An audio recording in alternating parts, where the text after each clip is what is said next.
James Stewart as the six-shooter.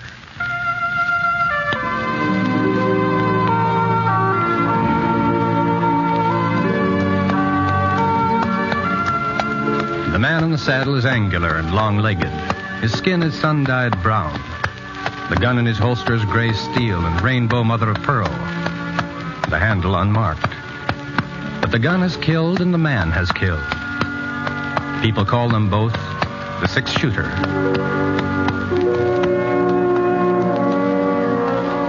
Presenting one of the screen's favorite stars, Mr. James Stewart as the six-shooter.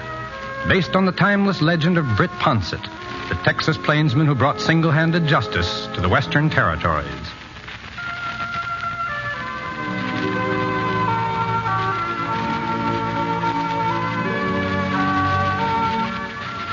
I had figured on going through Clay City. It was an hour out of my way, and I was already a day late to the Jefferson Ranch where I'd signed on for the roundup. But when Scar started limping from a loose shoe, didn't have no choice. We had to head to the nearest blacksmith shop, so we turned north.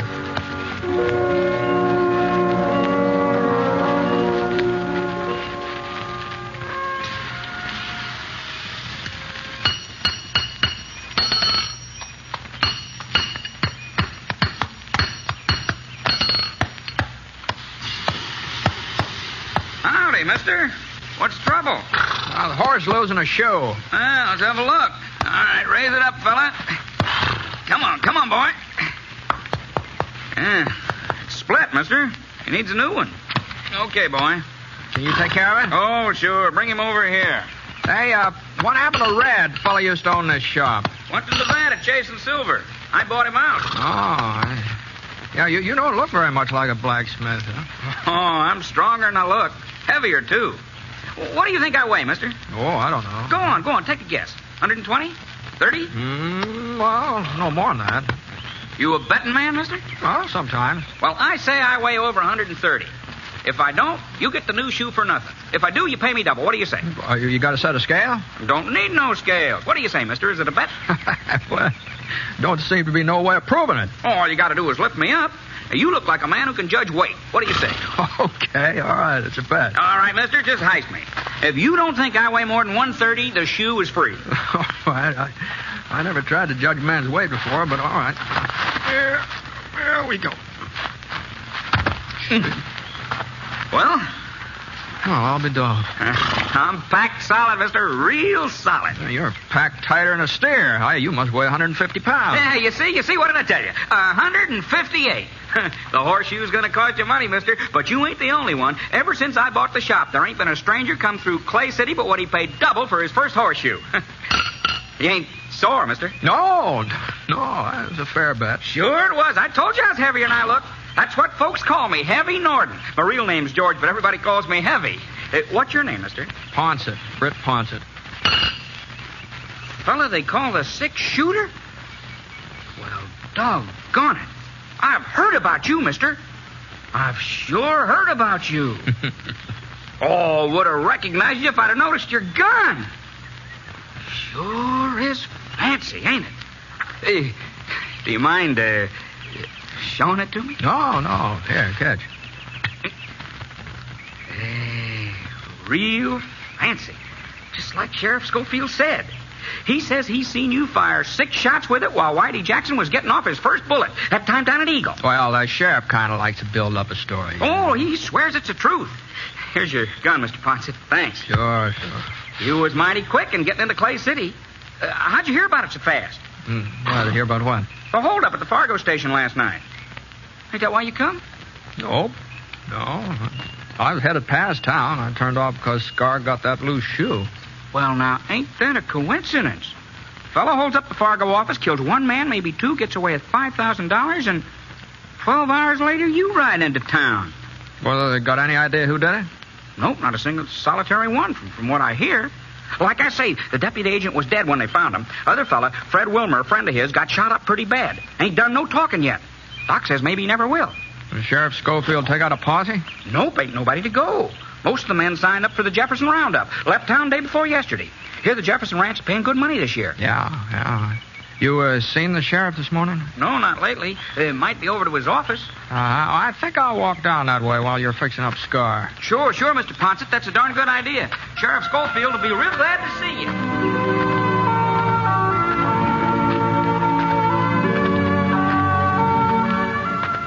A couple of doors this side of the sheriff's office, I saw the Wells Fargo sign nailed up next to a window. The place wasn't locked, so I went inside. One of the chairs was upset, and there was some damp stains on the floor. The cast iron safe against the wall was standing wide open, so I kicked it shut. Went out in the back stoop. There was some more blood on the steps, and then just red mud. Right at the edge, I saw the hoof prints. They trailed off along the side of the creek. Whoever made them headed west. The horse had been wearing one shoe different from the other three. A sharp rock must have cut into it sometime or other. Not enough to split it, you understand, just enough so that the print left a jagged line, like fancy handwriting.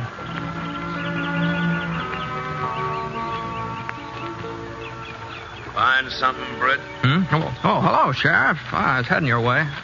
Yeah, I just saw Heavy. He told me you was in town.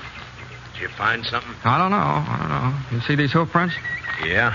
Uh-huh. Don't mean nothing. Trail gives out a mile or so down the creek at Fork. Uh-huh. Has Clay City had any other trouble lately yet? No, not a bit. I guess any town's got to expect a hold-up once in a while, though. No, I heard it was a little more than that. Yeah, that's right. Fred Wilmer able to talk yet? Afraid not. Doc said he'd let me know first thing he'd come around. Took him out to his ranch. You been out there to see him since last night? Wasn't no reason. Well, it might be a good idea to be there, just in case. Thought maybe I ought to stick in town. Oh, I don't think anything more is going to happen here, Ed. I'll get Scar and I'll meet you out at Fred's place. Huh? I can handle this alone, Britt. Oh, sure. I'll just offer to keep you company, Ed. I'll meet you there.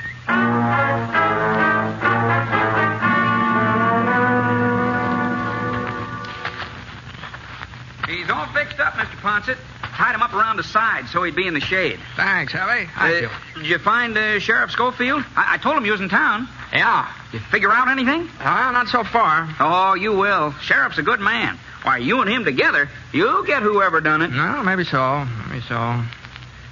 You're the only blacksmith round here, ain't you, Heavy? Only one for 40 miles. Uh-huh. You ever see a horse with a shoe that's got one jagged edge, left hind leg? A lot of shoes got jagged edges, Mr. Ponsett. Yeah, well, I'll show you what I mean. I ain't much of an artist. Now, here, it kind of looks a little like this. Seems to me I seen a shoe like that just the other day. Oh, sure, I remember. Told him he ought to get a new one for it. Ben Scofield, that's who it was, just the other day. Ben? The sheriff's kid. You know him, don't you, Mr. Ponsett? Oh, sure. I ain't seen Ben in a couple of years, though. Oh, you wouldn't recognize him if you did. He just sort of growed up overnight. Yeah, I guess he has.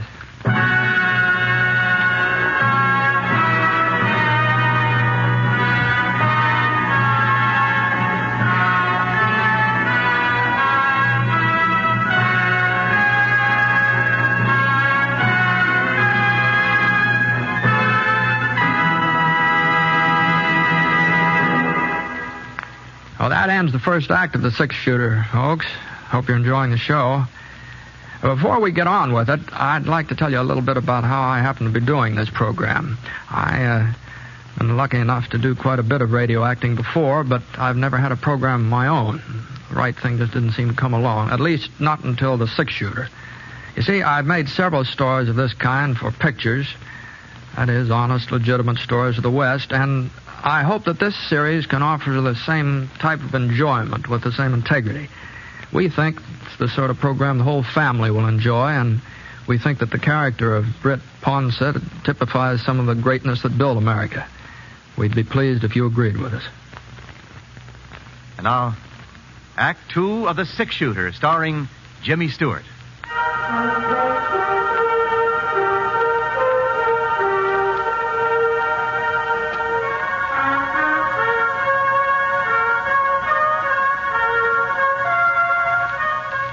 Sheriff Scofield was sitting on Fred Wilmer's porch swing when I got there. The doc was inside with Fred, so I squatted down on the stoop and waited. About half an hour, the doc came out and told us we could go inside and see Fred.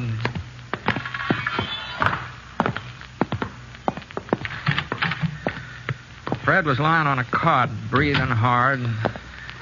White cloth across his chest was stained pink, and his voice sounded like it was full of air. We was just sitting in the express office talking, Sam and me. Didn't hear the back door open. Must have left it unlocked. Turned around, and there he was, holding his gun on us. Did you get a look at him, Fred? Handkerchief over his face, Sheriff. I couldn't see nothing. Just the gun. He told Sam to open the safe. There wasn't nothing else he could do. Sure. He took the money, walked over to the door. Yeah. Looked at us for a minute, and then shot. Didn't have no reason. He hit Sam in the face and hit me in the chest. He didn't have no reason. Take it easy, Fred. Take it easy now. Just like he enjoyed shooting at us. That's how it was, like he enjoyed it. Maybe he was scared. Oh, he wasn't scared, Sheriff. He didn't have no reason. Thought he killed us both. Then he started down the steps. I got my hand on the shotgun and let him have it. You hit him? I don't know. Maybe. He gave a yell and rode off. Uh-huh. What kind of a fellow was he? Was young, old? I couldn't see his face. Young fella, I'd say, though. How young? 17, 18, full grown. Was he tall, short? Medium. About the size of your kid, Ed. About that size. Got enough for you, Ed? Yeah, that's enough. You think you'll get him, Britt? Sure, Fred. Sure. Come on, Ed. Didn't have no reason to shoot, no reason to talk.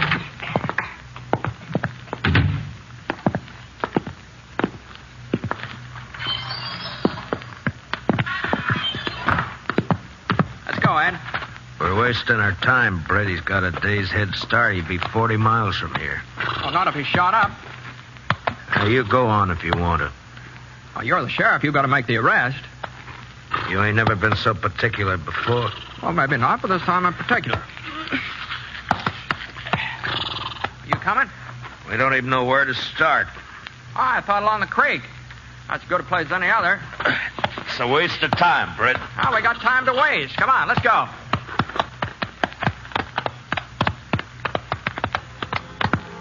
We picked up the trail along the creek headed west. It wasn't hard to follow, and every once in a while we'd see a few drops of blood spattered against the shrub bush. About 10 minutes later, we came to a fork where Ed had said the trail gave out. Scar stuck his nose down into the water, and I looked around. The trail didn't give out. It turned south. I nodded in that direction. Ed didn't say a thing. Just followed. And about 5 o'clock, we stopped to eat. El built a fire, and I opened up a couple of cans of beans I had in my roll. Oh, you ain't hungry, Ed? It's early for supper. Yeah. Ed, I talked to Heavy before I went out to Fred's place. I asked him who had a horse that would leave a mark like the one we've been following. So? And he said Ben did. Your son, Ben. I thought you ought to know that. A lot of horseshoes leave the same kind of mark.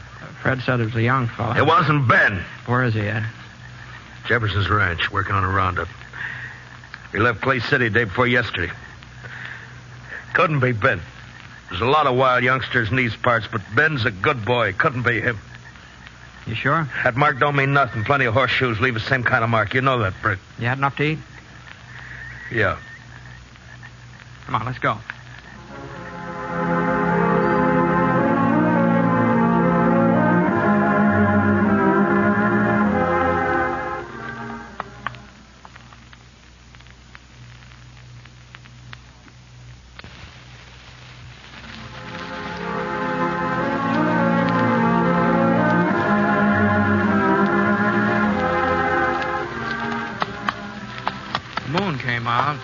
Thin, yellow.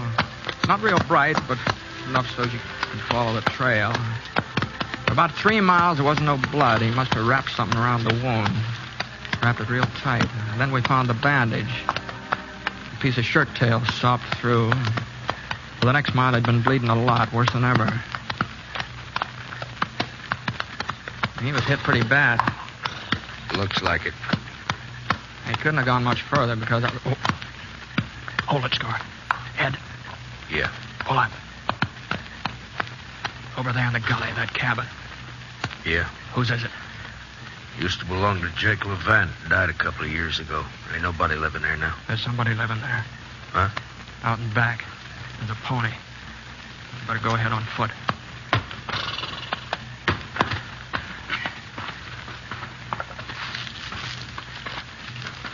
Britt, Yeah?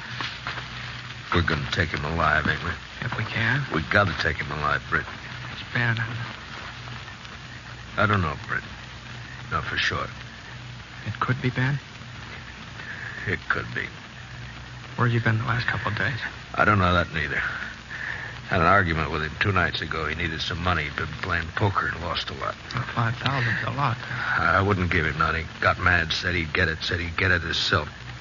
And I hit him hard across the face. I hit him twice.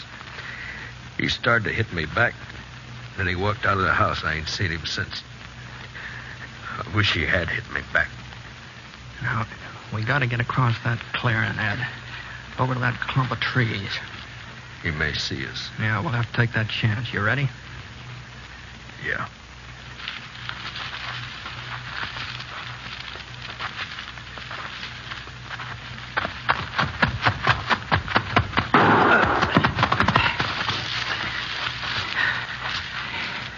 You all right? Sure. We'll stay in these trees for a couple of minutes. Okay. And then we'll rush him. Ain't gonna be easy to take him, Ed. Now that he's spotted us. You ain't gonna kill him, Britt. I ain't gonna let him kill me. It ain't his fault, Britt. It's mine. You know that ain't so. No, it's the truth. It's my fault. You didn't raise him to be a killer, Ed. Maybe I did, Britt. I was the sheriff, seeing that everybody kept close to the line, seeing that everybody lived honest, especially Ben. I broke him, Britt. Broke him like you break a wild horse. I tried to take all the fight out of him fast. You know what happens when you do that to a horse? He gets tame, but the fight's still there, and someday he turns wild again. I'll rush him alone, Ed. No. Stay here, Britt. Oh, Sam Norton's dead. Maybe Fred Miller, too. Killing Ben won't bring him back. He's my son, Britt, my only son. You don't have no kids. You don't know. I'm sorry, Ed. No, we're going back to town. Not without him. We're going back. Now, you can outdraw me, Britt, but I'll still have time to get a shot off. I'll try to get him alive, Ed. I'll try. No, don't turn your back on me, Britt. Don't be a fool. Don't make me do it, Britt. I wasn't being brave. I knew he wouldn't shoot. A man like Ed Scofield just don't change overnight. You can figure a man like Ed. That's what I thought, anyway. But I hadn't figured what would happen next. I haven't figured on him running out into the clearing, standing there in the moonlight, gray against the black sky. Ben! It's me, Ben! You're dead! Can you hear me, Ben? Britt Ponsett's coming after you. Throw out your gun, Ben. Britt Ponsett's coming. Now listen to me, Ben. It's your death. I saw him go down, real slow, like his legs had buckled under him. I couldn't tell how bad he'd been hit. He rolled down a gully out of range, and I crawled forward. I pushed myself past a couple of rocks and head toward the back door. The kid was in the kitchen.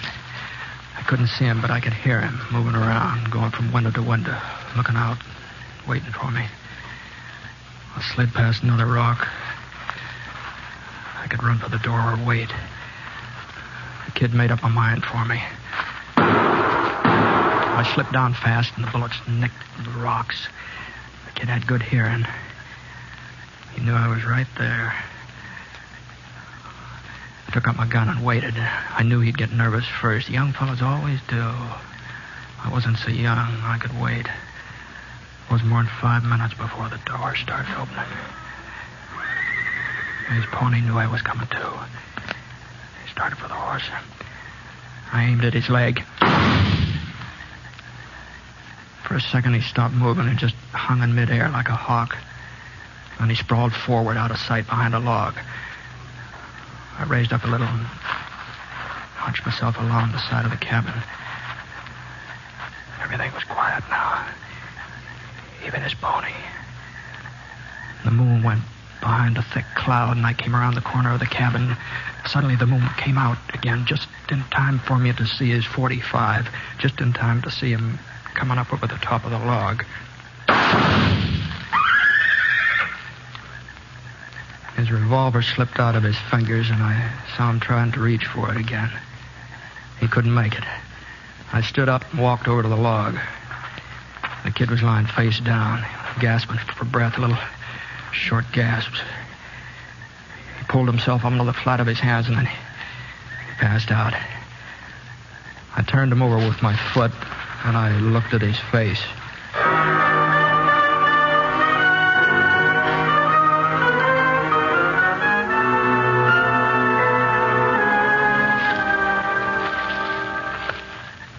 Ed? Ed? Over here.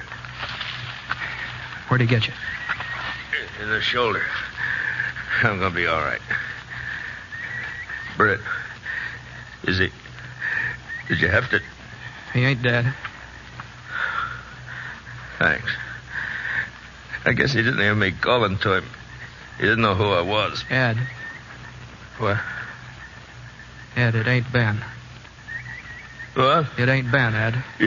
You sure, Britt? Yeah, this kid's got red hair. There ain't no reason to lie to me, Britt. I ain't shot up bad. I ain't lying.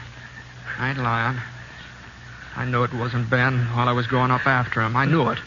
What are you talking about? Hey, just come to me. A man don't change overnight. Neither does a boy. If it ain't Ben... Lots of tough kids in these parts. You said so yourself. Where do you suppose Ben is? Where you said, Jefferson's Ranch, working in the roundup. They pay good. No. A boy don't change overnight, Ed. Huh. You able to ride back to town? Yeah, sure. I may have to take it a little slow. I'll get the kid. Britt. Yeah? You know something, Britt? I couldn't believe it was Ben neither. Not when he shot me. I just couldn't believe it. You know that, Britt? I know it, Ed. I know it.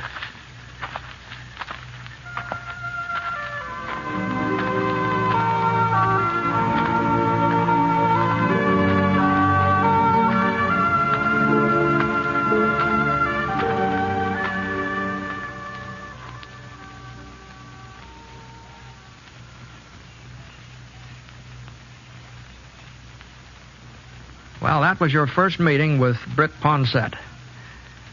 I hope you'd like to meet him again every week. And I also hope you'll try our product. It's something I use myself, and it's never let me down. I don't think it'd let you down either. Maybe I'm not much of a salesman, but this product I don't think needs a lot of selling. As far as I'm concerned, it sells itself. So, I'd appreciate it if you'd buy it this week and give it a try. Let me know how you like it. James Stewart as the six-shooter.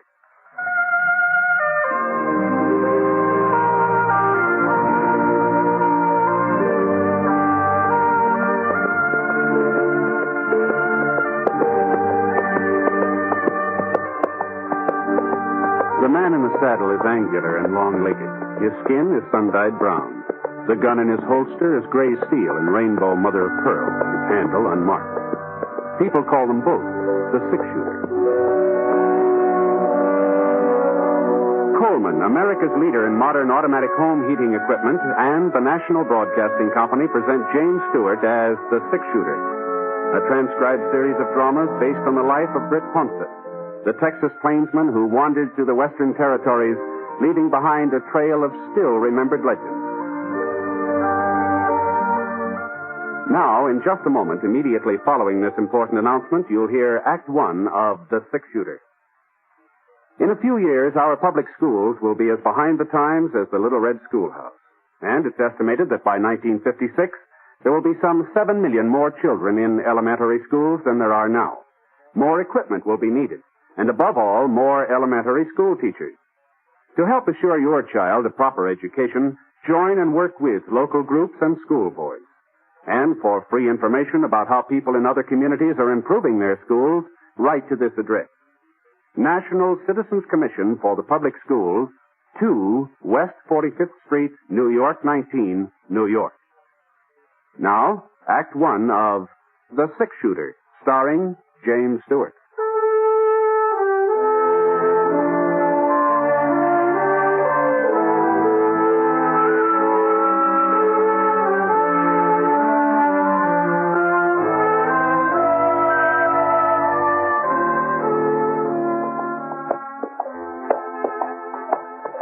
It was hot that afternoon. A low, crawling kind of heat that seemed to be following us as we rode along.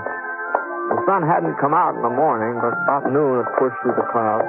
Boy, it was hot. By 4 o'clock, when it should have been cooling off, it seemed hotter than ever. We still had about 15 miles to go before we'd hit Lead Creek. That was where I figured on getting a job helping lay track on that new spur line to Salt Lake City. I nudged Scar on the flank, and we headed down a little gully. His ears pricked up, and he jerked his head. I wasn't sure whether he'd heard something or just sensed it. You know, with a horse, it's pretty hard to tell where hearing leads off and sensing begins. Yeah, what's the matter, boy? Hey. And then I heard it, too. I wheeled Scar off the trail. Went about 20 yards before I saw him. He was lying in the shade of a yellow boulder in a clump of mesquite. Young fella, just lying there. He looked comfortable and relaxed like he was taking a siesta. But he couldn't have been enjoying himself too much, not with a big red stain like that across the front of his shirt.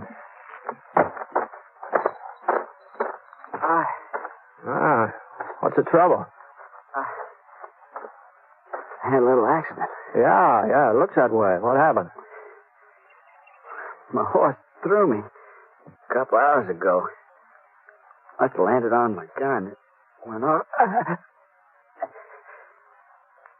See, you haven't got any water, have you? Sure, yeah.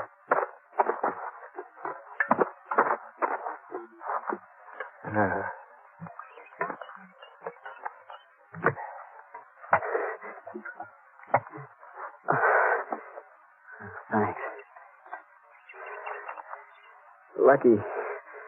Lucky you came by, mister. You're a stranger, ain't you? I'm just passing through. Yeah, I'm not much of a doc. Maybe I can fix a bandage for you for the time being. I already fixed one. Just my shirt tail. Don't seem to be doing much good. Oh, yeah, let me see if I can tighten it. Hold on now. You think you can ride? I don't know. You ain't seen my pony yet. Pinto with a half moon on his flank? No, I can't say I have. He'll have to run off. Oh, now, just don't worry about him. My horse will get us into Lead Creek. Lead Creek? Yeah, it's close to town, isn't it? Yeah, I guess it is. Yeah, all right, now, let me give you a hand here.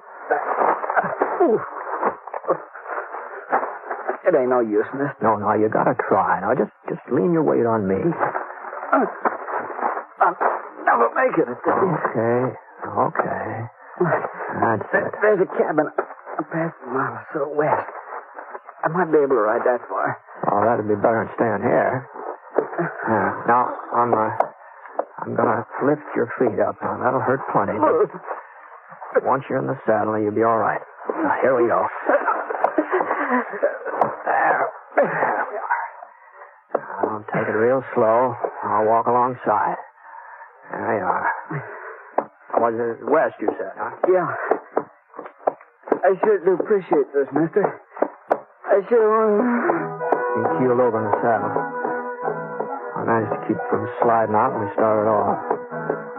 About 15 minutes later, I saw the cabin he'd been talking about, and it wasn't much more than a shack, only 2-3 rooms, and a couple of acres of fenced-in pasture and a barn. I led Scar up to the front stoop and lifted the young fellow off. He was still unconscious, which was all of it good, of course. I carried him up to the front door and gave it a couple of kicks. Kicked again, and he sprung open. Anybody home? Hello?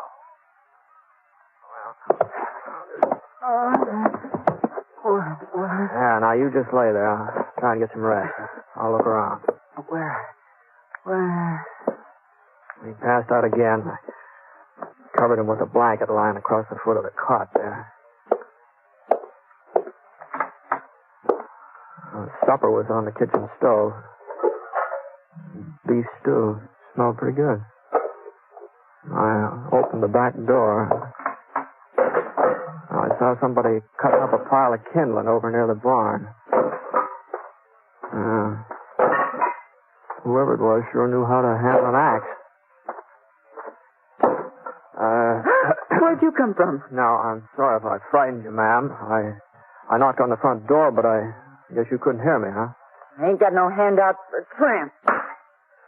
Go on, get out. Well, I'm not exactly a tramp, ma'am. Although I'm not blaming you for thinking it. I've been riding for quite a spell. Well, what do you want? I run across a fellow a little while ago in a gully just east of here. He'd been shot up. Shot? Yeah, he said his gun went off accidental. He's hurt pretty bad, and since this place of yours was the closest... Where is he? I took the liberty of putting him in the cot inside there, so I hope you don't mind. Well, she didn't wait even for me to finish. She just marched past me like I wasn't even there. I watched her for a second, and then I followed her into the house.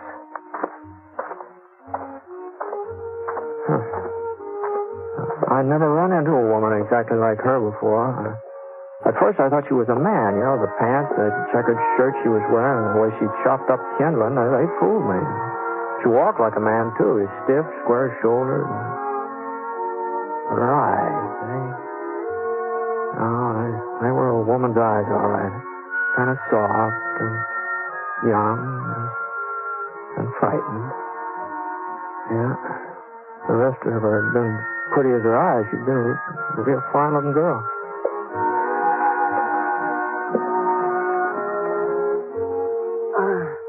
Take that rag off him while I fix a new bandage. Yes, ma'am. It's a shame to tear up a fancy petticoat like that. I got no need for petticoats, mister. Can you turn him on his side? That's better. Now, if I can just get the bleeding to stop. You know him, ma'am? No.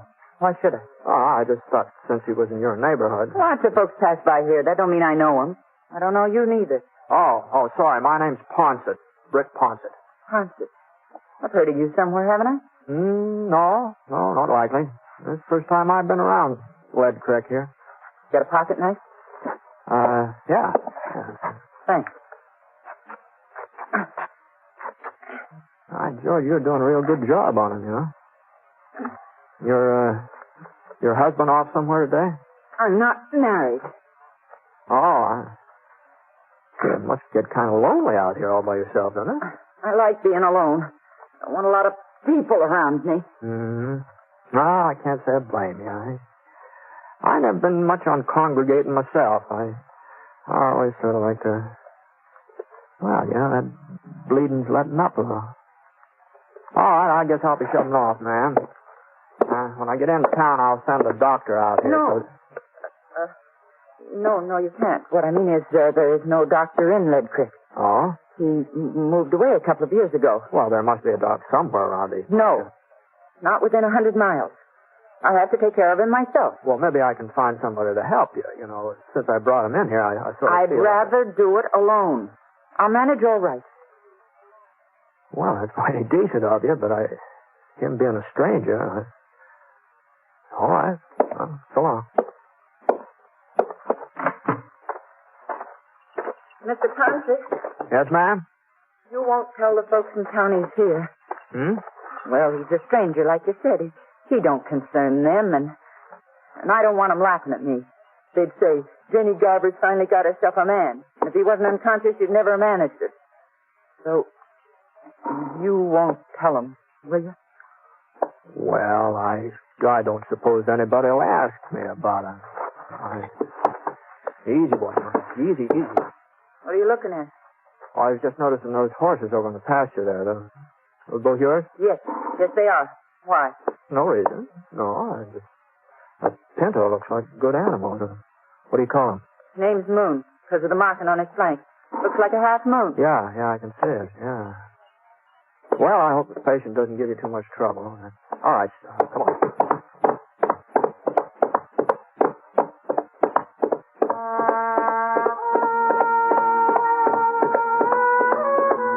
The sun went down, but it didn't cool off much.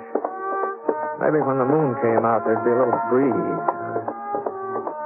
I've been riding for a couple hours since I left the cabin. Still had 5 or 6 miles to go before I hit Lead Creek. We were coming through a narrow canyon when I heard a little rustling sound. First I thought maybe it was that breeze I'd been waiting for. The next thing I knew, I was behind a rock. I wasn't quite sure how I got there. I guess my legs sort of took over without me having to tell them what to do. You ain't got a chance, Ned. We're all around you. Come out from behind those rocks and keep your hands up. Well, I'd be glad to oblige, but I ain't Ned. Whoever he is. Hold it a minute, Sheriff. Oh. Well, looks like they made a little mistake, boys. You all right, mister? No serious damage, I guess. Well, sorry to bother you, but what are you doing out here anyway? Well, I was heading for town. I heard there might be some work on the new railroad, thought I might sign up for a spell. Oh, well, I guess they can always use another man. My name's York. Sheriff Jim York. I'm pleased to meet you, Sheriff. I'm Britt Ponsett. Ponsett? The fellow they call six-shooter? I didn't know you were in these parts. Boys, meet Britt Ponsett. Britt, this is Sam Norval, Tom Jackson, Harry Potter. Howdy. Britt's the man who brought in the Phoenix Kid. Kid had the drop on him, too, but he never got a chance to pull a trigger. At least, that's the way folks tell it. Yeah, well, between the doing and the telling, there's apt to be some exaggeration. Well, anyway, I'm sure glad we run into you tonight. That 6-gun of yours may come in handy. Oh? Yeah, we're looking for Ned Landy. That's who we thought you was at first. I figured something like that. Now, what's this Landy been up to? Trouble for the last 3 months. Hold up, couple of shooting sprees. Broke into Harry's bank last night and killed Harry's brother. I see. I've taken a posse after him before, but we always seem to lose him in these hills. We'll get him tonight, though. Picked up his trail this morning. Even spotted him for a minute or two on the far side of Devil's Canyon over in the trees. I got off a shot. Thought I'd hit him for sure. But I guess my aim was off. Anyway, he gave us a slip again. Oh, what's he look like? Oh, he's young, about 23, I'd say. Short, wiry, black hair, rides a pinto. Pinto, huh? Mm-hmm. You ain't seen him. Yeah, I guess I have. Yeah? Well, where was he? I left him at a cabin about 9 miles back. And, your aim was all right this morning, Sheriff. He's carrying a bullet in his stomach. Of course, he said he'd shot himself by accident. The only cabin out this way is Jenny Garver's. That's the woman. That's the woman who lived there. Well, come on, boys. Let's go. Ain't you coming too, Britt? Oh, no, you won't need any help, Sheriff. Landy's not likely to last long enough for you to get him into town, I don't think. Well, we'll get him in all right. Doc will see to that. The doc? What? But I understood there wasn't any... Sam, here's the doctor. See, that's what he's been claiming for the past 20 years. Yes, huh? Just wait a minute, Sheriff. Just hold on. I've changed my mind. I think maybe I will ride up there with you.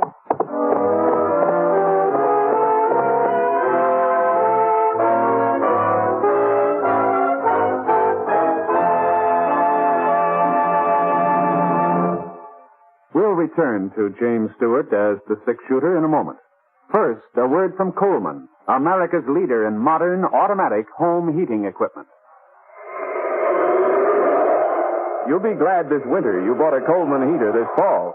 Yes, as you sit back in your easy chair, snug and comfortable, you'll be glad you bought a Coleman heater. You'll enjoy floor-to-ceiling warmth in those rooms you could never heat before. Get your Coleman oil or gas heater now during Coleman's big bonus sale. Here's what you get. First bonus, a new low price. Yes, now you can get a dependable Coleman automatic heater at a new low price. Second bonus, a new low operating cost. Coleman saves you up to 25% on heating bills because Coleman gives you maximum heat from your fuel. Third bonus, a 32-piece set of Libby's safe-edge glassware worth $14. It's free with your new Coleman heater. Get 3 big bonuses. Get your Coleman oil or gas heater now during Coleman's big bonus sale. This sale is for limited time only. So see your Coleman dealer tomorrow. You'll find his name and address in your telephone directory.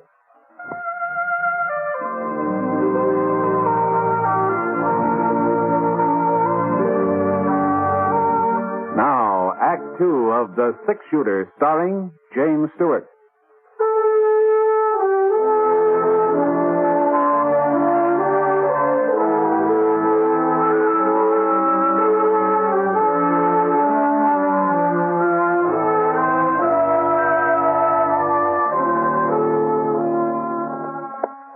About an hour and a half after I met up with the sheriff, we came to a little stream trickling down the hill just off the trail. I'd missed it when I passed by before.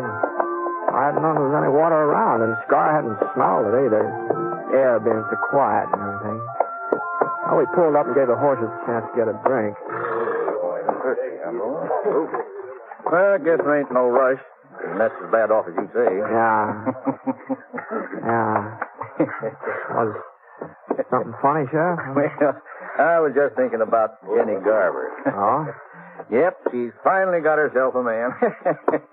He's going to be real temporary, though. I can tell you that. Yeah, and if he didn't have a bullet in him, I'll bet he'd take off the first time he got a look at her. Well, it'd take more than a bullet to keep me there. Me too, Sheriff. What is it? Something wrong with Jenny? Well, you've seen her, ain't you? Yeah. Well, I guess she's no beauty. Oh. Now, that's giving her the benefit of the doubt, Poncho.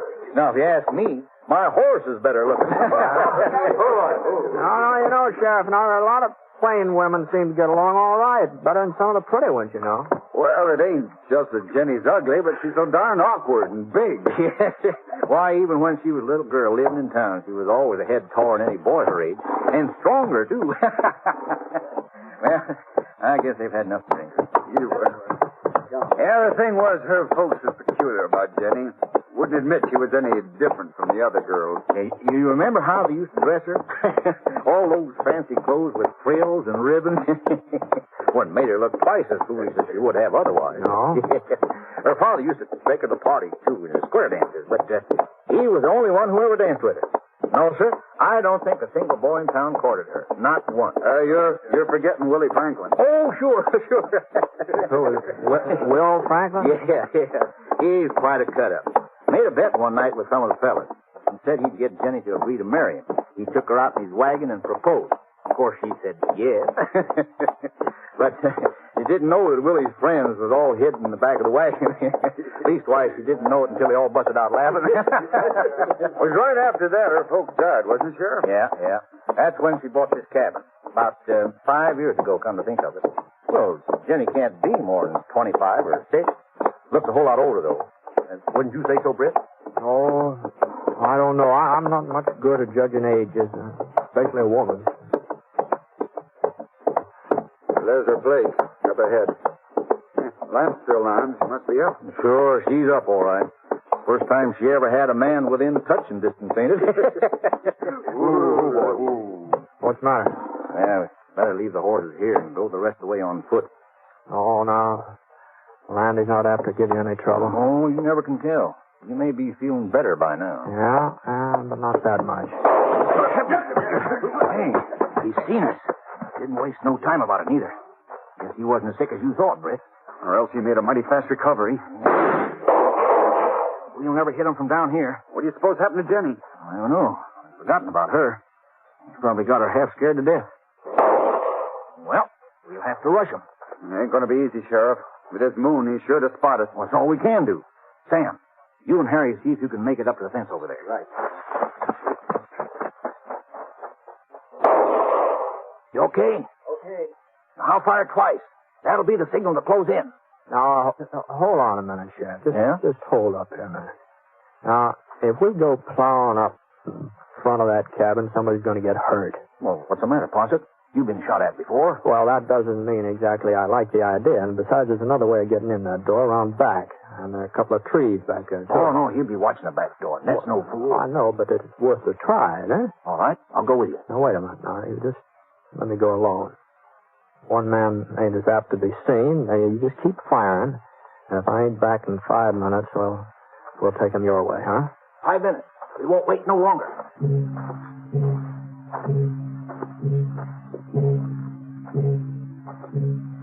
I hunched down low and I started circling toward the rear of the cabin. And there wasn't much cover, just rocks, a couple of scrub pines. Anyway, nobody was shooting at me yet. So far, nobody'd seen me. I come up along the side of the barn. And the back door was just ahead now. I still had about 20 yards to go. I ran forward and my foot caught. I tripped over some of the kindling Jenny stacked up there in the afternoon. I lay quiet for a minute. I just waited. It sounded to me like I'd made enough noise so they could hear it clear down Lead Creek. No, shooting wasn't in my direction. So I got up on my knees and I raced for the cabin. I opened up the door. I kept on going. And when I got into the living room, I saw I'd figured right. That was on the cot, just where I'd left him. Hadn't moved. It was Jenny who was doing the firing. And she swung around. She pointed the revolver at me. Her eyes weren't soft, not anymore. You told him. You brought him here. I had to, Jenny. I would have taken him away as soon as he was well enough. Why couldn't you let us alone? That killed a man last night, Jenny. I don't care. I don't care what he does. As long as he needs me, I'll stand by him and help him. He needed a hideout, didn't he? He must have been staying here for some time, or his pony wouldn't have had enough sense to come back here with his own accord. They're going to start closing in, Jenny. You're not going to take him away from me. I won't let you. Ned likes me. He told me he likes me. And he's the first person who ever did. Give me your gun, Jenny. Even if it isn't true. Even if he didn't really mean it. He doesn't laugh at me like the others. He doesn't mind my looks. And he said I'd be an old maid. Even my mother said it. But I won't. Not now. Ned'll take me with it. He'll marry me. I know he will. Jenny, listen to me. Don't you understand? I can't let you take him away. No matter what. Not even if I have to. Killing me won't help in that. It's the only way I can keep him. I've got to stop you somehow. You and the others out there. Oh, there's no way you can keep him, Jenny. He's dead. What? Now turn around. Turn around, look. I'm not trying to catch you off guard. Just turn around. He hasn't been breathing, not since I came in. Oh, he loves me. Ned loves me. All right, boys, come on in. You all right? Got him, huh, Britt? Oh, there he is. I might have known you'd take care of him. No, it wasn't me, Sheriff. It was you. Huh? Your bullet from this afternoon. Well, I'll be darned. I told you I was sure I'd hit him. Remember, Tom, I told you. Then how come he was able to hold us off just now? Well, he was a tough one to kill. He wouldn't give up. The strain of shooting at us must have finally finished him. Ain't that the way you figured, Britt? No, something like that. Well, what's the matter with her? Little gunplay bother you, Jenny? Come on, get a hold of it. It's all over now. Yeah, sure is funny how women are scared of gunfire. Every one of them. Even Jenny. Well, it just goes to show you that underneath, they're all pretty much alike. Yeah, I guess they are. Well,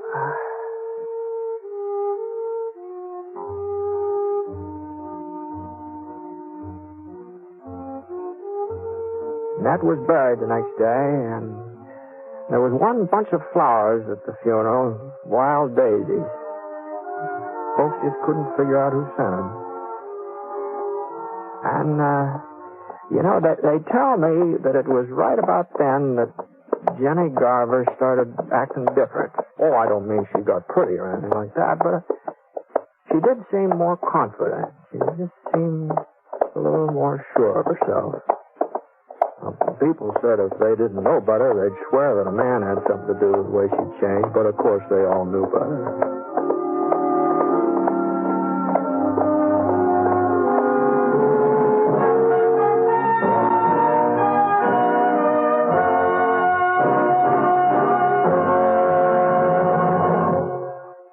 I'd like to take a minute here to remind you about some of the great entertainment in store for you later in the week on NBC Radio. Next Friday night marks the fall return to the air of both the Bob Hope Show and the Phil Harris Alice Faye Show. Both these great comedy programs, formerly heard on different days, now join forces to make Friday night a top listening night on NBC Radio.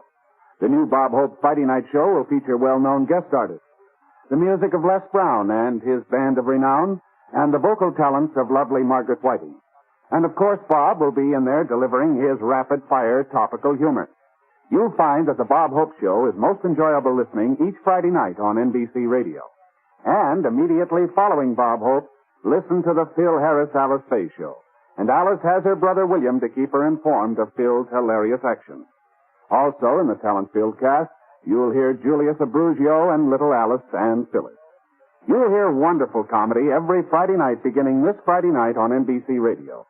Yes, for the best in Friday night radio entertainment, remember to tune where you hear the familiar 3 chimes for the Bob Hope Show and the Phil Harris Alice Faye Show. 2 great programs returning this Friday to NBC Radio.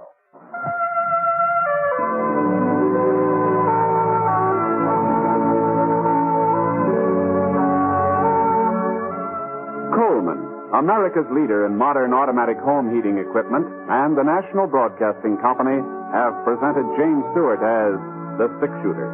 Mr. Stewart may currently be seen in the Universal International picture Thunder Bay. The Six-Shooter is an NBC Radio Network production in association with Review Productions. It is based on a character created by Frank Burke, and today's transcribed story was written by him. Special music was by Basil Adlam, and heard in the cast were D.J. Thompson, Jeff Kirkpatrick, George Neese, and Harry Bartell. The entire production is under the direction of Jack Johnstone. All characters and incidents were fictitious, and any resemblance to actual characters or incidents is purely coincidental. Hal Gibney speaking. James Stewart as the Six-Shooter.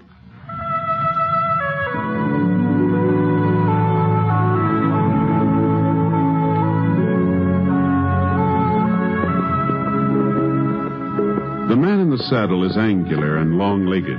His skin is sun-dyed brown. The gun in his holster is gray steel and rainbow mother of pearl, its handle unmarked. People call them both the Six-Shooter.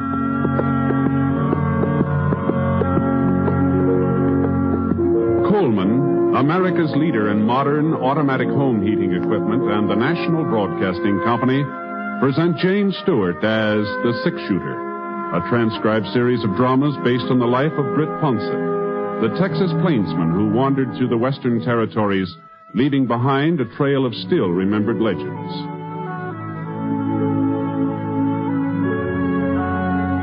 Now, in just a moment, immediately following this important announcement, you will hear Act One of The Six-Shooter. Last year, thousands of Americans who tried to get away with carelessness on the highways were killed or permanently injured in traffic accidents. And remember, accidents don't always happen to the other fellow. Unless you are meticulous in your observance of the rules of highway safety, you and your loved ones are vulnerable to the menace of traffic accidents. Every motorist should take an active role in supporting the safety movement in his or her community. Encourage driver training in your high schools. Teach your children the rules of safety on the highway. Remember, the life you save may be your own. Now, Act One of The Six-Shooter, starring James Stewart.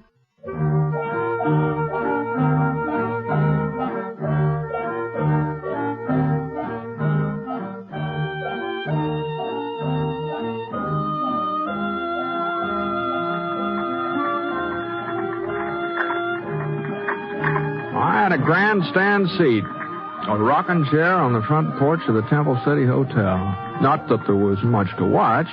A couple of women looking at the bonnets in the windows of Bradley's Mercantile, and some kids playing mummy peg over in the alley next to the bank, and the checker game in the shadow of a big elm across the street.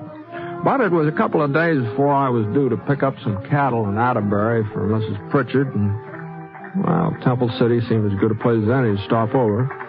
I was considering taking a little nap when I saw Will. At least that's who I thought it was. He was coming out of the general store carrying a box of groceries. I couldn't be sure, though, because just as he started to climb into a wagon, another man rode up alongside and shut off my view. Well, look who's in town. You doing the marketing, Will? Thought the women usually did that. But I guess in your case, it ain't such a bad idea to switch things around. I was hoping I'd run into you, Temple. 2 of my cows have been killed this week. You mean your wife's cows, don't you, Will? It wasn't 2, 3. The boys found another one grazing on my side of the creek this morning. You're going to have to do something about that fence of yours. You won't have no stock left at all. That fence was all right yesterday. Maybe. But this is today. Now, you listen to me, Temple. I figure it's about time you done the listening, Will. I want your wife's ranch. Ain't made no bones about it. She was willing to sell until you came along. She ain't willing now. I'll give you $2 an acre. That's more than a fair price. Anybody will tell you that. We're not going to be shoved off that land, not for $2 an acre or 20. Then maybe I'd better talk to Sarah, seeing as how it's her property. No. I'm warning you. You stay away from our ranch and our cattle, or I'll... Well, go on. Tell me what you'll do, Will. I'd be real interested to find out. Come on, Bill. If it was Sarah giving him the warning, I might take it seriously, seeing as how she wears the pants in the family. The wagon moved in closer where I was sitting. I got a good look at him now. He'd changed a lot since last time we met up. He was older, and there were a couple of those squint wrinkles between his eyes. Even so, he still could have been more than 23 or 4, seeing as how he was only about 20 when we worked on the West Star Roundup together. Hey, Will! Hey, Will! I thought he'd recognize me, but I guess I'd changed some, too. I wasn't getting aged or nothing like that, but I'd ripened up a bit, I guess. Anyway, Will kind of glanced my way and then drove on. And from the way he was holding those reins, I had a pretty good idea of what he was thinking. This Temple fella, he pushed him too far. And if I knew Will, he was getting ready to do something about it. Well, there was no point in trying to run him down now. We'd probably meet up later. So I went into the hotel and looked around for a place to sit down. The clerk behind the desk was playing a game of solitaire. Howdy, Mr. Ponsett. Something I can do for you? No, don't think so. Room all right? Yeah, it's fine. Room's fine. Real pleasure having you stand with us. Anything you'd like, will you? The Black Queen. Huh? It plays on the King of Diamonds. Oh, thank you. Like to look at the Denver paper? It just came in on the stage. No, thanks. Just the same. I was sort of figuring on a little snooze. A little too much racket outside. I know what you mean. Noah Temple's got a voice that carries all right. I could hear him and Will arguing clear in here. Yeah. Don't amount to nothing now, Mr. Ponsett. They've been squaring off like that ever since Will moved to town and married Sarah Blake. Oh? Oh, looks like I'm stuck. Good thing I'm not playing at the gambling hall. I'd be out $50. You see, Noah's got the idea of buying Sarah's ranch, and there ain't going to be no stopping him until he buys it. Will he need her land for any reason? Sure thinks he does. Now, if I can just get me the ace of spades. 40 years ago, Noah's grandfather started this town. He owned all the acreage between the foothills and the creek out south. Old Temple City was named for him, as a matter of fact. Is that so? But the old man's son, Fred, well, he wasn't much good. First thing you know, he'd sold off nearly everything his dad had left him. When Noah took over, he swore he'd get all the Temple property back again. Guess it sort of stuck in his craw that Temple's wasn't the biggest outfit in the valley no more. Doggone that Black 7. How's Noah Temple been doing? Well, first folks didn't take him serious. They thought he was just a talker like his father, but he sure fooled them. Today he's got more acres than his granddaddy ever had. There's only one piece of the original Temple setup he ain't been able to buy back. That land of Sarah. Oh? Sure was a surprise when Will wouldn't let her sell it. Nobody ever figured he'd stand up to Noah. A man like him. Well, is there something wrong with him? 7, 8, 9. What's that? Oh, well, you see, Mr. Ponsett, Will's a coward. Yes, he is. He's yellow clear through. He won't ever wear a gun. If there's a posse, be informed, but he don't go along. And if there's a fight, he lays low. You can call him names, you can insult him. The way Noah Temple did, he just takes it. Gee, that sure don't sound like him to me. You know Will, Mr. Ponsett? Used to. A couple of years ago, we worked around up together. Oh, that must have been before he moved to Temple City. Yeah, it's down in Texas. Back there, Willie Techman wasn't afraid of nobody or nothing. And for a youngster, he's mighty fancy with a gun. Techman? That's right, yeah. Oh, but that ain't his name, Mr. Ponsett. Will's name is Fetter. Oh? Yeah, Will Fetter. Oh, no wonder you were surprised about him being yellow. You got the wrong man. Uh-huh. Well, they must look alike. This friend of yours and Will Fetter. Yeah. Yeah, I guess I do, yeah.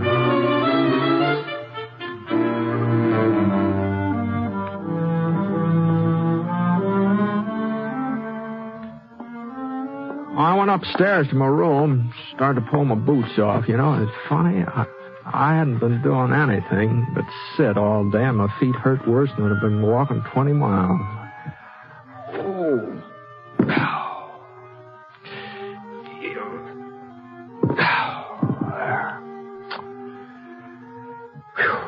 I looked out the window. That sun is just about even with the church steeple. I saw it be around 3 o'clock. I had a couple hours before supper, so I let myself down in a bed.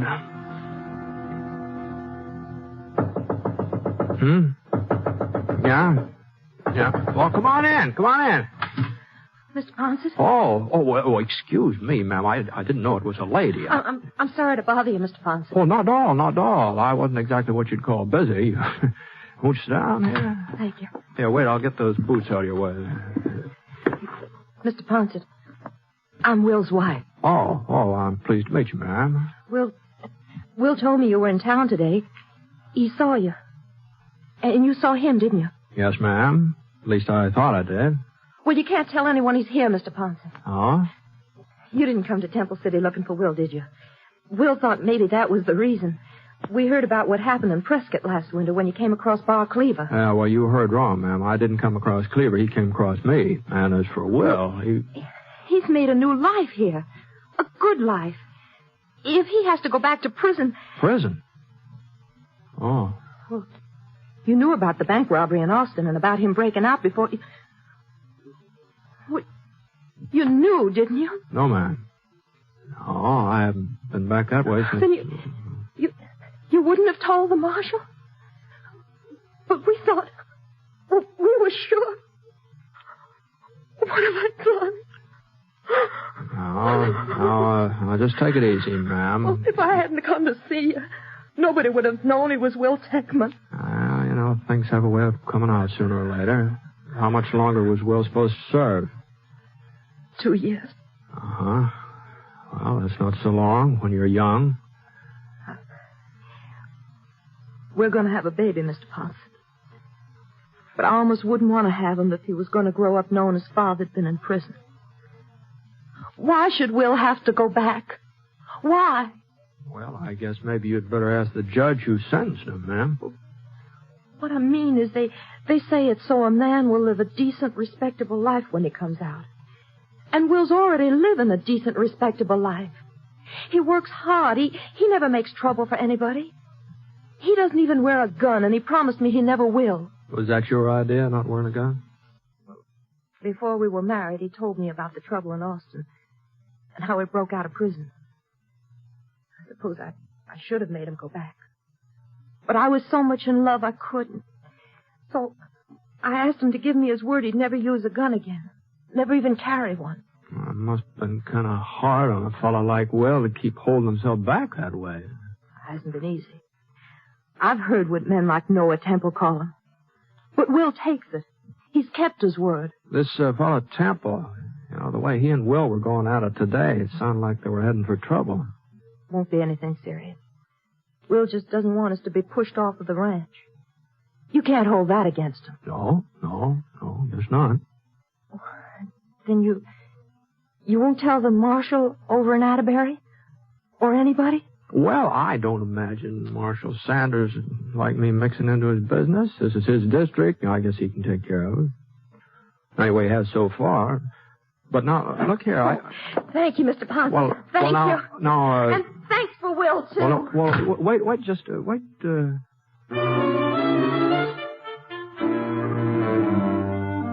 Well, after all, most of what she said was true. Sending Will back to prison might do more harm than good. And it wasn't up to me to sit judgment on him. I was going to be leaving town in a day or so anyway, and if anything happened after that, it wouldn't be my concern. So, of course, a man does have certain duties even if he's not wearing a badge. A man who spots a wanted criminal, he's supposed to report it. And I always had before.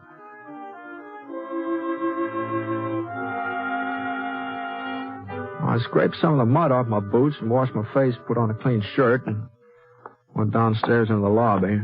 The clerk was still playing solitaire. Just beat myself again, Mr. Ponsett. I was playing in the gambling hall. I'd be ahead about $140. Pretty good for one afternoon, isn't it? Yeah, real good. About time for supper? Yeah, go right on in. Molly will fix you up. Got baked ham tonight. Fine. Oh, say, Mr. Ponsett. Yeah? Remember us talking about Will Fetter and him being afraid to carry a gun? Uh-huh. Well, the darndest thing just happened. Oh, it wasn't any more than 15 minutes ago. I guess everybody's talking about it. He went into Bradley's Mercantile and he bought himself a carbine. Oh? Of course, he's just trying to bluff Noah Temple. Folks are giving 10 to 1. Will don't even know how to load a rifle. Where you going, Mr. Ponsett? Dining room's over there. I guess maybe I'm not hungry yet. Say, whereabouts is Will's ranch? I think maybe I'll take a little ride. Maybe work up an appetite.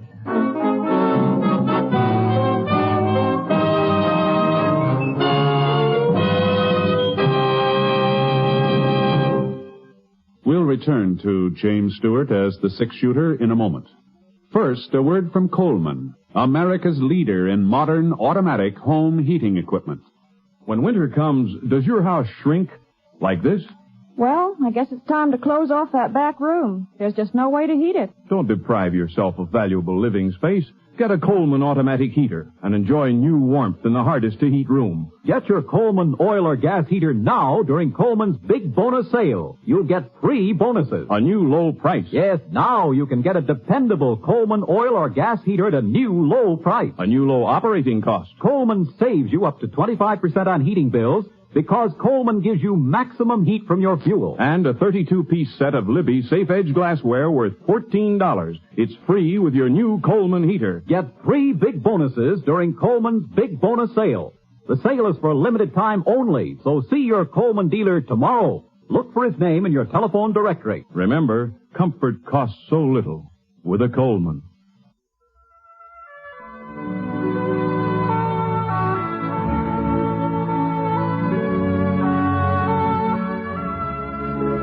Now, Act 2 of The Six-Shooter, starring James Stewart as Britt Ponsett.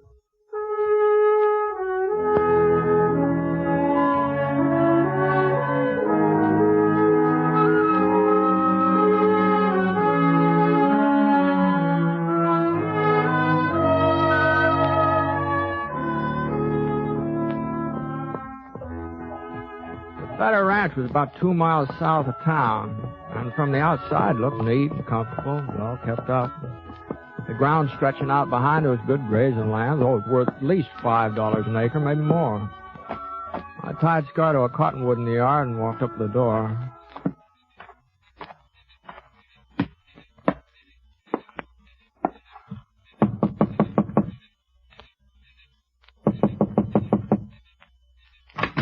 It's about time you got home, Will. Mr. Ponsett. Evening, ma'am. Come on in. Will's not here? No, he was gone when I came back. He must be out tending the stock. Uh-huh. What's wrong, Mr. Ponsett? You haven't changed your mind, have you? Where's the Temple Ranch lie from here? It's all around us. On all 4 sides of our land. And Temple's ranch house, where's that? East. Due east. But what's that got to do with it? What's happened? Will was in town this evening. He bought a rifle. I don't believe it. He promised me. You're wrong, Mr. Ponsett. Will isn't gunning for Noah Temple. He's out tending stock. Well, he'll be home any minute. You'll see. Maybe. Where are you going?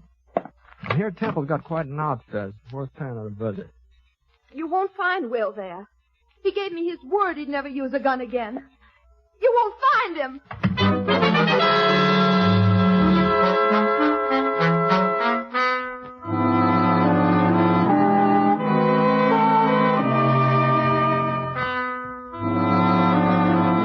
I headed due east for about a quarter of a mile, and when I came to the edge of Will's property, I saw a sorrel tethered to a fence post. Looked like Will had decided to go the rest of the way on foot, so I climbed out of the saddle and looked around. There was a big break in the fence, but the cattle hadn't made it. That barbed wire had been cut. And there were 4 heifers and a couple of steers lying just over the temple boundary. Well, there just wasn't much question about it. They'd been shot. So I crawled through the opening and went right past a big sign that said, Temple Ranch, trespassers will be shot. I found some footprints. I figured they were Will's.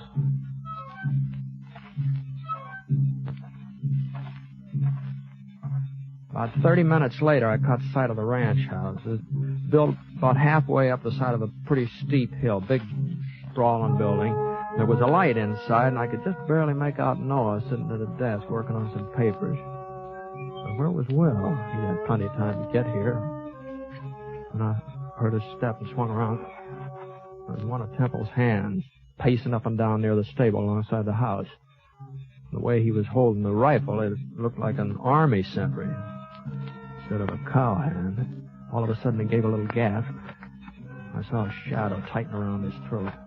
The sentry went down, and there was a struggle. Not very noisy, though. Not noisy enough for Temple to hear it. And then everything was quiet. The shadow stood up. It was Will Tackman. He was inching his way toward the house, toward the window where Temple was sitting. I came up behind him. I pulled out my gun. He was starting to aim his rifle. Will. Drop it, Will. Yeah. I might have known you'd turn up. Give me your rifle, Will. Could get off a shot. At me, but not at Temple. Temple gets our ranch and I go to prison, is that it? We'll talk all about that as soon as we get back to your place. Now, come on.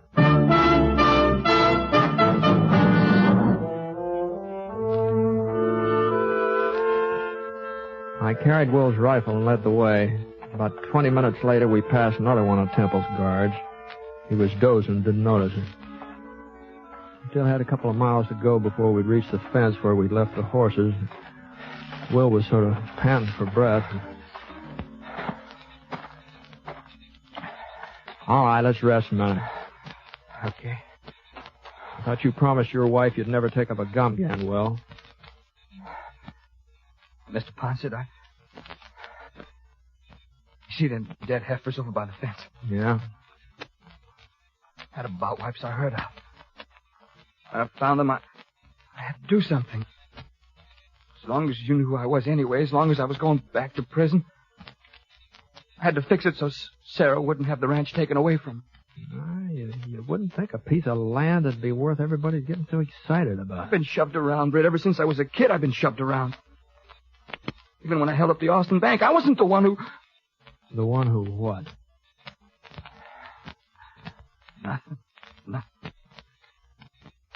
Since I married Sarah, well, I've had to take a lot that other men wouldn't put up with because of her and because of her knowing what I was.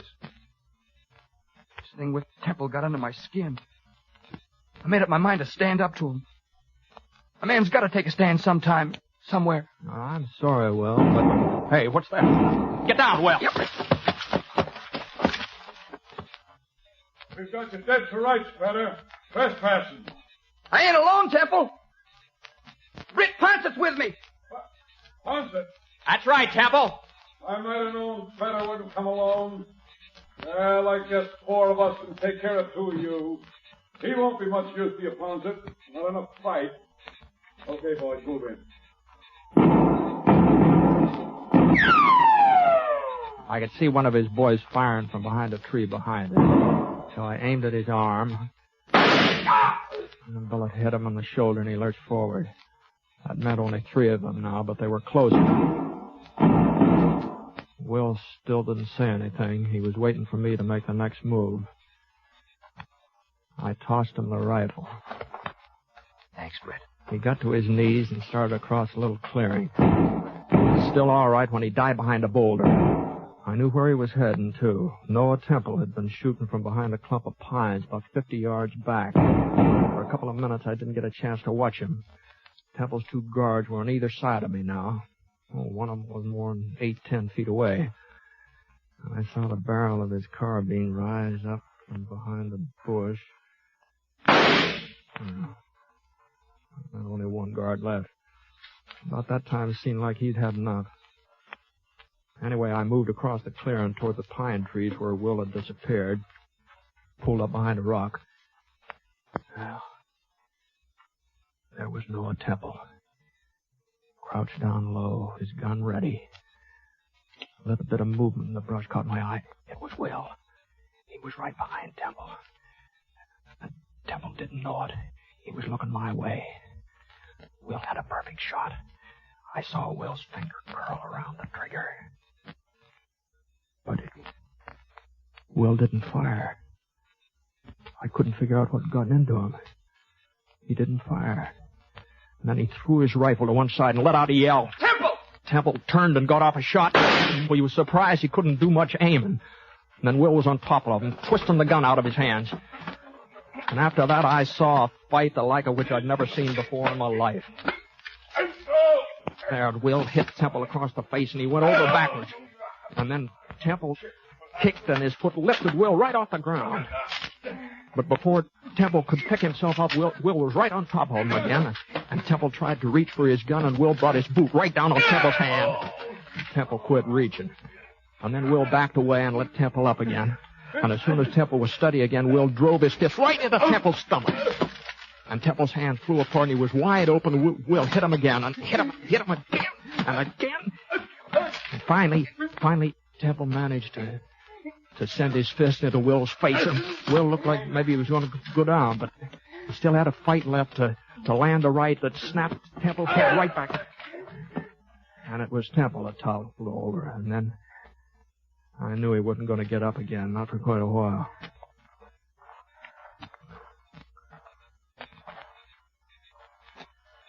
Feel better, Will?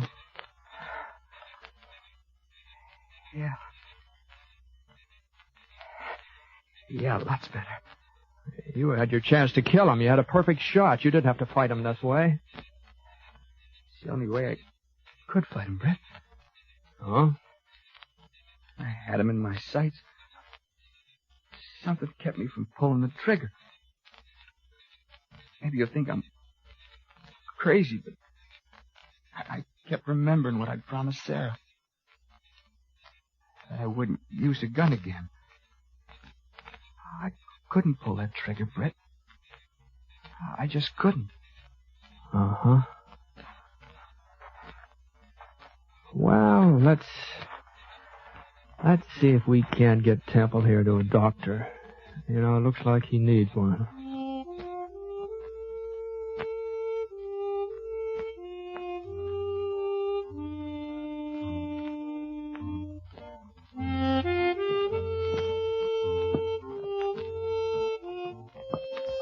We left Noah with the doc in Temple City, and I started off for Atterbury. I've made up my mind to tell the marshal about Will, all about him. Sarah and Will, they agreed. They think I should, too. But then again, the way I see it right now, the state of Texas is looking for a gun-toting bank robber named Will Techman, and I just don't think Marshal Sanders would be very much interested in a law-abiding rancher who's called Will Fetter.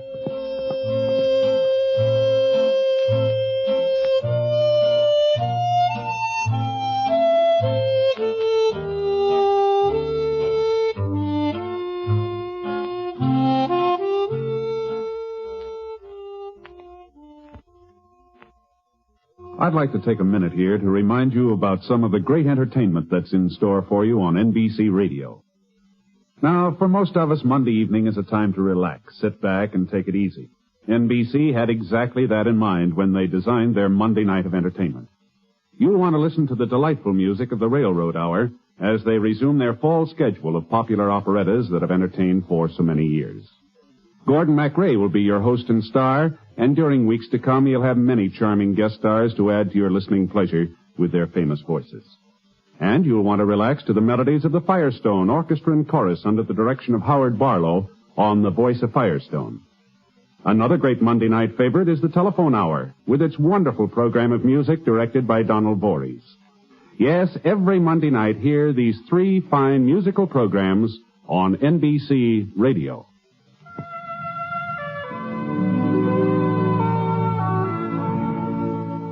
Coleman, America's leader in modern automatic home heating equipment, and the National Broadcasting Company have presented James Stewart as the Six-Shooter. Mr. Stewart may currently be seen in the Universal International picture Thunder Bay. Others in the cast were Michael Ann Barrett, Herb Ellis, Howard McNear, and Will Wright. The Six-Shooter is an NBC Radio Network production in association with Review Productions, and it is based on a character created by Frank Burt. And today's transcribed story was written by him.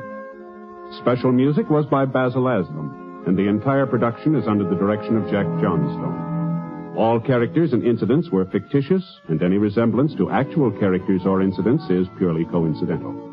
Hal Gibney speaking.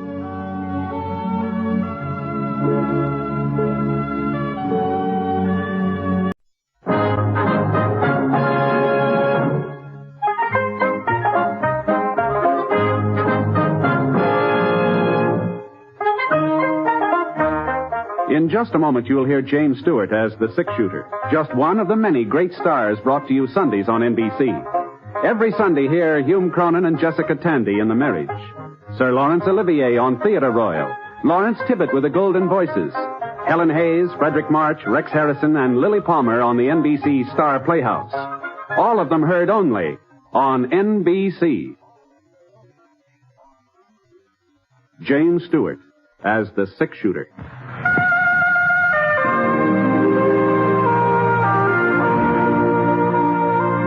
The man in the saddle is angular and long-legged. His skin is sun-dyed brown.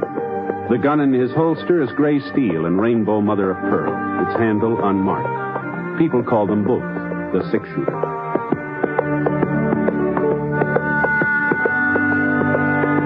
Coleman, America's leader in modern automatic home heating equipment, and the National Broadcasting Company present James Stewart as the Six-Shooter. A transcribed series of dramas based on the life of Britt Ponsett, the Texas plainsman who wandered through the Western Territories, leaving behind a trail of still-remembered legends.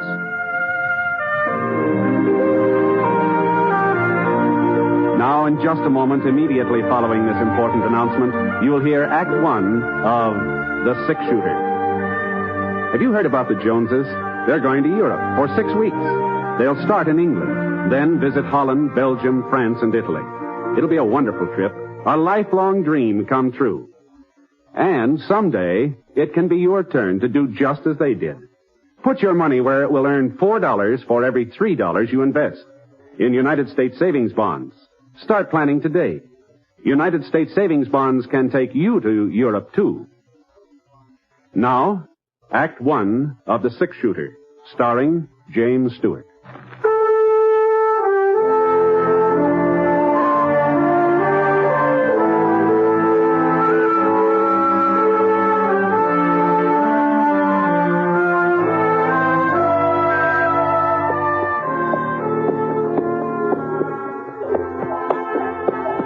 There were over 400 head in the McAdams herd, 400 white-faced Texas cattle, and only 3 of us to shove them along the trail to Abilene. But the McAdams boys had promised me a tenth of whatever the herd brought, so I signed on for the drive.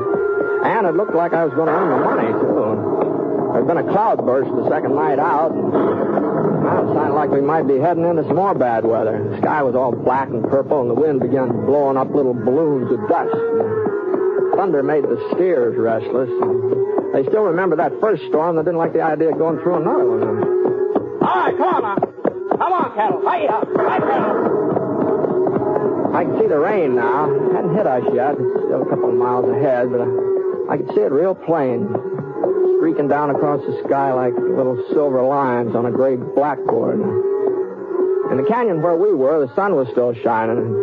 It gave me a sort of funny feeling. Rain and sunshine all at once, sort of like being two places at the same time. Rife McAdams, he came pounding up from behind and reined up alongside of me and Scar. Oh. What do you think, Britt? Well, if that wind don't change, we'll be getting wet inside of 15 minutes. Don't look like it'll change. No, afraid not. And I guess we might as well keep on going. It'll be easier to handle if we're out of this canyon when the storm hits. Yeah. I'll ride up and tell Norm. Okay. Norm! Hey! Yes? Get the lead out. Keep moving. Weak enough for you? Do as I tell you. Stop beeping. Okay. Come on, move it.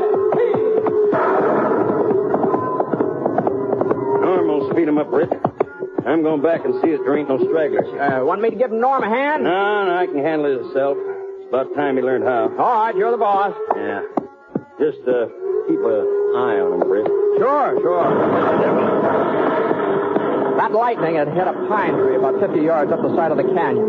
And when it toppled over, it started a couple of boulders rolling down the side of the ravine toward us. That was all the cattle needed to set them off. One of the longhorns took a look at the rock and let out a bawl that told the other animals to get out of his way. Hey, stop them, Norm! Stop them before they stand here! Life circled around and galloped over toward his brother. But Norm wasn't waiting for him. No. I saw him head up the slope of the canyon, and it looked to me like he didn't intend to stop anything.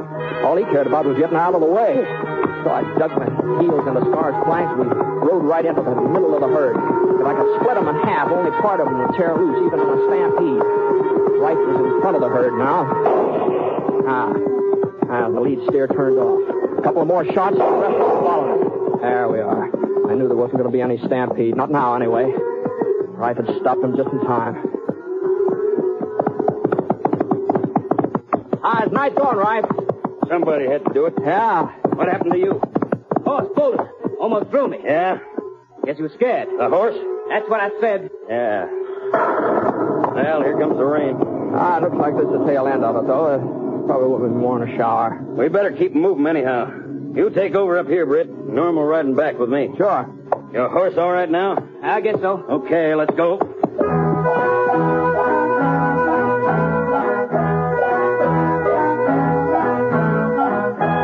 Half an hour later, the rain let up. It was nearly sundown, and a green-yellow rainbow arched up over the hills to the east, and Rife decided to make camp for the night. Neither of the McAdams brothers said much during supper, and afterwards Norm sort of moved off a couple of yards from the campfire and started playing his mouth organ.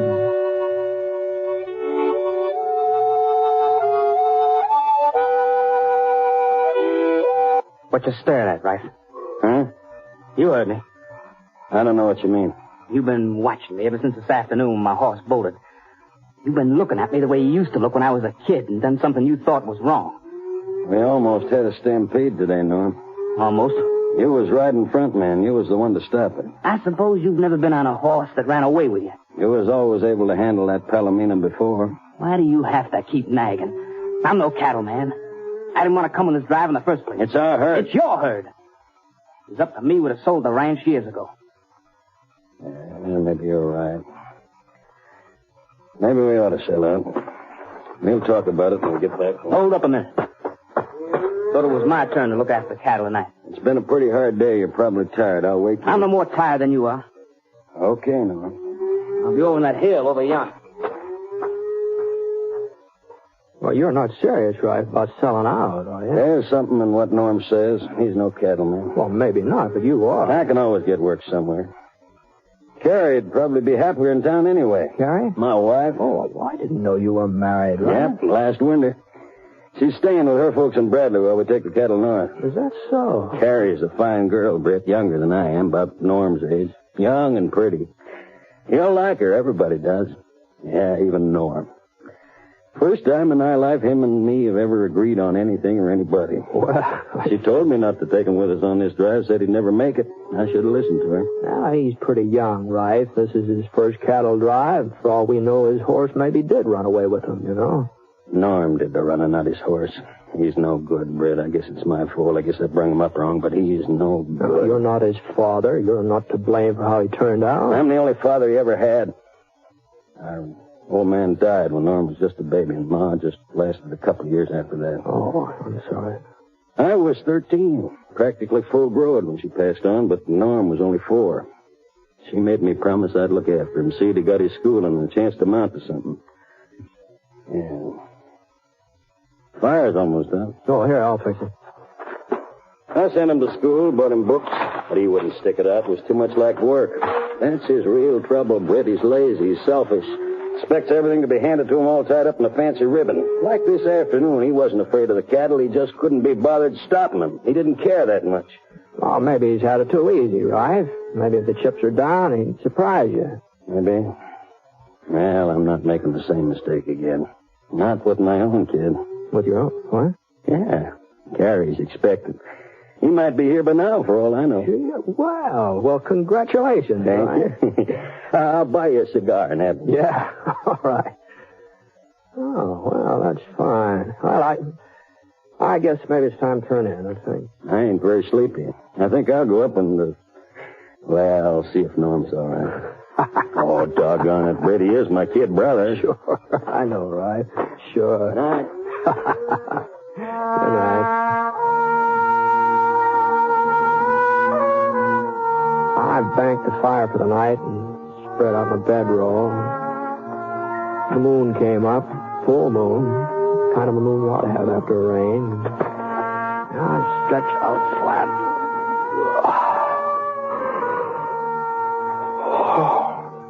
Well, except for a couple of rocks right in the small of my back.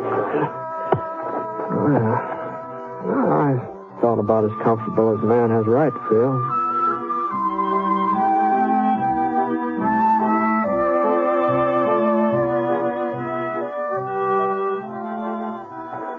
Right? No. It's me. Oh. I thought you were looking after the herd. Rife's come nosing around. Guess he don't trust me. So if he wants to stay up all night, that's his business.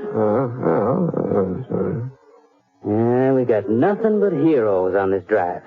How do you figure that? Well, you're the 6-shooter, ain't you? Supposed to be the fastest man with a gun west of Kansas City. East of there, too, from the way folks tell it. No, you shouldn't believe everything you hear, Norm. I don't. I don't believe you're any faster with a gun than the next man. Probably not. I don't believe you're any faster than me. See that white rock over there? Well? You're good. Go ahead. It's your turn. Well, I'm afraid I'm sort of out of practice of shooting at rocks. I used to do it, but I haven't tried it recently. What do you mean by that? I'm still a kid? I didn't mean anything. You're a good shot. Now, good night. Maybe you think it was an accident I hit it. I hit it. I can do it again. There. See that? Good night. Oh.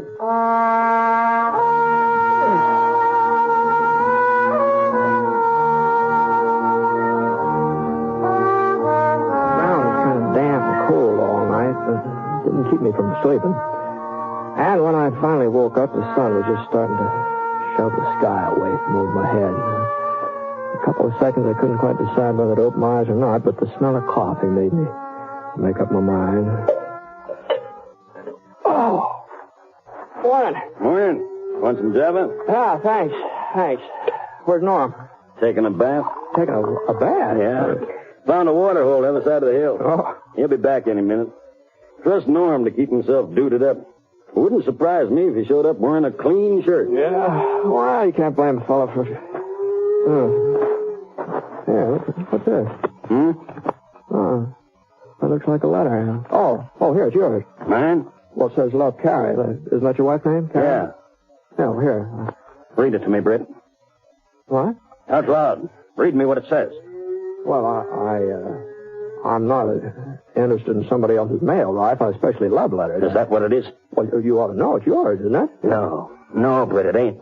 Carrie ain't never written me. She knows I can't read. It's Norm that had the schooling. Remember, Britt, I told you last night. Yeah, I remember. Read me what it says. Go on, Britt, read it.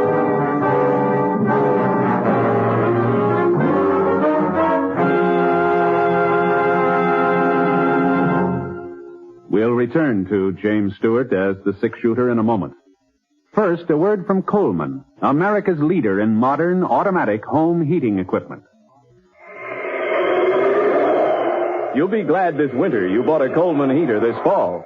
Yes, as you sit back in your easy chair, snug and comfortable, you'll be glad you bought a Coleman heater. You'll enjoy floor-to-ceiling warmth in those rooms you could never heat before. Get your Coleman oil or gas heater now during Coleman's big bonus sale. Here's what you get. First bonus, a new low price. Yes, now you can get a dependable Coleman automatic heater at a new low price. Second bonus, a new low operating cost. Coleman saves you up to 25% on heating bills because Coleman gives you maximum heat from your fuel. Third bonus, a 32-piece set of Libby's Safe Edge glassware worth $14. It's free with your new Coleman heater. Get 3 big bonuses. Get your Coleman oil or gas heater now during Coleman's big bonus sale. This sale is for a limited time only. So see your Coleman dealer tomorrow. You'll find his name and address in your telephone directory.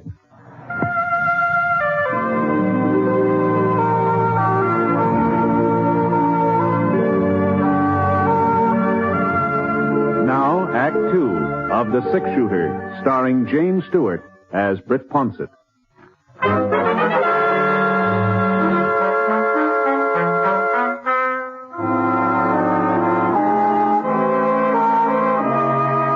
sun was warming the back of my neck as I stood there facing life, holding that piece of lavender paper in my hand. I looked down at the letter and then up at Rife again. He was just standing there, waiting, not moving. Not any part of him moving except the vein in his throat that jumped out a little throbs. I'm waiting, Britt. Now, it's not my letter, Rife, and I guess it isn't yours. It concerns me, don't it? It's from Carrie. It's from my wife. Well, that's between you and her. I want to know what it says, what she's been writing to Norm about. Go ahead, Britt. Read it to him. Oh, maybe you'd rather I told you what it says, Rife. It says, Carrie loves me. That she'll always love me, and it goes into detail. You rotten little whelp! Then we are, Rife. You think that gun will stop me? I'll break your neck. You're walking right into it, Rife. Now, put it away, Norm. You wanted a sample of my shooting last night. You put that gun away and you'll get it. What am I supposed to do, take you both on? This isn't my argument. It'll take 3 of us to get that herd to Abilene. I just want to be sure there'll be 3 of us to do it. There ain't going to be 3, Britt. You've taken everything from me. All your life you've taken everything, but you're not thinking Carrie. All right, that's enough, Rife. Come on now. I meant what I said about finishing that drive. 2 men may not make it, and I'm going to be sure I'm not going to lose that money you promised me. Now, come on. Now, straighten up here. What's the matter with you? You both able to ride now? Yeah. All right. I'm able. Norm, what about you? Sure. All right, now, come on. Let's get started. I dumped out the coffee and covered up the fire while Norm got the horses. We saddled up and got the herd underway. Norm moved out to the front, and I stayed in the middle. Rife brought up the rear. I figured it'd be just as well if I stayed between them. I looked back a couple of times, and whenever I did, I saw Rife staring at Norm, watching him, watching every move he made. But he didn't say a word. All day long, he didn't say a word.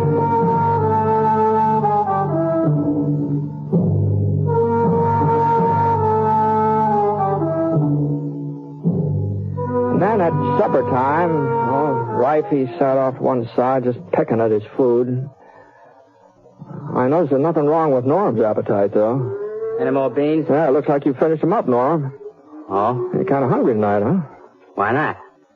Just a kid still doing my growing. At least that's what some people think. Uh-huh. Well, as long as you're so full of energy, maybe you wouldn't mind looking after the cattle, huh? Huh? Well, you missed your turn last night, didn't you?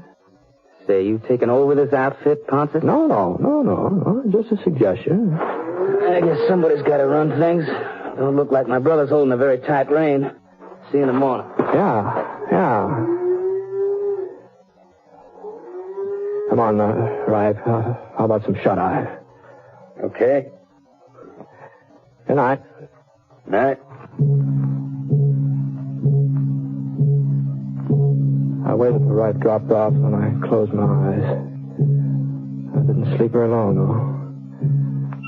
About an hour later, something woke me up. At first, I thought it was a coyote. And then I saw Rife edging off through the brush. You going somewhere, Rife? Huh? Coyote woke you up, too, huh? Yeah. That gun ain't gonna do much good if you're figuring on killing it, Rife. What do you mean? It's empty, Rife. You ain't got no right to interfere. Oh? I'm just thinking about that 10% of the herd. I'm gonna kill him, Britt. You can't stop me. Nobody can. He's your brother. No, he ain't. Not anymore. Would a brother do what he did to me? I ain't never had anything I could really call my own. If he wanted something, he took it. I never stopped him. But Carrie is my wife. She belongs to me, and this time I'm going to stop him. Well, hadn't you better wait and talk it over with her? I waited too long already. Why do you think she didn't want Norm to go with us on his drive? It wasn't because she was afraid he'd never make it. She wanted him there, with her. And at a time like this, which is... Easy now, Rife. Probably want to take over the baby, too, when it comes along. No, come on now. You've got to get some sleep now. You'll feel better in the morning. Come on now. No, I won't feel better in the morning, Britt. I won't feel no better until I'm even with him.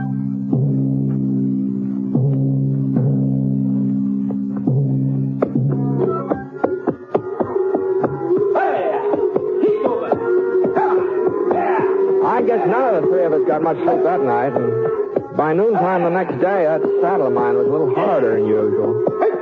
I'd been sort of keeping my eye on Rife. He was still riding behind me. But the sun was getting hot, and I was kind of drowsy, so I just sort of jogged along for the next few miles, not paying much attention to anything or anybody. If Scar hadn't given me a jolt, easy, boy, easy now.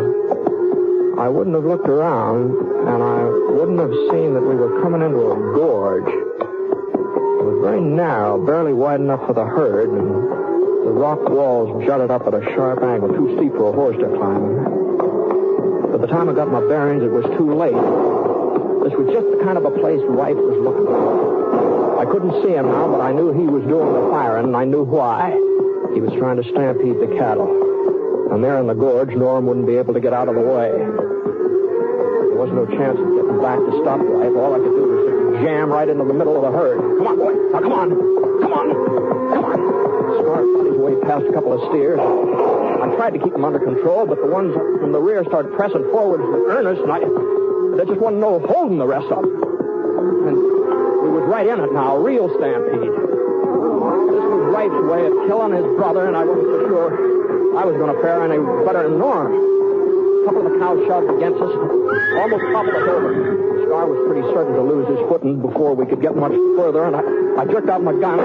I cleared us a little path, but the cattle plugged up before we get through. All of my shooting was just making things worse. There was nothing to do now but just give Scar his head, let him run with it. I hadn't had time to worry about Norm. I didn't know what had happened to him. I didn't even think about him until it...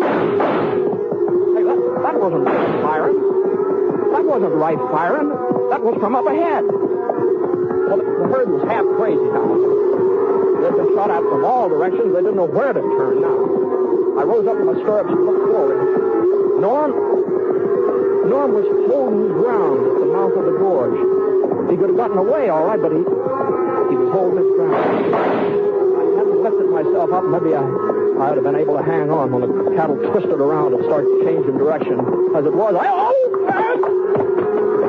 Scar held his ground, flattened out behind a rock. That was the only thing that saved my neck. I rolled under him. The cattle, as they swung around, started heading back to the door.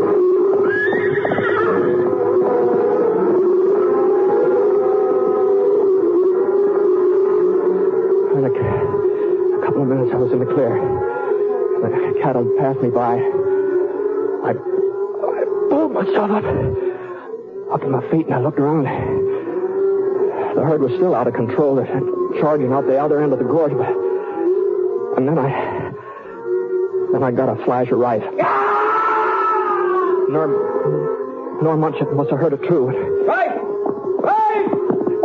Norm came pounding past me, firing at all the way like a crazy man, trying to get through to his brother.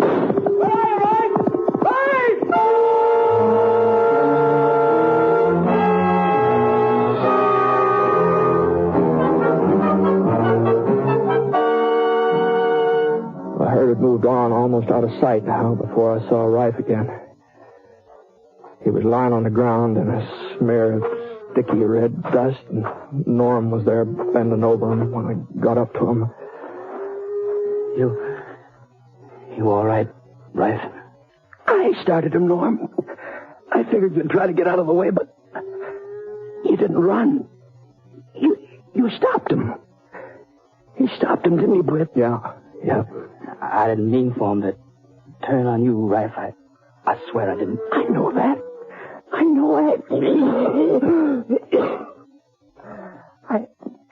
I saw you trying to get through to me. Why did you want to help me, Norm? I started them so they'd kill you. Why did you want to help me? You're my brother. You're all I've got, all I've ever had. You hear that, Britt? You don't hate me? Right. Listen, about Carrie. About that letter. It's all right, Norm. I don't blame you. I don't blame Carrie. But she loves you, Rife. That letter was written a long time ago, before you and her were married, before she even knew you. A long time ago? Yeah, I've carried it with me ever since. I was in love with her, but she wasn't in love with me, not ever. And when you come along, she realized that she's never had anything to do with me since. I only kept the letter so I could show it to you, and you got to riding me the way you did yesterday. You're telling the truth. You know I am, don't you? Yeah, I guess I do. Sure. I guess I've known it all along. When Carrie told me about us having a baby, I was so happy and proud it almost spilled over. I guess a man couldn't feel that way if he wasn't sure of his wife. Take it easy, right? Now, don't try talking too much. What's the matter with you, Britt? You think them cattle finished me? No, of course not. You said it would take all three of us to get to Abilene. That's the way it's going to be. All three of us. Sure. You and Norm and me. It'll be a while before I can get on my legs, but you just give me a couple of hours rest while you're rounding up the herd. A couple of hours and I'll be around to...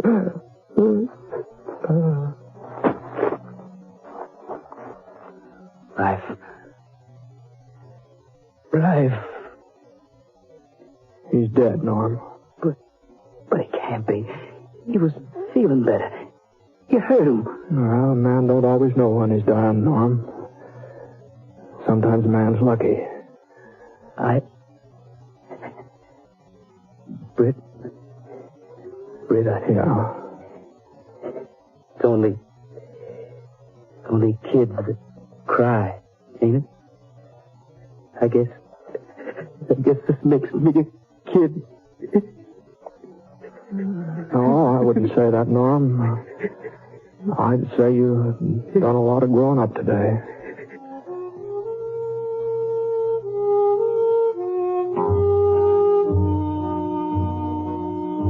We buried Rife there at the mouth of the gorge and went off to round up the cattle again.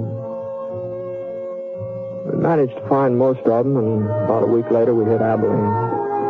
All during that week, I kept wanting to ask Norm about that letter from Carrie, if it was true what he told Rife, if it really had been written a couple of years ago. But somehow, I don't know, the subject never came up. Leastwise, I never found a good time for bringing it up. Besides, it really wasn't any of my business.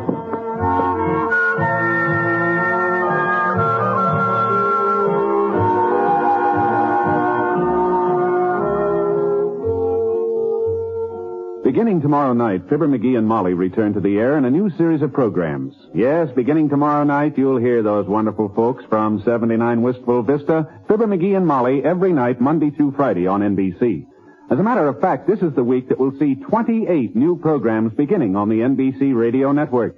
And you'll find that an evening with NBC Radio is an evening sure to entertain. So make a date to keep your dial set where you hear the familiar NBC chimes. Your invitation to the best in radio programming.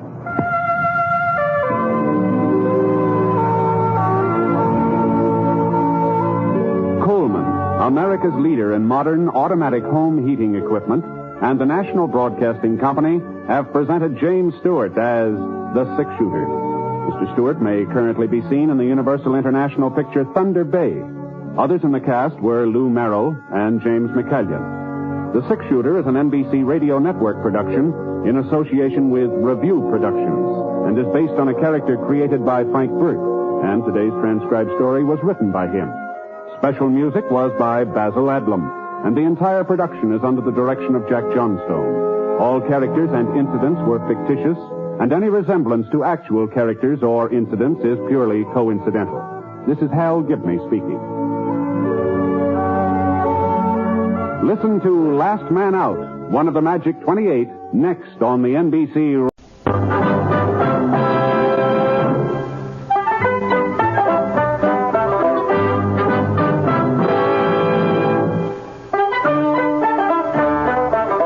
In a moment, you will hear James Stewart as the six-shooter, just one of the many great stars brought to you on Sundays on NBC. Every Sunday, hear Hume Cronin and Jessica Tandy in The Marriage, Sir Laurence Olivier on Theatre Royal, Lawrence Tibbett with the Golden Voices, Helen Hayes, Frederick March, Rex Harrison, and Lily Palmer on the NBC Star Playhouse. All of them heard only on NBC. James Stewart as the six-shooter.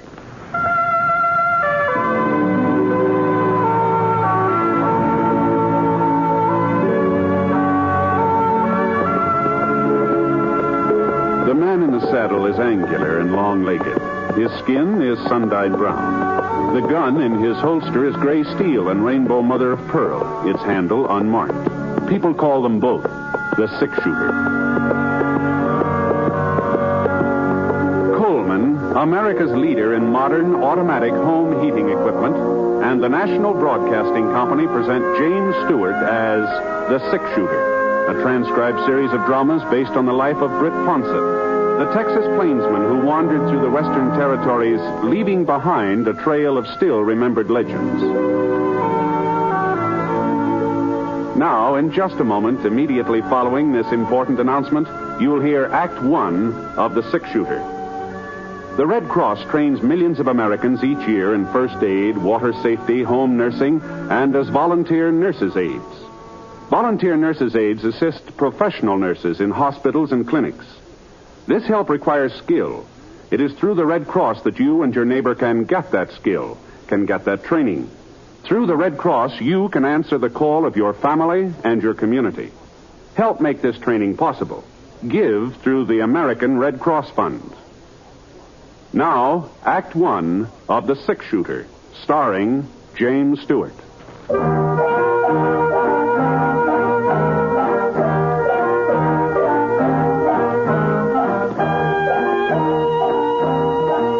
trail to Virtue City was over the crest of Bare Neck Mountain and then down the northern slope.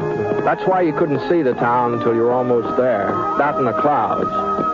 There always seemed to be a stack of thick marshmallow clouds along the side of Bare Neck, and by the time you got through them, the town was right in front of you. Anyway, it was about 2 o'clock in the afternoon when I hit the city limits, and at least what had been the city limits 10, 15 years ago. Of course, nowadays, houses on the outskirts weren't much more than just loose timber and broken windows. When I reached the main street, things looked more normal. Not like a real town, of course, but, well, the mercantile was open, and the bank, and the post office. 10 or 12 stores, maybe, all still doing business. I spotted what I was looking for. Oh, boy. Oh. The sign on the Opera House said Rocky Mountain Western Railroad, Virtue City office. Well, I guess they might as well use the Opera House for something. Jenny Lind sure won't be singing there anymore. Not like she did for the grand opening.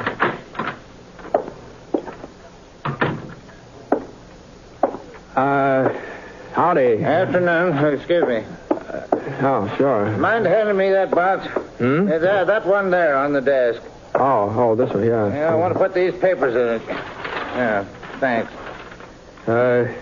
You're cleaning out the office, That's huh? right. I see. Moving to another place. Yeah. Well, I guess there's plenty of vacancies in Virtue City, isn't there? Yeah, there'll soon be one more. Oh, wait a minute. What? You leaving town? I sure am, mister. In 3 weeks. That's what I wasted here. 3 weeks. Well, I'm not wasting any more time. Tomorrow night, that's the deadline, then I take the stage. Virtue City doesn't deserve a railroad, and they're not getting one. Well, what's on your mind? Well, under the circumstances, I'm not exactly sure. That's no surprise. Nobody's sure of anything around here. No, what I mean is I was figuring on signing up with the railroad. I've laid track before, and I thought that I heard the new line was going through Virtue City. You heard wrong, mister. Uh-huh.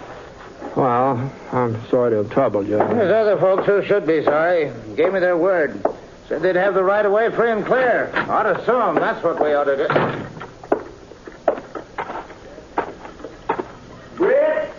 Britt Ponsett. Over here in the courthouse. What? It's me, Doc Cross.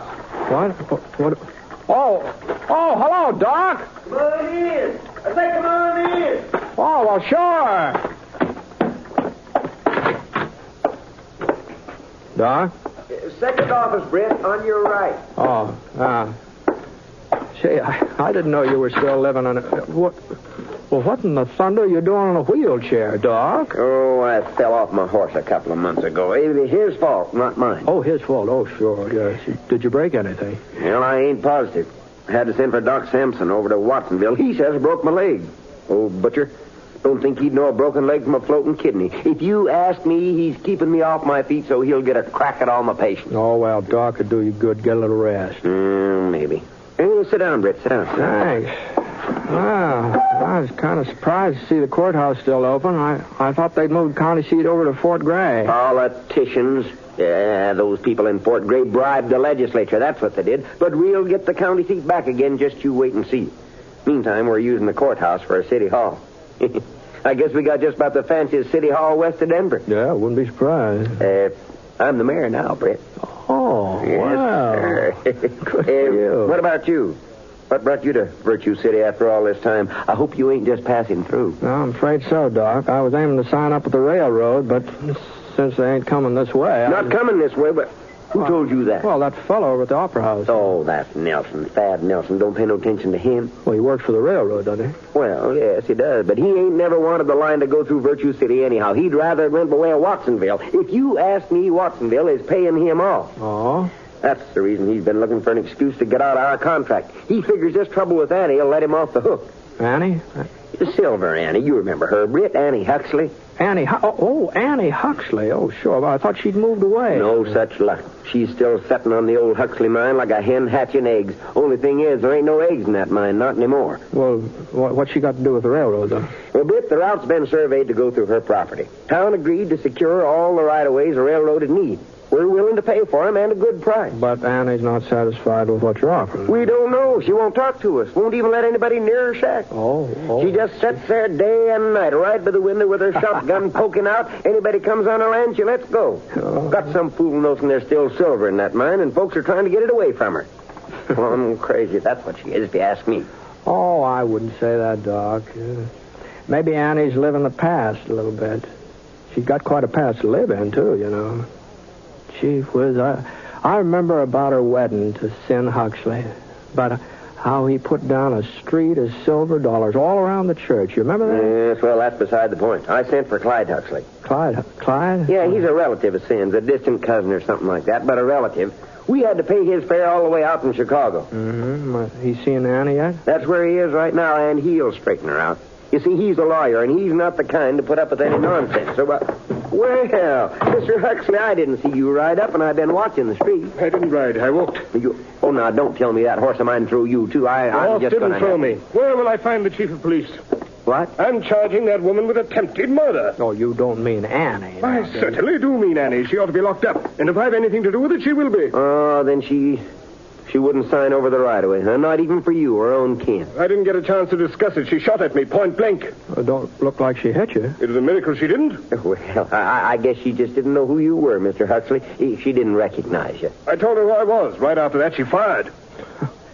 Yeah, some folks just don't cotton to relatives, seems like. Well, she tried to kill me. Oh, no, she was just defending her property, Mr. Huxley.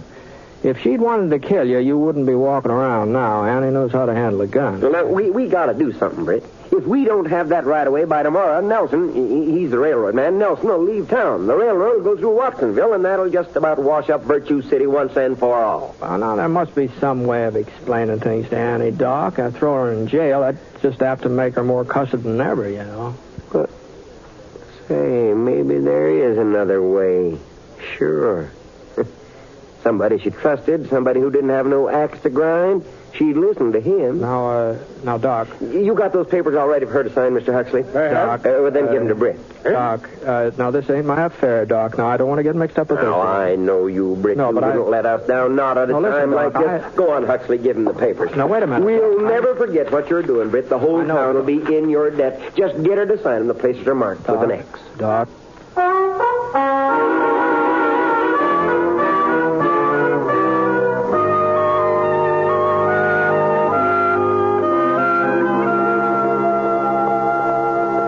Next thing I knew, I was riding up to the Huxley mine. Annie's shack was next to the main shaft, about 100 yards off the road. I slid down out of the saddle and tried the gate. Holy smokes. Padlock big enough to protect the Denver Mint was chained around the post. Well, I had nothing else to do but climb over the fence. Getting on toward dusk. Now, I didn't know whether to sneak up on Annie unawares or just walk up to the front door in plain sight and take my chances. While I was making up my mind, I flattened down behind a pile of wooden boxes. Wow. At least one thing was certain. I wasn't going to sneak up on her unawares. Go on. Beat it. Next time I won't miss. I'll put that thing down, Annie, or I'll shoot it out of your hands. Well, who's out there? Who is that? Britt Ponsett. Britt? That's right. I'm on a nose. None of the flea-bitten skunks from around here would have nerve enough to talk to me that way. All right, I'm coming in, Annie. I guess there's no stopping you. Not that I believe you'd ever try to shoot this gun out of my hand, Britt, no matter what you say. Well, that makes us even, man. I don't believe you would aim it at me either. How are things, Annie? Well, not too bad. Not too bad. To close that door, will you? Sure. Fact of the matter is, Britt, I've been working the southern shaft lately. Found a vein that looks real promising. One of these days, the Huxley will be going full force again. Mm-hmm. Now, Annie, you don't really believe that. Why, of course I believe it. Why shouldn't I? We took $250,000 out of this mine, Sin and me, and there's plenty more. It's just a question of finding it. Here, you want some coffee? Yeah, thanks. Now, these hills have been worked dry, Annie. There's no silver in them, not anymore. And that's why I came up to talk to you. Here. Drink your coffee. Thanks. It's about the right of way for the railroad. You're just wasting your breath. No, but Doc Cross said you didn't know anything about the railroad, that nobody'd been able to explain it to you. Oh, nobody had to explain it. There's nothing goes on in Virtue City that I don't get wind of. I ain't lived here 35 years for nothing. Doc says the town needs the railroad, needs it bad. Why, I got no objection to a railroad into Virtue City.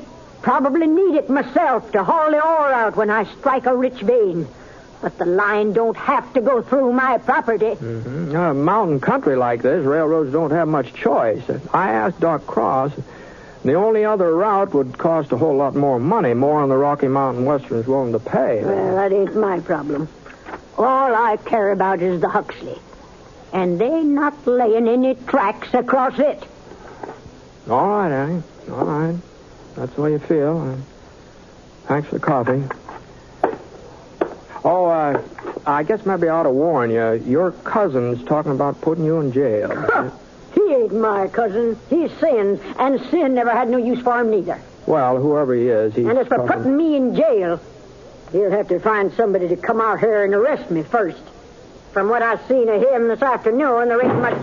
There she is. Hey! Give me that gun, Annie. Don't make no trouble. What's going on here, Huxley? I told you I was going to swear out a warrant for arrest. Thanks to you, the sheriff was able to serve it. Britt Ponsett! Oh, wait a minute. Of all the low-down mean... Annie? Keeping me occupied so they could sneak in here. Why? Come on, Annie, let's go. Listen, Annie, I can swear to I've you that... done enough listening to you already.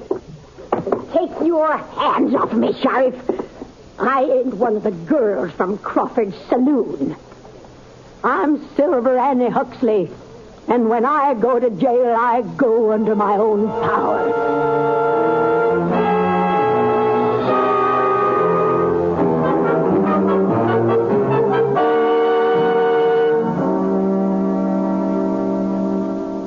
We'll return to James Stewart as the six-shooter in a moment.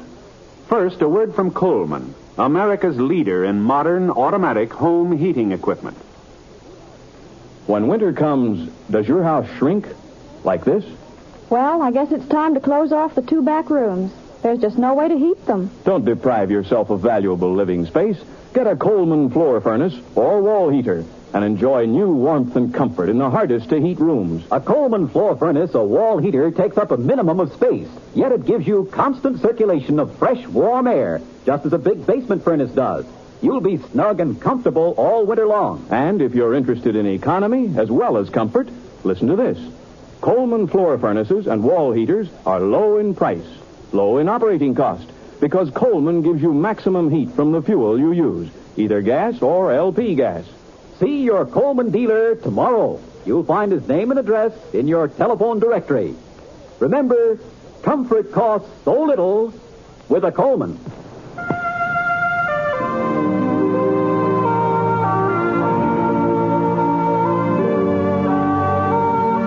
Now, Act 2 of The Six-Shooter, starring James Stewart as Britt Ponsett.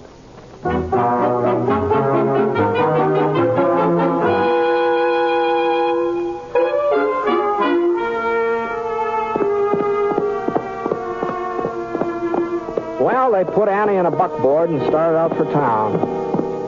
I rode alongside for half a mile or so and tried to tell her I wasn't part of getting her arrested, but she wasn't listening. So I gave Scar his head. It was about 9 o'clock when I got back to Virtue City. The place looked even stranger by night than by day. Just a light here and there where folks were living. And then whole blocks of darkness in between. Sort of like the candles on a cake when part of them had been blown out. I stopped off at the Mansion Hotel long enough to get me a room, then I headed over to Doc Cross's house. He was sitting in the living room eating a box of hard candy when I got there. Come on in, Britt. Come on in. How'd you make out? Get her to sign on the dotted line? No. Sorry to hear that. Oh, my gosh. I ought to know better than to eat this stuff with my teeth. Sure is good, though. Have a piece? No, thanks. Well, now, you mustn't feel too bad, Britt. I was afraid you wouldn't have much luck with her. So was Mr. Huxley. He went ahead and got that warrant drawn up. Yeah, I know. Uh-huh. Yeah. I was there when the sheriff arrested her. She thinks I was in cahoots with him and Huxley. Oh, well, now that's a shame. But don't you worry. I'll see she finds out the truth. No, I guess it served me right for getting mixed up in her affairs. No, you wasn't mixing, Britt. You was just doing us a favor, and we're all much obliged. Mm-hmm. You know, sending for Clyde Huxley was just about the smartest stunt I ever pulled. Maybe so, but you haven't got the right of way yet. We'll get it, Britt. We'll get it. Mm-hmm. Well, I don't think jailing is the answer. Besides, you'll have to turn her loose anyway. Huxley can't make that charge of attempted murder stake. No, he's not charging her with anything, Britt. What? It's just a question of whether she's got all her faculties or not. That's what the hearing will be about. You mean he's claiming she's crazy? Well, you said yourself she was peculiar. I said she lived in the past, that's all. Everybody's got something to remember, does that, more or less? Well, in her case, it's more, not less. Of course, it's up to Judge Drayton to decide. Well, hasn't there got to be medical testimony and a sanity hearing? Yeah. Huxley subpoenaed me this evening. Oh, doggone it, Doc, now. This just isn't right. Huxley's her only relative. He looked up our state law. It says the nearest relative can demand a sanity hearing if there's sufficient cause. You take that mine away from her, you'll break her heart. Now, wait a minute, Britt. You said yourself this wasn't none of your business, that you were sorry you mixed into it. Sure, but it just looks like I got mixed up in it. All right, good night, Doc. I'll see you later. Now,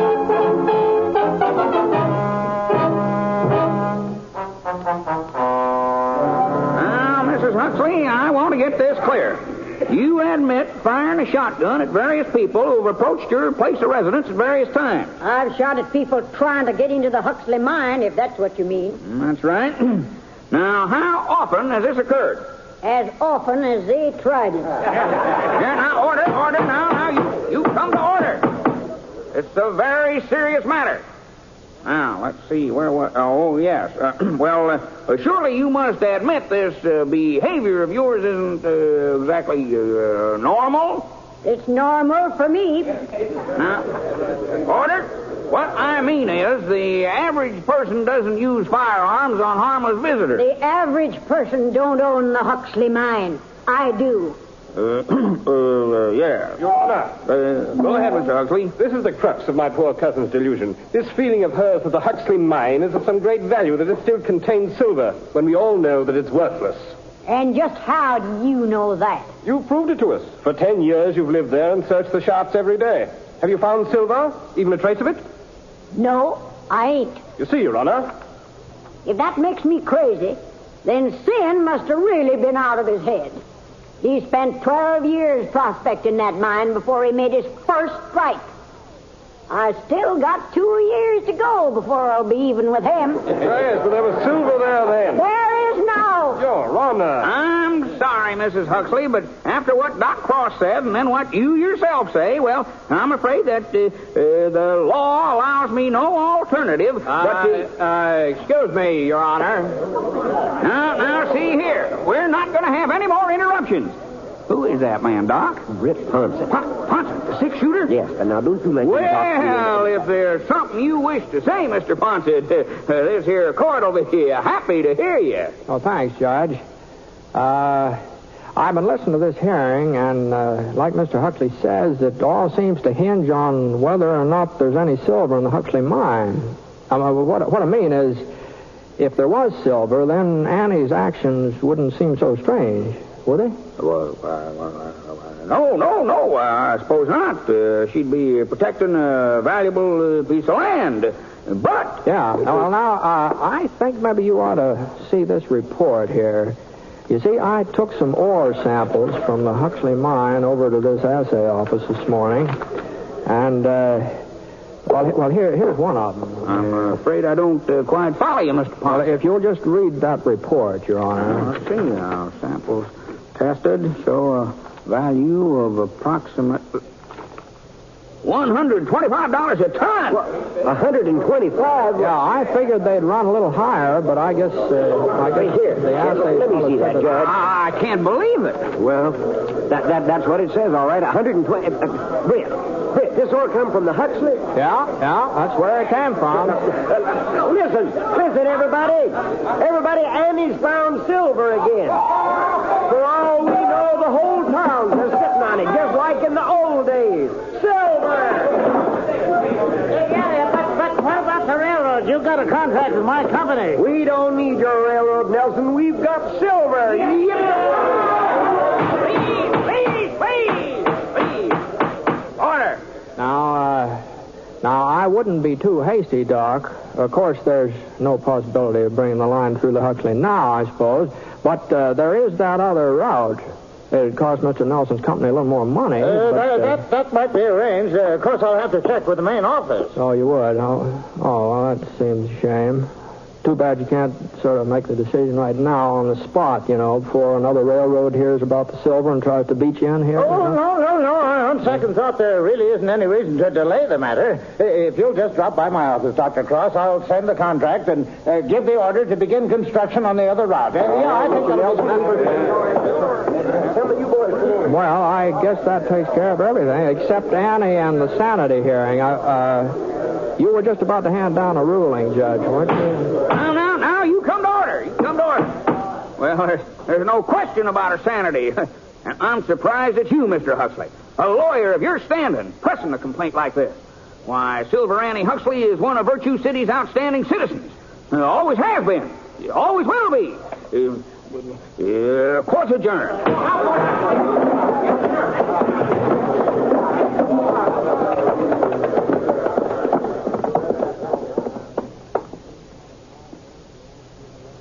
Well, inside of 5 minutes, the only people left in that courtroom were me and Annie.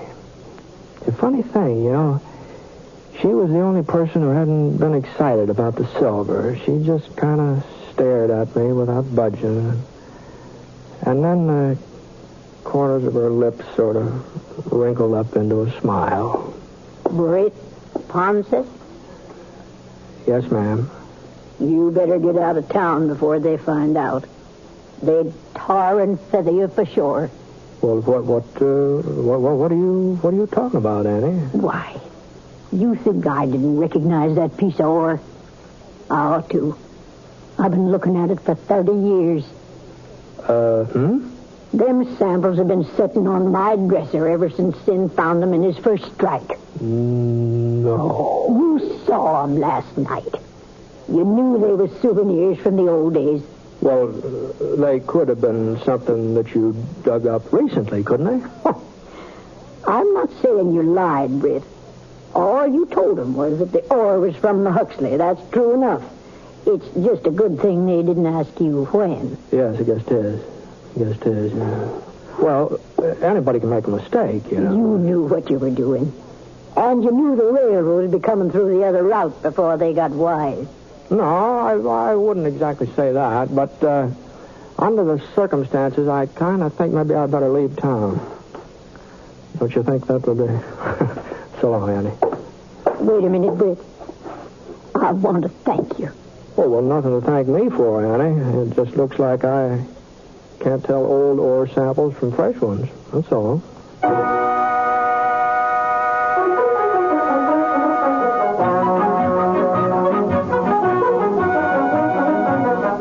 It was a month or two later before I heard about Virtue City again. Bumped into a fellow in Idaho Springs who was heading up that way. Said there'd been a big silver strike near the town. I tried to talk him out of going over there. I told him it was probably just a false alarm. He wouldn't listen.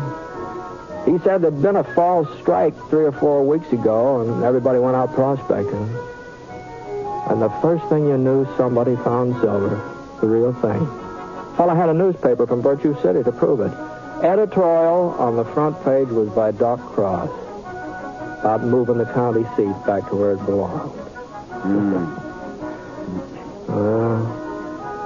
Things sure have a funny way of working out, don't they?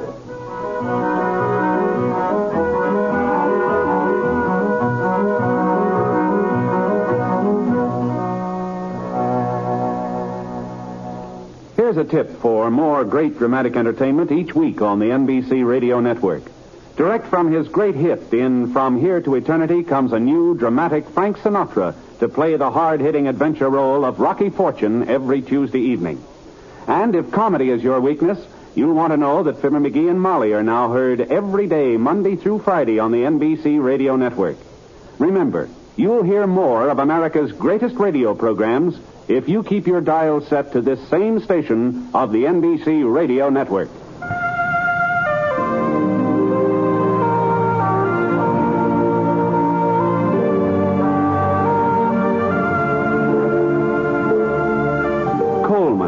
America's leader in modern automatic home heating equipment, and the National Broadcasting Company have presented James Stewart as the six-shooter. Mr. Stewart may currently be seen in the Universal International picture Thunder Bay. Others in the cast were Jeanette Nolan, Dan O'Herlihy, Herb Vigran, Robert Griffin, and Parley Bear. The Six-Shooter is an NBC Radio Network production in association with Review Productions and is based on a character created by Frank Burt, and the transcribed story is written by him. Special music was by Basil Adlam, and the entire production is under the direction of Jack Johnstone. All characters and incidents were fictitious, and any resemblance to actual characters or incidents is purely coincidental. Hal Gibney speaking.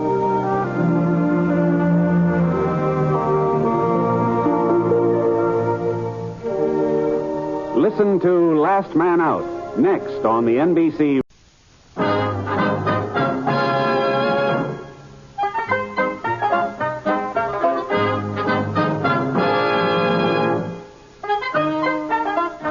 In just a moment, you'll hear James Stewart as the six-shooter, just one of the many great stars brought to you on Sundays on NBC. Every Sunday, hear Hume Cronin and Jessica Tandy in The Marriage, Sir Laurence Olivier on Theatre Royal, and Lawrence Tippett with the Golden Voices, Helen Hayes, Frederick March, Rex Harrison, and Lily Palmer on the NBC Star Playhouse. All of them heard only on NBC. James Stewart as the six-shooter.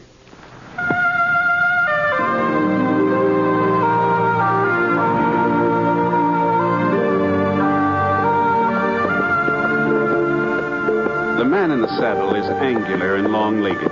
His skin is sun-dyed brown. The gun in his holster is gray steel and rainbow mother of pearl, its handle unmarked. People call them both the six-shooter. The NBC Radio Network presents James Stewart as The Six-Shooter, a transcribed series of radio dramas based on the life of Britt Ponsett, the Texas plainsman who wandered through the Western Territories, leaving behind a trail of still-remembered legends.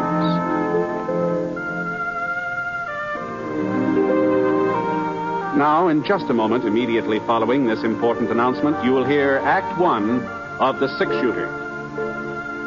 A lot of vacations start as a daydream and end as a daydream for lack of money. That need not happen to you. You can have extra money when you need it. Simply join the payroll savings plan for buying United States savings bonds. When your bonds mature, you'll get back $4 for every $3 you invest. And there's your extra money, your vacation, both guaranteed. Ask your employer about buying United States savings bonds through the payroll savings plan, and then join. Now, Act One of The Six-Shooter, starring James Stewart.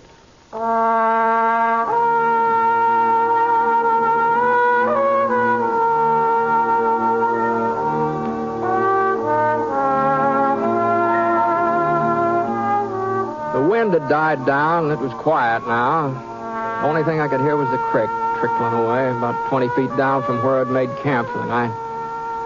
I shifted my blanket, turned over on one side.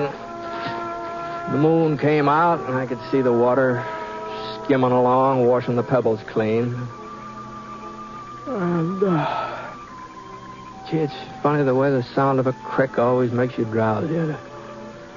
I started to close my eyes, and then I got that same feeling again. That feeling I'd had all day. Scar fella, too. Ever since we turned off the main road into the trail to Petersville, I'd had a hunch that there was another horse not very far behind. Whoever was riding him managed to keep out of sight, but it was the same kind of a hunch you get when you feel a pair of eyes drilling into the back of your neck and then turn around and spot somebody staring at you. Scar hadn't been traveling very fast. Anybody could have caught us. It was real easy. The fellow back there hadn't wanted to catch up. That is, if my hunch was right. It wouldn't be the first time I played the wrong hunch. No point of losing sleep over it, anyhow. It was Scar that woke me up. I could see a shadow over by my pile of grub, not more than 6-8 feet away. I inched my hand from under the blanket, and I got a grip on my gun. Oh, you looking for something, mister? Now. Hold on. Oh, just a minute. Hold on now. There. That's better. I'd kind of like to find out why you're pretty young to be roaming around this country, aren't you, son? I'm 11. Ah. You the fellow's been following me all day? It's a free trail, ain't it? Yeah, guess it is. Then you ain't got no right to interfere with my riding over it. Oh, that's true enough.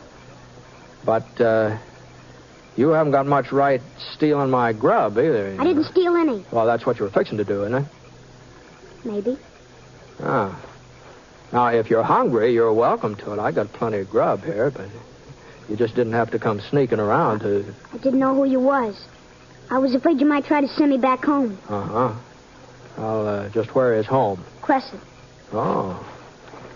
Well, if you'll stir up the fire, I'll see what I can do about heating up some beans. How's that sound? I'd appreciate it. Good. All right. Hand me that pan over there, will you? There we are. You won't tell nobody you ran into me, will you, mister? You won't tell them you seen me. Well, You're not taking me back to Crescent. No matter what happens, I'm not going back there. You understand that? No, take it easy now. You're not the first boy to run away from home. Far from it. Most of them hike off when they're about your age. But they don't usually miss more than one meal before they turn back. At least I didn't. What happened? Your dad give you a whipping? No, sir. Pop wouldn't hurt me either. He's a fine man. The finest man that ever lived. Sure, yeah. Well, here's your beans. I'm heading for Petersville to find my father. He told me when I was big enough I could join up with him. Well, big enough now, ain't I? Yeah, you're a real good-sized boy for 11. Say that much. How come you haven't been staying with your dad? He moves around a lot. Oh, I see. So I've been living with Aunt Aggie ever since Ma died. But it's not the same as being with your own pa. No, I guess it isn't. And I made up my mind. As soon as I found out where he was, I was going to him. Mm-hmm. You sure your dad's in Petersville? Aunt Aggie got a letter from here last Monday.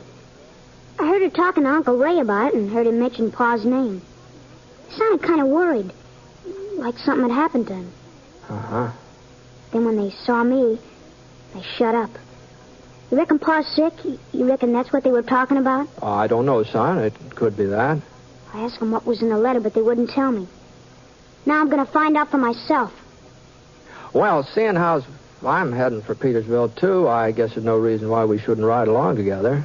And if we're going to be traveling companions, we ought to introduce ourselves, don't you think? My name's Larkin. Rink Larkin. Oh, pleased to meet you, Rank. I'm Britt Ponsett. Britt Ponsett? That's right. Who they call a six-shooter? Gee whiz, Mr. Ponsett. I didn't mean to talk back to you the way I did. If I'd known who you was... Say, would you mind showing me your gun? Heard folks talk about that gun of yours ever since I was a kid. Yeah, sure. Here, catch. Boy. Ain't near as heavy as it looks. Well, you know about guns, Rank? Some. Want to see me give it a twirl? Sure, let's see. Oh, hey, that's fine. Whoop, whoop, whoop, whoop. Of course, it ain't the way you do it, though. But here, Mr. Ponsett. Thanks for showing it to me. Sure. Well, I guess we still got a couple hours before sunup. Why don't you bring your horse over here by the fire? Maybe we can get some shut-eye. Good idea. Oh, Mr. Ponsett. Yeah?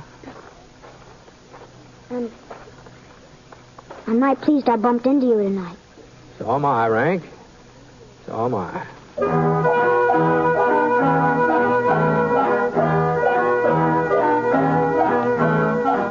We got an early start the next morning. That is, considering that it took me almost half an hour to get Rink awake and on his feet. It was about 4 o'clock when we got into Petersville. I'd been through that way for a couple of years, but the town, it hadn't changed much. But the only thing different I saw was a new livery stable and a fresh coat of green paint on the Jackson Hotel. Men playing checkers in the front porch, they hadn't changed at all. Except maybe their beards a little grayer. Of course, my hair wasn't exactly the same shade it used to be, you know. But that was from being out in the sun so much. At least that's how I figured. Well, we pulled up beside a yellow adobe building right next door to the hotel and climbed off our horses. Well, come on, Rank. Let's go inside and see what we can find out about your father. That's the sheriff's office. Mm-hmm. Sure, he'll know where he is. If any... What's the matter, Rank? I don't like sheriffs, that's all. Haven't been giving you trouble, have they? I don't like him neither. Heard him say so once. He was talking to a friend of his and heard him say how he hated some sheriff. Oh, well, I don't imagine he was talking about Sheriff J. There's good sheriffs and bad sheriffs, like everything else. But most of them are good. Come on now, come on. Britt Ponsett. Hello, Sheriff. Hi. What in thunderation you doing in Petersville? Well, the widow Jenkins is going east for her daughter's wedding, and she asked me to look after her place while she's away. Well, it sure is good to see you. Say, who's your friend here? No, this is Rink, Sheriff. He was coming to Petersville, too, so we decided to ride along together. Pleased to meet you, son. Howdy. Matter of fact, that's why we stopped in to talk to you. Rink wants to find out about his father. Be glad to help out if I can. What's his name, son? Larkin. Earl Larkin. Oh, I see. I'm sorry. You're just a couple of hours too late. Too late? I wrote to your pa's sister in Crescent. Her answer came in on the morning stage. She said she didn't want your pa's body for us to bury him here. Funeral was this morning. Pa's dead? What? Wait, you knew about him being killed, didn't you? You may have told you. I guess she didn't, Sheriff. Oh, I didn't mean to blurt it out, Britt. I figured... How... I thought... How did it happen? We don't have to talk about that now, son. I want to know. What happened? Look, suppose you come up to my house for supper, huh? After you've had a nice home-cooked meal. It won't do you no good to stall, Sheriff. I want to know who killed him. You'll find out anyway, Sheriff. Yeah. Yeah, I guess he will. All right, son. It was me. You? Marshal over at Atterbury sent word that Larkin and his pal Cliff Traeger were heading this way. I'd heard about him before. I knew what to expect. He rode into town about noontime. I was waiting inside the bank. I had deputized some of the boys, and they were with me. Your pa and Traeger didn't have a chance, son, but they shot it out anyway.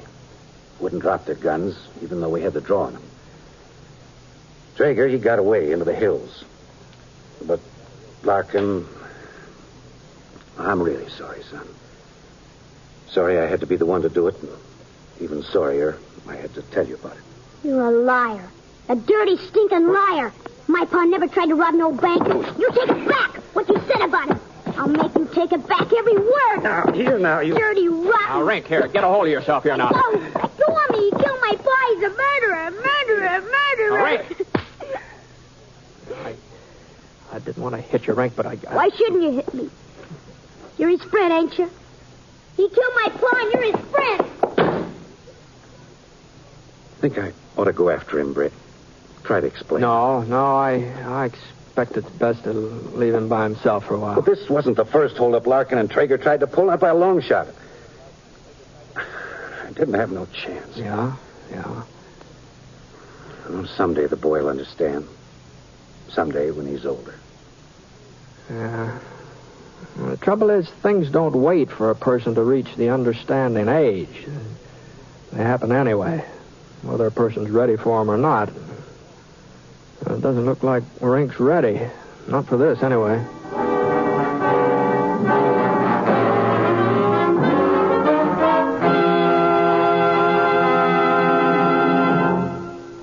We'll return to James Stewart as the six-shooter in just a moment.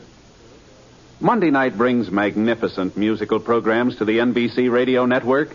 It's an evening designed for restful relaxation. A time to sit back in your favorite chair and listen to melodies old and new on such famous programs as The Voice of Firestone, The Railroad Hour, and The Telephone Hour.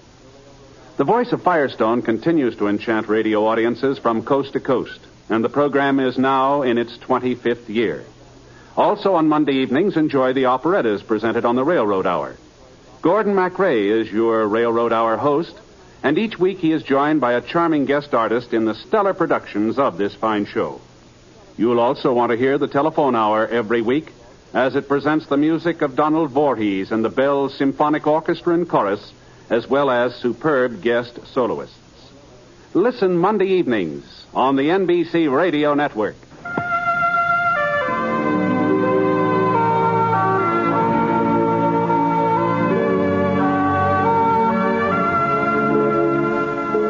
Now, Act 2 of The Six-Shooter, starring James Stewart as Britt Ponsett.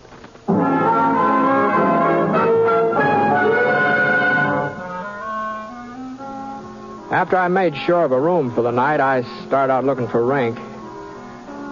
I had a hunch I wouldn't have a hard time finding him. There was only one cemetery in Petersville, a sloping hill west of town. Pines all around it and soft green ferns mixed in between the trees. Rink was there, sitting on his haunches right beside a mound of fresh earth. He wasn't crying, but his cheeks were streaked with wet dust where the tears had been. Oh, Rink. Say, if these things were your paws, I thought maybe you might like to have them here. You, want some supper? I'm not hungry. Yeah, well... You believe what the sheriff said, don't you? You believe he was right to kill Pa? Well, I wasn't there.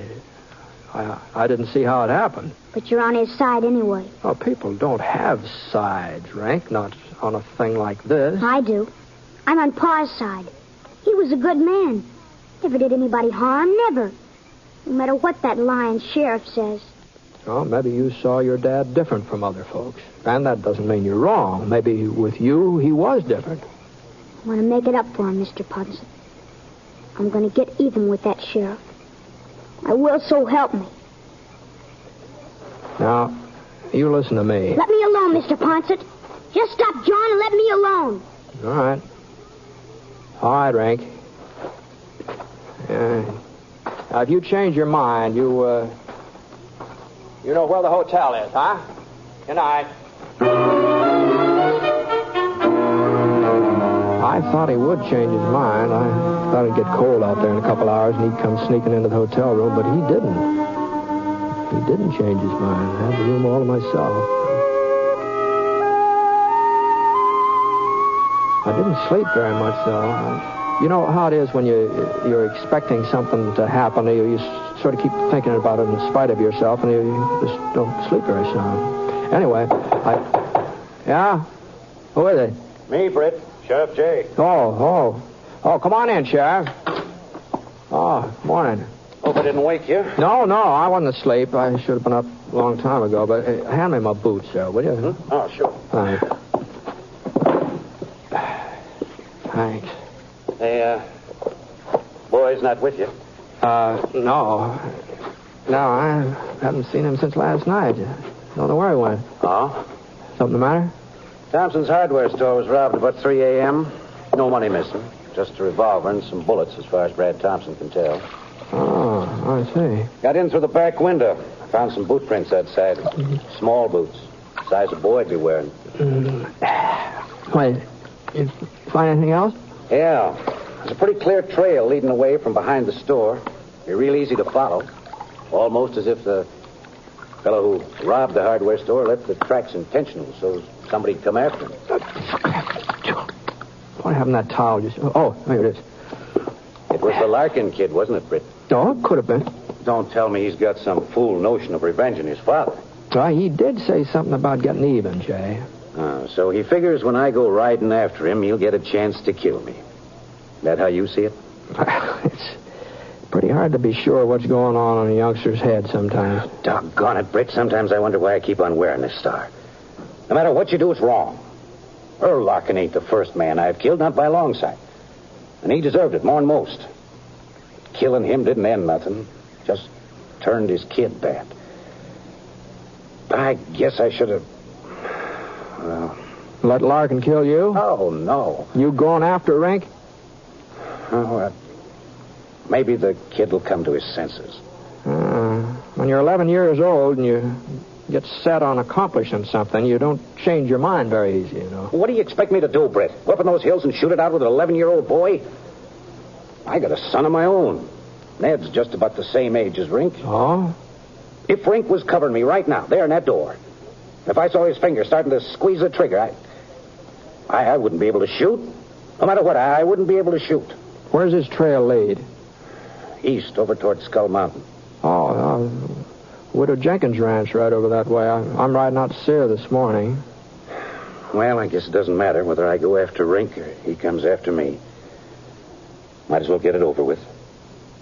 That's what you think I ought to do, ain't it, Britt? Oh, no.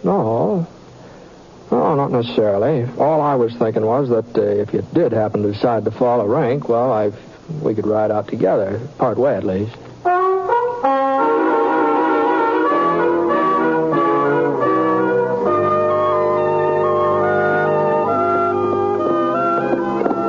We're getting pretty close to Black Canyon, are we? Yeah, it's only about half a mile. If somebody wanted to set up an ambush, that canyon would be a good place, wouldn't it? Yeah. Well, here's the turnoff to the Jenkins ranch. Huh? Oh, yes, yeah. That's right. Well,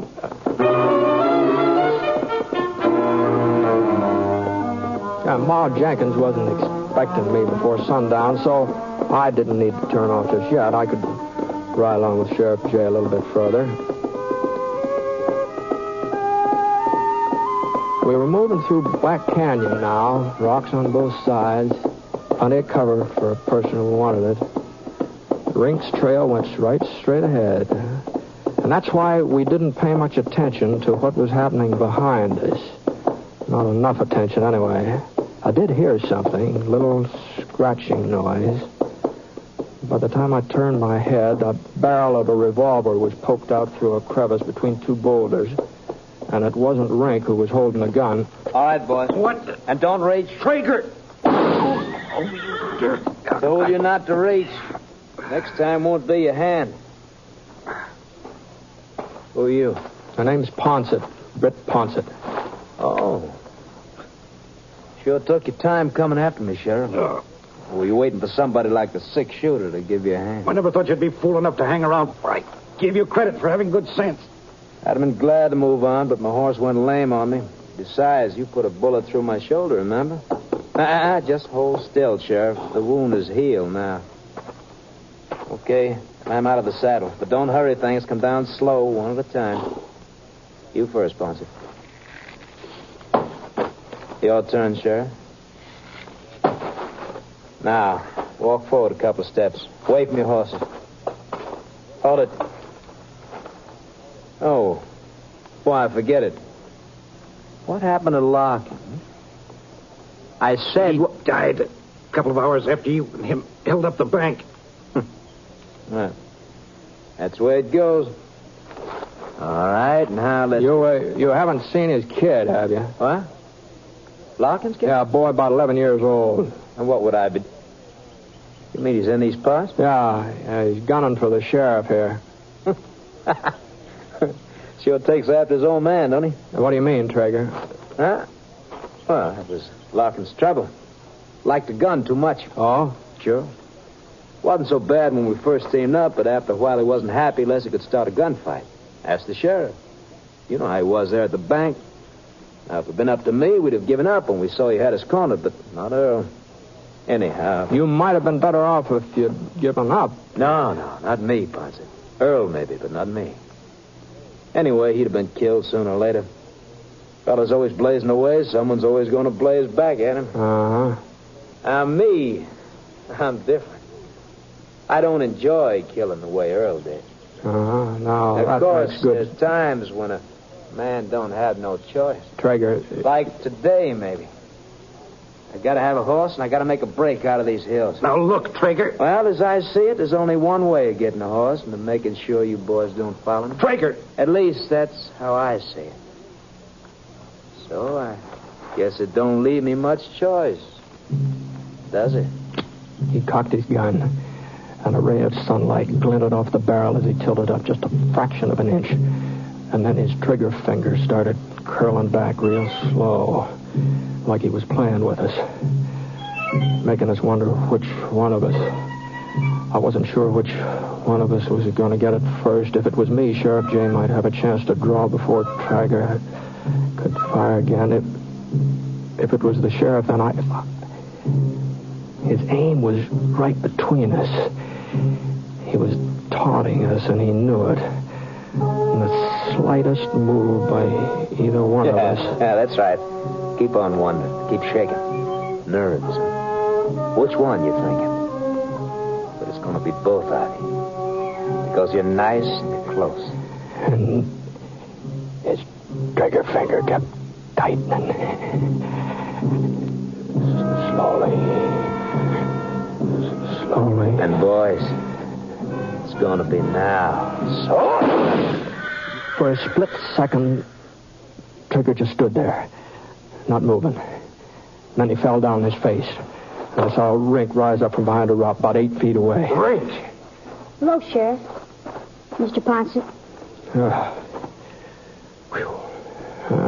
Hello, Rink. You... Holy mackerel, son. You sure turned up at the right time. You've been hiding behind that rock all the time? You see me, didn't you, Mr. Ponsett? When I snuck up behind that rock? That's why you kept talking about Pa. I thought I saw somebody. Figured it might be you. Sure hoped it was. I'm glad I heard what he said, Mr. Ponsett. Otherwise, I'd never have believed about... I'm sorry I called you a liar, Sheriff.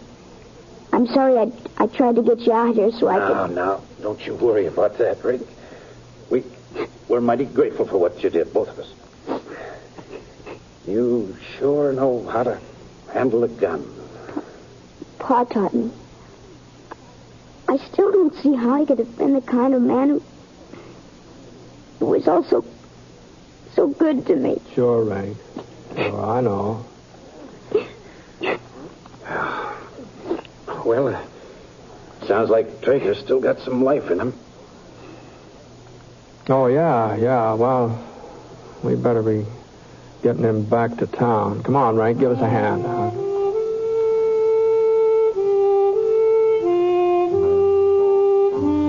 Well, since I was going to be alone on the Jenkins place while Maul Jenkins went east, there didn't seem to be any good reason why Rink couldn't stay along there for a while, too.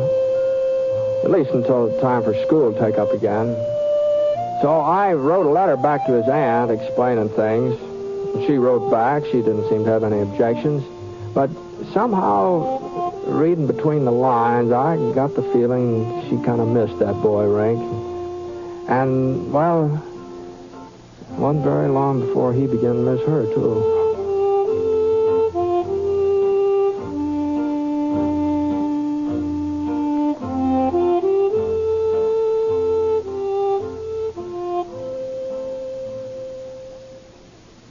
One of the finest things you can do is support your local community chest or United Fund. Through them, you can make just one yearly contribution that takes care of many needs. Since only one campaign is staged, much time and effort are saved. Your money is collected and administered honestly and efficiently. So give generously to your community chest or your local United Fund.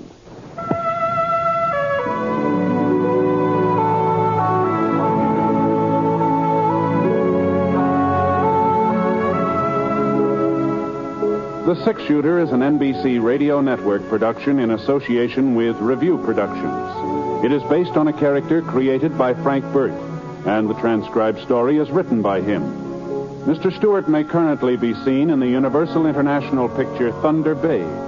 Others in the cast were Sammy Ogg, Russell Thorson, and Tony Barrett. Special music for this program was by Basil Adlam, and the entire production is under the direction of Jack Johnstone.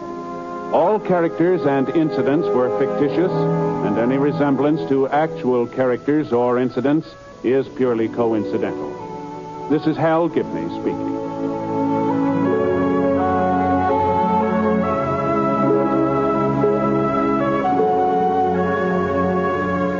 Here's Stroke of Fate next on the NBC Radio.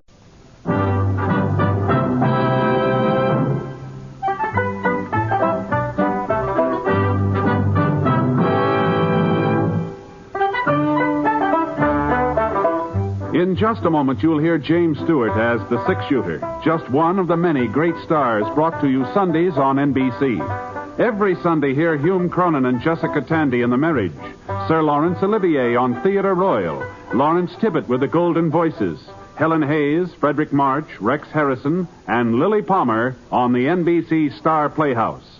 All of them heard only on NBC. James Stewart as the Six Shooter.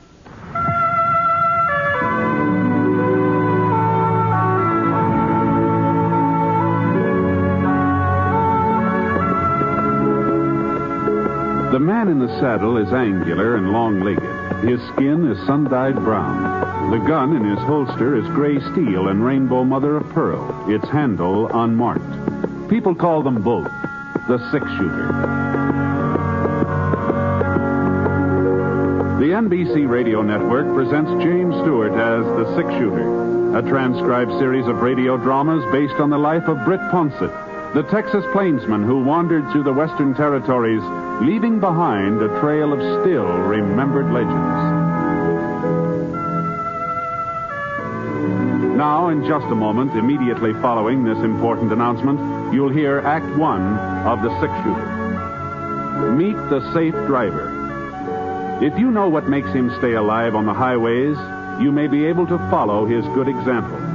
He always keeps his car in A1 mechanical condition. He shows courtesy for other drivers.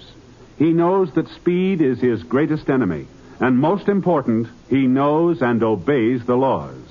Remember, few accidents happen with safe drivers. Are you one of them? Now, Act 1 of The Six Shooter, starring James Stewart.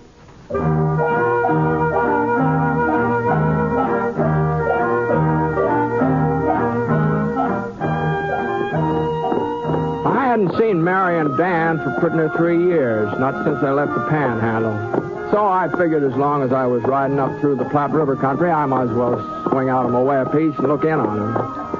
Now, we'd been real good friends for a long time. It was kind of like going home. And the closer I got, the more I kept thinking back, remembering, kind of daydreaming. You know, riding across prairie flat sort of does that to you. Your horse, he kind of finds his own trail mostly, and you just slouch easy-like in the saddle and listen to the hoof beats, steady, regular. Things you haven't thought about for years sneak into your head.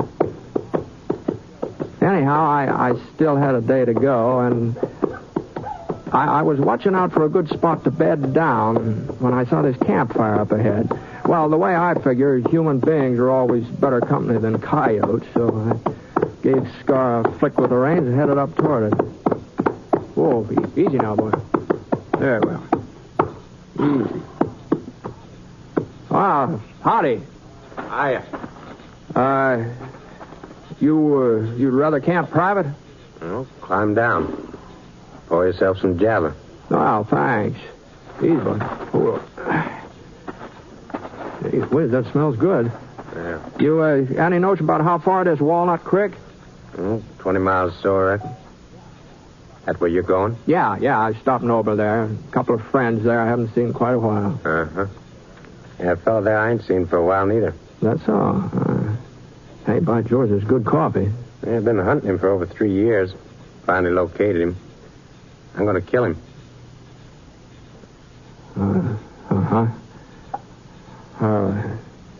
How come? He murdered my kid brother 4 years ago in Laredo. Shot him down in the street. Yeah. Well, another killing won't bring him back. Oh, nothing will bring him back. After I killed Dan Mailer, nothing will bring him back neither. Dan Mailer? That's right, Ponsett. Huh? Yeah, I knew who you was. As soon as you rode up to that fire and I got a look at that gun of yours. Britt Ponsett. The fellow they call the Six Shooter. Well, you must have known I was a friend of Dan's. How come you told me all this? Well, I figure you'll warn him. And that's fine with me. I want him to know. Have time to get scared, maybe try to run away. I like it if he runs a while first. I'll catch up with him. You tell him that, Ponsett. You tell him Red Lawson's coming to kill him. And ain't nothing he can do about it. Well, all right. Thanks for the coffee. Easy, boy. Now, Lawson, I reckon Dan won't run. I'll be seeing you. Come on, boy. Come on.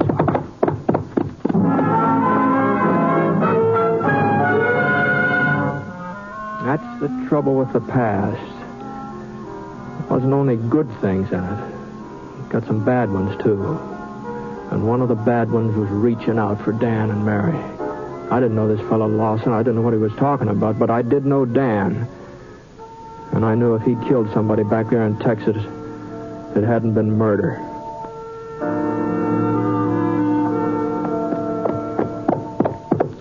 It was long about middle of forenoon when I rode up the dirt road between the rows of cottonwoods, turned into the yard. Old hound dog came charging around the side of the house, sounding a lot meaner than he looked. Whoa, boy. Whoa, Scar. Here now. Now quit it. Yeah, you don't want to bite anybody. Nice fella. Go on, tell him you got company. Go on, boy. Go on. Go on. The place had a good feel to it. Quiet, peaceful.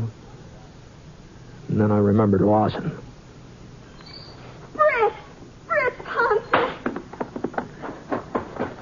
Britt. Oh, I just can't believe it. Hiya, Mary. Yeah, it's been a long time, hasn't it? Oh, Dan, come on up and see who's here. Hurry. He's been working in the barn fixing up one of the plows. How are you? Hey, you haven't changed a bit, Mary, unless you're a little prettier than her. Oh, you're Hi, Dan. Son of a gun. Oh, you stayed away too long. Well, things came up, Dan. You know how it is. Yeah. You're sure looking good, both of you. Oh, feeling good, too. Settling down is what does it, Britt. Yeah, she took a good saddle man and turned him into a poor plowman. What do you think of that? That's not true, Dan. We've got the best stand of corn west of the Omaha.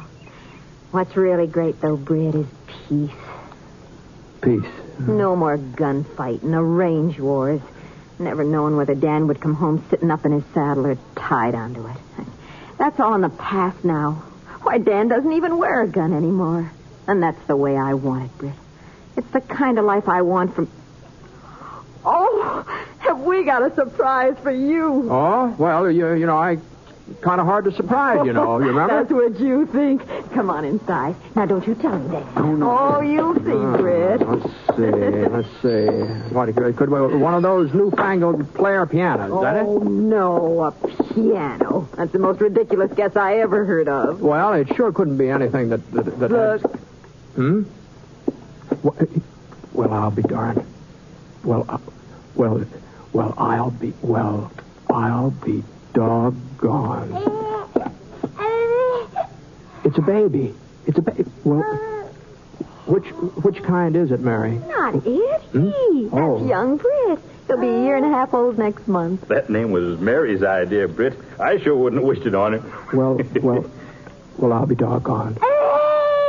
Oh, he's all upset. Hasn't had his nap out. Britt, you'll have to look him over later. You and Dan go on outside now and let me quiet him down. Oh, sure, Mary. I can't have my namesake all upset. Are you hungry, Britt? Oh, I'm always hungry. You know that, Mary. Good. Got some buttermilk cornbread in the oven. Be ready in a minute.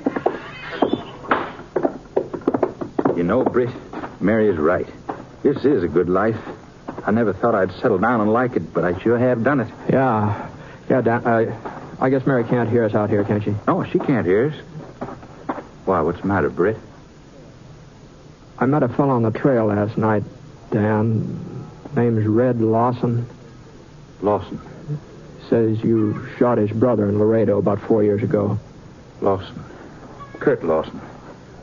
Yep. Yeah, I did, Britt. He was one of the Bracken gang, that bunch of rustlers that pulled an ambush on me when I was working for the Circle J ranch.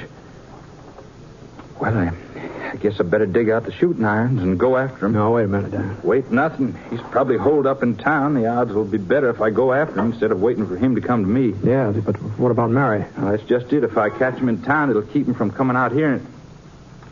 What about her, Britt? What do you mean? Well, she's happy now, Dan.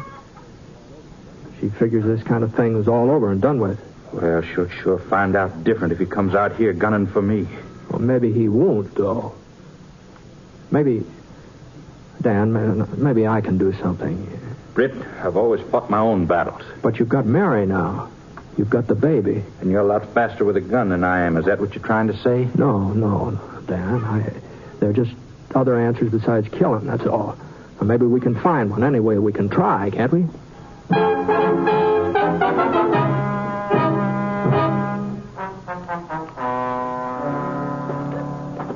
I saddled up Scar a bit early the next morning and rode into town alone. Figured I'd have a talk with the sheriff. After all, this was his job when you come right down to it.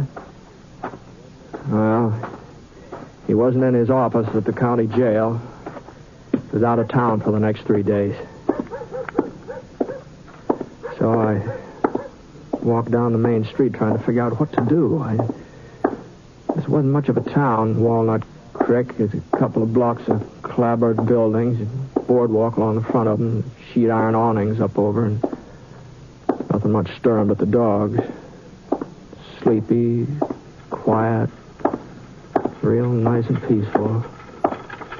For everybody except me. Britt! Huh? Oh, Mary. Oh, no now. Oh.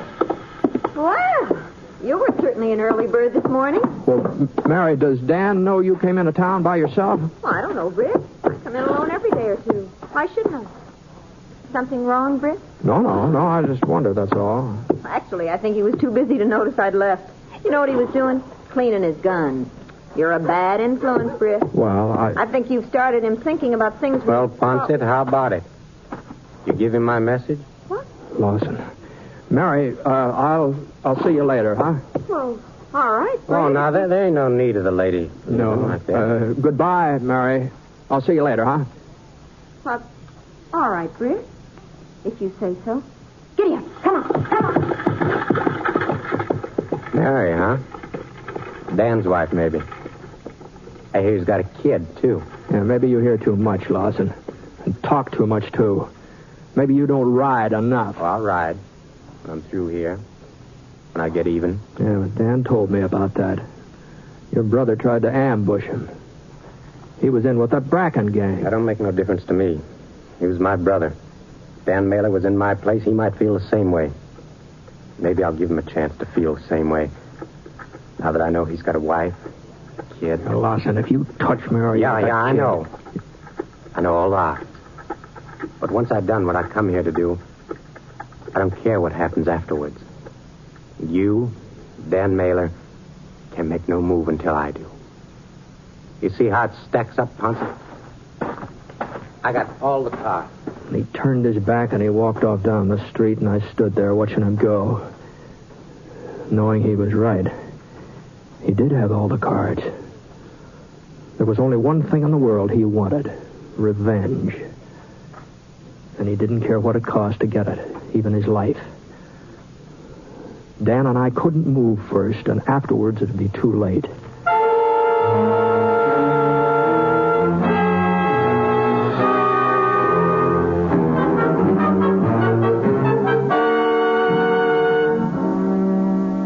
We'll return to James Stewart as the six-shooter in just a moment. When it's entertainment you're after, you'll find the very best on this station of the NBC Radio Network. Thursday night, for example, you'll hear Robert Young, Roy Rogers, Ralph Edwards, and Eddie Cantor, each with a great program for your listening pleasure. Robert Young on Father Knows Best, a program based on the assumption that the man of the family can put one over on the wife and youngsters. And Truth or Consequences with Ralph Edwards. When Ralph sends a contestant off on a consequence, it usually ends up as one of radio's funniest stunts. And if you like Western songs and adventures, you'll find none better than the ones you hear on the Roy Rogers Show. Then, to top it all off, hear the little-known stories of show business that Eddie Cantor tells on Show Business Show, each Thursday on the NBC Radio Network.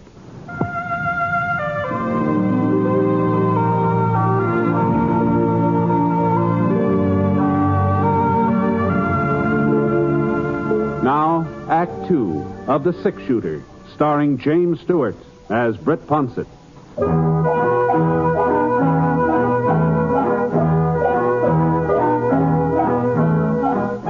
I found Mary finally at the general store, and I stayed with her while she bought some things. And we headed back for the farm.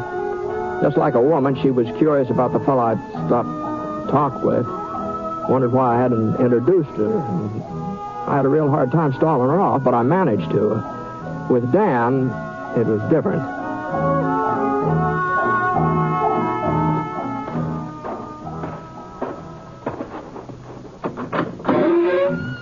Dan? Are you in there, Dan? Yeah, come on in, Britt. Been cleaning my guns. Oh, forget it, Dan. They're better ways. Yeah? You got one figured? No. No, not yet. I saw Lawson in town a while ago, Dan. Oh? You talked to him any? Yes, I talked to him. I reckon you better stay close to Mary and the boy. Why? What do you mean? What do you mean, Britt? Did he say anything? No, not exactly. He saw Mary in town. What a dirty...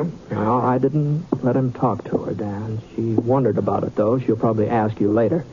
That settles it, then. I hadn't even thought of that side of it. Britt, I'm going after him. You wouldn't have a chance, Dan. You're selling me kind of short, ain't you? No, I don't mean it that way. Lawson wouldn't draw even if you called him. That's not what he's after, don't you see? You'd have to kill him in cold blood, and I don't think you could do that, Dan. No, I couldn't. Not even Lawson. What are we going to do, Britt?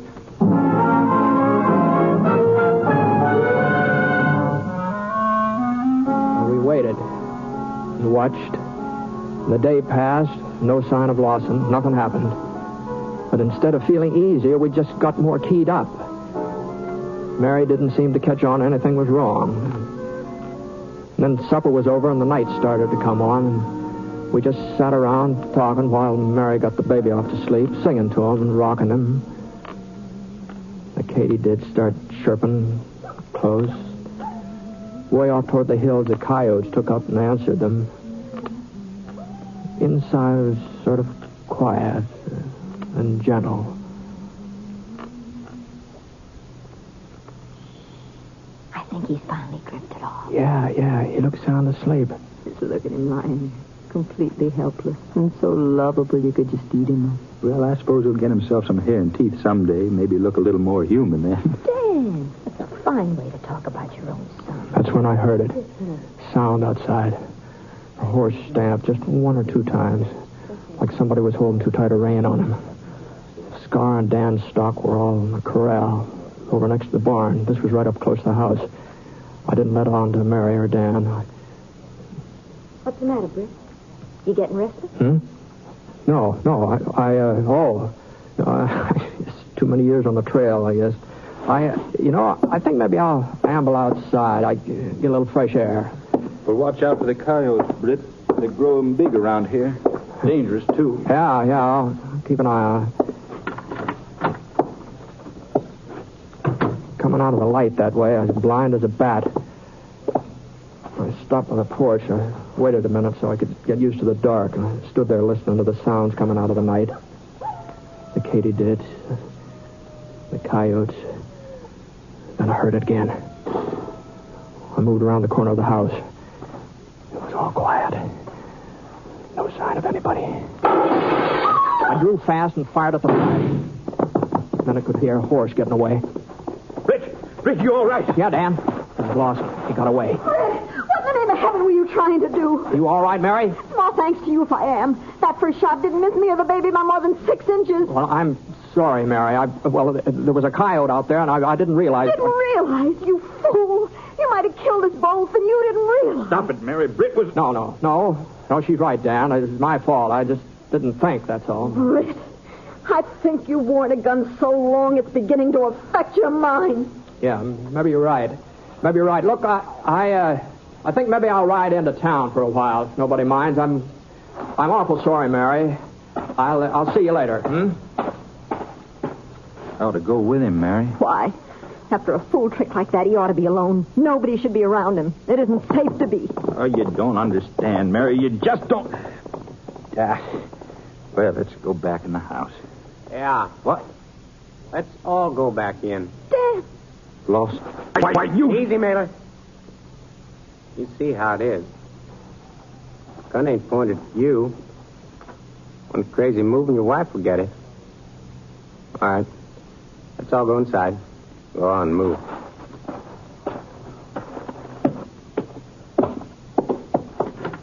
Well, a nice place. Yes, sir. Real nice place. Got a storeroom over there? Mailer. Yes. All right. Get inside, both of you. I said get inside.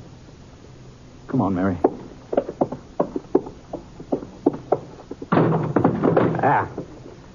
I'd have to hold you? Huh?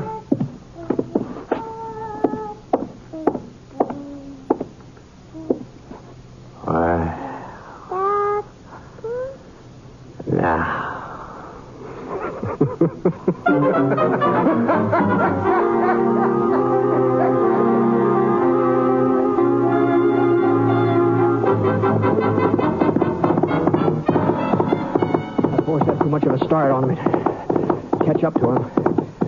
After a while, I stopped. Whoa, Scar. Whoa, boy. Hold up here. Oh. I could hear him up front. I could hear him. I've heard a lot of horses on the trail. Enough of them to know that this one had an empty saddle on him. I read Lawson hadn't left that farm at all. Come on, boy.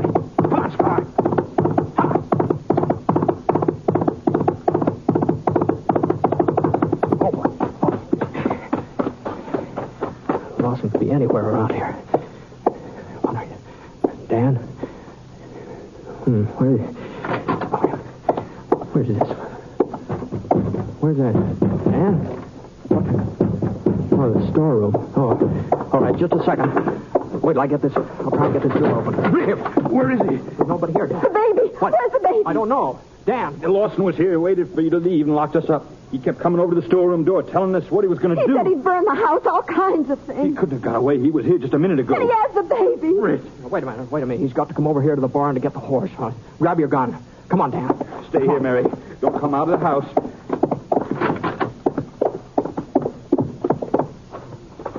He's got the baby.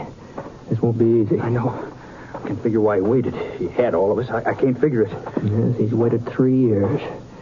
He just wanted to enjoy it, that's all. All right, come on. We better separate. No use making it easy for him. Right, Britt. Hold it.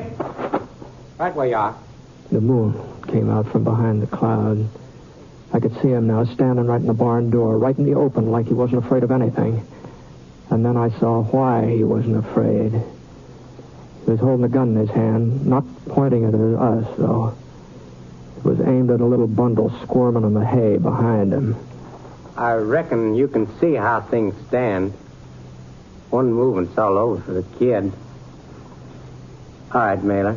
Drop your gun. I'm the one you're after, Lawson. All right, you got me. How about leaving Mary and the baby out of it? I killed your brother. They didn't. Hey, you'd miss him, though, wouldn't you? I guess you'd miss him real bad. Why, you... Hey. Careful, mate. Dan just stood there, helpless, hands up in the air. The moon was out full now. I knew I could get a clear sight on Lawson, but I didn't dare to draw on fire. He'd still have time to jerk that trigger. The gun muzzle was about 3 inches from the baby's head. All right, Ponsett. Move on over next to Mailer. I want you both where I can see you. Go on, move. I walked over and stood beside Dan. 4 years, Mailer. 4 years I've been dreaming about this. Now it's even better than I thought. I didn't know you'd have a family. I didn't know I'd get the 6-shooter along with you. It's our fight, Lawson. Why don't you leave the rest of them out of it? I had a brother once. 4 for 1 makes a pretty fair payoff. I kept watching his gun. It was the only chance. If it swerved for 1 second, I'd make a play, but it didn't swerve. And the time was running out. And then I caught something from the corner of my eye, just the bare flicker of it. It was over at the side of the house. It was Mary. I made my draw. Lawson! Here! Why, you... You dropped him, Britt. I'll make sure, Dan. I know, we've got to make sure. Oh. Is that sure enough for you? Yeah. The baby. Is he all right? Yeah, he's all right, Mary. Oh, thank heaven. Mary, if anybody had told me that you could do what you just did, Here now. I don't Come to Mother. You mean after the way I've always felt about guns? And after you tried to keep all this from me? Well, Dan told me all about it when we were locked in the storeroom. Oh, there now, darling. It's all right now. Britt, I saw what was happening out here, and I remembered the rifle, and, well, after all, I mean, there was nothing else to do. All right now, darling. All right.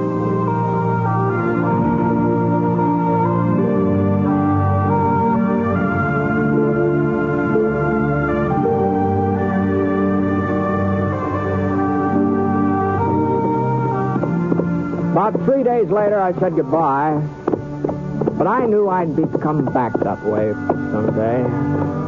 Dan and Mary aren't just the kind of friends a man forgets. Dan is a tough cowpoke from the range country, all settled down and liking it. And that Mary, she was gentle and sweet, and firing at a killer to save a baby's life. And that baby, naming him Britt the way they done, that gives you kind of a funny feeling having a baby named after you. Kind of a good feeling. I figured I'd probably be telling the boys all about that when I got to Wyoming.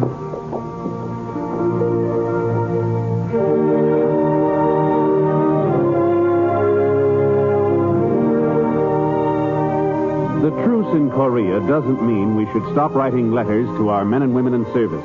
Mail from home is just as important now as it ever was. In some respects, it's even more important. The action, the strain, the anxieties of war can keep a soldier's mind occupied.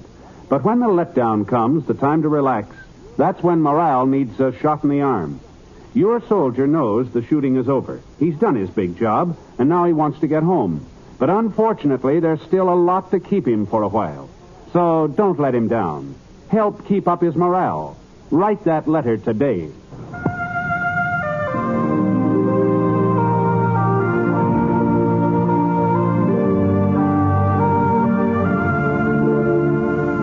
The Six Shooter is an NBC Radio Network production in association with Review Productions. It is based on a character created by Frank Burt. And today's transcribed story was written by Les Crutchfield. Mr. Stewart may currently be seen in the Universal International picture Thunder Bay. Others in the cast were Shirley Mitchell, Leon Ledoux, Paul Richards, and Barney Phillips. Special music for this program was by Basil Adlam. And the entire production is under the direction of Jack Johnstone. All characters and incidents were fictitious, and any resemblance to actual characters or incidents is purely coincidental. Hal Gibney speaking.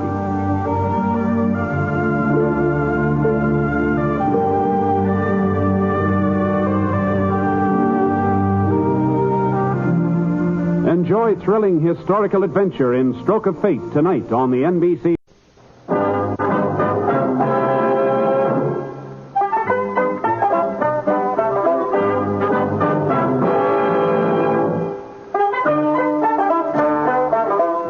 In just a moment, you'll hear James Stewart as the Six Shooter, just one of the many great stars brought to you Sundays on NBC. Every Sunday, hear Hume Cronin and Jessica Tandy in The Marriage, Sir Laurence Olivier on Theatre Royal, Lawrence Tibbett with the Golden Voices, Helen Hayes, Frederick March, Rex Harrison, and Lily Palmer on the NBC Star Playhouse.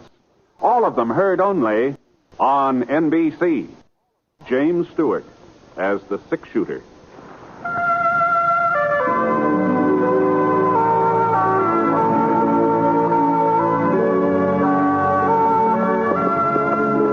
The man in the saddle is angular and long-legged. His skin is sun-dyed brown. The gun in his holster is gray steel and rainbow mother of pearl, its handle unmarked. People call them both the Six Shooter.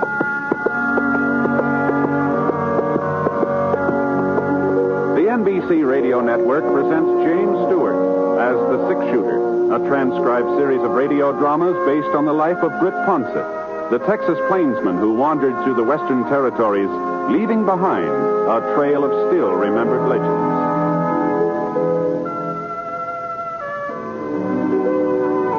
Now, in just a moment, immediately following this important announcement, you'll hear Act One of The Six Shooter.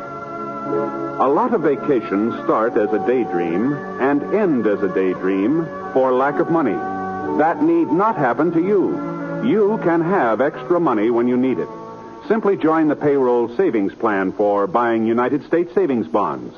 When your bonds mature, you'll get back $4 for every $3 you invest.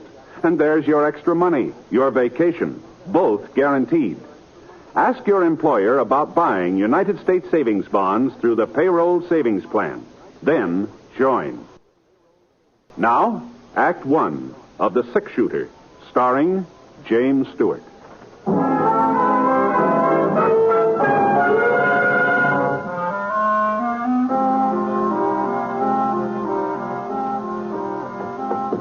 The rain had stopped, but the wind still carried slivers of moisture that cut into the boy's face as he rode along the edge of the creek. When he saw the yellow light from the back of the office, he pulled up and slid out of the saddle. Then tied a wet bandana under his eyes and walked slowly and quietly to the door. All right. Put them up over your heads. Reach. What's that? Way up, both of you. Stay away from that shotgun. Now, look here, young fella. You, get over to the safe. Better hurry it up, mister. Open it. I said open it. That's better. Now toss me that sack. Okay. Don't try to follow. Thanks a lot. I see You dirty young. I'll show you. I'll show you. Rotten little.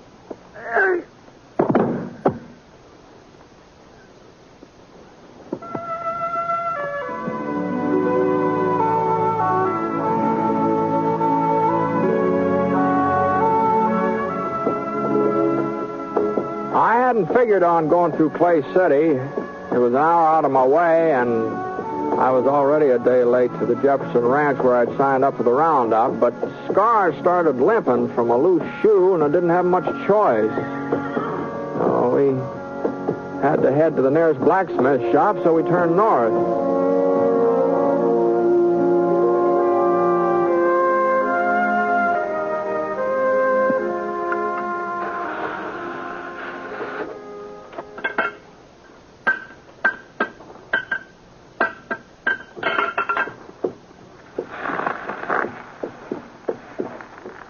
Mister. What's the trouble? Well, the horse is losing a shoe here. Let's have a look. Raise it up, fella. Come on, boy. Yeah, that's split, mister. Needs a new one. Okay, boy. Can you take care of it, you think? Sure. Bring him over here. Say, what happened to Red? Fella used to own this shop. Oh, he went to Nevada chasing silver. I bought him out a few months ago. Is that so? Ah.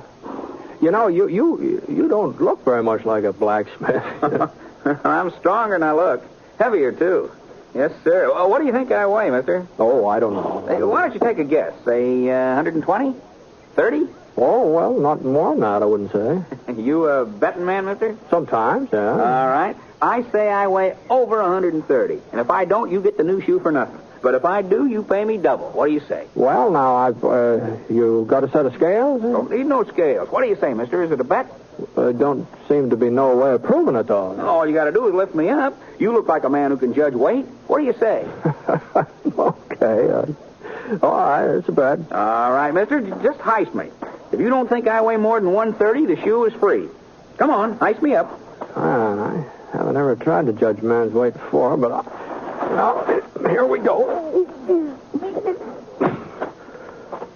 Wow. Yeah. Oh, I'll be doggone. Yes, sir. I'm packed solid, mister. Real solid. Oh, you're packed tighter than a steer. You must weigh 150. You see what I tell you? 158. Horseshoe's going to cost you money, mister. But you ain't the only one. Ever since I bought the shop, there ain't been a stranger come through Clay City but what he paid double for his first horseshoe. You ain't sore, mister? Oh, no, I'm not. That's a fair bet. Sure it was. I told you I was heavier than I look. That's what folks call me, Heavy Norton. My real name's George, but everybody calls me Heavy. What's your name, mister? Ponsett, Britt Ponsett. Fellow they call a six-shooter? Well, doggone it, I've heard about you, mister. I sure heard about you. Well, I sure have. Would have recognized you, too, if I'd have noticed your gun. Sure is fancy, ain't it? Say, do you mind showing it to me? No. Here, catch it. Oh, that's real fancy. Just like Sheriff Scofield said. And you know something? He says he's seen you fire 6 shots with it while Whitey Jackson was getting off his first bullet. That time down at Eagle. Yeah, well, the sheriff kind of likes to build up a story, you know. Well, he swears it's the truth. Well, here's your gun, Mr. Ponsett. Thanks. Sure. You was mighty quick in getting into Clay City. How'd you hear about it so fast? Hear about what? Why, the holdup at the Fargo station last night. Ain't that why you come? No, I was heading past town. It turned out because Scar got a loose shoe. Well, now, ain't that a coincidence? Fellow holds up the Fargo office, kills one man, maybe 2, gets away with $5,000, and 12 hours later you ride into town. You got any idea who did it? No, sir, not a single solitary one from what I hear. Like I say, the deputy agent was dead when they found him. Other fellow, Fred Wilmer, a friend of his, got shot up pretty bad. Ain't done no talking yet. Doc says maybe he never will. I see. Wow. Does Sheriff Scofield take out a posse? Nope, ain't nobody to go. Most of the men signed up for the Jefferson Roundup. Left town day before yesterday. Here's the Jefferson Ranch paying good money this year. Mm-hmm. You seen the sheriff this morning? No, not lately. He might be over to his office. You could try there. Yeah, I think I'll walk down there while you're fixing up Scar. Sure, Mr. Ponsett. Darn good idea. Sheriff Scofield will be real glad to see you.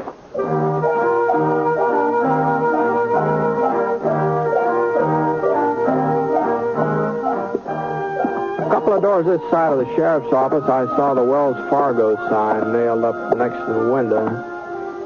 The place wasn't locked, so I went inside. One of the chairs was upset, and there were some damp stains on the floor. The cast iron safe against the wall was standing wide open, so I kicked it shut. And then I went out in the back stoop. There was some more blood on the steps, and then just red mud. Right at the edge, I saw the hoof prints. They trailed off the side of the creek, and whoever made them had headed west. I let one knee down into the mud and looked at the prints real close.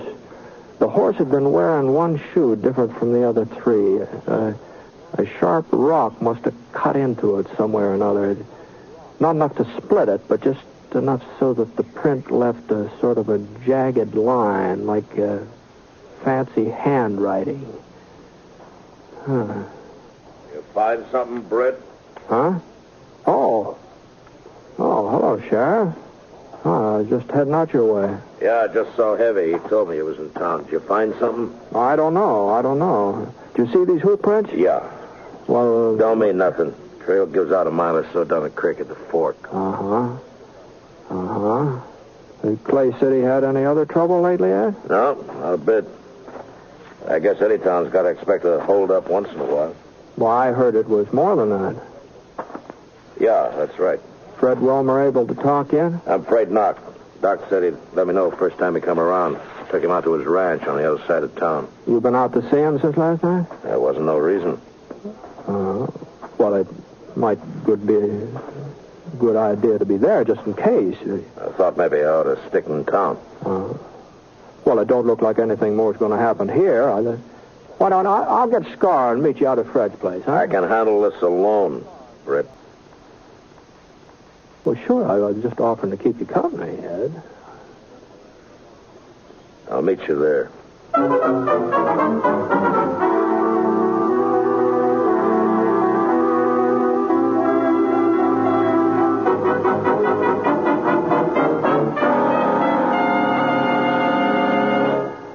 Well, he's all fixed up, Mr. Ponsett. Tied him up around the side so he'd be in the shade. Well, thanks very much. Mighty fine horse you got there, too. You find Sheriff Scofield? I told him you was in town. Yeah, I found him. Figure out anything? No, not so far. You will. Sheriff's a good man. You and him together, you'll get whoever done it. Maybe. Say, you're the only blacksmith around here, aren't you, Eddie? Yeah, only one for 40 miles, yes, sir. Did you ever see a horse with a shoe that's got one jagged edge, left hind leg? A lot of shoes got jagged edges, Mr. Ponsett. Yeah, I know, but now let's see here. Let's see, I'll try to show you what I mean. I'm not much of an artist, but it looks something like this. Mm-hmm. It's something like that. Yeah. Seems to me I did see a shoe like that just the other day. Well, sure. I remember. Told me I ought to get a new one for it. Ben Scofield, that's who it was just the other day. Ben? That's right, Sheriff's kid. You know him, don't you, Mr. Ponsett?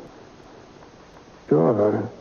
Well, I haven't seen Ben for a couple of years, though. Well, sir, you wouldn't recognize him if you saw him now. That boy just sort of growed up overnight. Yeah, I guess he has.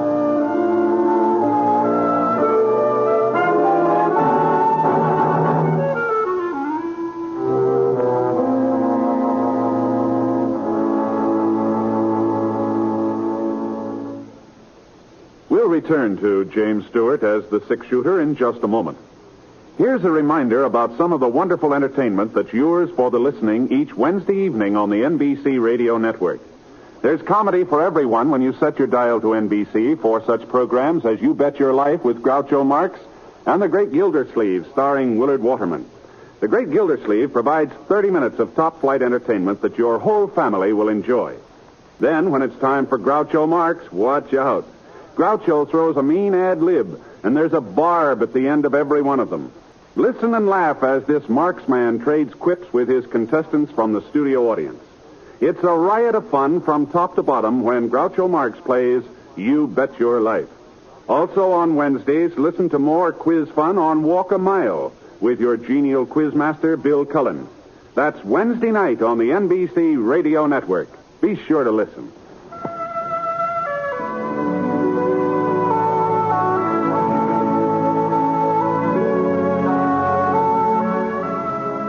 Now, Act 2 of The Six Shooter, starring James Stewart as Britt Ponsett.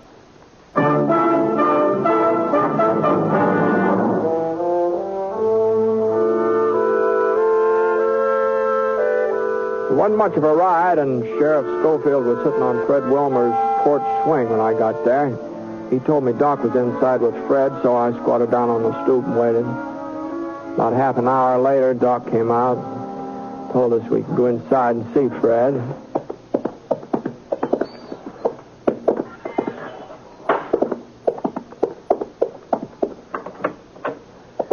Fred was lying on a cot, breathing hard.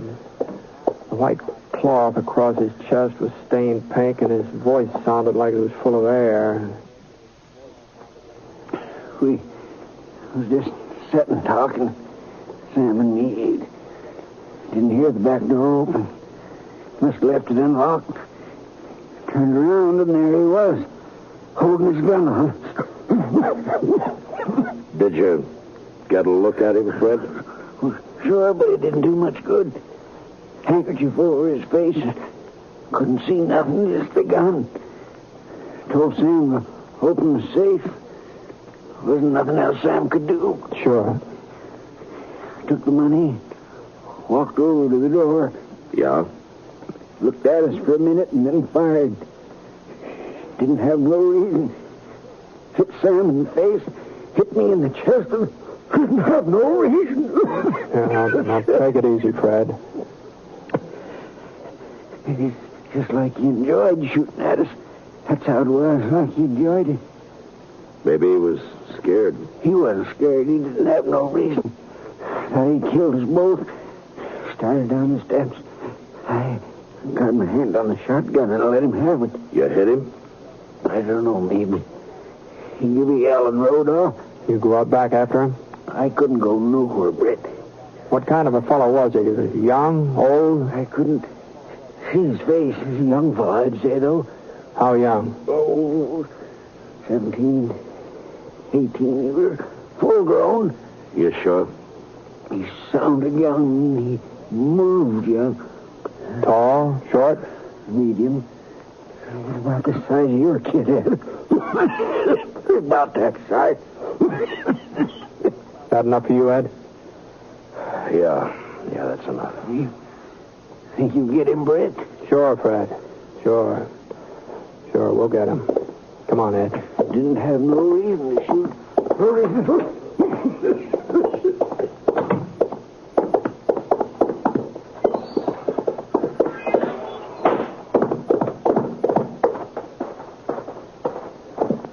Let's go, Ed.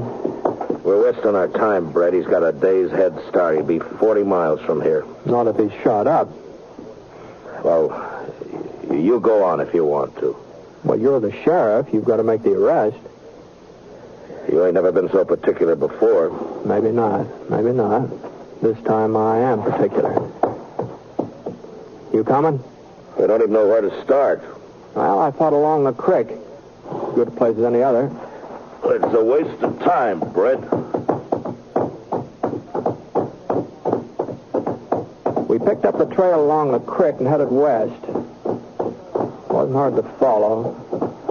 Every once in a while, we'd see a few drops of blood spattered against the bushes.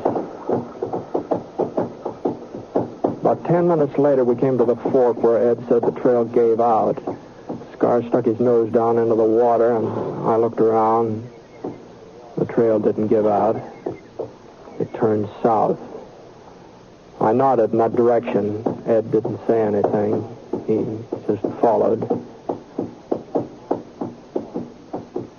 Then about 5 o'clock, we stopped to eat.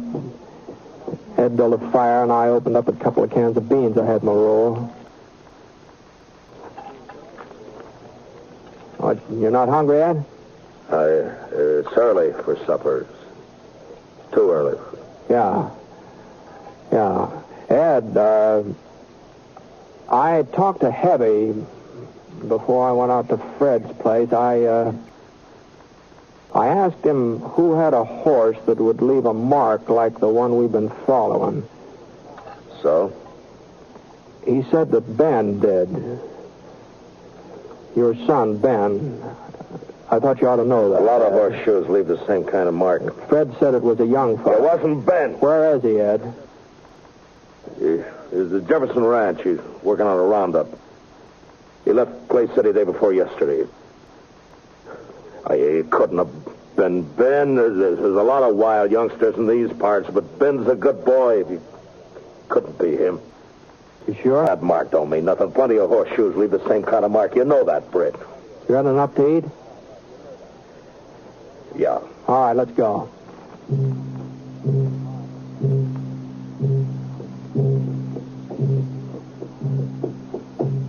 The moon came out, thin, yellow. Not real bright, but enough so we could follow the trail.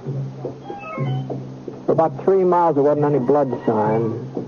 He must have wrapped something around the wound, wrapped it real tight, and then we found the bandage. A piece of shirt tail sopped through. For the next mile, he'd been bleeding a lot, much worse than before. He was hurt pretty bad, Ed. Yeah, looks like it. He couldn't have gone much further, could he? Hold up, Scar. Ed. Yeah? Pull up. Pull over here. Look. Over there in the gully, that cabin. Yeah.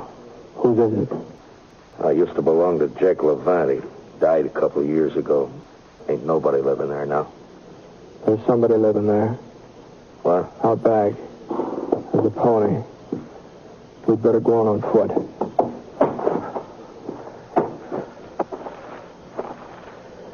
Britt? Yeah? We're gonna take him alive, ain't we? If we can. We gotta take him alive, Britt. It's Ben, isn't it? I don't know, not for sure. It could be Ben? It could be. Where's he been the last couple of days? I don't know that either. I had an argument with him 2 nights ago. He needed some money. He'd been playing poker. He lost a lot. Now, the $5,000 that was taken out of that safe is a loss. I wouldn't give him none. He got mad. He said he'd get it. Said he'd get it himself. And I hit him. I hit him hard across the face. I hit him twice. He started to hit me back, and then he walked out of the house, and I ain't seen him since. I wish he had hit me back. Now, we've got to get across this clearing, Ed. Over to that clump of trees. They may see us. We'll have to take that chance. You ready? Yeah.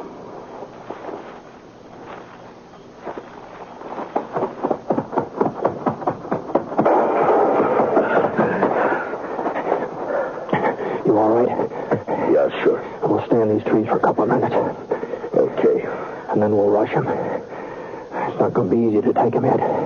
Now that he's spotted us. Britt, you ain't going to kill him. I'm not going to let him kill me. It ain't his fault, Britt. It's mine. You know that's not so. No, it's the truth. It's my fault. I broke him. I broke him like you break a wild horse. Tried to take all the fight out of him fast. You know what happens when you do that to a horse? He gets tame, but the fight's still there, and someday he turns wild again. He ain't really broke at all. I'm going to rush him alone, Ed. No, stay here. Sam Norton's dead. Maybe Fred Wilmer, too, by now. Killing Ben won't bring him back. He's my son. I'm sorry, Ed. No, we're going back to town. Not without him. We're going back. Now, you can outdraw me, Britt, but I'll still have time to get a shot off. I'll try to get him alive, Ed. I'll try. No, don't turn your back on me, Britt. Don't be fooled.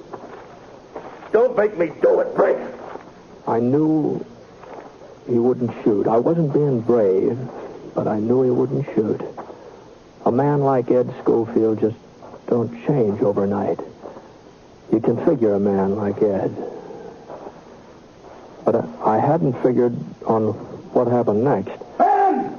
It's me, Ben! You're dead! Can you hear me, Ben? Britt Ponsett's coming after you.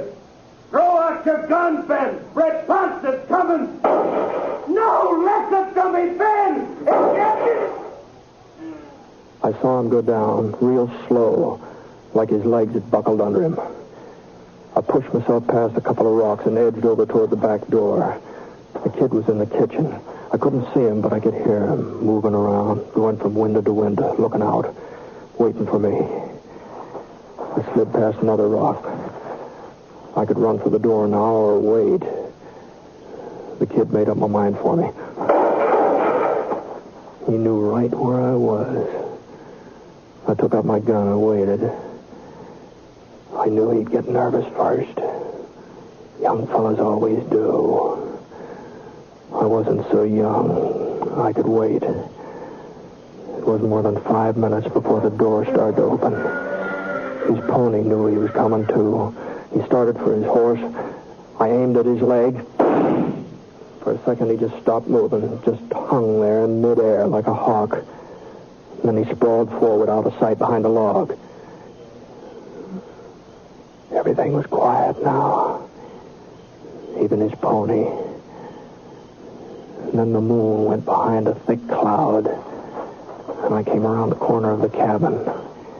And then suddenly the moon came out again, and just in time for me to see his .45 coming up over the top of the log. His revolver slipped out of his fingers, and I saw him try to reach for it. But he couldn't make it. I stood up and I walked over to the log. I turned him over with my foot, and I looked at his face.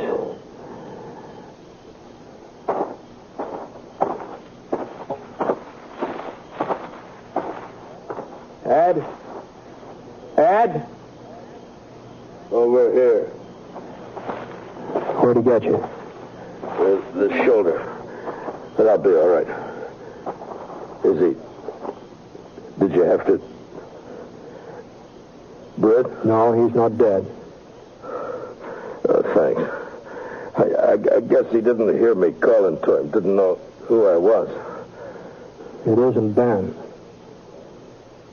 What? It isn't Ben, Ed. You sure, Britt? Yeah. This kid's got red hair. There ain't no reason to lie to me, Britt. I ain't shot up bad. I'm not lying, Ed. I knew it wasn't Ben. While I was going up there after him, I knew it. What are you talking about? Oh, it just came to me. I don't know. A man don't change overnight.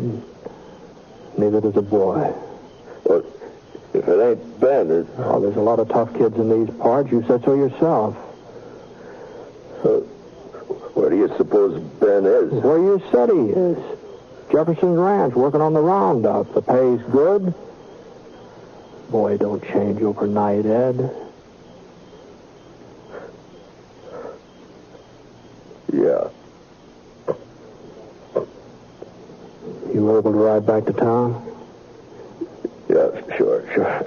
Hey, I may have to take it a little slow. Sure, fine. We'll take it slow. Yeah. Well, I'll get the kid. Britt? Yeah? You know something, Britt? I couldn't believe it was Ben neither. Not when he shot me. I just couldn't believe it. You know that, Britt? I know. Sure, I know, Ed.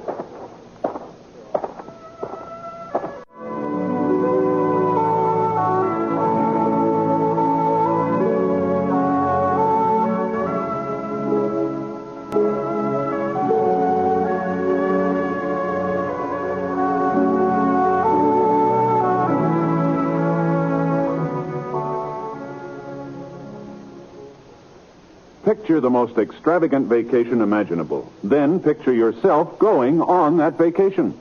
Sounds like a daydream? Well, it isn't. It's completely possible. But it does take a bit of planning, such as the regular purchase of United States savings bonds. Now, the best way to do that is through the payroll savings plan. That's the best way because it's the sure way to buy your savings bonds regularly. The payroll savings plan works like a charm because it's completely automatic. Your employer does everything for you. It's especially easy on you because money is saved from your paychecks before you have a chance to miss it. And when those bonds mature, you can pack your bags for that extravagant vacation. Because United States savings bonds pay back $4 for every $3 you put in. Join the payroll savings plan where you work. That's the way to save money regularly. Earn extra money regularly through United States savings bonds.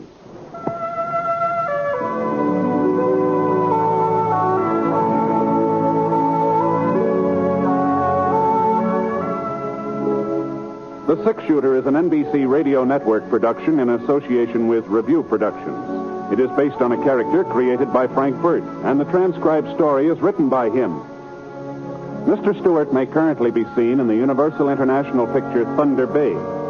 Others in the cast were Parley Bear, Jimmy McCallion, Herb Vigran, and Bill Conrad. Special music for this program was by Basil Adlam, and the entire production is under the direction of Jack Johnstone. All characters and incidents were fictitious, and any resemblance to actual characters or incidents is purely coincidental. Hal Gibney speaking. Hear Exciting Stroke of Fate tonight on the NBC. James Stewart as the Six Shooter.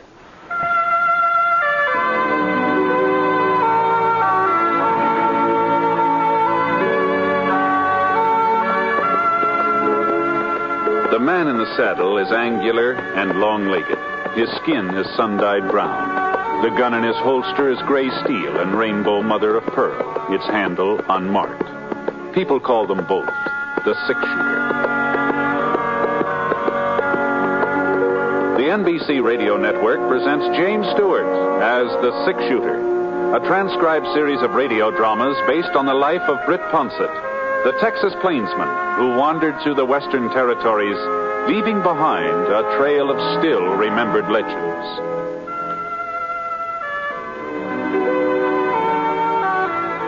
Now, in just a moment, immediately following this important announcement, you'll hear Act One of The Six Shooter.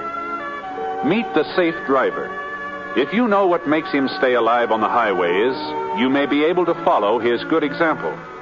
He always keeps his car in A1 mechanical condition. He shows courtesy for other drivers. He knows that speed is his greatest enemy. And most important, he knows and obeys the laws. Remember, few accidents happen with safe drivers. Are you one of them? Now, Act One of The Six Shooter, starring James Stewart.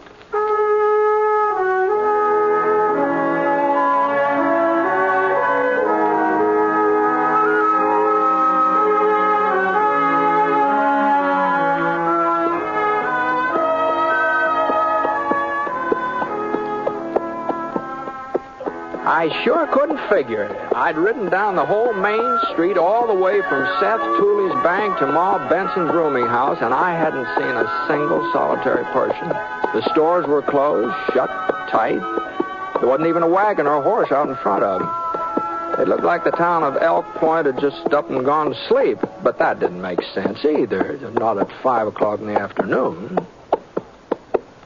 Whoa, Scar. Whoa. Well, Ma Benson didn't know what the trouble was. She always had a pretty good notion about everything that went on in Jackson County. You know, folks always used to say that's why the Elk Point Gazette kept going broke. You know, old Sadie Benson was too much competition.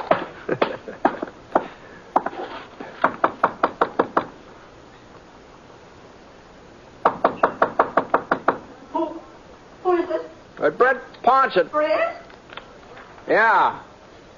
Well, how do I know it's you? Well, opening the door might be one way of finding out. Does sound like you're all right. But if it ain't, I'm just a poor widow woman without a cent to my name. I don't think you're going to get Come on now. Come on, Ma. Open up the door. Oh, Britt, thank goodness. Thank goodness. Well, don't just stand there. Get inside, quick, so I can lock up again. Oh, sure. All right. You can't imagine what a fright you gave me when I heard you knocking out there. Oh, but I must say there ain't anybody I'd rather see today. Well, now, that's a very flattering greeting, Ma, but what's behind that? Oh, now stop joshing me, Britt. At a time like this when we all might be murdered any minute. Murdered? Stacy Gault is headed this way. Don't tell me you didn't know. Gault? That's what I said. Stacy Gault. Stacy Gault. Oh, I hadn't heard he was in these parts. You hadn't heard? No. Then what on earth brought you to Elk Point? Oh, I was just passing through on my way to White River. I thought I might stop off long enough to have one of those fine home-cooked meals yours. Isn't that reason enough? Well, you're heaven sent, Britt Ponsett. That's what you are. Heaven sent. Come on out in the kitchen with me while I give you the news. Sure. I was fixing a batch of cornbread. I had to do something to keep myself from thinking about what might happen. Oh, you can draw up that stool there if you like. Oh, thanks. Before you sit down, hand me them eggs, will you? Eggs? Oh, sure. Here they are. Here you are. Well, now, the first sign of trouble was when Gault held up the Fargo station over at Fort Shafter. That was 10 days, maybe 2 weeks ago. Well, Shafter's 200 miles from Elk Point. Well, that's why folks didn't get too excited. Not then, anyhow. We never figured he'd come this far west. He never had before. Yeah, I guess that's so. But last Monday, he was in White River. Oh? Robbed the White River First National. Got away with over $50,000. $50,000. Marshal Andrews, he's the district marshal over to White River. He trailed Gault 5 or 6 miles out of town, and then he lost him. But there wasn't no doubt which way Gault was fixing to go. Oh, now where to put that pan? Oh, yes, here it is. Well, anyhow, just this morning, Ed Scott came barreling into town. He's got the old McBride Ranch out in Easter Canyon, you know. Yeah, I remember that. Yeah. Well, Ed seen him last night riding through the canyon. He's Gault, huh? Couldn't have been nobody else. Ed recognized him right off, he did. He did. I thought you said Gault had never been around Elk Point before. Well, there's pictures of him, ain't there? On them wanted posters? Yeah. Oh, yeah. Now, I know I've left something out of this batter. If I could only think what...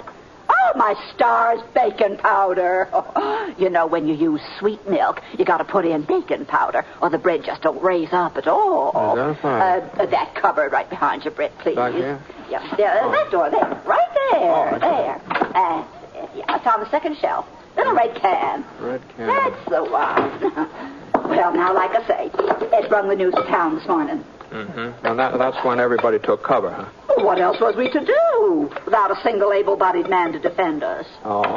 Eddie Scott rounded them all up, formed a posse, and went out hunting Gault. Oh, now, what about Sheriff Henry? It sounds like that'd be his job, wouldn't it? Sheriff Henry ain't here. Oh, I see. Just when we need him most, he's delivering a prisoner over to county jail at Jackson. I see. And, of course, that gave Ed Scott his chance to take charge.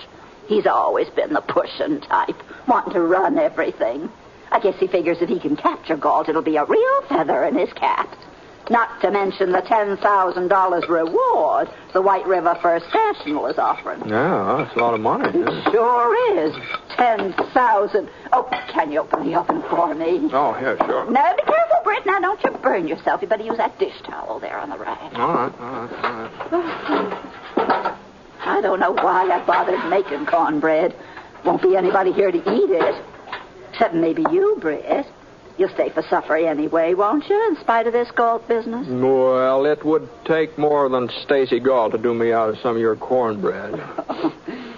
Gee whiz, I'd ride 20 miles just to get a whiff of it. Oh, I would, yes, I would. Britt. Well, my cooking's all right, but it ain't nothing exceptional. No, Oh, you always was one to hand out the blarney. Oh, my, you don't stop it. You'll have me so flustered. I won't know whether I'm coming or going. Yeah, I think I'll go out and put Scar in the barn. Well, you're welcome to feed him. There's plenty of hay. Thanks. Ma. Yeah? Now, you weren't serious about there only being 2 of us for supper, was you? Well, I sure was. Well, but they used to have plenty of boarders, more than you could take care of. Oh, I've still got my boarders, Britt. But they're all out with Ed Scott's posse. Oh, I see. I told you. There ain't a male between the ages of 10 and 60 left in town. Besides you, of course. Why, even old man Fletcher went along with that posse. No. They had to help him onto his horse, but he went. Well, you better hurry now, Britt. I'll have supper on the table by the time you get back from the barn.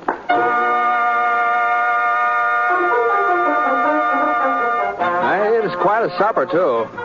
Baked ham with brown sugar dripping down the sides, and mashed potatoes swimming in gravy, enough green lima beans to feed the whole population of Elk Point. And that cornbread, gee whiz, Just light yellow and fluffy with homemade maple syrup to pour over it, I tell you. When I started eating it, I figured I'd have a hard time making a dent in the plate Ma put before me, but the next thing I knew, I was asking for seconds. No, just a thin slice, Ma. No, that's too much. That's too much. Now, I'll only have to throw it away. No, just go easy on it. No, I don't know, though. There.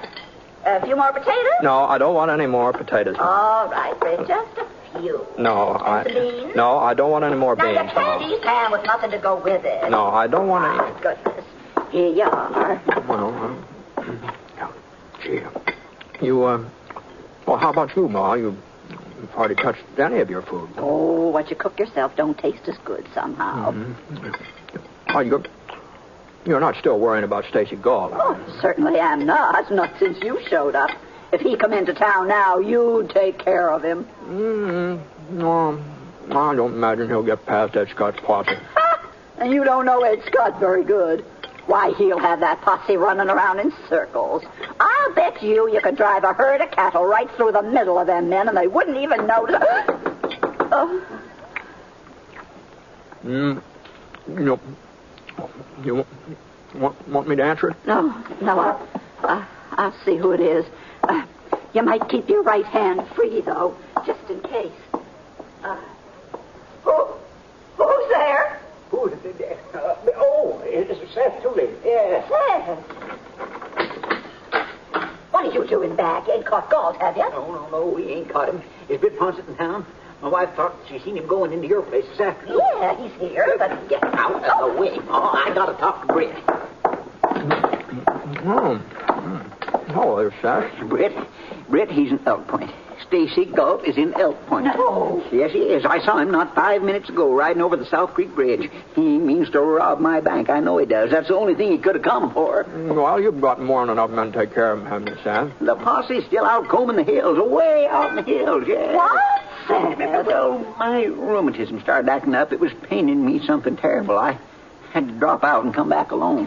That rheumatism of yours is sure a convenient sickness sometimes, Seth. Well, you can be mighty thankful for it tonight. Otherwise, Gault might have got by unnoticed. Oh, we got to move fast, Britt, before he reaches the bank. I brought my 44. I figured the two of us together could... No, just hold on, Seth. What makes you so sure the man you saw was Gault? Oh, it's got to be him. Fits his description to a T, to a T. Pretty dark out there, you know. He was on the trail from White River. There's nowhere else could have come from. Britt, we all know Gault was headed this way. What did I tell you? He got through Ed Scott's posse just like I said he would. Yeah, he might have at that. There was a couple of times when we sort of lost our whereabouts. Well, come on, Britt.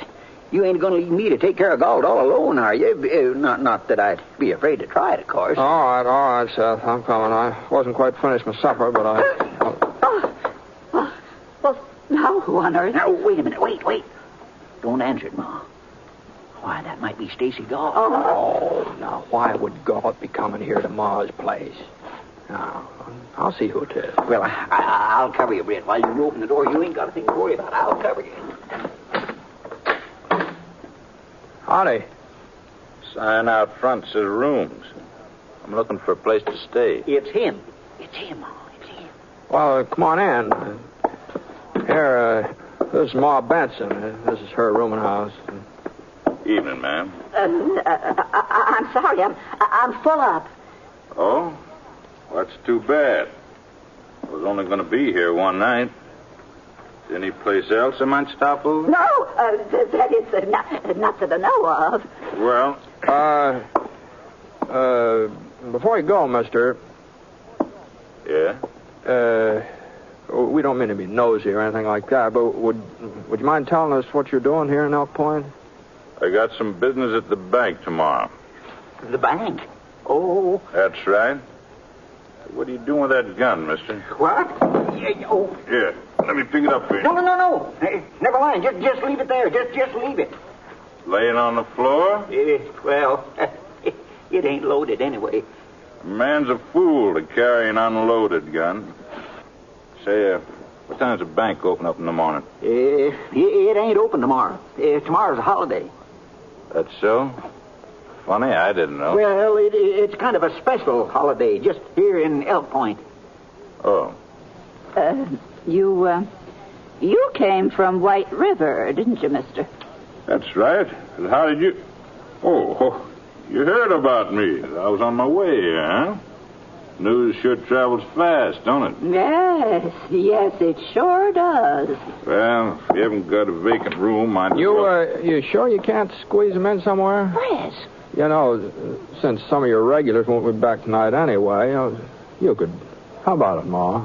Well, I guess I could find a place for him if you really think... I'd appreciate it, man. Well, just follow me upstairs and I'll see what I can do. Thanks, mister. No trouble. Well, what's the matter with you, Britt? Get Ma to let him stay here. Well, if he's galled, why, this way we'll be able to keep an eye on him, don't you think? You seen that satchel he was carrying, didn't you? Yeah. Well, don't you see? That's where he's got the stolen money. You can bet your bottom dollar on it. Mm-hmm. No. And, Britt, you heard what he said about my bank. He was telling us plain as day that he means to rob it. That's the way Gault is.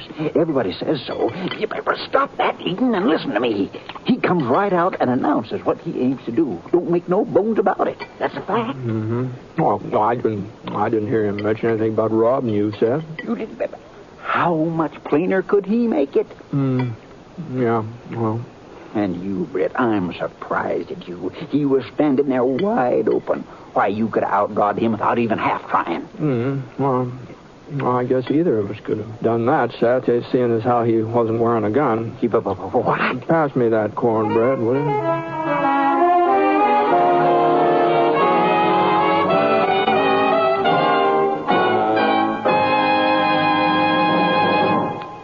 We'll return to James Stewart as the six-shooter in just a moment. When it's entertainment you're after, you'll find the very best on this station of the NBC radio network. Thursday night, for example, Robert Young portrays Jim Anderson on Father Knows Best, a program which is based on the assumption that the man of the family can put one over on the wife and youngsters. The same night, you can enjoy the zany stunts on Truth or Consequences with Ralph Edwards.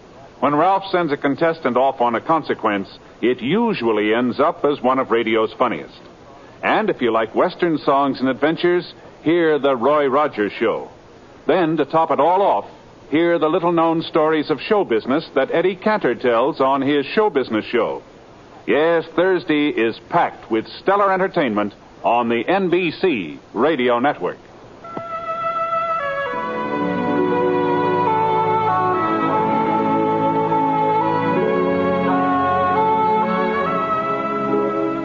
Now, Act Two of The Six-Shooter, starring James Stewart as Britt Ponsett.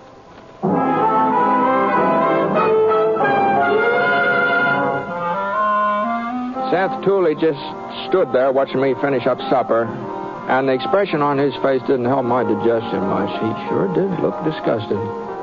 But I just wasn't convinced that this new fella and Stacy Gault were the same man. I'd never seen Gault before, of course, and the fella Ma took upstairs did look something like the wanted posters, and he had come from White River. That was all true, but no doubt. The poster pictures and the satchel and where a man comes from just don't prove he's an outlaw. At least not for certain. You gonna sit there eating all night? No. Britt Ponsett! No, I'm done now. Well, he's not robbing your bank, Seth. Well, what do you want me to do? Wait till he tries it? No, now look. Now, we're not sheriffs or deputies, and we can't arrest somebody just on suspicion. And besides, I don't think he's Gault. Oh, you don't? Now, they just don't stand to reason. Now, why would Gault come riding into town here? He knows everybody's on the lookout for him. Well, with that posse out in the hills, he's a lot safer here in town than he would be anywhere else. And don't think he don't know that, too. Well, it's about time to turn in on it. Britt! Now, look, Seth, when Sheriff Henry comes back, he can arrest this fellow if he wants to. I think he's making a mistake. I think he'd be arresting the wrong man, but, well... Britt Ponsett, I'll never forgive you for this. Not if I live to be 70. 90. No. Leaving me at the mercy of a killer. Why, we'd have been better off if you never showed up in Elk Point at all. This is terrible. Now, just take it easy, Ma. Take it easy? With Stacy Gault staying right under my own roof? Now, you could be jumping to conclusions, same as Seth here. Oh, am I? Do you know what's in that satchel? Nope. Money. Stacks and stacks of it. No, now, Ma. I watched him through the keyhole. He took it out and started counting it. And there's slips of paper fastened around the bills. And the printing on that paper says White River First National Bank. There, you see. You sure of this, Ma? Well, I'm sure own eyes, ain't I? Well... All right. And that ain't all he's got. You remember what it said on the wanted poster about how Gault always wears yellow leather gloves? Yes, I remember. Well, he's got the gloves, too. Right there in the satchel with the money. Ha! Ha! You satisfied now, Britt? Seth, you gotta find the posse and bring them back here as soon as you can. All right, Ma. You'll see that he don't get away, Britt. Yeah. Yep, I'll see to it. For heaven's sake, Seth, hurry. Sure, Ma, sure. Hurry. Gee, I'm sorry if I got you into something, Ma, but I just can't believe... You can't believe what, Britt? Nothing, Ma, nothing. Well, Ma cleared off the table and took the dishes out in the kitchen. Well, I offered to dry, but she said she'd rather do them herself, so I went into the parlor to wait. The fellow upstairs was moving around and getting ready for bed. At least, that's what I hoped he was doing. His room was right over my head, and when the bed springs gave out a little creak, I felt a little better about things.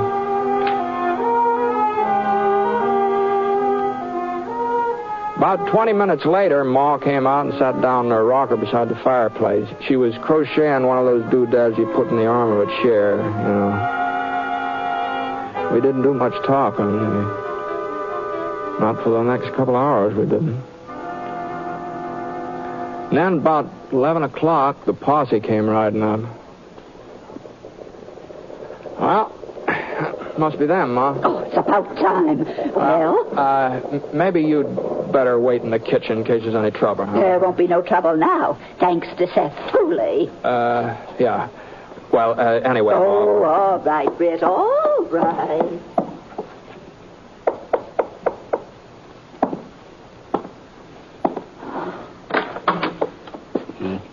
He's still here, Britt? Yeah, he's asleep. Oh, you know Britt Ponsett, don't you, Ed? Yeah, sure. Now, here's the plan. The rest of the boys have got the house surrounded. Whole house surrounded. Gault couldn't get out no matter what happened. Uh-huh. All right, now. The three of us will go upstairs. Come on. Yeah. Now, as soon as we get to his room, I'll kick the door open. Then we all blaze away at the bed. No. Just hold on here a minute. Just hold on. Yeah? Well, what's the matter? Now, what you're talking about is cold-blooded murder. Oh, just giving him a dose of his own medicine, that's all. That's all? Yeah. Now, Ed... Now, don't tell me you still ain't satisfied that he's Gault. Maybe he is. That doesn't matter.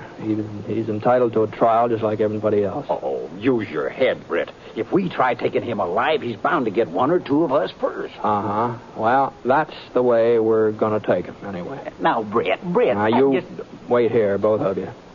I'll bring him down to you. And I want your word that he goes to jail in one piece, huh?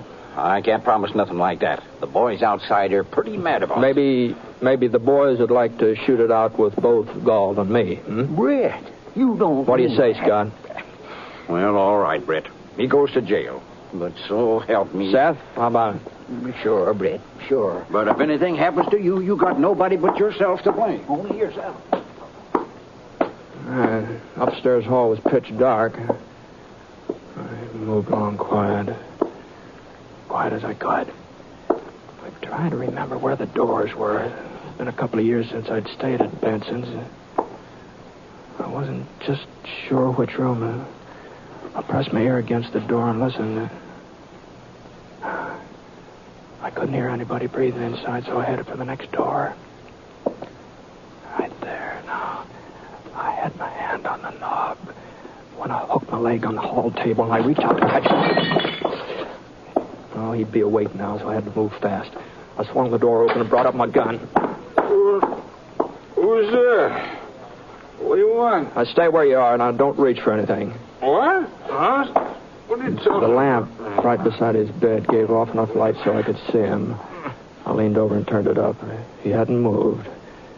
He just sat there, eyes wide open, blinking. What's going on here, mister? I think you better put your clothes on. Oh, sure. Whatever you say. But why? What's all this about? Well, there's some boys downstairs want to talk to you. Me? That's right. What? I don't know anybody in these parts. Well, they know you. At least they think they do. Oh? Yeah, they claim you're Stacy Gault. Gault? That's right. Why, they're crazy, plumb crazy. They are? Ain't they heard? How could I be Gault? What do you mean? Gault's in jail, White River. He was captured, locked up the day before yesterday. You sure of that? I ought to be. I captured him. You...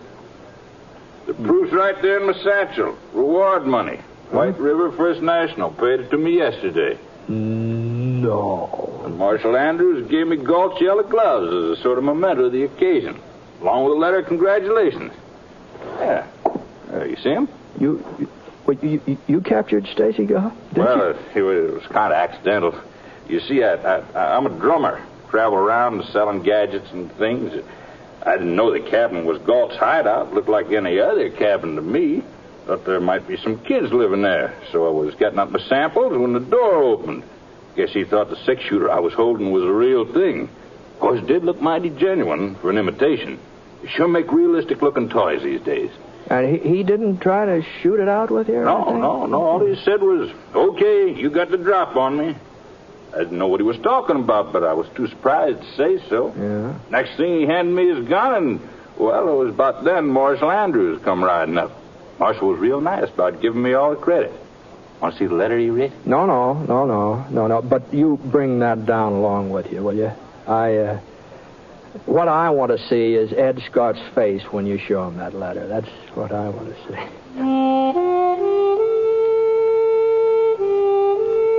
So when he got finished putting his clothes on, I took Amos Foster, that was his name. I took him downstairs, and Ed and Seth, they were standing at the bottom, covering us with their guns. The letter from Marshal Andrews finally convinced them. They put their guns away and marched outside. And that was just about the unhappiest posse I ever saw, considering that they'd caught their man. Ma Benson, she came out of the kitchen in time to hear the tail end of Amos's explanation. She didn't say anything, just shook her head and then offered to make some coffee and heat up what was left of the cornbread. That sounded real good to Amos. Sounded good to me, too, except for one thing. I knew there wasn't any cornbread left to heat up. I sort of finished it off at supper.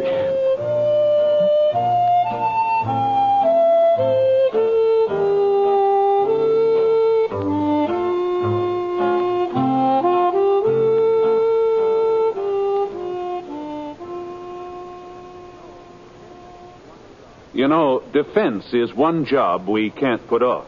Because if we want security for our home and country tomorrow, we've got to do something about it today. How? By investing in United States savings bonds. You'll get a return of $4 for every $3 you put in, and in less than 10 years. In addition, you can hold your bonds beyond maturity and earn further interest. 3% interest compounded semi-annually for as long as 10 additional years. Sign up today for freedom. Join the payroll savings plan or the bond-a-month plan. You'll feel more secure tomorrow if you buy United States savings bonds today.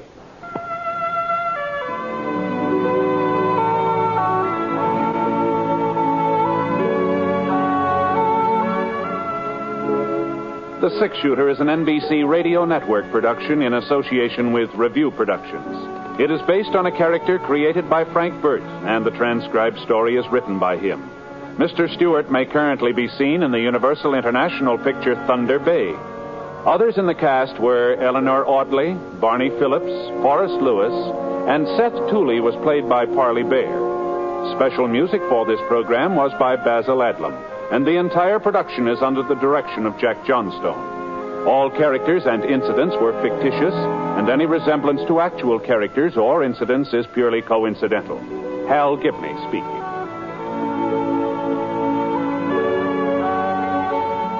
exciting stroke of fate tonight on the NBC Radio Network.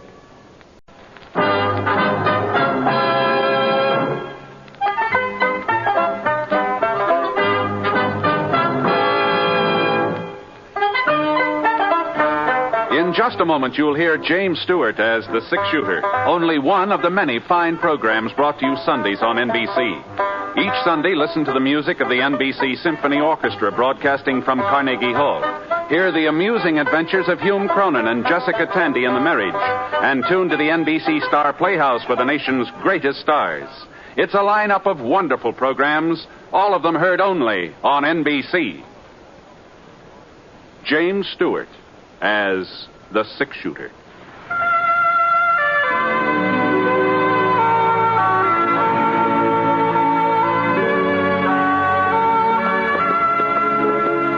The man in the saddle is angular and long-legged. His skin is sun-dyed brown.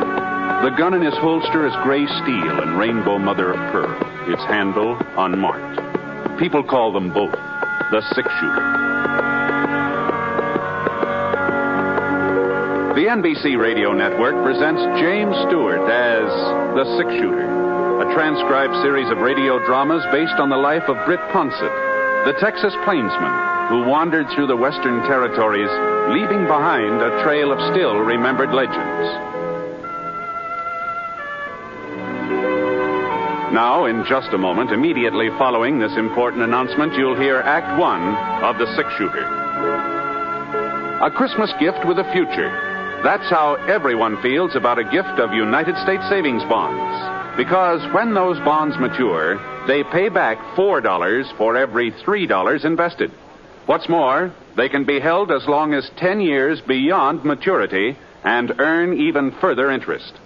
Give a gift of United States savings bonds. Now, Act One of The Six-Shooter, starring James Stewart.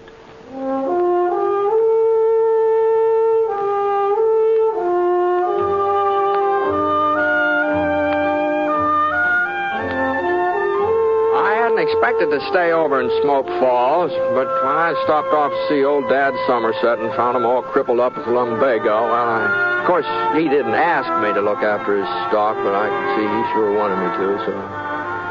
Well, a couple of weeks later, he began feeling better, so I started thinking about moving on.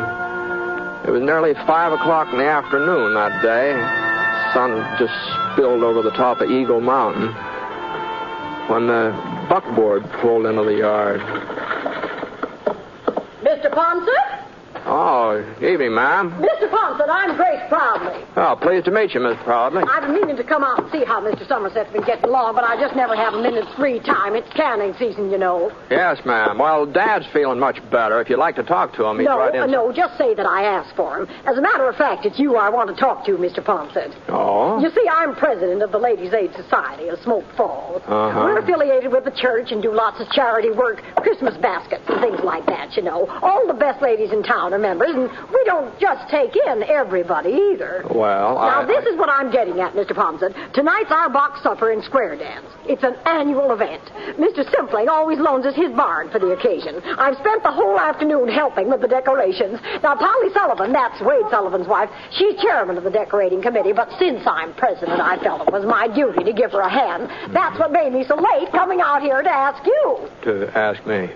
About attending the supper. Oh. No, well, I'm not going to take no for an answer. Oh, but Miss Proudly... To tell you the truth, I've already told folks you were planning to come. Oh, but you shouldn't have done that. Now, after all, you're practically the first celebrity we've ever had in Smoke Falls. The auction starts at 7:30. You won't be late, will you, Mr. Ponsett? Oh, but... And one more thing, would you mind wearing your gun? The men folks are especially interested in that. Get up, Sheba. Come on, someone. Oh, but, wait a... 7:30. Wait a minute, Miss Proudly. Say there, Miss Proudly. Oh, dear.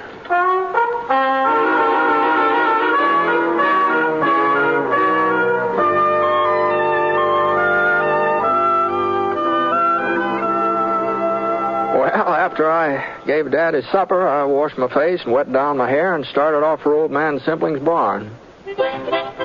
When I got there, Miss Proudly met me at the door and introduced me around. The only name that sank in was her daughter, Ellen. Pretty girl. I figured that when the box supper sheet pack was put up for sale, the bidding would be mighty serious. All right, everybody, we're ready to begin the auction. We don't want the music now, Wilbur. Wilbur! Now, just gather around the table here so you can get a good look at what you're buying. But remember, you can't judge a book by its cover. Now, which one shall we start with? Oh, my, look at this one. Pretty pink ribbon and white tissue paper. Why, I'll just bet you there's a whole fried chicken inside this box. Now, who's going to make the first bid? $1.50. Don't forget, gentlemen, a pretty lady's company goes with the supper. I'll give a nickel. Now, Spud Hooker, you stop joshing. You know we don't take any bid less than a quarter. Now, who'll offer a quarter just to get things underway? Look at this lovely box. Just think some nice young lady spent the whole day fixing it up. Then she'll be too tired to dance. Come on, somebody. 25 cents. Why, it costs more than that. The auction was kind of slow in picking up momentum. But when Mrs. Proudly started in to make the third sale, well, there wasn't much doubt whose supper she was selling. Ellen Proudly sort of reddened in the cheeks and tried to look unconcerned. I saw her give somebody a glance on the other side of the room, almost like a signal. Couldn't tell who it was intended for, but there were two fellas standing over there. Spud Hooker is one, a tall, husky, about 25. He'd been cracking jokes and acting sort of like he owned the place. The other boy was kind of a different sort. He's thinner, shorter. He hadn't opened his mouth since I got there. Now, let's see if you can't do a little better this time, gentlemen. Here's the next supper. Oh, boy. My, it looks familiar. Oh, I guess I shouldn't have said anything, should I? Ellen will just about murder me when I get home. Oh! Well, as long as the cat's out of the bag, I might as well go ahead with the sale. 50 cents. Bud Hooker bids 50 cents. A supper like this ought to be worth more than $50. A little bird told me there's a chocolate cake inside. 75 cents, ma'am. I've got 75. Now, what about a Spud? You're not going to let Tom Leverett outbid you? $1. $1. I'm bid $1 silver dollar. Who'll give $1.25? Don't forget, gentlemen, it's all for charity. $1.50. Now we're getting somewhere. I'm bid $1.50. Spud Hooker offers $1.50. Are there any more bids? $2. You're bidding $2, Tom? Yes, ma'am. $3. Oh, $3? That's what I said. Well, now we all appreciate your enthusiasm, boys. But remember, this isn't the only supper you can buy. It's the only one I'm buying, and I'll take it right. $4. Huh? Well, all right. Going once, going twice, and it's sold. $5.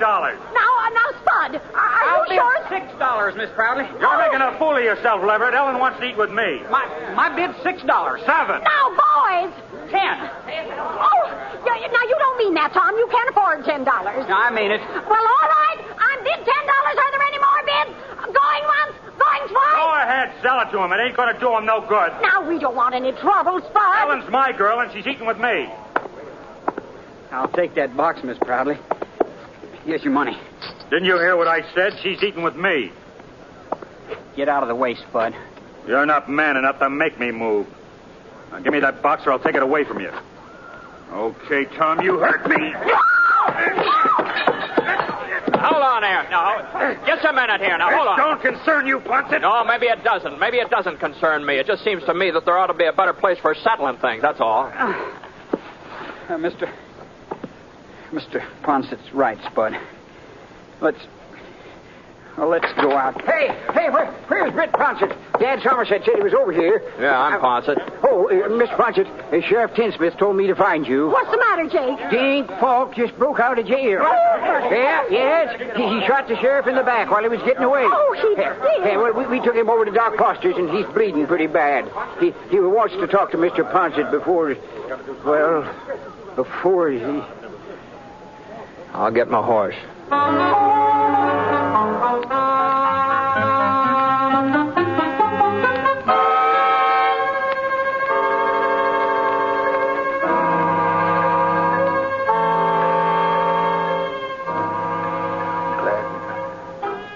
got here, Britt, before... Now, what are you talking about, Ray? You're going to be all right. The doc says you'll be back on your feet again inside of a week or so.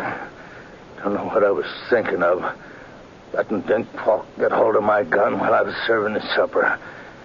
Must be getting careless in my old age. Now, well, you're not the first man to have trouble with Falk. He had a pretty fancy reputation from what I hear. Yeah, that's why I had to see you, Britt. My fault he got loose, and I don't want other folks to pay for my mistakes. Well, what do you mean? I know this town, Britt. I'll get a posse together and start after Falk. Well, that's... And they'll catch him, too. But going out in a crowd like that, he'll hear him coming. Falk's a wildcat killer, Britt. When he's cornered, he won't give up. Pick off 3 or 4 of the posse before they can close in. Well, not if they're careful. That's the trouble, though. Fellas here ain't cautious. They're bullheaded, but you'd know how to take him, Britt. No, I ain't saying it's your duty. You don't even live in Smoke Falls, but you could capture Falk without him having a chance to... No, I'm afraid you're giving me too much credit, Ray. If you want somebody to go along, any of the boys... Sure, I know that, I'd be mighty grateful, Britt. The folks here have been good to me. Wouldn't like to leave them thinking that because of me, because of what I did, some of them was going to... No, you better take it easy. I know it's asking a lot. Falk's a good shot. A wildcat killer. It's asking...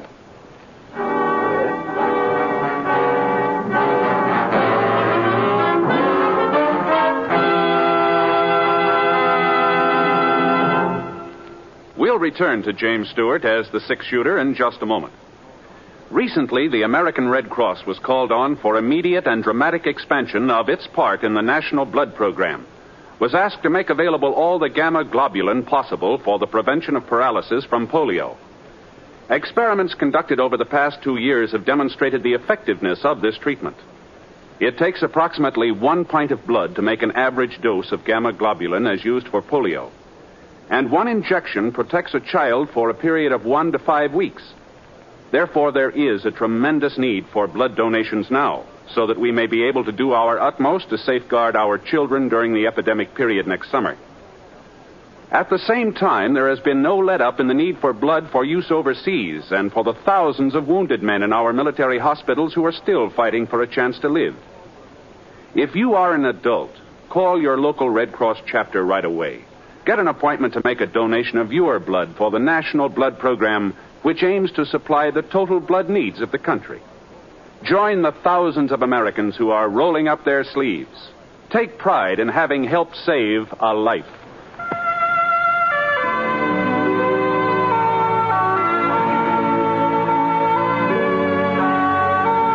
Now, Act 2 of The Six-Shooter, starring James Stewart as Britt Ponsett.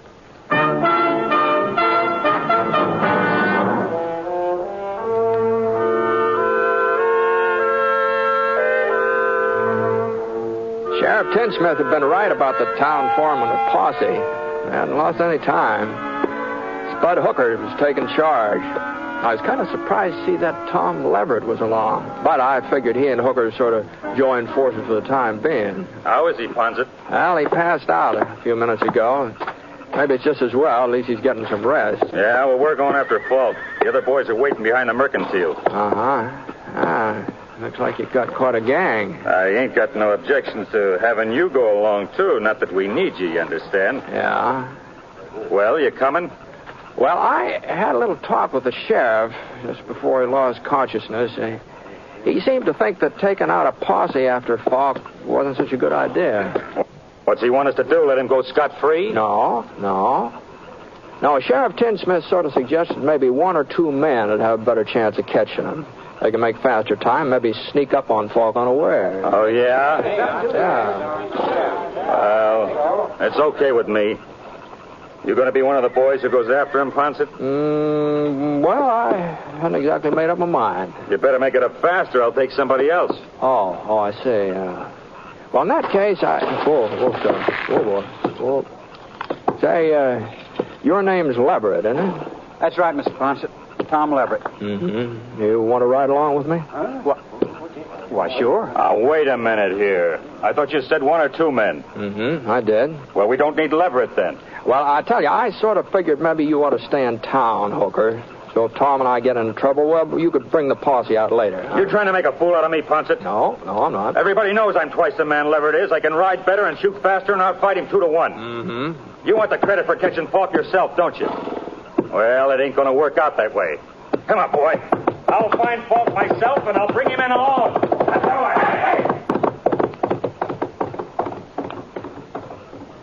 Well, Tom, let's go, huh?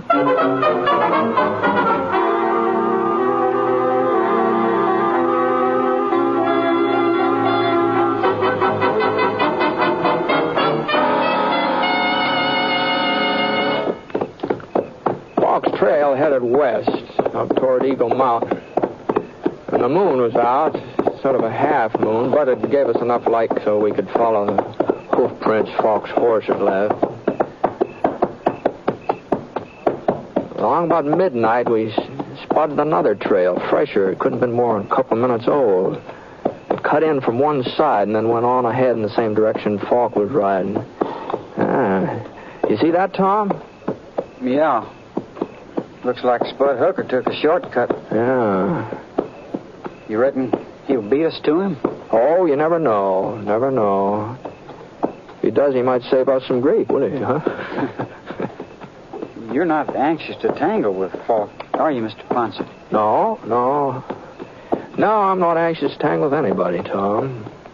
But I thought, well, you brought in other outlaws before. Oh, some. Not as many as folks think, but I've never enjoyed tangling with any of them. Why'd you pick me? Spud's right. He is twice the man I am. That's shooting, maybe. Yeah. But there's more to trailing a killer than being able to shoot. You know, lots of times it's more important for a man to know when not to shoot, you know. Oh? Yeah. Fellow's itching to pull a trigger like Spud. Well, he's apt to pull it too soon. And, hey, look at that. The moon's going down. We might as well get some shut-eye. Whoa, boy. Whoa, Scar. You couldn't see the trail anyway. Spud won't be stopping for sleep. No, don't suppose he will. That's another reason I picked you. I kind of figured he'd want to keep pushing on all night. Doggone it, guy, along about this time, I just get tired.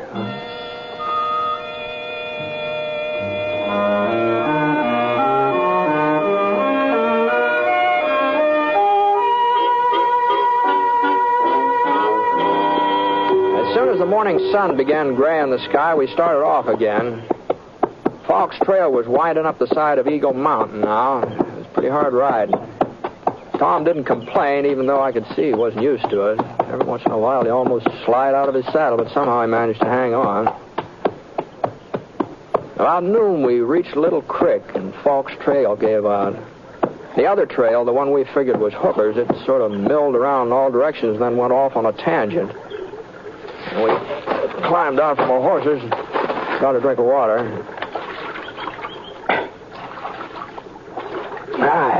It tastes good, doesn't it? It sure does.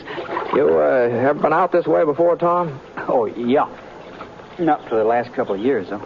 Any cabins around, place a man could hide out? Well, not that I remember. You think we're getting close to him? Well, he could have gone on using the creek to cover his trail, but he'd have to stop pretty soon. Oh? Oh, yeah. A man can't keep riding forever. Even Dink Falk. So far, we haven't seen any signs that he made camp, you see. That's so. Giant cave. Hmm? Well, he might be there, Britt. It's not more than a mile away, due south. Giant cave? Well, you've heard of it, ain't you? No, I don't think I have. Well, it'd be a perfect spot for a man to hole up. Nobody knows for certain just how far back into the mountain the cave really goes. Some scientific fellows tried to explore it last summer, but, well, their lanterns gave out before they come to the end. Well, it sounds like something we ought to see even if Falk isn't there. Come on, let's go and have a look.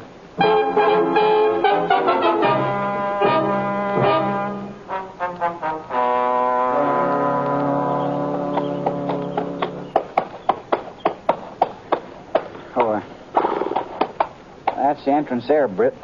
Beside that slab of yellow rock. Uh-huh. I don't see any sign of Falk's trail. I guess he could have come up from the other side, though. Yeah, that's what he must have done. Huh? That pony over yonder. That clump of bushes grazing. Oh, yeah, I see him. Easy, Sorrow. Scar. Easy, whoa, boy. You know, Jake Watson said Falk stole a sorrel when he made his getaway. Mm-hmm. Now, we'd better close in on foot.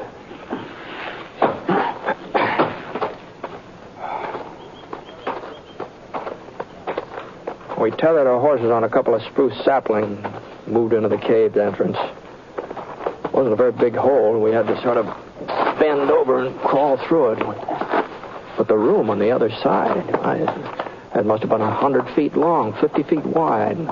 The walls were sheer rock, sort of rainbow colored, so smooth you'd have thought somebody had been polishing them. And then the light behind us got down to a pinpoint.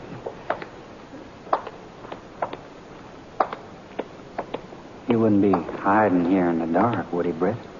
Maybe. He heard us coming.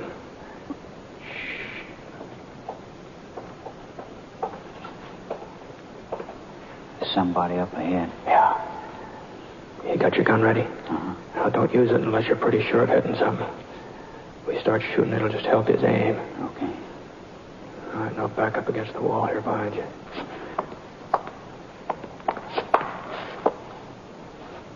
Falk! We know you're in here, Falk. You go any further, you'll get lost. You'll never find your way out. Hey, you hear me, Falk? You're wasting lead. You can't see us. We know that. You can't see me neither. But we don't have to. You've got to come out sooner or later, and we'll be waiting. All right, we're going to leave you now, Falk. We're going outside and wait. Hey, where you are? You giving up? No, I ain't. And I ain't alone. What? I got somebody with me. Friend of yours, I reckon. We're coming out together. And if you try to stop me, I'll kill him. What's he talking about? He ain't lying, Britt. It's me, Spud Hooker. Spud? I caught up with him last night, but he got the draw on me. Hold your fire, Britt. He means what he says. He'll kill me if you don't hold your fire. You've got to do what he told you, Britt. You got to. All right, Falk, come on. Start backing up towards the entrance. I don't hear you moving. Britt, please. All right, let's go, Tom.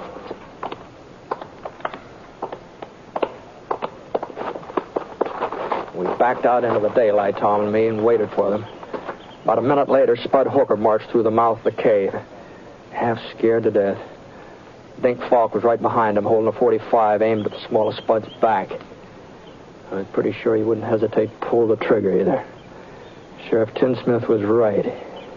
He's just a wildcat killer. He had that stampede look in his eyes as he stood there blinking against the sun.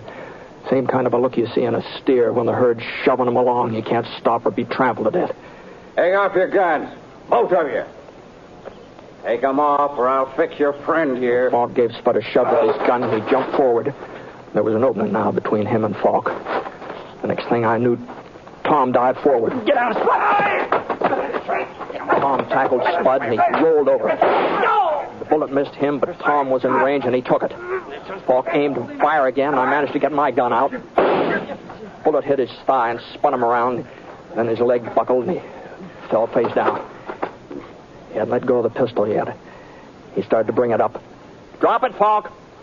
For a second, his finger went right on squeezing the trigger, but no, he just didn't have the strength.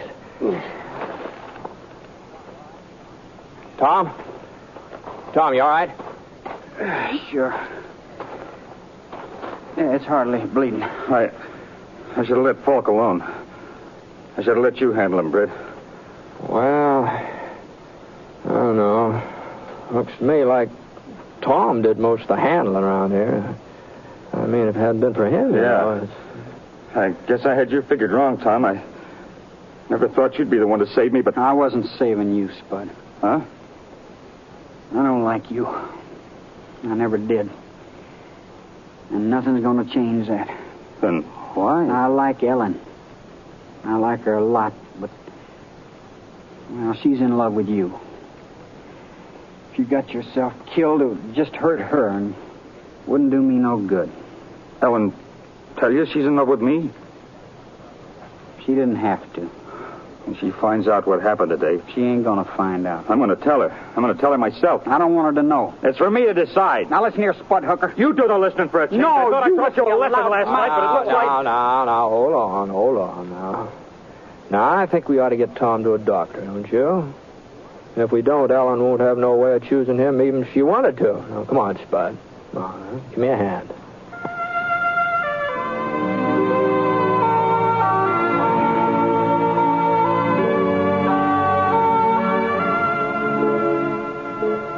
Now, we tied Falk onto the back of his pony and started off for town.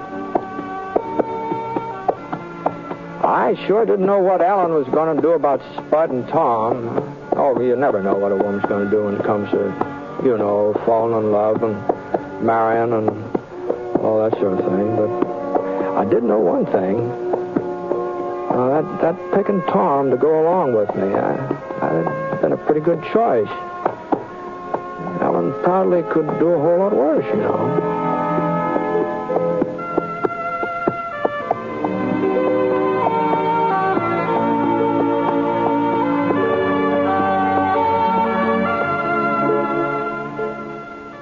Ladies and gentlemen, the tradition of religious freedom and of religious worship in America goes back to the very founding of our country. So, in these days of world crisis, when our nation and all its citizens need spiritual strength and guidance, all of us should think again of what religion means to us and to our country. For it's religious faith that makes our way of life possible. During November, people of many faiths are joining in a great Religion in American Life campaign. So, whatever your faith may be, you are asked to join in this campaign. Be sure to attend and support the church or synagogue of your choice. And if you have children, by all means, light their life with faith. Bring them to worship this week.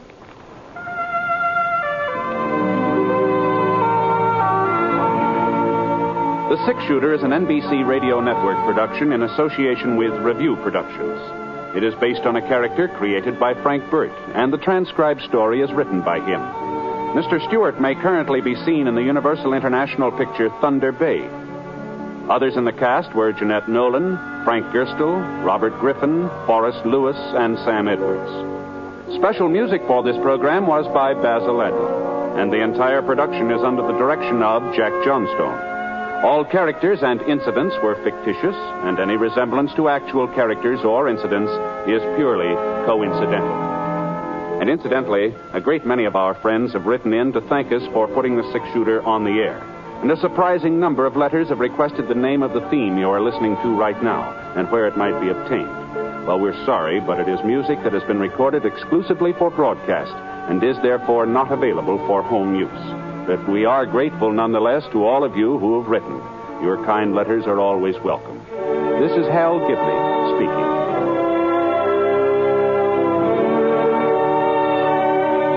Tonight, here's Celeste Holm in the NBC Star Playhouse on the NBC Radio.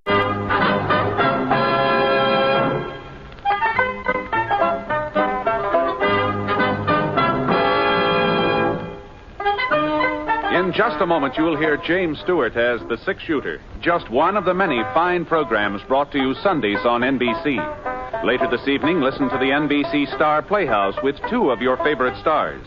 Hear Stroke of Fate and the story of what might have happened if fate had reversed historical facts. And be sure to keep tuned for the dramatic story of The Last Man Out. It's a wonderful lineup of great programs, all of them heard only on NBC. James Stewart as the Six Shooter.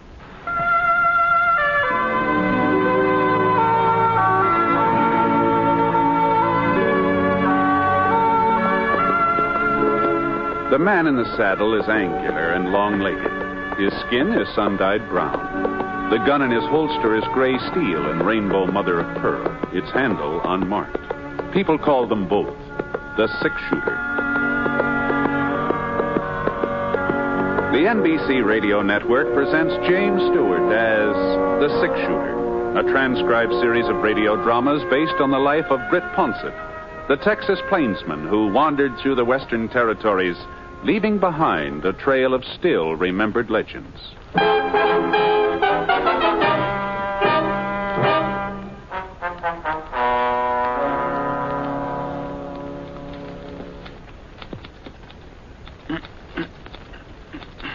How's that, Alf? Short enough for you? I asked you if it was short enough for you. Well, give me the mirror so I can take a look. There you are. Well? Don't look to me like you cut it at all. Oh, now, Alf. It's still there, ain't it? Hanging down the back of my neck. Well, I figured you'd want to be in style. Fellows in just the other day come from Kansas City. Said that's the way all the Easterners are having a haircut. Well, I ain't no Easterner, and I don't aim to be spending a quarter every week for a shave and a haircut, so start slicing it off. Okay. I need to get the head up. Oh, sorry, Breezy. I reckon I ain't feeling up to snuff today. Can't say as I blame you. I heard about the town meeting last night. Yeah. You, told him yet? I don't see why everybody's in such a rush all of a sudden. You waited 40 years, a couple more hours ain't gonna make no difference.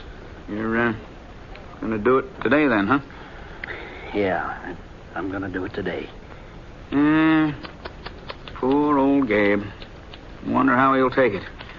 I'm sure glad it ain't me that has to break the news. Stop talking about it, Breezy, and finish my hair. Well, Gabe's a sensible man. He's not gonna hold it again you, Alf, seeing as how the whole town's agreed. Well, the whole town don't know him like I do. I was here when he first come to Yellow Crest.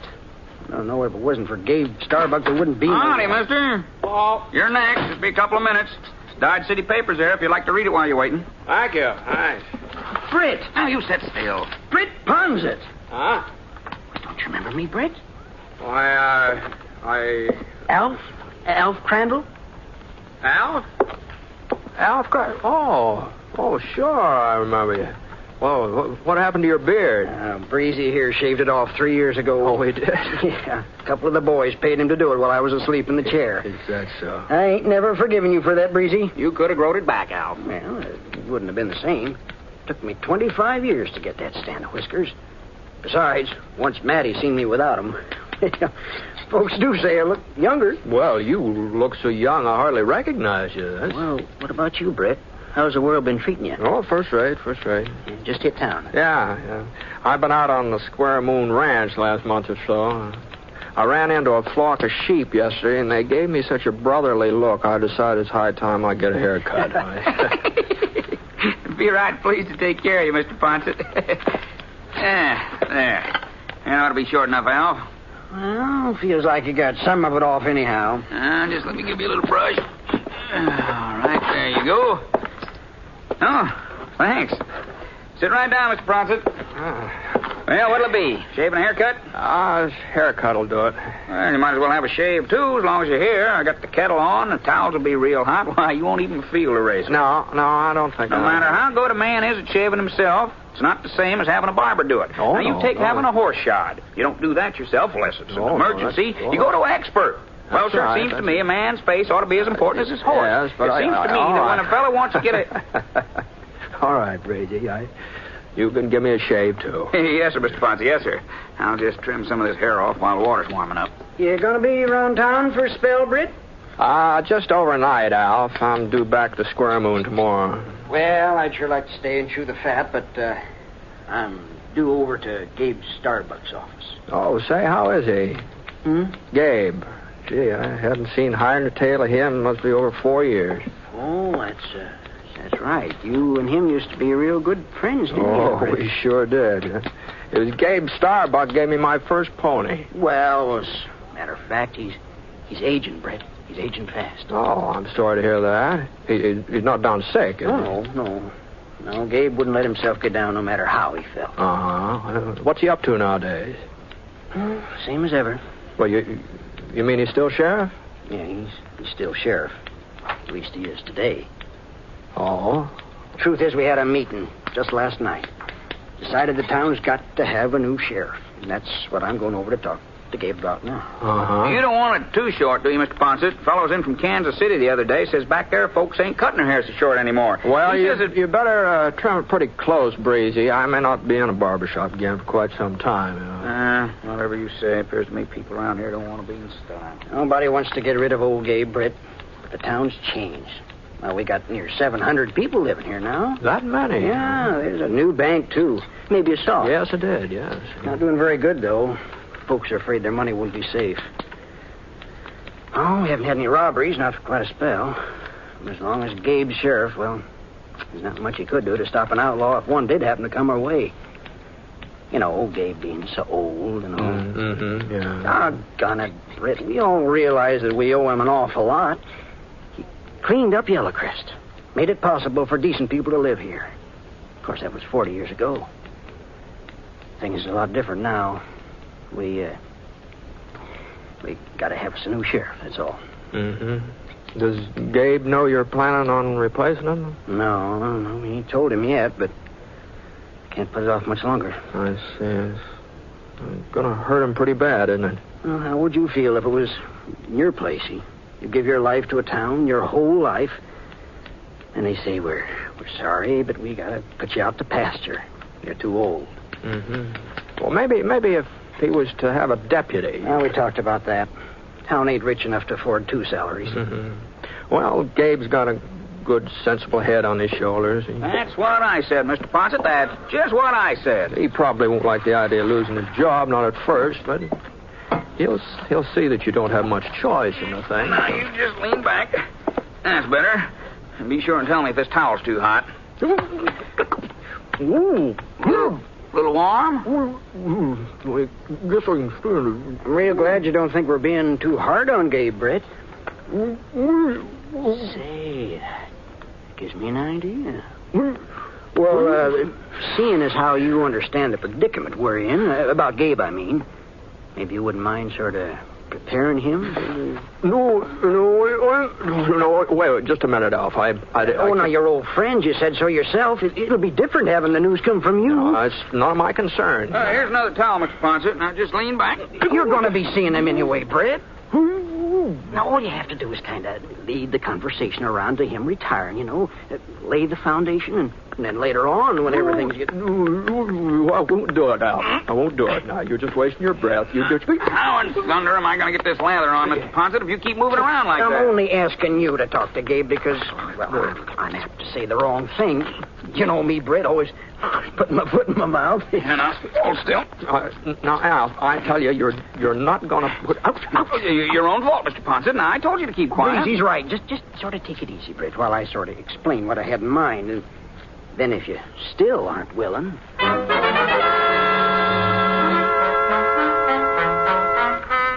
Well, between the shaving and the hot towels and Al harping at me, well, not that I agreed to tell Gabe the town was getting a new sheriff. I didn't agree to that, mind you, but all I said was that I'd sort of feel him out, see how the land was lying.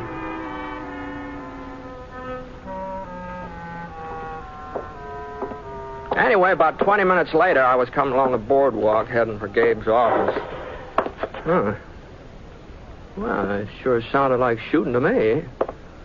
When I looked around, nobody seemed to be paying any attention. Listen to that. The fellows arguing politics over the post office steps. They didn't even stop to take a breath. And the ladies in Johnson's Mercantile, they went right on measuring yardage like they hadn't even heard it. Well, I was pretty sure where it was coming from now. It was right behind the sheriff's office. I opened the front door. No sign of Gabe. No sign of anybody, for that matter.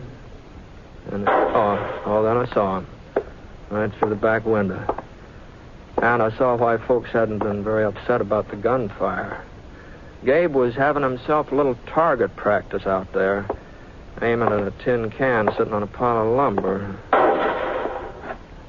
It had just been 4 years since I'd seen him last, but, he looked good 10 years older. Smaller, too. He kind of shrunk and bent over with thin yellow-gray hair and long, bony arms that didn't seem to have much meat on them. Yeah. He sure wasn't having much luck hitting that tin can either. Hello, Gabe. Huh? Who? No, it's Britt Ponsett. I'll be doggone. Well, it's sure good to see you. Yeah, for a second there, I didn't recognize you. The sun got my eyes. I blinded me, the sun. Sure. How are you, Gabe? Well, never better. Never felt better in my life. Glad to hear it. Well, I was just doing a little shooting. Yeah, I saw you. Oh, not that I need any practice, you understand, Britt. But I was worried about one of my guns. I think it throws a little to the left. I say. Yeah, that's why I missed my last shot. I guess you saw me miss it. Oh, well, a man can't hit anything if his gun's not working. Yeah. Well, let's go inside where we can sit down and have us a talk. Fine. Yeah. Well, you're looking good, Britt. Real good. Oh, well, a little older, maybe. But I guess that happens to all of us, doesn't it? Oh, I don't know. Man's only as old as he feels. Uh-huh. Yeah. Just take that chair, Britt, over there. Oh, thanks. Yeah. I'll sit by the window here, where I can keep an eye out on the street. I was kind of surprised to hear that you're still sheriff, Gabe. Don't see why it should have surprised you. Well, you must be getting along, Gabe. Well, I'm 64, Britt. 64 last spring. Now, Gabe. Well, might be 65. The family never kept no records. But I ain't no older than that. No. Don't look no older. No. Do I? Oh, no. Huh. You still living alone? Well, of course I'm still living alone. You think I need a keeper or something? Oh, no. I was just wondering if you ever got a hold of that ranch you used to talk about. That's all. You remember? Ranch? Yeah, don't you remember that? When I was a kid, you always said someday you're going to have a ranch. After you'd retired from being sheriff, of course. Oh, I still aim to do it. When the time comes. Of course, there ain't no sense in thinking about it now. Oh? No. Yellowcrest is growing, Britt. Growing fast. That's when the town needs law and order the most. When it's busting its britches. And seeing as how I'm the only experienced lawman in these parts, well, it's my duty to stay on the job. I owe it to the folks here. Why, if I was even to think about retiring, well, they just wouldn't know what to do. They'd be plumb helpless. Well, I ain't got no choice, Britt. You know how it is. Sure, Gabe. I know.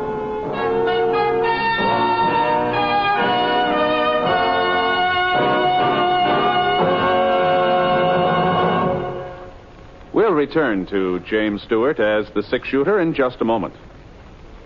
The winter brings extra hazards to the motorist and the pedestrian. Longer hours of darkness, poor visibility caused by snow, rain, and fog, and slippery streets call for extra caution.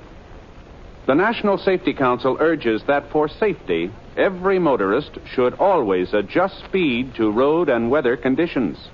Keep the windshield clear. Never slam on your brakes if the road is wet or slippery. Pump them slowly to slow down or stop. Use tire chains on snow and ice. And keep a safe distance between your car and the one ahead. Guard against that one accident that might take your life or ruin it.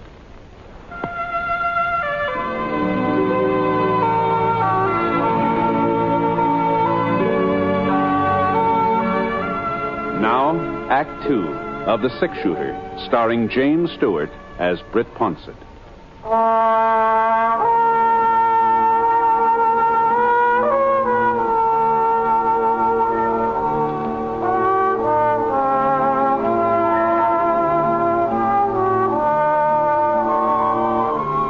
We had a long talk, Gabe and me, sitting there in the office watching the wagons creak along outside the window. I guess we've about covered everything.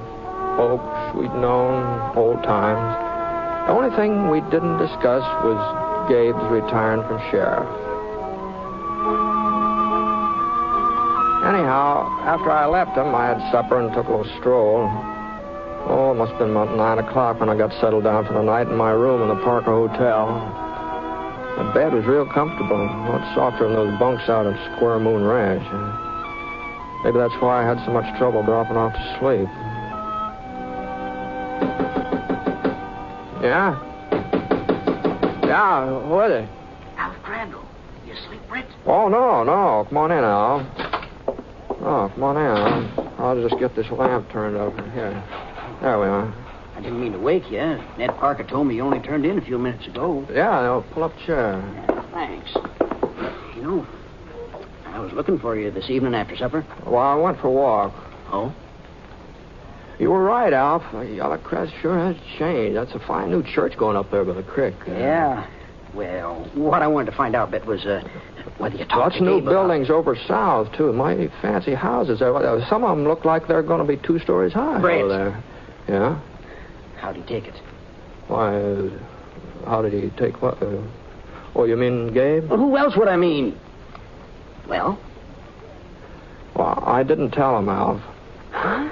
I told you I couldn't do it. I just couldn't do it. I don't blame you, Britt. I shouldn't have asked you in the first place. It was my job. I did kind of hint around once or twice, but I could see what it did to him. Just the idea of not being sheriff anymore. It's all he's got, Alf. He doesn't have a family and kids to worry about. Gabe's the sheriff of Yellow Crest, and if he ever stops being the sheriff, he won't be anything. I know, Britt. I know, but what can we... What's that? The alarm bell. Must be a fire, I reckon.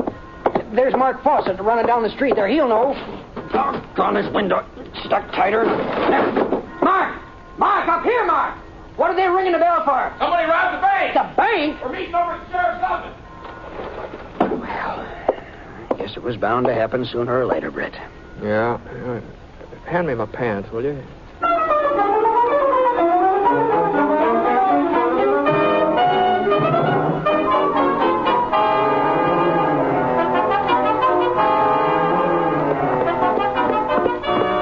Was still ringing when Alf and I rode up to Gabe's office. Everybody in town must have heard of it by now. There were 10 or 12 men standing around the streets, others coming up from all directions.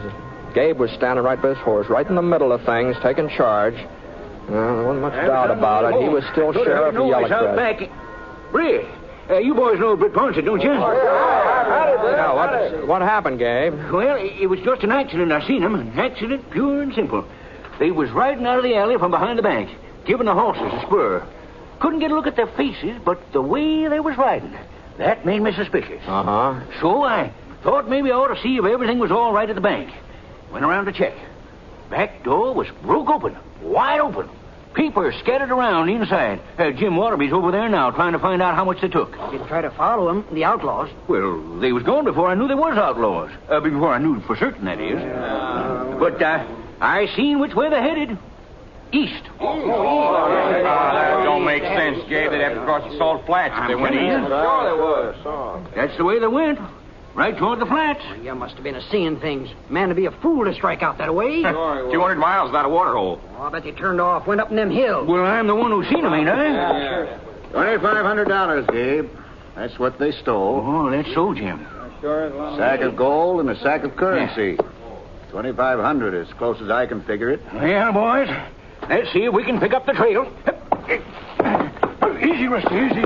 They'll determine to chase him out onto them flats. Yeah, we want to catch him, don't we? If we do, we got to use our heads, Gabe. Men smart enough to rob that bank ain't going to take a chance on dying out there in that salt. They'd go for the hills. Mark is right, Gabe. You tell me I can't believe my own eyes. Well, it was pretty dark. Maybe you got confused. Maybe it looked like they was heading east. Now, we're only wasting time arguing with him. Let's go. I'm the sheriff of Yellow Crest. I'm running this posse, ain't I? Gabe, we're riding toward the ridge. All right. Come on, Rusty. Come on. Gabe. Hey, Gabe. You can't stop him, Britt. When he gets his mind set, nobody can stop him. Guess this just proves we was right about Gabe. He ain't up to the job of being sheriff no more. Yeah, I guess you're right, sure. Okay, boys, I'll lead the way. Hey, come on, this Britt. No, you got enough man without me. Search yourself. I watched them winding along toward the rise of the purple hills west of town. After a couple of minutes, the night swallowed them up, and the hoofbeats trickled off into silence. All right, Scar, come on. I turned Scar east. It wasn't like Gabe to be stubborn about something as important as a bank robbery. Oh, I'll grant you, didn't seem very sensible for a couple of bandits to take off across the salt flats. And Gabe's eyesight wasn't what it had been once, of course, but I just couldn't believe he'd be dead wrong. Scar threw up his head when the smell of salt hit his nose. He sure didn't like the idea of walking out into it. Easy, boy, easy now. We're not going very far. Come on now. Nothing but white as far as you could see. Stretched out taut like a cavalry blanket. White salt picking up the moonlight and bouncing along ahead of us. The funny thing, though, there was only one set of hoof prints out there on the flats. Well, about 10 minutes later, I spotted Gabe. Oh, boy. Oh, boy. He wasn't riding very fast, so I slowed up. I figured it was just as well Gabe didn't see me. I didn't want him to think that I'd tagged along because I was worried about him, And then the darndest thing happened. He swung his horse around and started backtracking. Here, boy, come on. I eased Scar over behind a couple of gray boulders so we'd be out of sight, and Gabe came right toward us. At first, I thought he knew where we were. Then he turned his horse again and walked him out in the salt. For a couple of minutes, I couldn't figure out what he was up to. It seemed to me like he was just wandering around, no purpose at all. And then the next thing that happened was even stranger yet. Gabe jerked his gun out of his holster and he began firing. And he wasn't aiming at anything. As far as I could see, he was just shooting up into the sky. Yeah, he left off 2 or 3 more shots and then wheeled around and galloped past me on his way back to town. And I saw him reach in his saddlebags and bring out a couple of cloth sacks and hook them over his saddle horn. They were the kind of sacks banks used for carrying money. Well, there just wasn't any doubt about it now. The story of that bank robbery was something Gabe had made up out of whole cloth. Oh, somebody had broken into the bank, all right. Well, it wasn't an outlaw, though. It was Gabe. Well, I waited maybe 15 minutes. Then I heard the alarm bell start off again.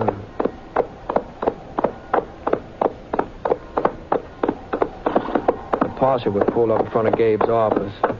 Bell must have brought him out of the hills. Gabe was handing the cloth sacks to Jim Waterby.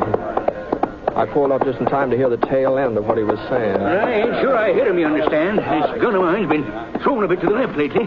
But when I started shooting, they dropped these here bags and went galloping off. By the time I stopped to pick up the money, I reckon that's what's in them, well, them outlaws was just plumb out of sight. Yes, sir. I figured there wasn't much need of chasing them no further. Like as not, they'll never make it cross the salt anyway. Now, you did right, Gabe. Yeah. And it looks like it's all here. Every cent. Hey, Britt, you hear what happened? Gabe caught up with the bandits, shot it out with them, and brung back what they stole. Did he? Yeah. That don't seem possible. Them having a head start and all. Well, you know Rusty when I give him his head. Well, maybe the bandits was lost. Maybe they didn't know about them flats. Yeah, I reckon they didn't. I reckon that's it. If they knew where the bank was, they'd know about that salt. That's right. What are you getting at, Mark? I don't know. There's something funny about this. There's 2 of them, you said, huh? Yeah, that's right. 2 of them against you?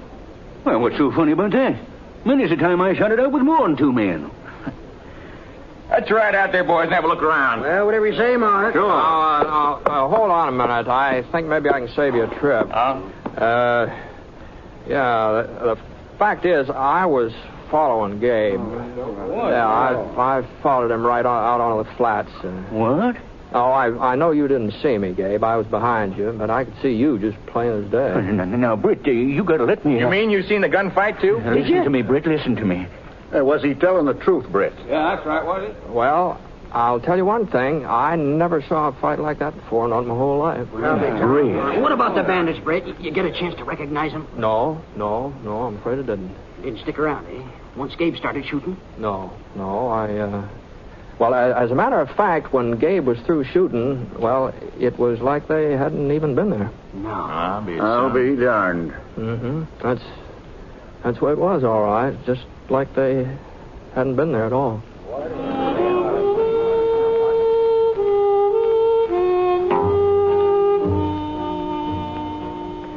I don't know how Gabe had found out that the town was talking about having a new sheriff. I guess he sort of sensed it. the way folks have been acting. Of course, after this hold-up, well, they figured out maybe they could afford giving him a deputy. Jim Waterby, that's the banker. He put up part of the money, and then they didn't have much trouble raising the rest. I had a little talk with Gabe just before I left town. We didn't mention that night out on the flats, neither one of us. But he did give me his word that the next time there's any trouble, well, he'd let his deputy do a good share of the taking care of it. But the way things worked out, though, there haven't been any more robberies in Yellow Crest. Not one single solitary robbery. They say it's because of Sheriff Gabe. Outlaws just don't want to tangle with him. They all must have heard about what happened that time a couple of them tried to hold up the Yellow Crest Bank.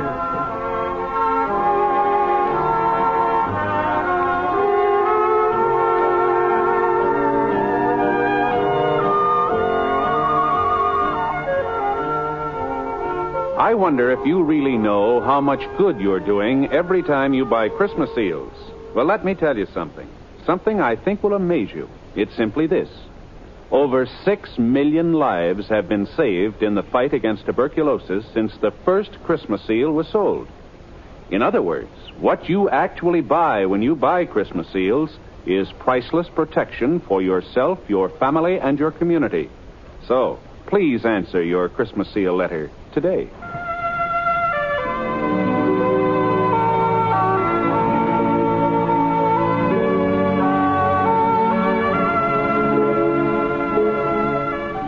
The Six Shooter is an NBC Radio Network production in association with Review Productions. It is based on a character created by Frank Burt, and the transcribed story is written by him. Mr. Stewart may currently be seen in the Universal International picture, The Glenn Miller Story. Others in the cast were Herb Vigran, John Stevenson, Lamont Johnson, Dal McKinnon, and Old Gabe was played by Bill Johnstone.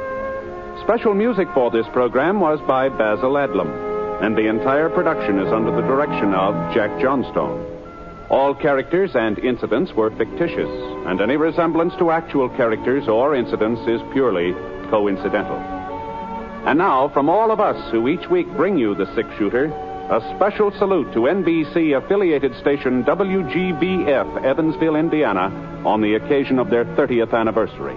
Happy anniversary, WGBF, and best wishes to all of your listeners. This is Hal Gibney speaking.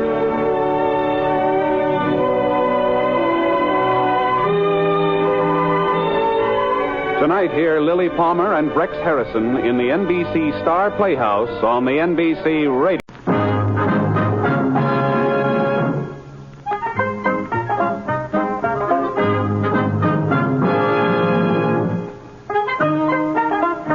In a moment, you'll hear James Stewart as the Six Shooter, just one of the many fine programs brought to you Sundays on NBC. Listen to the NBC Star Playhouse with Frederick March and Florence Eldridge. Hear Stroke of Fate and what might have happened if fate had reversed historical facts. And keep tuned for the dramatic story of Last Man Out. It's a lineup of great programs, all of them heard only on NBC. James Stewart as the Six Shooter.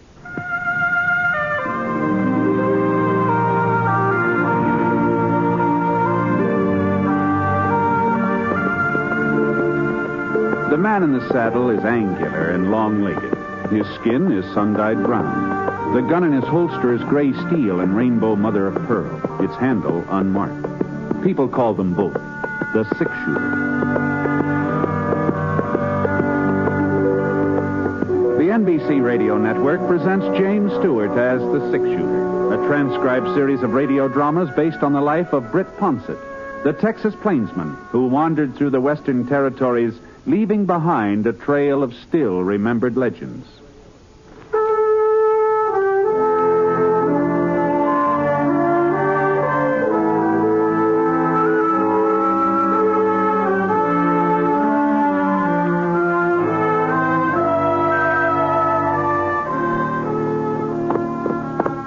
The snow was beginning to melt by the time I reached Dawson.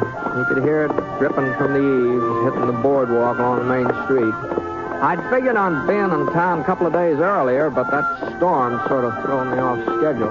Not that I had to be there any particular day, but my winter job at Dave Engelman's ranch would be waiting for me whenever I showed up. But the sooner I got to Dave's, the sooner we could start moving his herd down to lower ground. So, Scar. Oh, boy. Well, it was almost noon, so I tied Scar to the hitching rail in front of Brick Vining's gambling hall and went hunting a place to eat.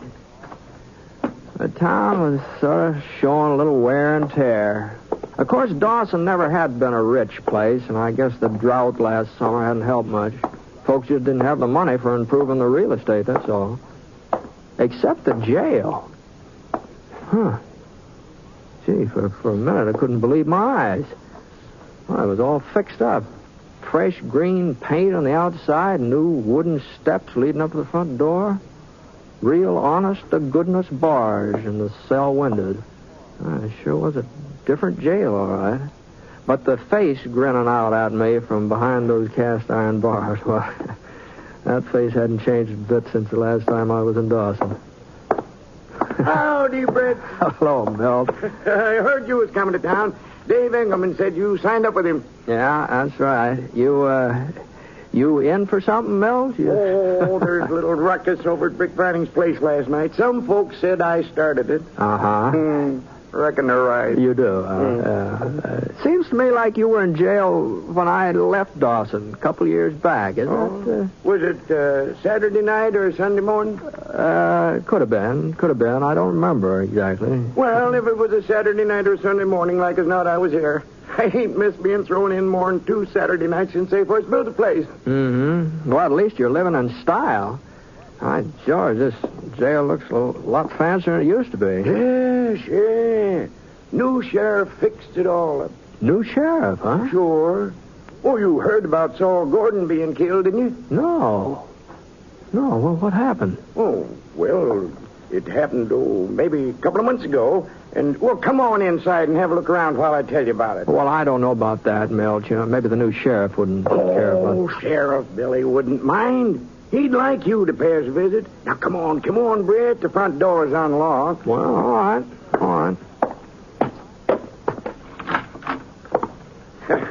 That's some desk, ain't it? Solid mahogany. He had it shipped here, all the way from Frisco. Is that so? Mm-hmm. He paid for it out of his own pocket, too, Billy did. Town couldn't afford a desk like that. Oh, no. I don't suppose it could. Well, what about Saul? What happened to him? Well, like I said, it was around 2 months ago.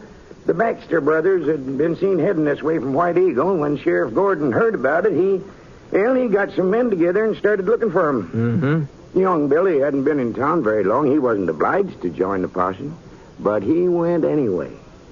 Billy Riddle. That's his name, Britt. Uh-huh. Mm-hmm. It wasn't a very big posse, and when one of them Baxters shot the sheriff, well, that'd have been the end of it if Billy hadn't have took charge. Why, he managed to get off a couple of shots, and the next thing you know, both of them Baxter boys surrendered. So when Billy came back to town, well, nobody else was very anxious for the job of sheriff, so he seemed to be the logical man for it. You know, the way he handled the posse and all. Sure, Of course, some of the folks thought he was a little young for the job. Well, can't be more than 22 or 23. But he's got a good, firm grip on himself. He does. Oh, he ought to be showing up about now. He always turns me loose in time for my Sunday dinner. Real nice young fella. You'll like him. Southern boy. Oh? Yeah, I don't know why he came out west exactly. Good thing for the town he did, though. Oh, howdy, Sheriff, howdy. Oh, we're just talking about you. This here is Britt Ponsett. Ponsett? Oh, that's right. You've heard of him, ain't you? He's 6-shooter. Oh, sure. Pleased to meet you, Mr. Ponsett. Howdy, Sheriff. I just strolling by, and Milt asked me to come inside. I'm glad you did. Well, Milt, I reckon you'd like to be on your way. Oh, I don't know, Sheriff. This jail's getting to be a darn sight more comfortable than my cabin. What with all your improvements? Well, if you want to stay... Oh, on second thought, I'd better be getting home now. Thanks for the hospitality anyway. Don't mention it. You heading my direction, Britt? Well, if you don't mind, Mr. Ponsett, I'd like to talk to you. Just for a couple of minutes. Sure. Well, so long, then. See you next Saturday, Sheriff. Sure. Goodbye, Mel. I trust I'm not keeping you from anything, sir. No. I was just thinking about eating a little dinner, maybe, if there's a cafe open. Old Cotton serves a pretty good meal on Sunday. That's Cotton all? White, yeah. His place is right around the corner. Fine. Well, I'll give that a try. You wouldn't care to join me, would you? We could talk while we're eating. That is, if you don't have any other plans. Oh, thanks, Mr. Ponsett. I'd like to join you. You see, I'd been hoping you'd turn up in Dawson.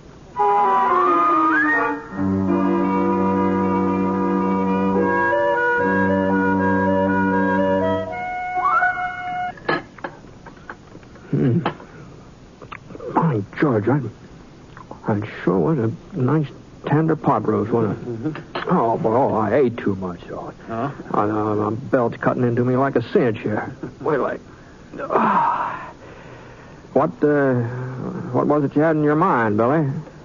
My name's Riddle, Mr. Ponsett. Bill Riddle. Yeah, Milt told me. The name doesn't mean anything to you? No, not offhand. I heard a lot about you, Mr. Ponsett, since I came to Dawson. Folks say you've traveled a lot around this part of the country. Covered it all, from one end to the other. Boy, I've done my share of moving about. What I wanted to know was if you ever ran into anybody else with the same last name as me. Riddle? Blake Riddle. That's the full name. Relative? My father. Oh. It's not a very common name. If you heard it, you'd be likely to remember it. Yes. Here's your pie, Sheriff. But what's that plate, though? It's hot. Thanks, God. No, I don't think I ever heard that name before. Well, I wanted to be sure.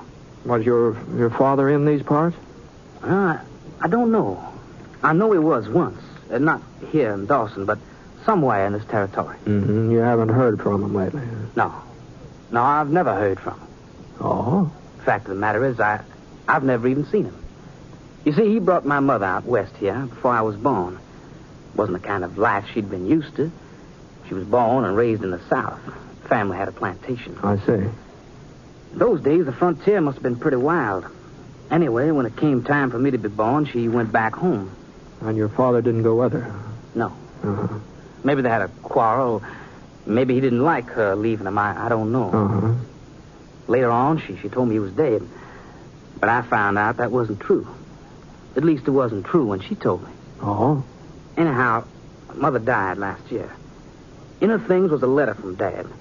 It had been mailed from Denver about 15 years ago. Said he was going to buy a ranch somewhere around Phoenix. He asked Mother to bring me along and meet him. From the way it was written, you could kind of tell he didn't expect her to come. Yeah. Well, some folks don't bear up very well when they're transplanted, you know. They take root in one place, and there's no point in trying to move. Yeah, I reckon they just weren't suited.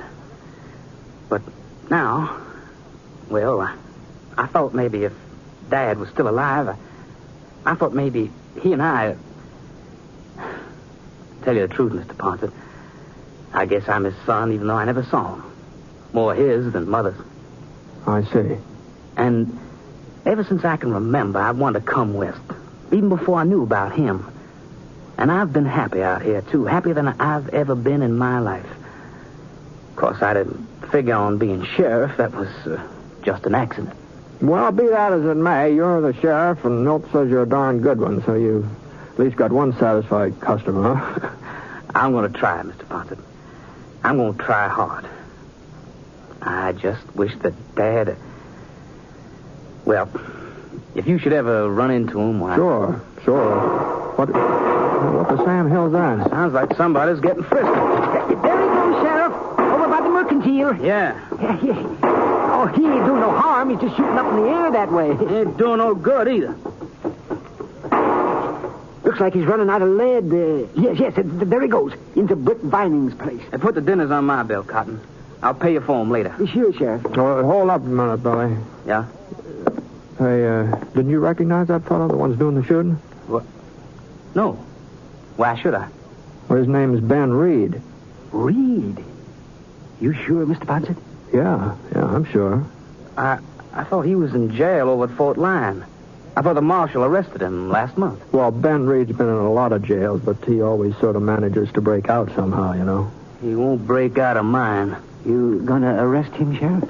He's an outlaw, ain't he? Why, sure, but he's mighty fast with a gun. At least so I hear. Ain't that right, Mr. Ponsett? Yeah, that's what folks say. Well, I guess there's only one way to find out.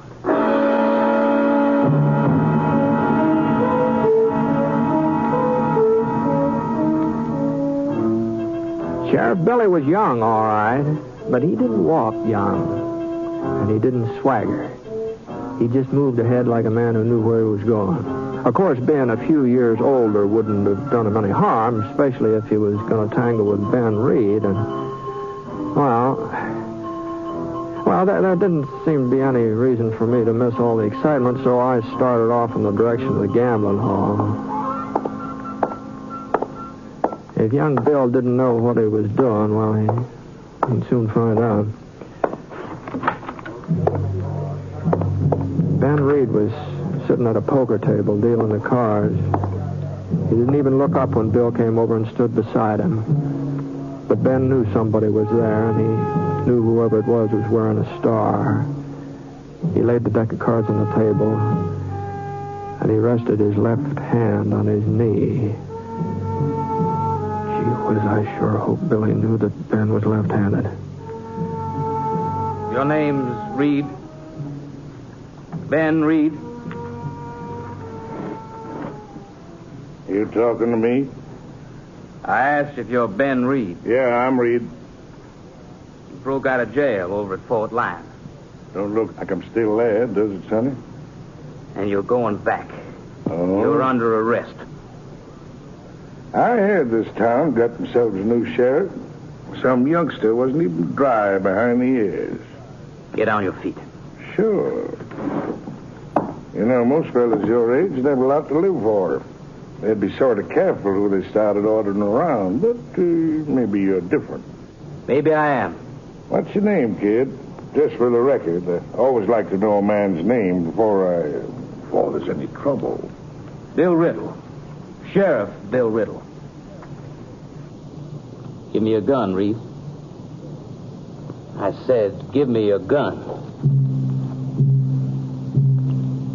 For a couple of minutes, they stood there, not moving, staring at each other.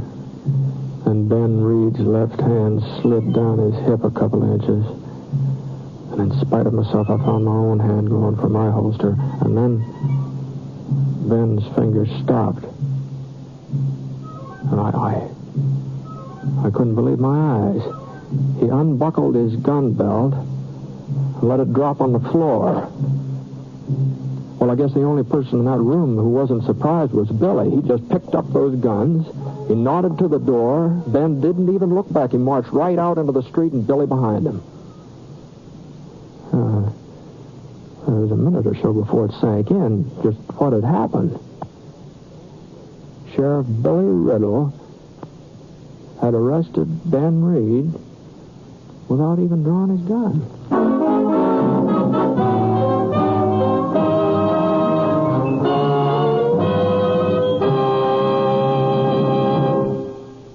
We'll return to James Stewart as the six-shooter in just a moment.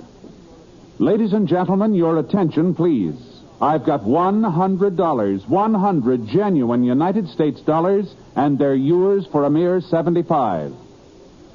Well, friends, suppose you heard an offer like that. You'd jump at it fast, wouldn't you? Well, that's the very offer I'm making you today. I'm promising a guaranteed return of $4 for every $3 you invest. And all you do is buy United States savings bonds. So sign up today for the payroll savings plan where you work or the bond-a-month plan where you bank. You'll feel more secure tomorrow if you buy United States savings bonds today.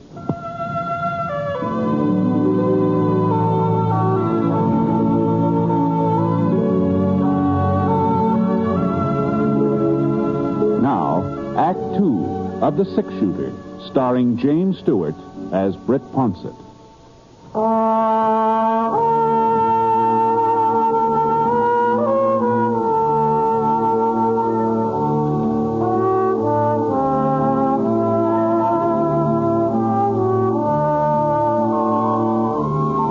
2 o'clock that Sunday afternoon, the snow started coming down again. Big, real big, heavy snow. So I left Scar at the livery stable and got myself a room at Mrs. Kramer's boarding house. Yeah, I sure didn't like the idea of going out for supper, but Mrs. Kramer said that she didn't fix food on Sunday nights. She was lead soprano in the church choir, and rain or snow, she had to be there for the evening service. There wasn't anybody else who could carry the melody. So I put on just about all the clothes I had with me and headed for Cotton White's Cafe. Howdy, Mr. Ponsett. Oh, sure is coming down, ain't it? Yeah. We don't usually get a big snow like this before January or maybe February.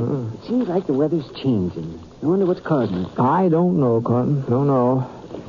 I was afraid you might be closed. No, I would be, except for these lunches I'm packing. Yeah, the sheriff caught me just as I was locking the door. Oh? The idea of leaving for Fort Lyon in a blizzard like this. Fort Lyon? That's where he says he's going. Well, what for? Wants to turn Ben Reed over to the marshal there. He sure is in a big hurry to get rid of him for some reason. This don't make sense.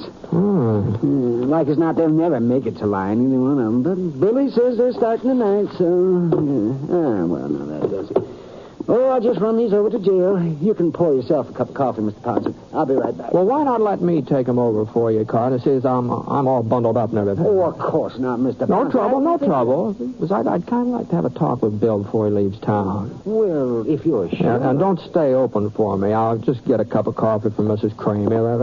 That's all I wanted anyway. Good night. Good night, Mr. Ponsett.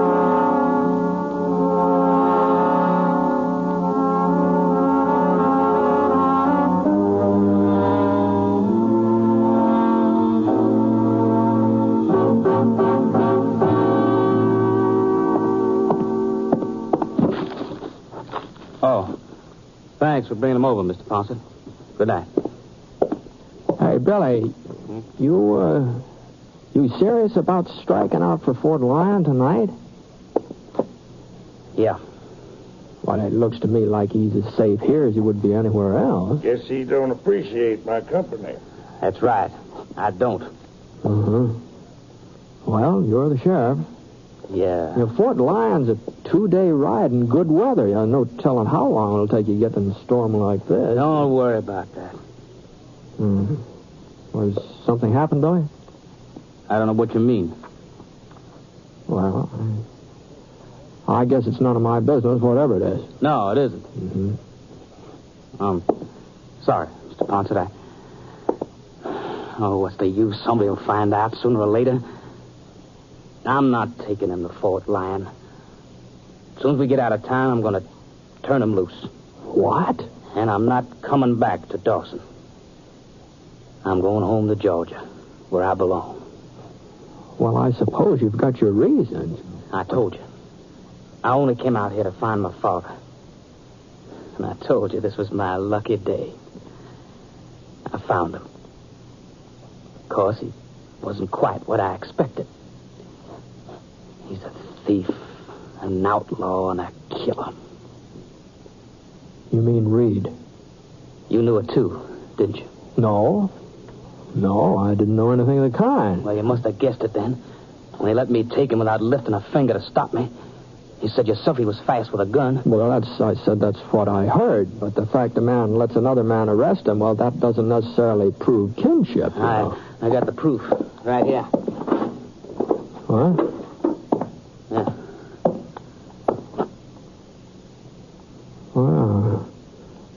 Well, it's a mighty pretty locket. Open it up. Huh? Go on, open it.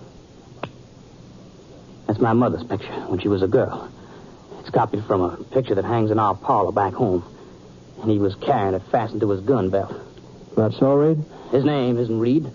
It's Blake Riddle. He's loco, Ponsett. Ask anybody. I'm Ben Reed. I always have been. You're a fool to lie about it. If you weren't Blake Riddle, you'd be going to prison.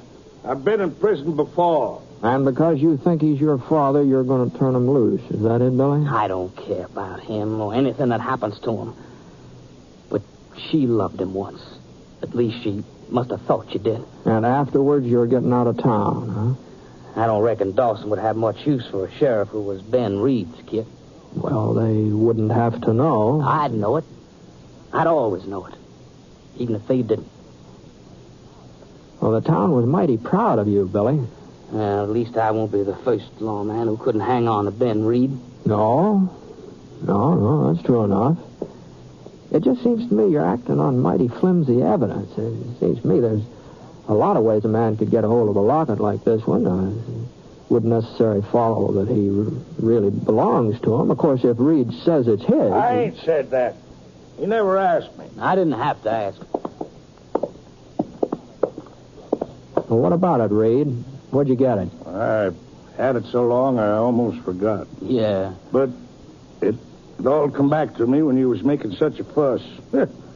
Never thought a piece of junk like that would cause so much stir. Go on. I found it. Well, it must be about 15 years ago now, maybe more. I was down around Phoenix, a little town named Court City. There were some other boys with me, and folks sort of got the idea we'd held up the bank, come looking for us with a posse. Well, there was a couple hours of shooting, and afterwards the posse went back without us. Those that were still alive, that is. What's all this got to do with it? Let him finish, Bill. Well, we went out to look at the bodies, just to make sure the fellas were dead. One of them was carrying that locket, so I... Are you trying to say you killed my father? I don't know who killed him, not for certain. We was all shooting. I suppose it could have been me. You're lying. Well, why should he lie? If it's the truth, why did they keep that locket? Wasn't worth anything. Didn't have any value. Well, why'd they keep it? I'll tell you, kid. When I opened it up and looked at it, I said to myself, now, she's pretty nice looking. So I thought, seeing as how the fellow who was carrying the locket was sort of out of action, and maybe someday I might run into the woman in person having her picture, it'd sort of give me an excuse. You filthy rotten! I'd kill you with my bare hands. Now, get hold of yourself. How could I ever have thought that a dirty, rotten killer would be my own? I must have been crazy, plumb crazy. You sure were. The idea of a kid of mine turning out to be a sheriff. It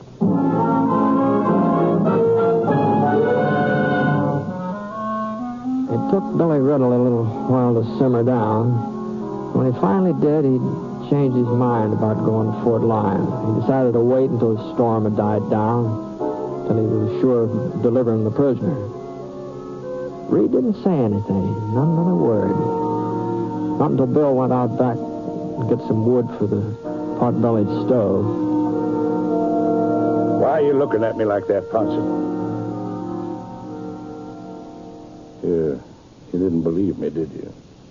Not entirely, Reed. No, not entirely. Why not? Well, for one thing, I was in Court City when you robbed that bank, and it wasn't 15 years ago. It was about 4 years ago. And the posse that went out after you, well, they didn't even get close to you. They came back, and all of them hadn't fired a shot. Well... And there was another, I think you would call it discrepancy. What's that? I knew all those boys in that posse, and none of them was named Riddle. Well, one thing was true enough. The important thing. Oh? His father is dead. And I killed him. What? 20 years ago, when his mother went off and left me, when she wouldn't come back, when she wouldn't even answer my letters, that's when I killed the man his father had been. I didn't think I had anything to live for. I didn't think I'd ever see Billy. I didn't think I'd ever see him as long as I lived. That's when I turned outlaw and became Ben Reed. That's when I killed Blake Riddle. Mm-hmm. Yeah, maybe so. Maybe so. But as far as I'm concerned, there's a lot more of Blake Riddle here tonight than there is of Ben Reed. At least that's the way it appears to me.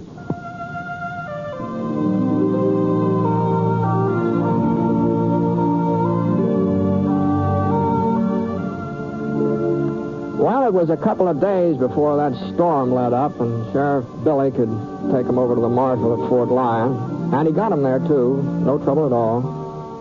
Of course, a lot of folks said that afterwards Ben Reed would just break out of jail again like he always had before, but, so far he hasn't even tried to. He's people just don't understand it. He's practically a model prisoner.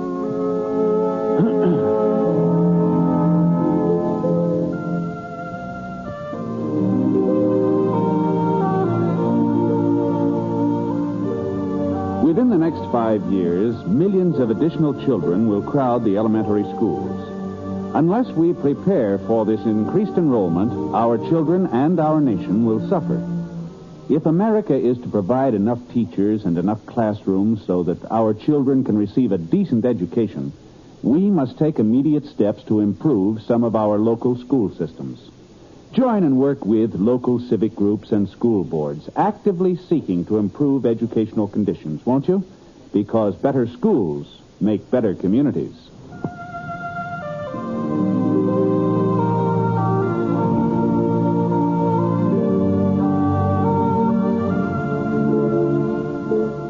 The Six-Shooter is an NBC radio network production in association with Review Productions. It is based on a character created by Frank Burt, and the transcribed story is written by him.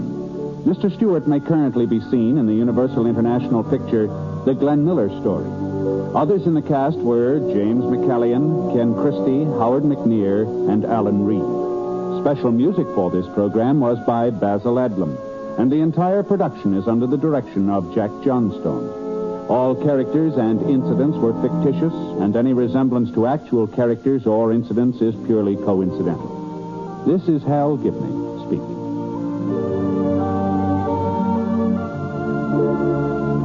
Tonight, hear Frederick March and Florence Eldridge in the NBC Star Playhouse on the NBC Radio Network. James Stewart as the Six-Shooter.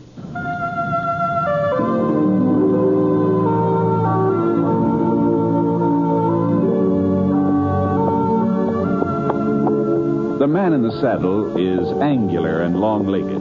His skin is sun-dyed brown. The gun in his holster is gray steel and rainbow mother of pearl. Its handle unmarked. People call them both the Six-Shooter.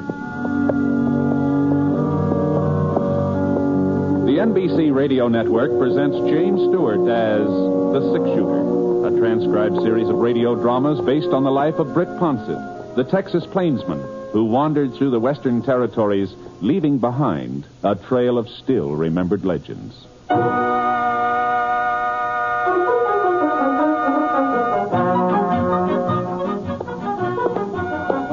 About the last place I expected to be that Tuesday was the town of Powder Creek. The Double G Ranch where I'd been working was clear on the other side of the territory, about 200 miles away. But when Sam Griffith, he's the owner of the Double G, when Sam got a chance to buy off Forrest Trent's herd, he sent me over to close the deal. So the next thing I knew, I was walking down the main street on my way to the bank where I was supposed to meet Trent. Gee whiz, it sure was a nice day. Kind of Indian summer-like. A lot warmer than it had a right to be in October. The sun had fooled the maple trees into thinking it was spring. A couple of them beside the Civil War cannon in the square were even starting to bud. The two fellas sitting underneath it playing checkers in their shirt sleeves, well, it looked like the sun had fooled them, too. Howdy. Just a minute, mister. Just a minute till I make this move. There. That ought to hold you, Jonah. Now, what was it you wanted, mister? Oh, I didn't want anything. I just said howdy, that's all. Oh, howdy. Well, speak to the man, Jonah. He spoke to us. It's my move now. I'll do my talking afterward. Yeah. Yeah? Well, so long. Hold up there a minute, son. Say, see that gun of his, Jonah? Yep. You ain't Britt Ponsett, the Six-Shooter. My name's Ponsett, yeah. You hear that, Jonah? He's Britt Ponsett. Yep. And we was kind of wondering when you was going to show up, Mr. Ponsett. Been expecting you for the last month or so. What's that? Yeah, when you got to jump, you got to take it. That's the rule. All right, Jonah. All right, I know the rules. We'll take it then. Take it. All right. Yeah. There. You satisfied? You said something about expecting me. Oh, why, sure. Ever since we heard the news. Congratulations. What? He said congratulations. Now let's get on with the game. All right. Sure move, ain't it? Yeah, how in thunder should I know? All this chattering going on. Well, I don't like to keep interrupting, but I wonder if you would mind explaining just what you meant by... Jonah's trying to sing. Yeah, I know, but what I don't want him to claim I beat him because we kept him from concentrating. No, of course not. No,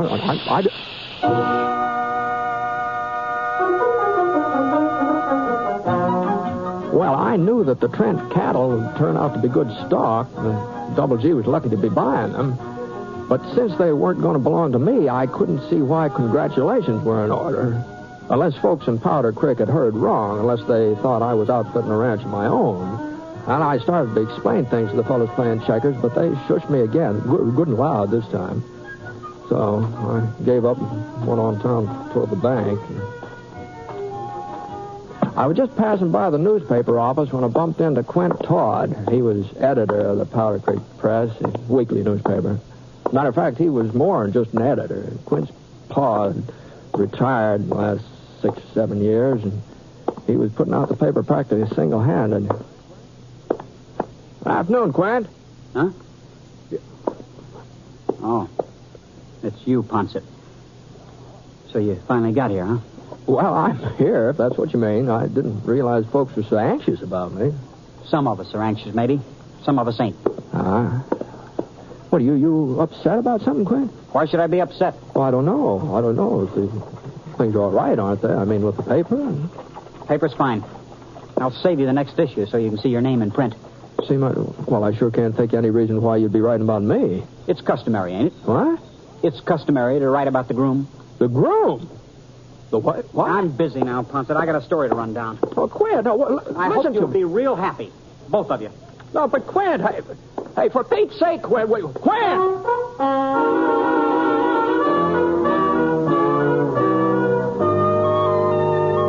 he'd lost his senses. That's the only explanation of that. Quint Todd had just plain lost his senses.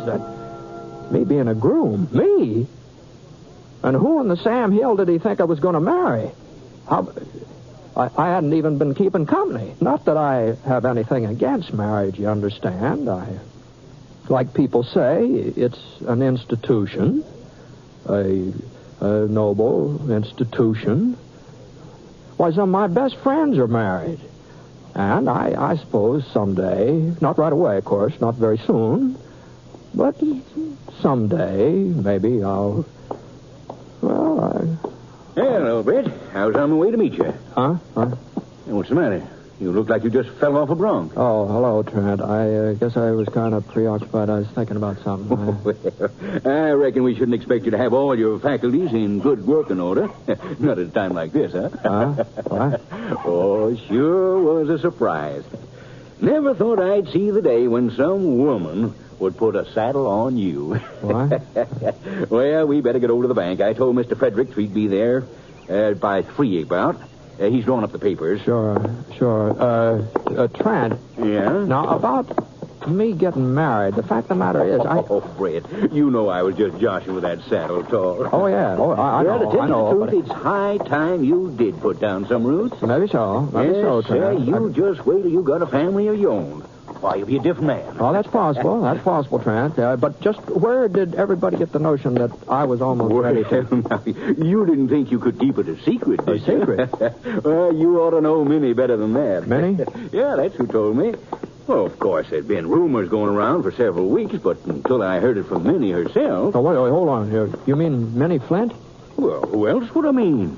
It's her niece you're marrying, ain't it? What are you acting so strange about? Look, now, I just want to get this straight. Minnie Flint told you I was marrying her niece? Well, she told everybody. I see. Well, now, Britt, I know how a man feels when he's getting ready to jump overboard. I felt the same way myself, sort of awkward and embarrassed. Well, be that as you it wish may. folks didn't know about it so they wouldn't poke fun the way they always do. But you can't blame Minnie for spreading the news. Well, I sure do blame her. Well, now, Britt, Minnie's been like a mother to Helen, raised her since she was a baby. Well, Helen ain't never had no folks of her own. I know that. Well, then, you shouldn't mind Minnie being proud. Why shouldn't she do a little bragging, huh? Well, of course. The women folks around here seem to think you're quite a catch. Oh, now listen, let me tell you something. Here's the bank. I suppose You'll want to get this business done with pronto so you can get straight over to Minnie's place, huh, Britt? Yeah. Yeah, I would like to get over to Minnie's.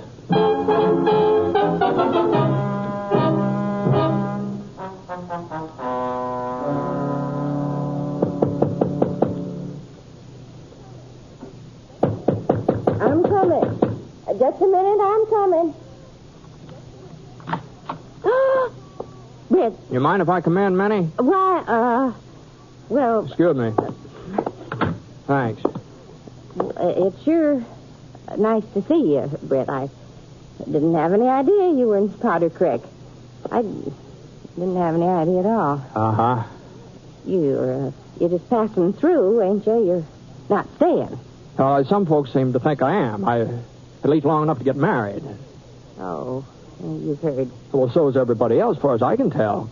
Your announcement of my engagement seems to have blanketed the whole town. Now, Britt, I can explain. Well, that's why I'm here. Why don't you just sit down over there on the sofa? I've got some oatmeal cookies out in the kitchen. I just made them this morning. Minnie? Yes. You just can forget about the cookies. I really don't have much of an appetite. Oh. Well. I'm waiting, Min. Well, you see, Britt, I only did it for Helen. Now, she's a fine girl, and, well, I wanted to help her out. Oh. On account of Quint Todd. They've been going together for nearly 6 years now, but he just never seemed to get around to asking her to marry him. Well, he must have his reasons. A man usually does. Oh, it's because of his father. You see, Quint's been taking care of old man Todd ever since he retired. And it must cost money, him being so sickly all the time. Uh-huh. But Quint could have married her. Helen don't expect a lot of fancy clothes in a fine house. She's the practical type. Just what has this got to do with me? Well, I had an idea. I thought if maybe there was somebody else, if Quint believed Helen was interested in another man, well, maybe he'd come to his senses and take the bull by the horns and marry her himself. You've been sort of using me as a decoy. Is that the idea? I knew you was working for the Double G. It didn't seem likely you'd be showing up in these parts. Not for the time being, anyhow. And afterward, well, after Quint and Helen tied the knot, then it wouldn't matter. Well, you ought to be ashamed of yourself, man. Both you and Helen. You don't think she knew about it? She didn't? Of course not. I didn't dare tell her. Why, she'd have never stood for it. Well, then how on earth did you manage to convince her that I was interested? I've got a sister living over in Black Mountain. That's not far from the Double G. No, but what I mean is, how did you ever... Well, I sent her some letters and asked her to post them for me.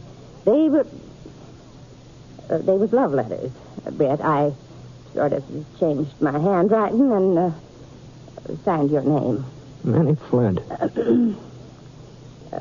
guess you might as well know the rest, too. When Helen answered them, when she wrote back to you, well, I kind of saw to it that her answers never got mailed. Well, I just don't know what to say. Oh, I never dreamed it'd go this far, Britt. I was sure Quint would start talking serious when he first found out that you and Helen were corresponding, but he didn't. And then, well, I thought maybe if your letters got a little more sincere, well, maybe that would make him jealous. I left him around where he couldn't help seeing them whenever he come calling. You didn't actually propose in my name. Oh, no. Well. Britt. Well, not in so many words, but reading between the lines, well, that's how Helen took it. She wrote you her answer 2 weeks ago.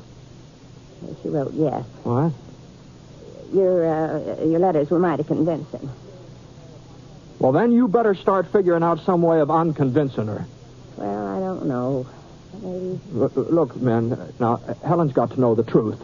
And if you won't do it, well, I'll just have to tell her all about it myself. Because... Oh, I guess maybe he's... What, Britt? Well, you're here already. Hello, Helen. Oh, my goodness. It sure is good to see you, Britt. You're looking fine. Oh, so you, Helen, so you.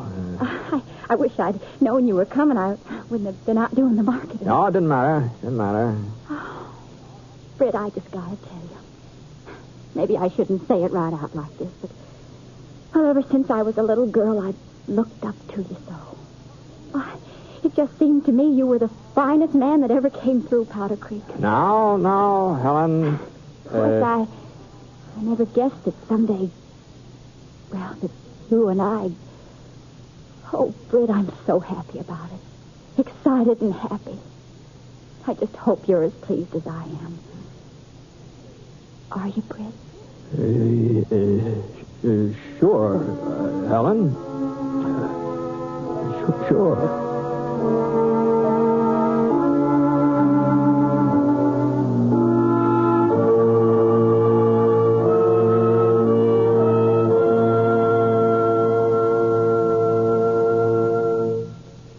We'll return to James Stewart as the six-shooter in just a moment. Every man and woman in the armed forces will tell you the only call that takes precedence over mess is mail call. And when a letter is more important to a hungry GI than food, you know it means something. And the truce in Korea is no reason why we should stop writing letters to our men and women in service, whether in U.S. camps or overseas. Mail from home is just as important now as it ever was. Oh, yes, and be sure to mail your soldier's Christmas packages this week. In that way, you'll be sure he'll receive them in time to make his Christmas away from home a little more cheerful.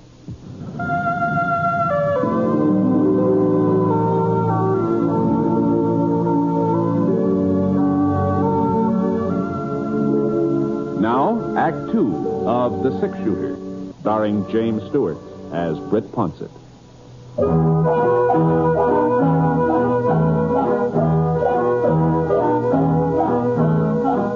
There just wasn't anything else to say.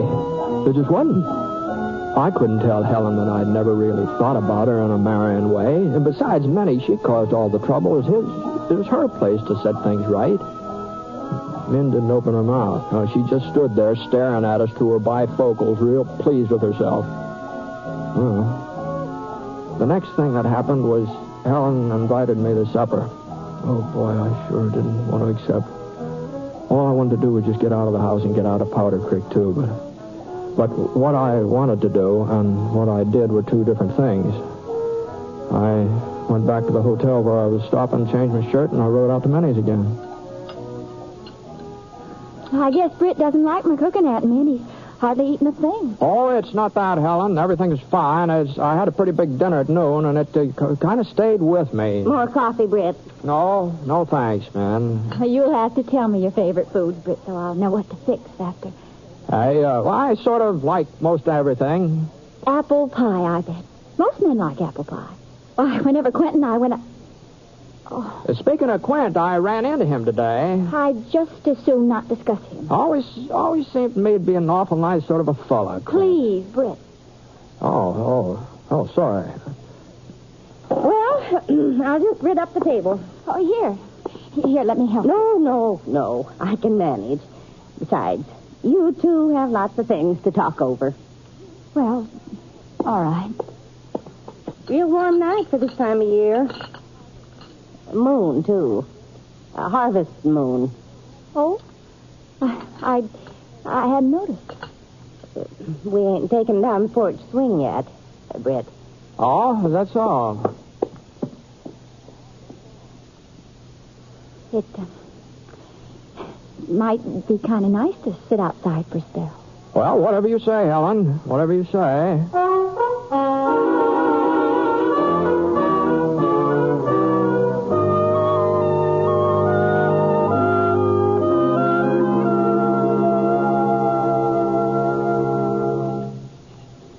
You sure you're not too cold out here? Oh, no. No, I'm fine. Besides, if I do get chilly, you could sort of...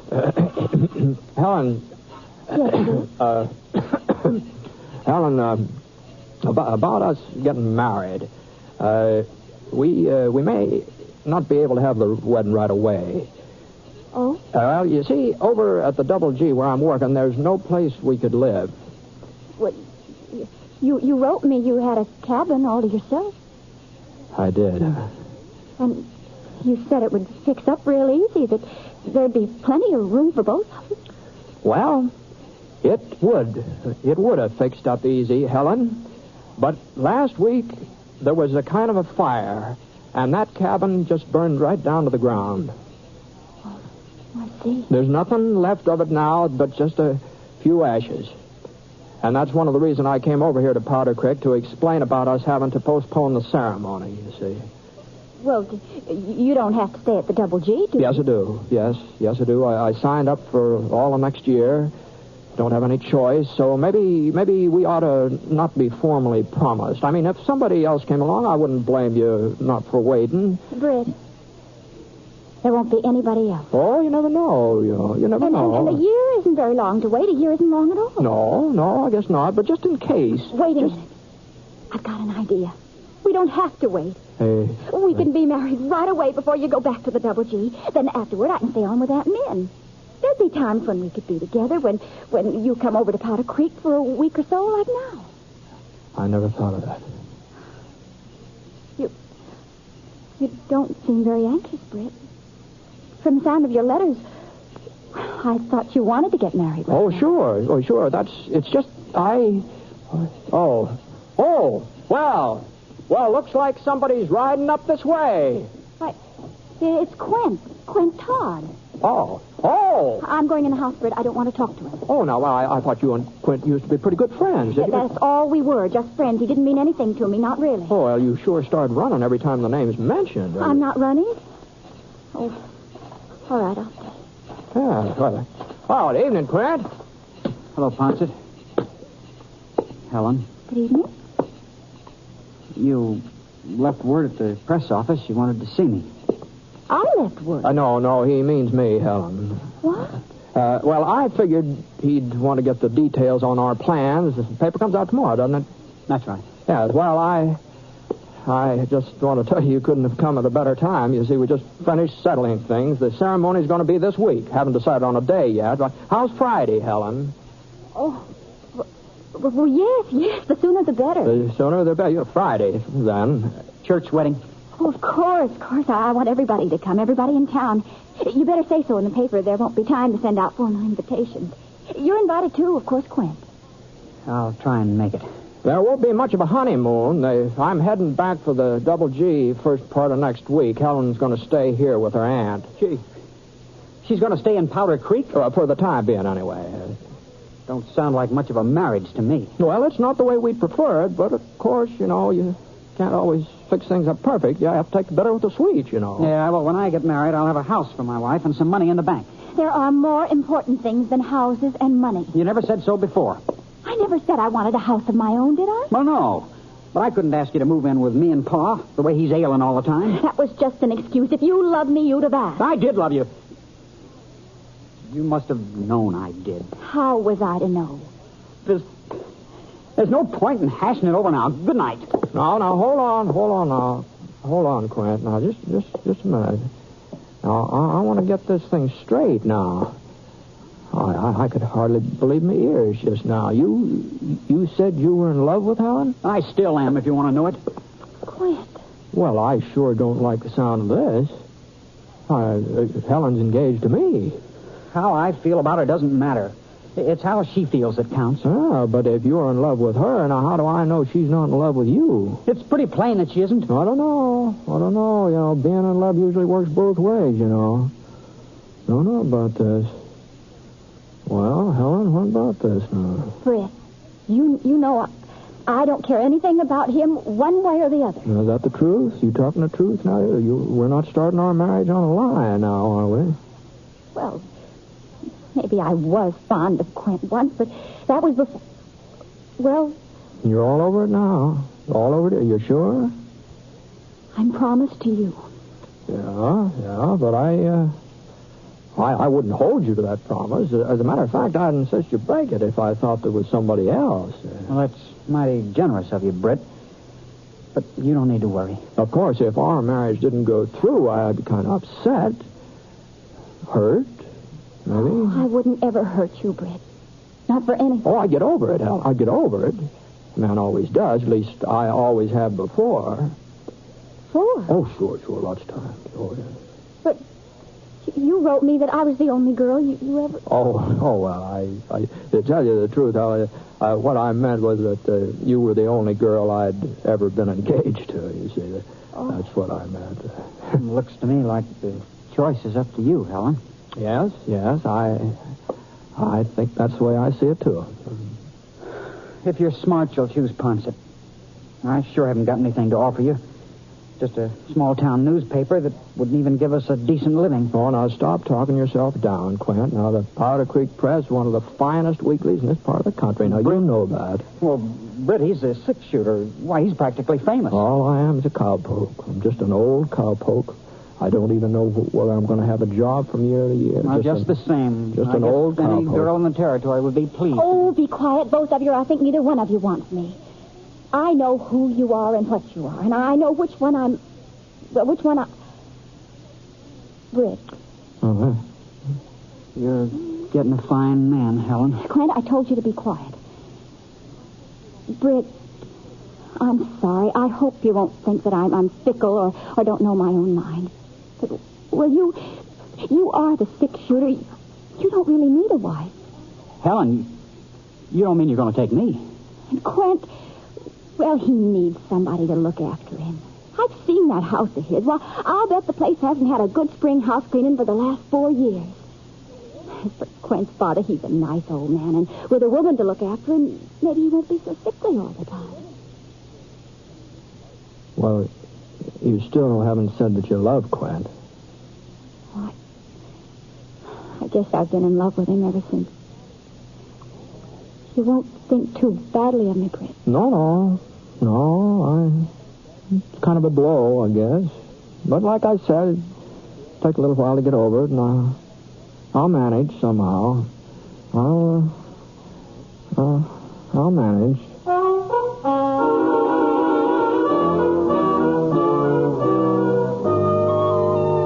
Well, I left Quint and Helen standing out there on the porch. I went inside to get my hat. Minnie was hovering by the front window. When she saw me, she shut it real quick and tried to appear innocent. Well, it looks like your scheme finally worked out, man. My scheme? Seems to me it was more yours than mine. Oh, what are you talking about? You know very well that your asking Quint over here tonight was what brought things to a head. Well, I just wanted to make certain he had all the facts about our wedding, that's all. So the story in the paper would be accurate. Oh, that's sure, all. Britt, sure, I know. Poor Quint. What? Well, I guess he deserves it after making her wait all this time. Well, what do you mean, Minnie? Well, I was just thinking. He's going to have to toe the line real close, and he's not going to win many family arguments, neither. Well, I don't see why not. Well, I'll tell you why not. Every time Helen has trouble with him, all she'll say is, "Don't forget I could have married the six-shooter, but I gave him up for you." And Quint will just have to sit there and take it, no matter how often she says it. Oh, now, man, you know.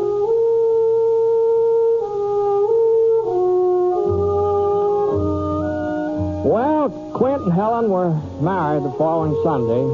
I stayed over for the wedding. Matter of fact, I was best man. Both of them insisted on that.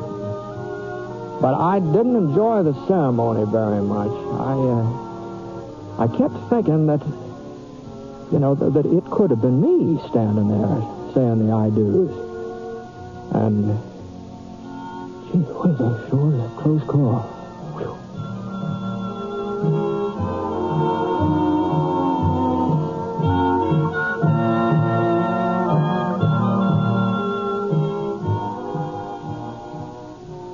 The Six-Shooter is an NBC Radio Network production in association with Review Productions. It is based on a character created by Frank Burt, and the transcribed story is written by him. Mr. Stewart may currently be seen in the Universal International picture, The Glenn Miller Story. Others in the cast were Barbara Eiler, Virginia Gregg, Bill Johnstone, Sam Edwards, and Herb Beichler. Special music for this program was by Basil Adlam, and the entire production is under the direction of Jack Johnstone.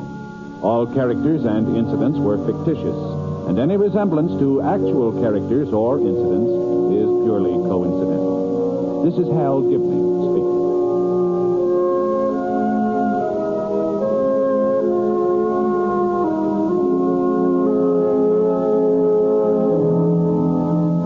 Tonight, hear Angela Lansbury in the NBC Star Playhouse on the NBC.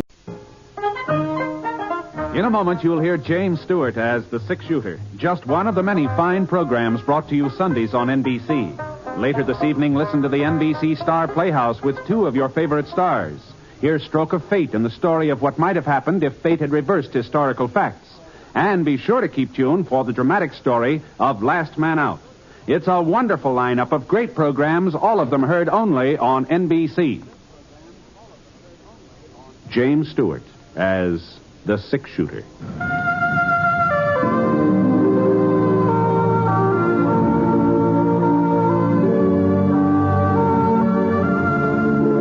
The man in the saddle is angular and long-legged. His skin is sun-dyed brown.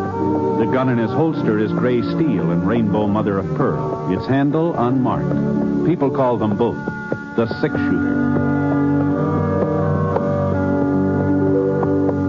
The NBC Radio Network presents James Stewart as the six-shooter, a transcribed series of radio dramas based on the life of Britt Ponsett, the Texas plainsman who wandered through the Western Territories, leaving behind a trail of still-remembered legends.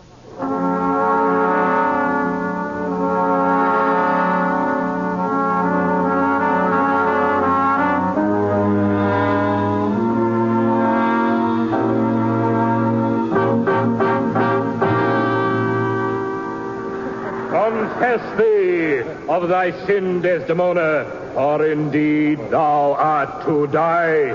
My Lord Othello, have mercy on me. I say amen.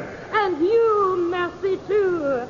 I never did offend you in my life. Oh, perjured woman. Oh. Nay, I speak the truth. I never did offend. You're offending us, lady. Hey, who is this guy Shakespeare anyway? Oh, banish me, my lord, but kill me not. Don't, trumpet. Kill me tomorrow, but let me live tonight. Pete's sake, kill her tonight. Yeah, let's get it over with. Nay, nay. Milady, if you strive... But half an hour. Holy mackerel, not another half hour of this. Go on, Othello. Put her out of her misery. How about our misery? Ladies and gentlemen. Ladies and gentlemen. He certainly don't mean us. Ladies and gentlemen. It appears that our thespian efforts do not meet with your approval. Appears? My company and I have played before all the crowned heads of Europe. We thought the enlightened community of Virtue City would welcome an opportunity to witness the works of the immortal bard as performed by Madame de la Seine, the distinguished French actress, and by your humble servant. We were mistaken. To err is human, to forgive divine.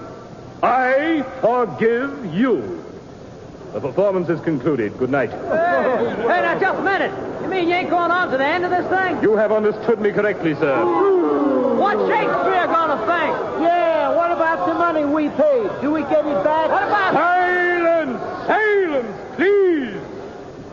My company has more than earned a meager pittance. You ain't earned nothing until the show's over. That's right. Either you finish up your acting up there, you give us our dough. Right. This ultimatum is outrageous. I reject it flatly. Just you stay up there on that stage, mister. I said...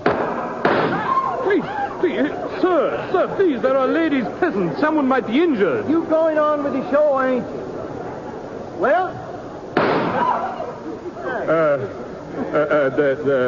The performance will continue. But under protest, sir. Under severe protest.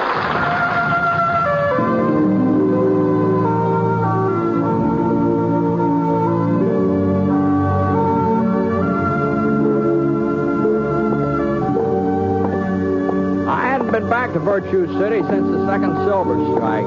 The first mines played out, 10, 15 years ago, and the town had been crumbling away like a stale loaf of bread. But the new strike last spring, for the looks of things, is even bigger than the first one. The old stores all opened up again, and half a dozen new ones being built. The new railroad accounted for some of the prosperity. Anyway, that's why I'd come to town. I was supposed to meet the train from Chicago and pick up some spare parts for the pump at the Round Y Ranch where I was working. The train wasn't due until the next day, so I headed over to the hotel to see about getting a room.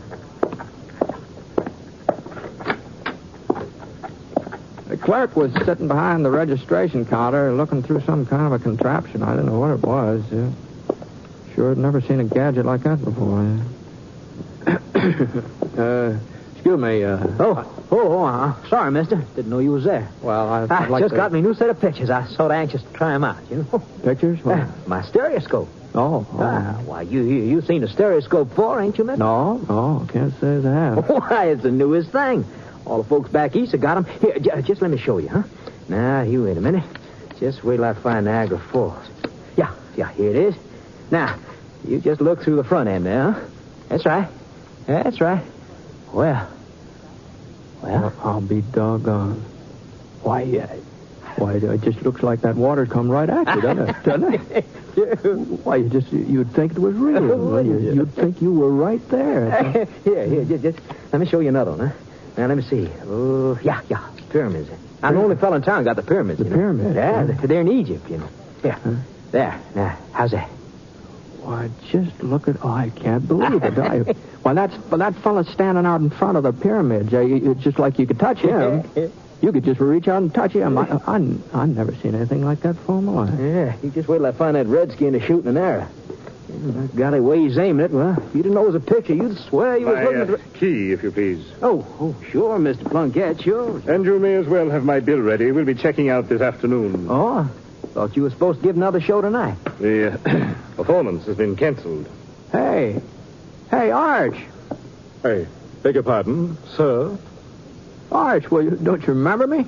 You seem to have the advantage, sir. I don't believe that Britt Ponsett. Well, what the thunder are you doing in Virtue City, Arch? Why, I haven't seen you since our triumphal tour of Texas, wasn't it, Britt? Why? When we were the honored guests of the governor, my company and I. You remember he insisted that we stay at the executive mansion? Now, Arch. I shall never forget the warmth of our reception there. The people of Texas have a true appreciation of the art of the drama, unlike some of our more recent audiences. Audiences? Well, come along, old boy. Come along. You must join us for a spot of tea. Marguerite would be so delighted to see you again. Marguerite? Who's she? My lovely wife. Oh. Don't tell me you've forgotten her. Well, no. I thought her name was... We've taken the presidential suite, of course. If you'll just follow me... Well, now, hold on, Arch. I've got to see about a room for myself. Oh, nonsense. The clerk will take care of these trivial details. This way, dear boy. This way.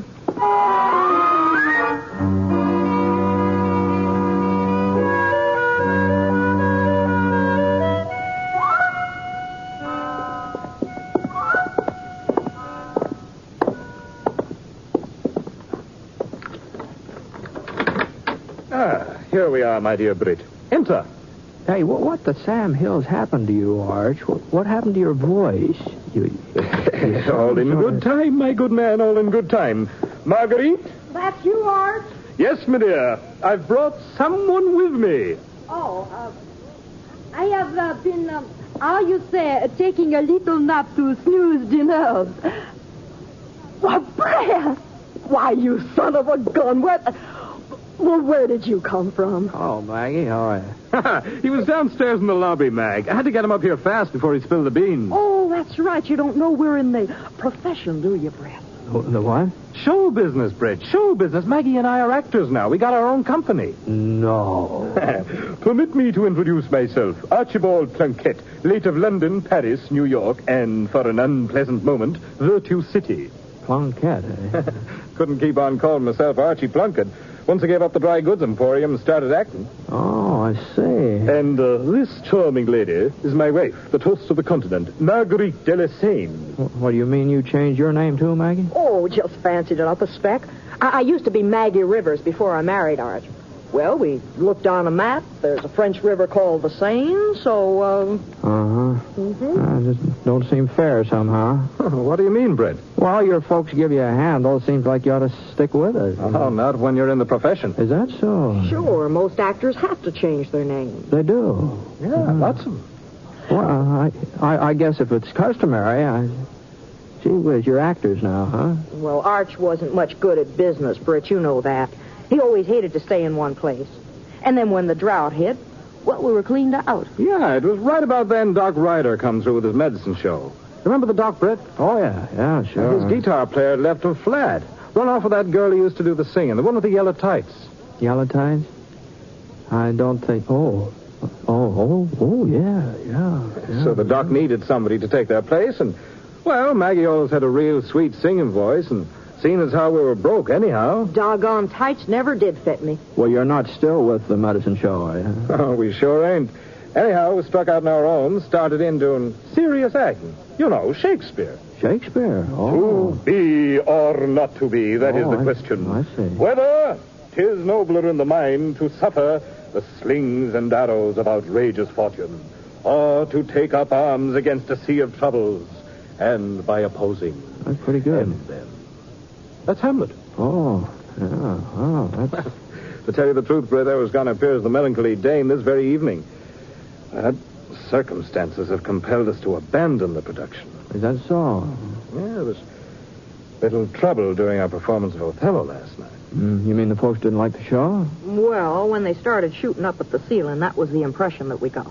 Well, now they shouldn't have done that. I couldn't agree with you more completely. Anyway, we're going on to Rocky Falls. Maybe folks there will have a little more... Oh, who on earth? Right, now you won't say anything. You won't give us away. Oh, no, of course not.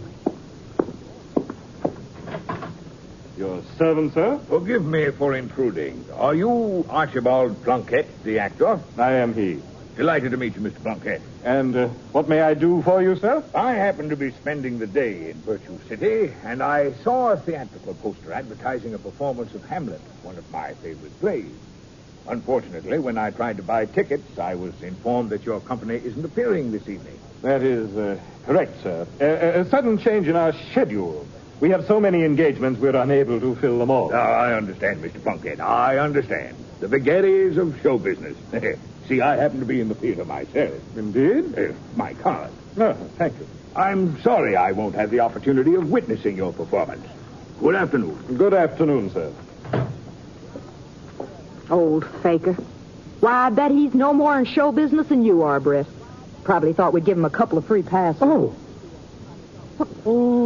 no. Oh, Arch, what's the matter? Oh, no. It couldn't. I've seen things. Britt? Here, Britt, what's it look like to you? The name on this card. What's it say? Let's see. It says Barnum. P.T. Barnum.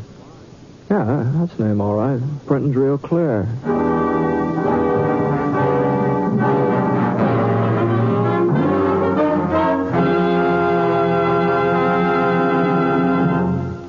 We'll return to James Stewart as the six-shooter in just a moment.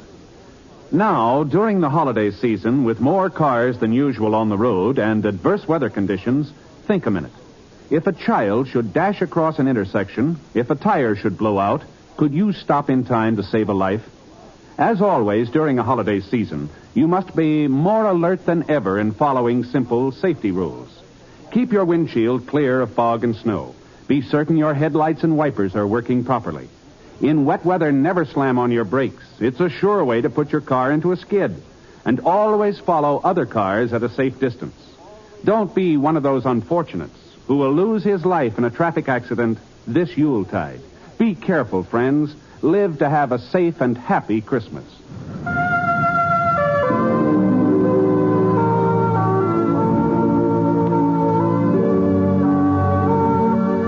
Now, Act 2 of The Six-Shooter, starring James Stewart as Britt Ponsett.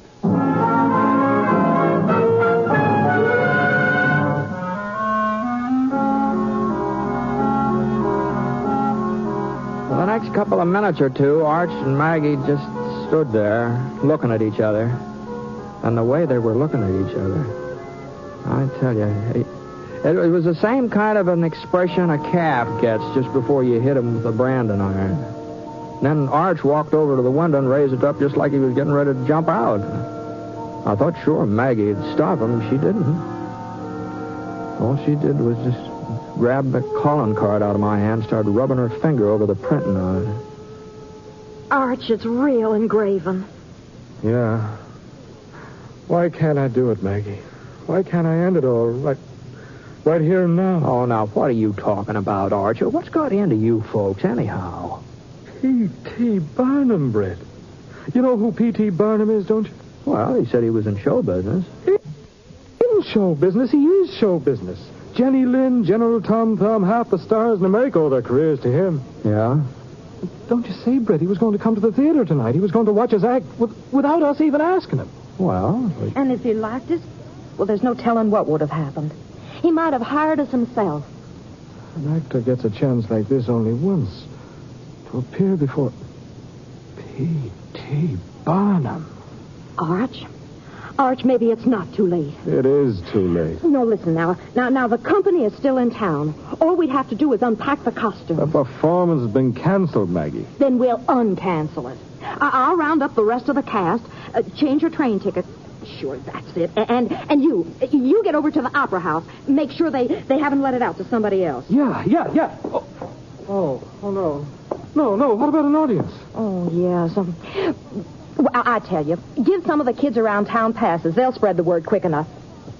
Well, now, just don't stand there, Arch. Get moving. Oh, all right, Maggie. Yeah, all right. All right. Well, Maggie, I guess Britt, now you go and find Mr. Barnum. What? He must be staying in the hotel. The clerk will give you the room number. Well, Tell him we rearranged our schedule again. We're playing Hamlet tonight. But for heaven's sakes, don't let him know it's because of him. Oh. And tell him he won't need tickets. We're saving him the front box. Well, hurry up, Britt. Hurry up. Before I make some other plans. All right, sure. All right, Maggie.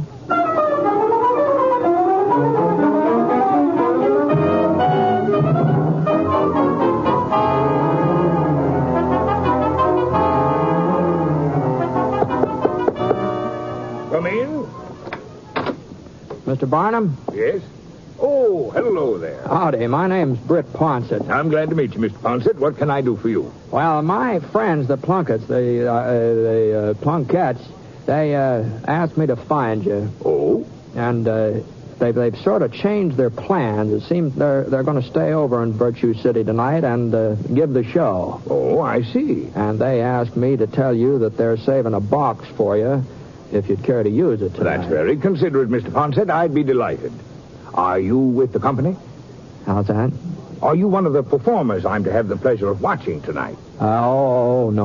I'm just a friend. Oh. Well, thank you for delivering the message. Don't mention it, Mr. Barnum.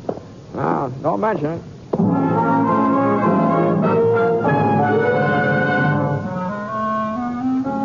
Well, I didn't see any more of Arch and Maggie that afternoon. I figured they'd have plenty to keep them busy. This acting job is about like anything else, I guess. There must be a certain amount of work to it. Anyway, about 7 o'clock, I was up in my room putting on a clean shirt and getting fixed up to go to the theater and watch their play. Hey, man. Hello, Britt. Oh, hello, Arch. Maggie. Oh, what's the matter? I'm just born under an unlucky star, I guess. Oh? It's my fault. I never should have suggested giving a performance tonight in the first place. Well, what, couldn't you get the Opera House? No, it's available. Well, Mr. Barnum's coming. He told me so himself. Oh, heaven forbid. Well, I thought you were so anxious for him to see you. Not just to see us, but to like us, to appreciate our talent. Oh, if I'd only stopped to think, Arch. Oh, don't blame you, my dear. Blame myself. Should have realized the whole idea of our playing tonight was out of the question. Now I've sent those kids all over town. Well, maybe we can catch an early train. Sneak away before anyone knows. Now, hold on there. Now, what are you both so down on the mouth about? Now, you got the theater, and you're going to have an audience, Mr. Barnum included. Well, that's just it, Britt, the audience. Huh? It'll be the same folks who came last night. Oh, I see. They boo us, make fun of us, probably start shooting again. And what'll Mr. Barnum think? We're the worst actors he's ever seen. That's what he'll think. Yeah, but there ought to be somewhere maintained in order. What about the sheriff? Here's a man to do it. Already seen him. Yeah? Oh, what'd he say? Said we ain't any better than we was last night. He's advising the boys in the audience not to aim at the ceiling. Is that so? One big opportunity, Britt. and it's ruined before we ever got started. Well, maybe there won't be any trouble. Maybe the audience will like this, what is Hamlet? Maybe they'll like that better than the one you gave them before. They won't. It isn't one of our most successful presentations. You couldn't try something else, could you? We only do 2 plays, Britt. Othello and Hamlet. I see. Well, I guess wouldn't be much point in repeating that Othello. Huh? No, wouldn't. Well, I'm awful sorry, Arch. I wish there was something I could do. Do you, Britt? Do you really wish there was something you could do? Why, sure, Maggie, sure. Well, as a matter of fact, we did have one possible solution. So? It sort of involves you in a way. What, me? You see, you're practically saving our lives, Brett, if you do it. Explain it to him, Arch. Well, maybe you'd better do the explaining. Oh, no. It really was your idea, Arch. Go on, Arch. Well, you see, Brett, now, don't say no until you hear me out. Well, I'm not saying anything. You see, we were thinking most of the folks here in town they must know you by sight, and they know you're the 6-shooter. So, it...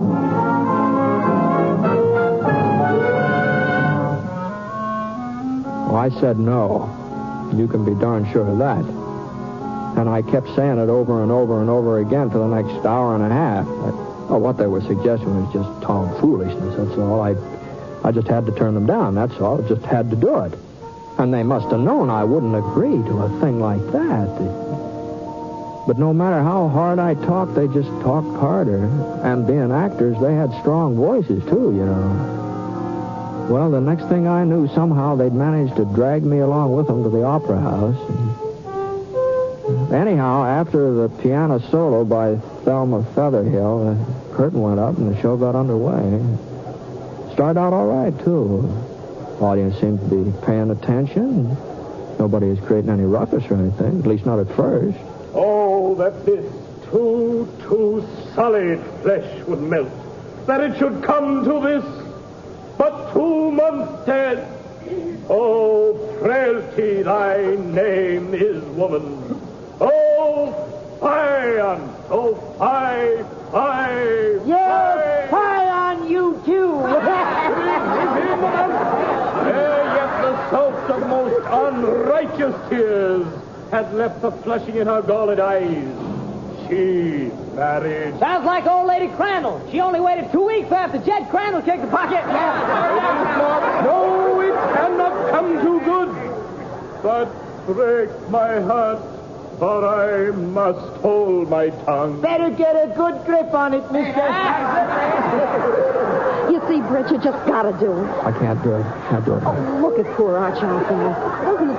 Isn't it just enough to break your heart? How weary, stale, flat, and unprofitable seem to me all the uses of this world. Your acting's a little flat, too, mister. Go on, Britt, that's your cue. What cue? What do you mean? Go on, that's it. Oh, good Horatio. I'm glad to see you well. Hail to your lordship, Britt. Huh? Hail to your lordship. Oh, hail to your lordship. What make you from Wittenberg, Horatio? How's that? A truant disposition. A truant disposition. Can't get to school, kids. Here comes the truant officer. I will not hear your enemy say so. Nor shall you do mine ear that violence to make it cluster of your own report against you. No, he's bringing out the report card. Sid, you better take it easy. Huh? Don't you see who that is, that other actor fella? What are you talking about? It's Britt Ponsett. know you are. Ponsett, the 6-shooter? You must be crazy. He's staying at the hotel. I've seen him this afternoon. Well, what's he doing up there on that stage? He's a friend of them actors. Oh. If I was you, I'd keep my big mouth shut from here on in. That ain't no sword he's wearing under that rig. That's a 6-gun, plain as day. It followed hard upon. Thrift, Horatio. The funeral baked meats did coldly furnish for the marriage table. Would I had met my dearest foe in heaven, where I had seen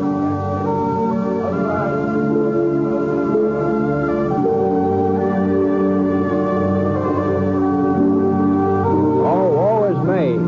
Now cracks a noble heart. Good night, sweet prince. sweet, And flights of angels sing thee to thy rest. Rest. And flocks of angels sing you to your rest.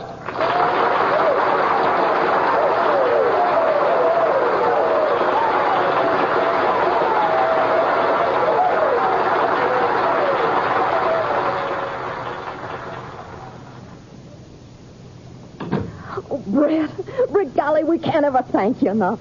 Why, if it hadn't been for you, I just don't know what would have ever happened. Oh, golly. And did you see? He stayed through to the end. Mr. Barnum did. Right through to the end. Britt, you were great. Arch, I never felt so foolish in my whole life. Do you think he'll come backstage, Arch? Mr. Barnum? Somebody help me get out of this thing, will you? Come in. Why, Mr. Barnum? Good evening. I just wanted to drop by and tell you how much I enjoyed your performance tonight. We are most honored, sir. Honored. Your future in the theater is assured. And you there, Ponsett. Who, me? You told me you weren't an actor. Well, he was just sort of filling in, Mr. Barnum. Oh, I realize you weren't up in the part, Mr. Ponsett. But such stage presence. Why, the way that audience quieted down when you walked on, I've never seen anything like it before in my life. Never. Now, if you're seriously interested in the theater as a career, I would be very happy. No, thanks very much, Mr. Barnum. I am not interested. No, that's real kind of you, but no, thank. Oh, no.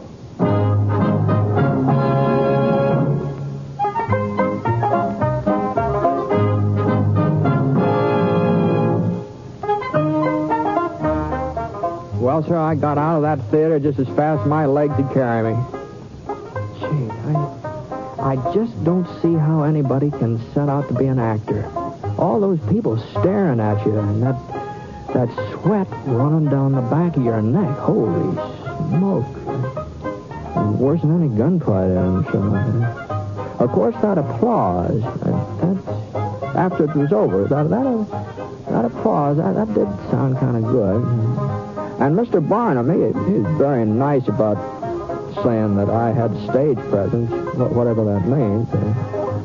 I suppose a man could get used to play acting if he had to. It sure is a scary business.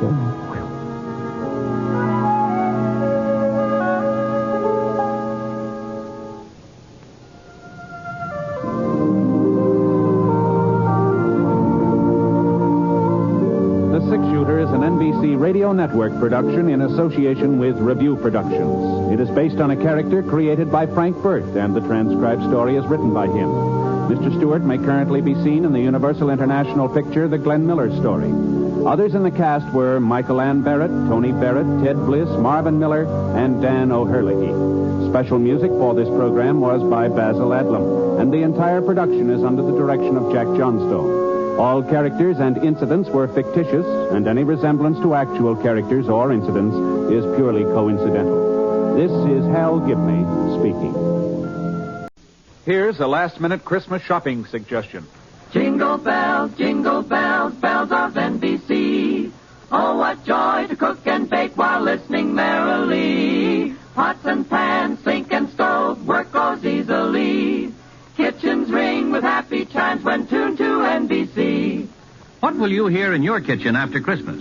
Bacon sizzling, coffee perking, dishes clinking, and, if you're lucky, a new sound. NBC radio listening on that new set. The perfect gift to lighten Mother's long hours in the kitchen. Kitchens ring with happy chimes when tuned to NBC. James Stewart as the six-shooter.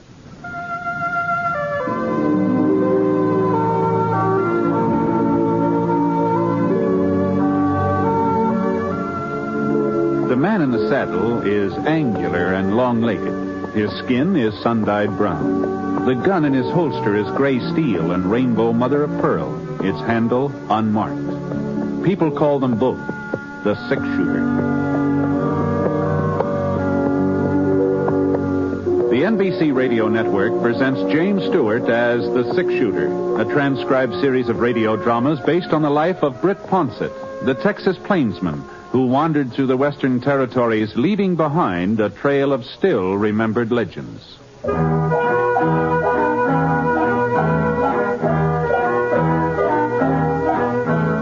There was a nip in the air. Not a freezing, biting, angry nip, but a sort of tingle that made the morning stars shimmer and swung them out of their orbits a little closer to the earth. Oh, it was a winter nip, all right, but not a hard winter.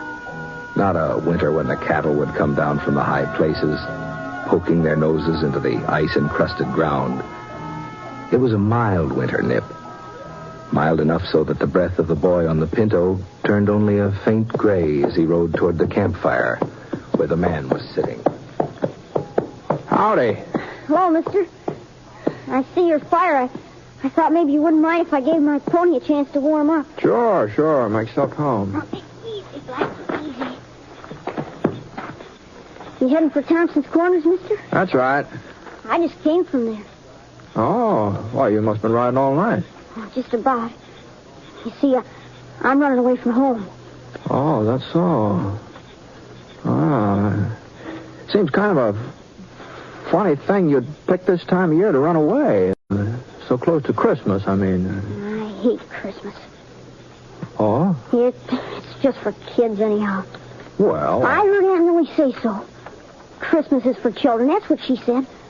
Johnny's old enough to do with all that fuss and nonsense. I heard her tell Mr. Franklin that. Oh, you don't live with your folks, huh, Johnny? No, sir. They died about 8 months ago. Oh, I see. Christmas was all right when I was with them. Of course, I was a lot younger then. Oh, yes. It just beats me the way folks take Christmas so serious. Well, I don't know. As if getting presents made any difference. As if I really cared about that knife. Well, is that what you wanted, a pocket knife? I don't want a knife. I don't want anything. I just wish there wasn't any Christmas, that's all. Uh-huh. Well, I guess you aren't the first person to feel that way. It seems to me I remember reading a story once about a fellow who felt the same way about Christmas you do. Just didn't have any use for it. What happened to him? Well, I doubt if I can call it to mind after all this time, but as I recollect... Now, mind you, this may not be word for word, but as I recollect, the man that it was about, the one that hated Christmas, that is, well, he was a real skinflint, he was. He just as stingy as they come. His name was, let me see, Eben, something like that. Eben? Eben, yeah, I'm pretty sure that was it. Well, being so tight-fisted, this fellow Eben, he got to be the richest man in the whole territory. He owned a ranch? Oh, sure. Had 4 of them. 4 ranches and store buildings and farms and maybe a bank or 2. He was rich. I bet he had a mighty fine ranch house. No, he didn't have a ranch house. Eben wasn't the sort to spend money on a ranch house unless there was profit in it. See, he just lived alone in town, had himself a steady room at the hotel. Well, anyway, one night while Eben was sitting in his room having supper, Christmas Eve it was, well, on this particular Christmas Eve, his only kin, a nephew, lived in the same town. He stopped by the hotel. To wish you a Merry Christmas, Uncle, and invite you to our place for dinner tomorrow. Christmas, fiddlesticks. Polderall. I suppose you'll be closing up your livery stable for the occasion. Why, sure, Uncle Eb. And just how will the horses know it's Christmas? Answer me that. Well, if they don't know it, we will. Can I tell Sally to expect you at 3? You can expect me all you like, but I ain't coming. Not at 3 or any other time. Oh, if you're making so much money you can afford to be giving parties, maybe I ought to think about raising the rent on the livery stable? Well, now, Uncle I'll go Eb. and get out of here before I lose my temper. All this nonsense about Christmas. Fiddlesticks. Hold it. Well, after that, Johnny, the nephew didn't stick around there. He got out of Eben's hotel room in a regular gallop. It wasn't very long before Eben had another visitor. He was a young fella, tall, lanky, not very good at speaking. He just plain ordinary cowpoke. He was the foreman of the S&M ranch. Oh, well, it took you long enough to get here. Where have you been? Selling off some of my herd without telling me about it? No, sir. That day you rode by, I was out in the range hunting stray. And a good thing I decided to check up on you, too. What's that cabin doing over by Holly Creek? And who are those people staying there? They're my family. I built the shack for them myself. I'm not going to have a bunch of nesters in my property. Tear it down.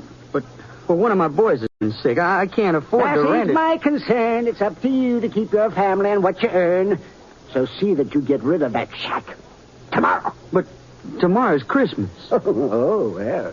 Then you'll have plenty of free time to tear it down. I'll be out the day after to make sure you've done it. Good night. Wasn't much use in arguing.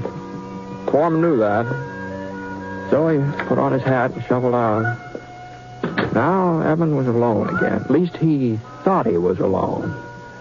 The clock on the mantel started striking 8, and that's it's time for him to turn in. So he put on his flannel nightshirt and reached for the kerosene lamp to set it on the stool beside the bed. And right about then, the strangest thing happened. What in tarnation? Johnny, old Eben saw a man's face looking right at him from inside that lamp. Eyes and hair and nose and mouth, whiskers, all just as plain as day. Jake! It was old Jake, Eben's partner. There wasn't any mistake about it at all. It was Jake right to a T. Well, Eben sure didn't like the idea of having Jake right in the same room with him. You see, Jake had been dead for over 7 years. Not that Eben really believed in ghosts or haunts or anything like that. He told himself he'd just imagining all this.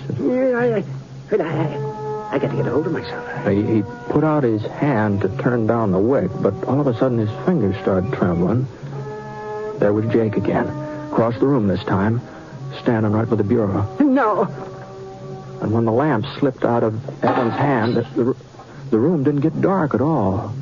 Jake seemed to be surrounded by a splotch of bright yellow light, and he was wearing the same boots and breeches and leather jacket that he'd had on 7 years ago, the day he died.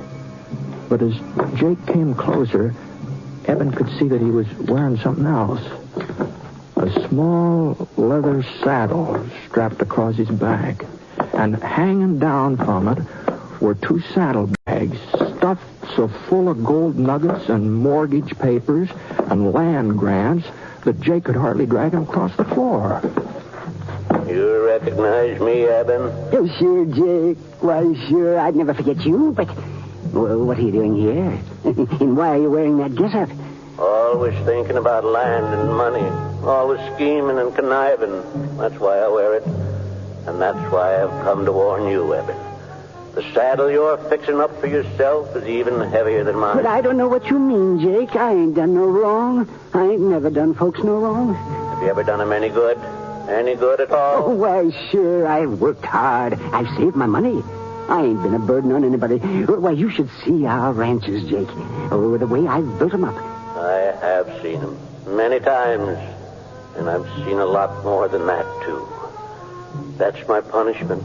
To spend eternity traveling around, seeing mankind with its trials and tribulations, with its joys and hopes. Is that so terrible? Oh, Eben, to watch them and not be able to help them. You'll find out how terrible it is.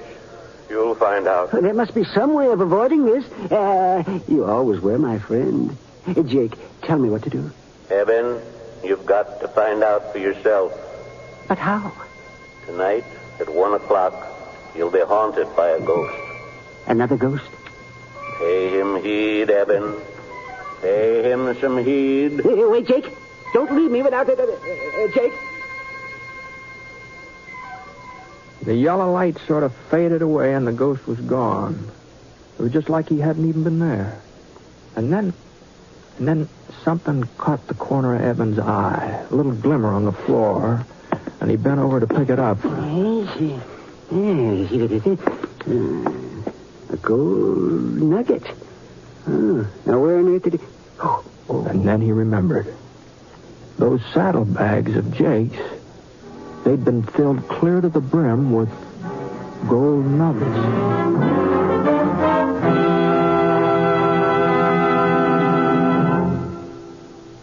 We're interrupting our story for only a moment, and only to tell you, our unseen audience, that you have helped more than you may realize to make this a very Merry Christmas for all of us on this program. Your being with us each week, your many kind letters, have told us that all the work that goes into bringing you the 6-shooter has not been in vain, and we're grateful. So, friends, from all of us, Jimmy Stewart and the cast, our writer, our director, engineers, and sound technicians, our best wishes for a happy holiday season. Oh, yes, and before I forget it, beginning December 31st, the six-shooter will be on the air on Thursdays instead of Sundays. That's beginning Thursday the 31st. The time of broadcast will be listed in your local newspaper. Thank you. Now, Act 2 of The Six-Shooter, starring James Stewart as Britt Ponsett.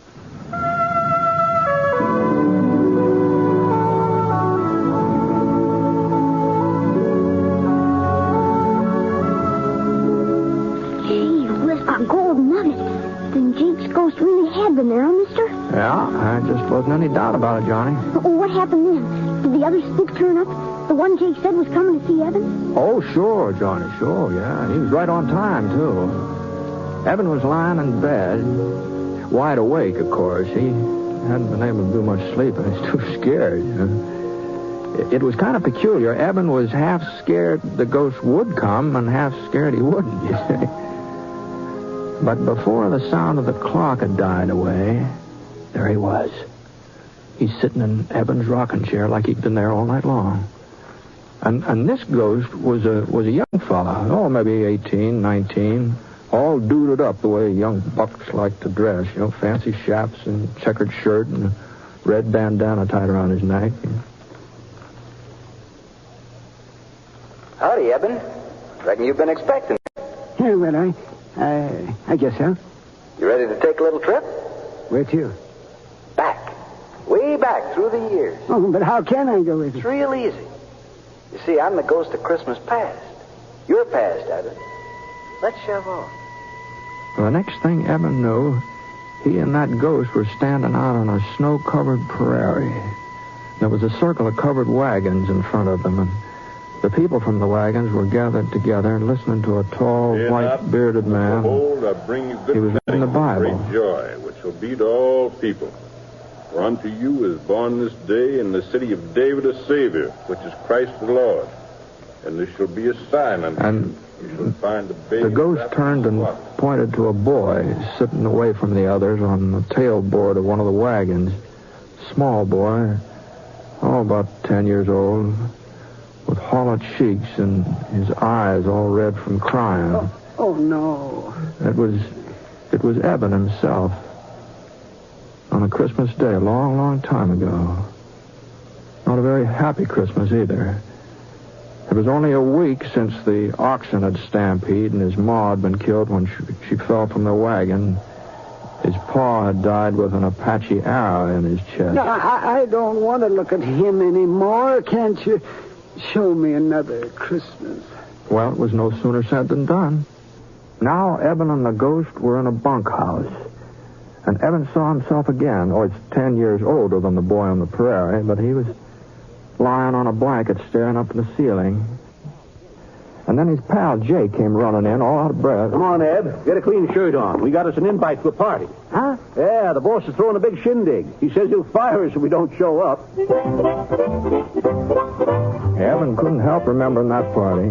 Oh, the roast beef and the baked ham, square dancing, and the pretty girls in their calico. He couldn't help saying out loud to the ghost. Oh, dear. How I wish I... What was that, Eben? Nothing, Mr. Spade. Nothing. I was just remembering how I treated my foreman today. That's all. After that, the ghost took Eben to 3 or 4 more of his old Christmases. And none of them were very happy. Especially that Christmas when the young schoolmarm, sitting on the horsehair sofa, had unwrapped a tiny box Eben gave her and then handed it back to him. It's a lovely ring, Eben. But I can't wear it. Well, you're not courting somebody else. No, Eben. But you are.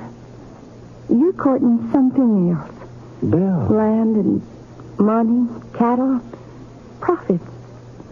They mean more to you than I ever would. I'm sorry. Mr. Ghost, no more of the past. Please. I've seen enough. A man wants to forget. Sure, Evan. Whatever you say. And before Eben could blink his eyes, he was right back in the hotel room. But once he got there, he blinked real hard because all of a sudden the ghost was becoming a different person. He was getting fatter, and his stomach popped out 2 or 3 inches, and a few wrinkles creased his cheeks, and finally his chaps turned into a shiny blue serge suit with a heavy gold chain dangling across the vest. Hey, well, what's happened to you? Why are you so different now? You seem to be getting tired of the past, so I thought we might take a gander at the present, if you've got no objections. Well, the hotel room just melted away, and Eben was looking at that cabin his foreman had built on Holly Creek. Well, that cabin sure was crowded. Oh, there must have been 5 or 6 children, all helping their mother get the Christmas dinner, all laughing and talking, as busy as summer colds. But when their father came in, he had a long face and a tired mouth, and his wife looked up and wanted to know what was troubling him. Oh, I was thinking about old Eben. That's not a very pleasant thought for Christmas, Bob. By the way, what did you want with you yesterday? Was it about this cabin? Oh, no, of course not. Well, let's get on with dinner. Sit down, everybody. Now, where's my Tim, huh? Well, I guess we're just going to have to eat. And Bob looked all around the room. He was pretending he didn't see the little fellow in the corner. The boy with an iron brace on his leg and a wooden crutch propped up against the wall. But little Tim, he wasn't going to be ignored. Here I am. So Bob picked him up and carried him over to the table. God bless this food, this house, and us and our friends. Even old Eben. Amen. The family found that part about Eben a little hard to swallow, but they finally managed, and Tim was the last one to chime in. God bless us, everyone. Eben didn't want to watch what was going on in that cabin any longer, but the next place the ghost showed him wasn't much easier on him. There was a big party going on at his nephew's house back in the livery stable. And one of the ladies was blindfolded, you see, and she was trying to pin the tail onto a donkey. But there was something peculiar about this donkey, about the way it was drawn. It looked more like a person than an animal. Well, Eben recognized who it was supposed to be right off. You see, folks, I invited Uncle Eben to be with us, but he turned me down flat. So I figured we'd have him here in spirit, if not in the flesh.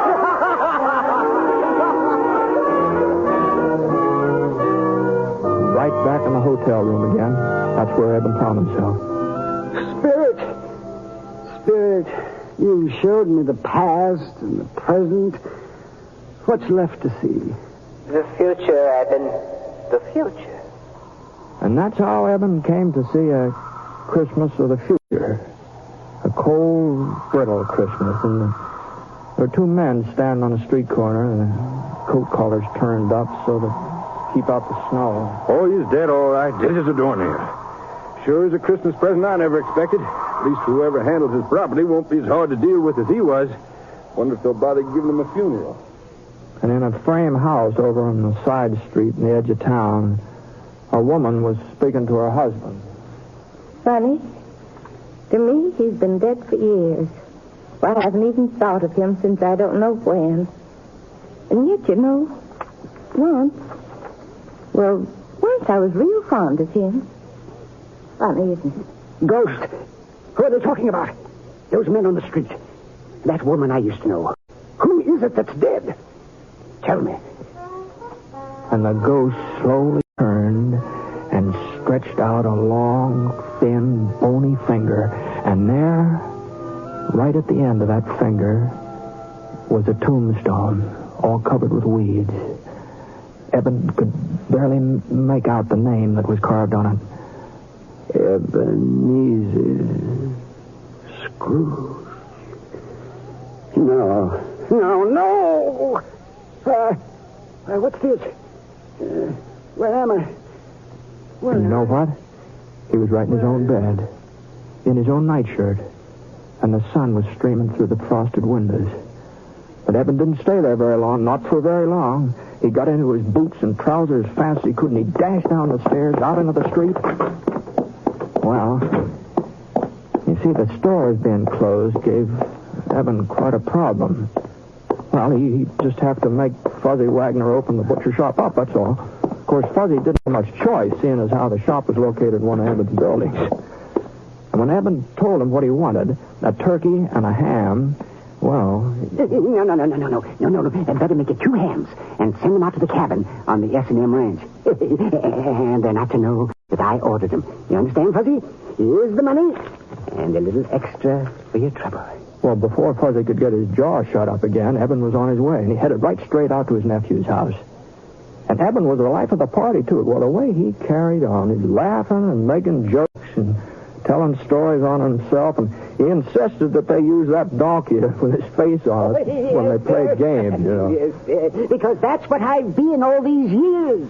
A real 4-footed, long-eared donkey. The next morning, though, that's what Evan enjoyed the most. He was up bright and early and hitched the team to the buckboard and drove out to the S&M, hurrying the horses all the way. Come on, Bess. Come on, Martha. Step a little lively. If he could just get out there before his foreman started tearing down that cabin. Whoa, Martha. Whoa. Yeah. Well, Robert? Yes, sir? I see you ain't carried out my orders.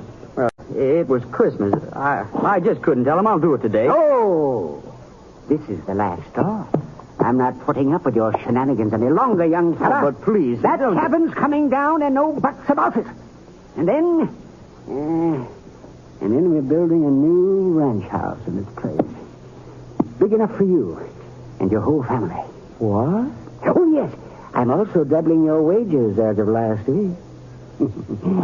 Merry Christmas, Bob. Even if I am a day late. No, not a day. More like half a lifetime. But Merry Christmas anyway. And as your son says, God blesses everyone.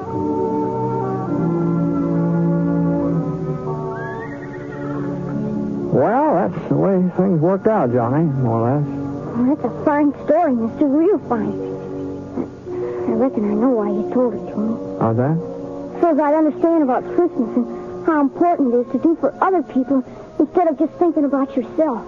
Well, no. I didn't have that in mind especially. The story just happened to come into my head, that's all. Well, maybe if I had to give Aunt Millie something, a present maybe. Oh, shucks, what could I give her? I don't have no money.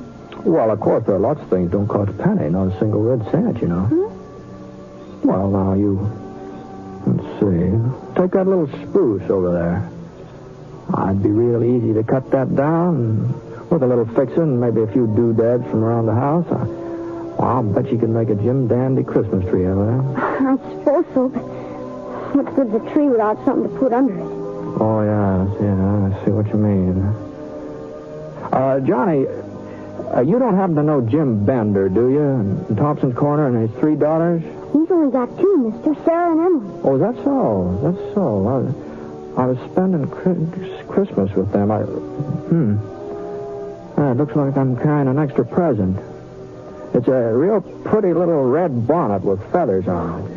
I couldn't take it, mister. Oh, no. I wasn't thinking of giving it to you, Johnny. But I was sort of hoping that you'd show me the trail from here on in. Of course, it would mean you're turning around going back home, but if I was to cause you changing your plans, I'd feel obligated to pay you back some way, you know. Well, It would be only fair. Trouble is, I haven't got much money, so if you wouldn't mind accepting the bonnet instead, you'd be doing me a real favor, Johnny.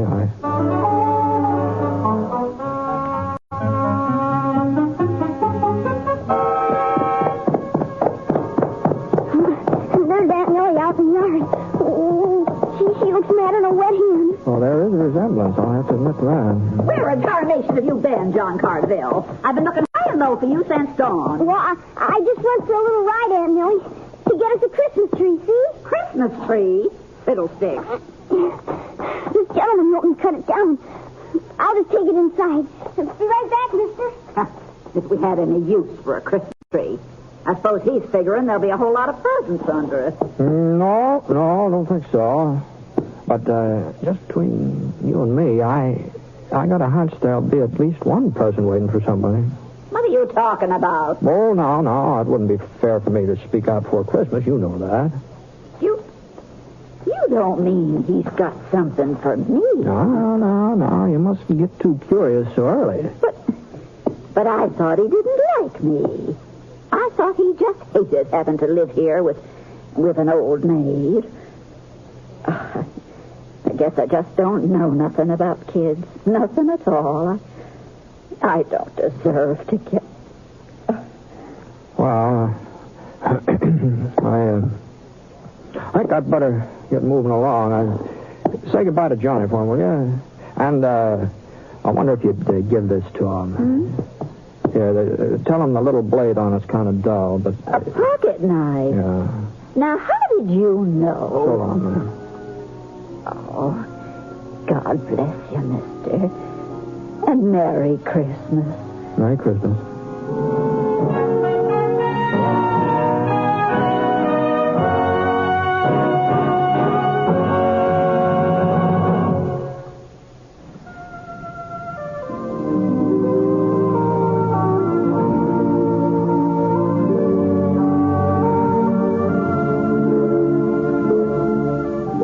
Remember now, beginning December 31st, the six-shooter will be on Thursdays instead of Sundays. We hope you'll join us in our new time. The Six-Shooter is an NBC Radio Network production in association with Review Productions.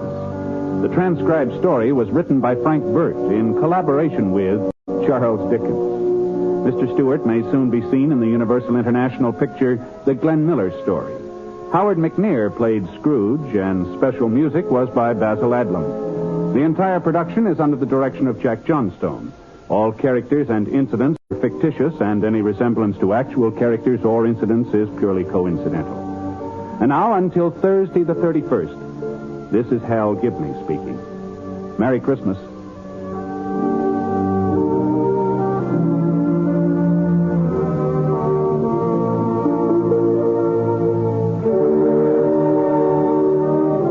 Hear Rex Harrison and Anna Lee in the NBC Star Playhouse on the NBC.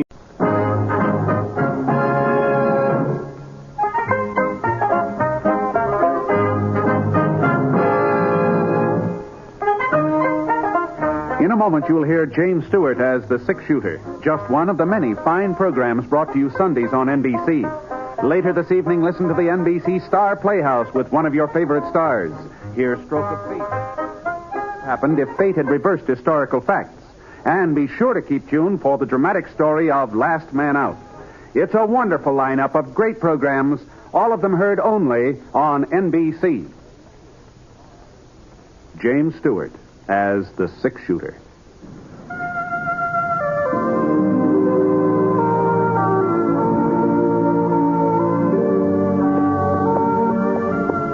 The man in the saddle is angular and long-legged. His skin is sun-dyed brown. The gun in his holster is gray steel and rainbow mother of pearl. Its handle unmarked. People call them both the Six-Shooter.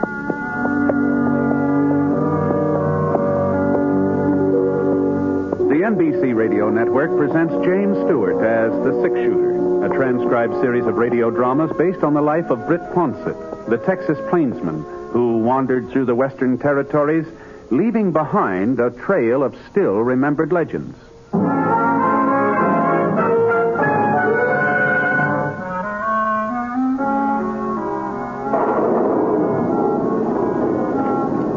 rain sure was coming down that afternoon in Petersville. It had started all of a sudden, too, just after I left Scar at the livery stable and headed up the main street toward Doc Early's office. Real cloudburst. The wind was from the north and strong enough so that the water was beating against the building slantwise. And the way the wheel ruts in the street were turning into puddles. The rain barrels were sloshing over the sides. Well, it was like the whole town had been pushed under a leaky sieve. The closest cover I could spot was the front porch of the Jackson Hotel.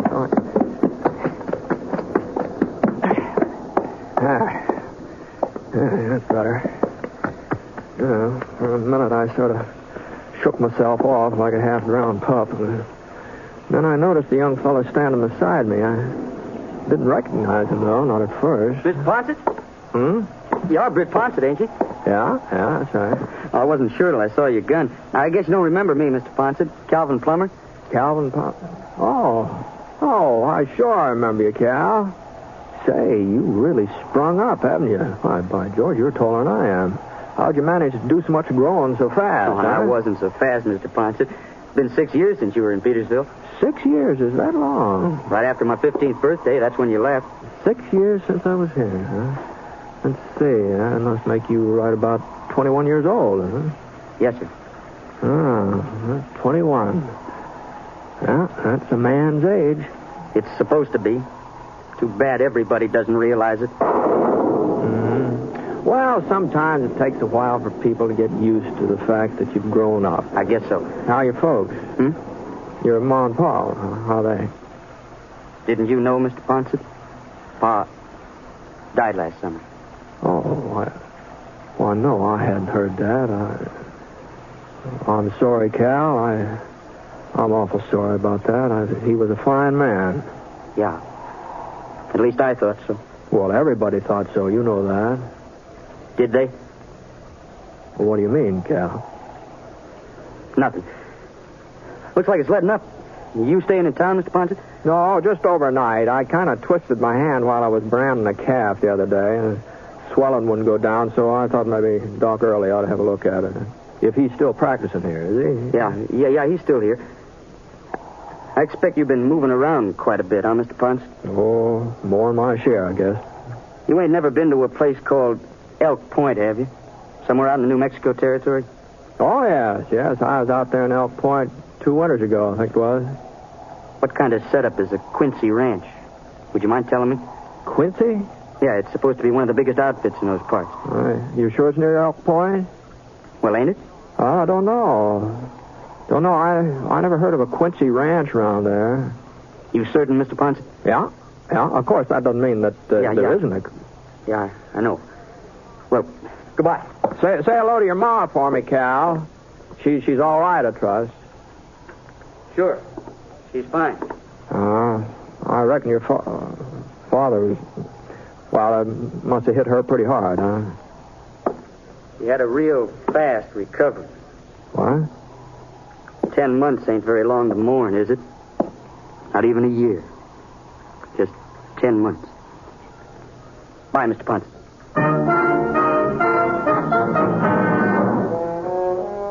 Well, Cal Plummer had done a lot more than just grow up since the last time I saw him. Strange way he was carrying on. I sure couldn't figure out what caused it.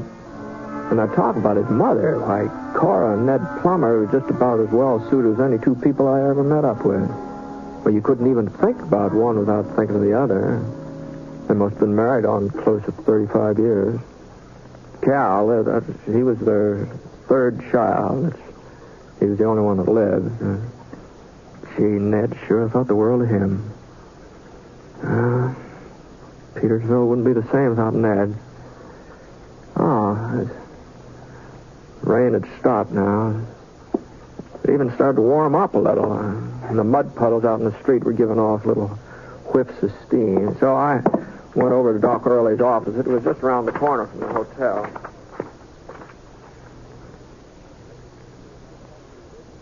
Britt, don't look like you've broke a thing.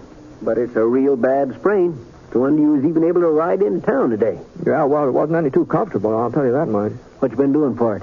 Well, it wasn't much could do, Doc, out at the ranch, you know. Yeah, well, some hot water nets and salts might be a little help. I'll put the kettle on and get it warming. It was so darn chilly during all that rain, I built me a little fire in the stove. Good thing that ain't your shooting hand, Britt. Well, I haven't needed a shooting hand much lately. Yeah, you never know. You never know. No, things look quiet enough around Petersville. Yeah, they're quiet all right, considering that Sheriff Jay is out of town. Oh? Yeah, he had some business, took him over to the New Mexico territory. He's checking up on some fella there. Oh. Well, that's kind of a coincidence. What do you mean? Well, I just ran into Cal Plummer on the way up to see you, and he was asking me about New Mexico. That wasn't no coincidence, Britt. What? You see, the reason the sheriff went to Roswell, well, of course, officially he's picking up a prisoner, but the reason he went himself instead of sending somebody else is so he can do a little inquiring about Cal's new pa. New pa? Well, sure. Cora's married again. Didn't Cal tell you? No, he didn't. Well, I guess maybe he was just too ashamed to mention it. Why, that doesn't seem possible. Cora Plummer remarried. No, we was all mighty surprised. Nobody ever figured she'd look at another man, much less take a new husband, especially so soon after. Well, it was less than a year. Oliver Quincy, that's the fellow's name. Quincy, huh? Well, when did it happen, Doc? Let's see, about a month ago. Maybe 5 weeks. 5 weeks and 3 days. And it's as plain as day he married her because she's got a little money. Ned left her a pretty well-fixed ranch and all in cattle. Well, what about Cal? Oh, he came in some money, too. Enough for a good start in life. And Cal's a hard worker. He'll get along. I feel kind of sorry for him, though. You know, he just worshipped his pa. And Cora getting hitched again, well, it was sort of like a slap in the face to him. Yeah? Sounds like that water's boiling. Yeah, that ought to be hot enough for you. So what kind of a man is this Oliver Quincy? Is that his name, Oliver? Yeah, that's his name, all right. Oh, you know the type, Britt. Big fella, white hair, mustache, always smiling. Now, where'd that some salt? Oh, here we are. A real four-flusher. That's what he is. You can spot him a mile off. Dresses like a dude, uses a lot of fancy words. Move that stuff. Now, just let me... There. Now, just stick your hand in here. Right here. All the way, Britt, all the way. Heat's good for spring. Holy smokes, that's hotter than a furnace, Doc. Well, that's what draws out poison. You'll get used to it in a minute or so. It draws out the what? He claims to have a big ranch somewhere near Elk Point. Cora says he's worth more than she is. Well, maybe he's got her convinced, but he ain't fooling nobody else. Gee, that's hot. It could be the truth. If he's so well off, why are they living on Cora's property? Just answer me that thing. Yeah, I see what you mean. Guess that water's cooling off. Maybe I ought to pour in some fresh. No. That water's fine, Doc. That's just fine. It doesn't need to be a bit hotter. And the hand's feeling better already. Yeah, well, you leave it in a little while longer anyhow. Well, it's feeling better. I reckon even Cora will get her eyes opened up when Sheriff Jay comes back from New Mexico. He'll have the truth about Oliver Quincy. Of course, it's going to hurt her some. A woman don't like the idea of finding out she's made a fool of herself, but it'll be better for her to find it out now than later. Well, I just don't see how this concerns the sheriff, Doc. Man who tells a widow woman a batch of lies and finagles around so he can get control of her property, that concerns the sheriff, don't it? Fella who do that, he might do a lot worse, Britt. He might do a whole lot worse. You just mark my word. All right, let's have a look at that hand of yours. Oh, sure, yeah. What? No, now, don't let the redness worry you. You ain't scalded. Swelling has gone down a mite. Well, I'll just wrap it up real tight, and in a day or so it'll be good as new. Swear I don't know how I'd get along without Epsom salt. Seems like they're a remedy for almost everything. Put old Lady Murdoch on them last year when her liver was acting up. 4 or 5 doses, and she ain't had a bit of trouble since. Why, she was even at the barn dance last Saturday carrying on like she didn't have no liver at all. Now, if you'll just hold out your hand, Britt.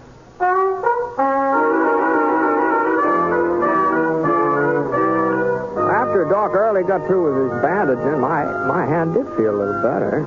At least some of the throbbing seemed to go away. So I left his office and I wandered over to the hotel.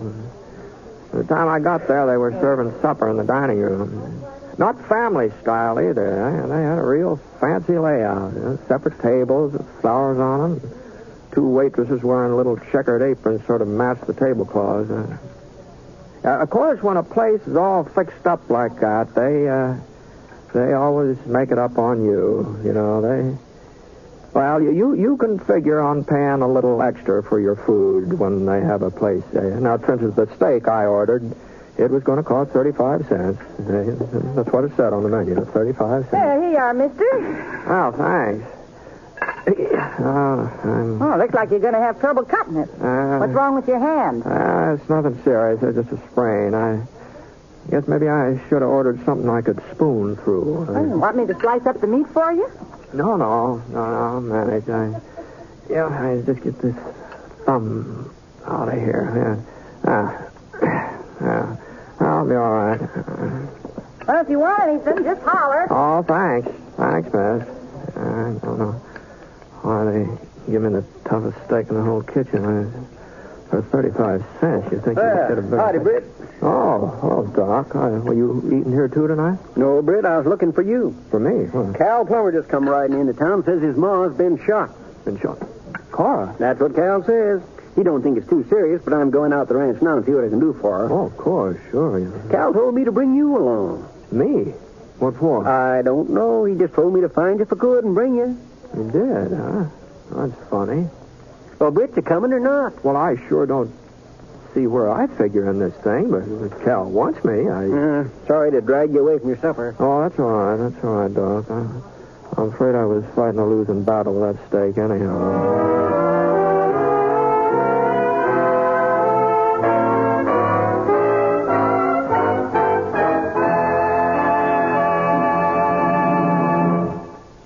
We'll return to James Stewart as the six-shooter in just a moment. Every day, every one of us Americans has the satisfaction of knowing that right now we enjoy the highest standard of living in all history. And we've only begun, for it's a fact that our standard of living will rise still higher. And while we've made ourselves stronger economically, we've retained all of our basic freedoms. We work where we choose, we bargain collectively, contract our own affairs, and profit from our inventiveness and enterprise. That's the American economic system, and I'm for it. I'm sure you are, too. So let's keep things that way, friends, all of us.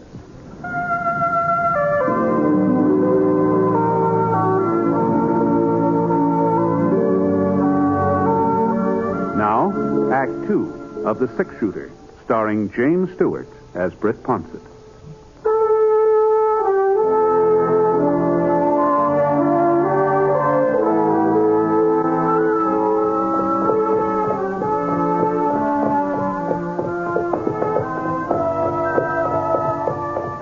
The Plummer Ranch was about half-hour ride east of Petersville. Real big outfit, too. Maybe, 50 square miles grazed land and all. The main ranch house just off the road was built to size. 2 stories tall with giant big windows facing out. I remember hearing folks tell how Ned Plummer had to send all the way up to Chicago to get glass big enough for those windows. There was a couple of lamps burning somewhere on the first floor. You could see the little lights spilling through the draperies. And the rest of the place was dark. Whoa, Scar. Whoa. Oh, boy. Oh. And we left our horses in the yard, Doc and I. And he grabbed his satchel with the medical instruments, and we walked up to the carved mahogany door, the front door.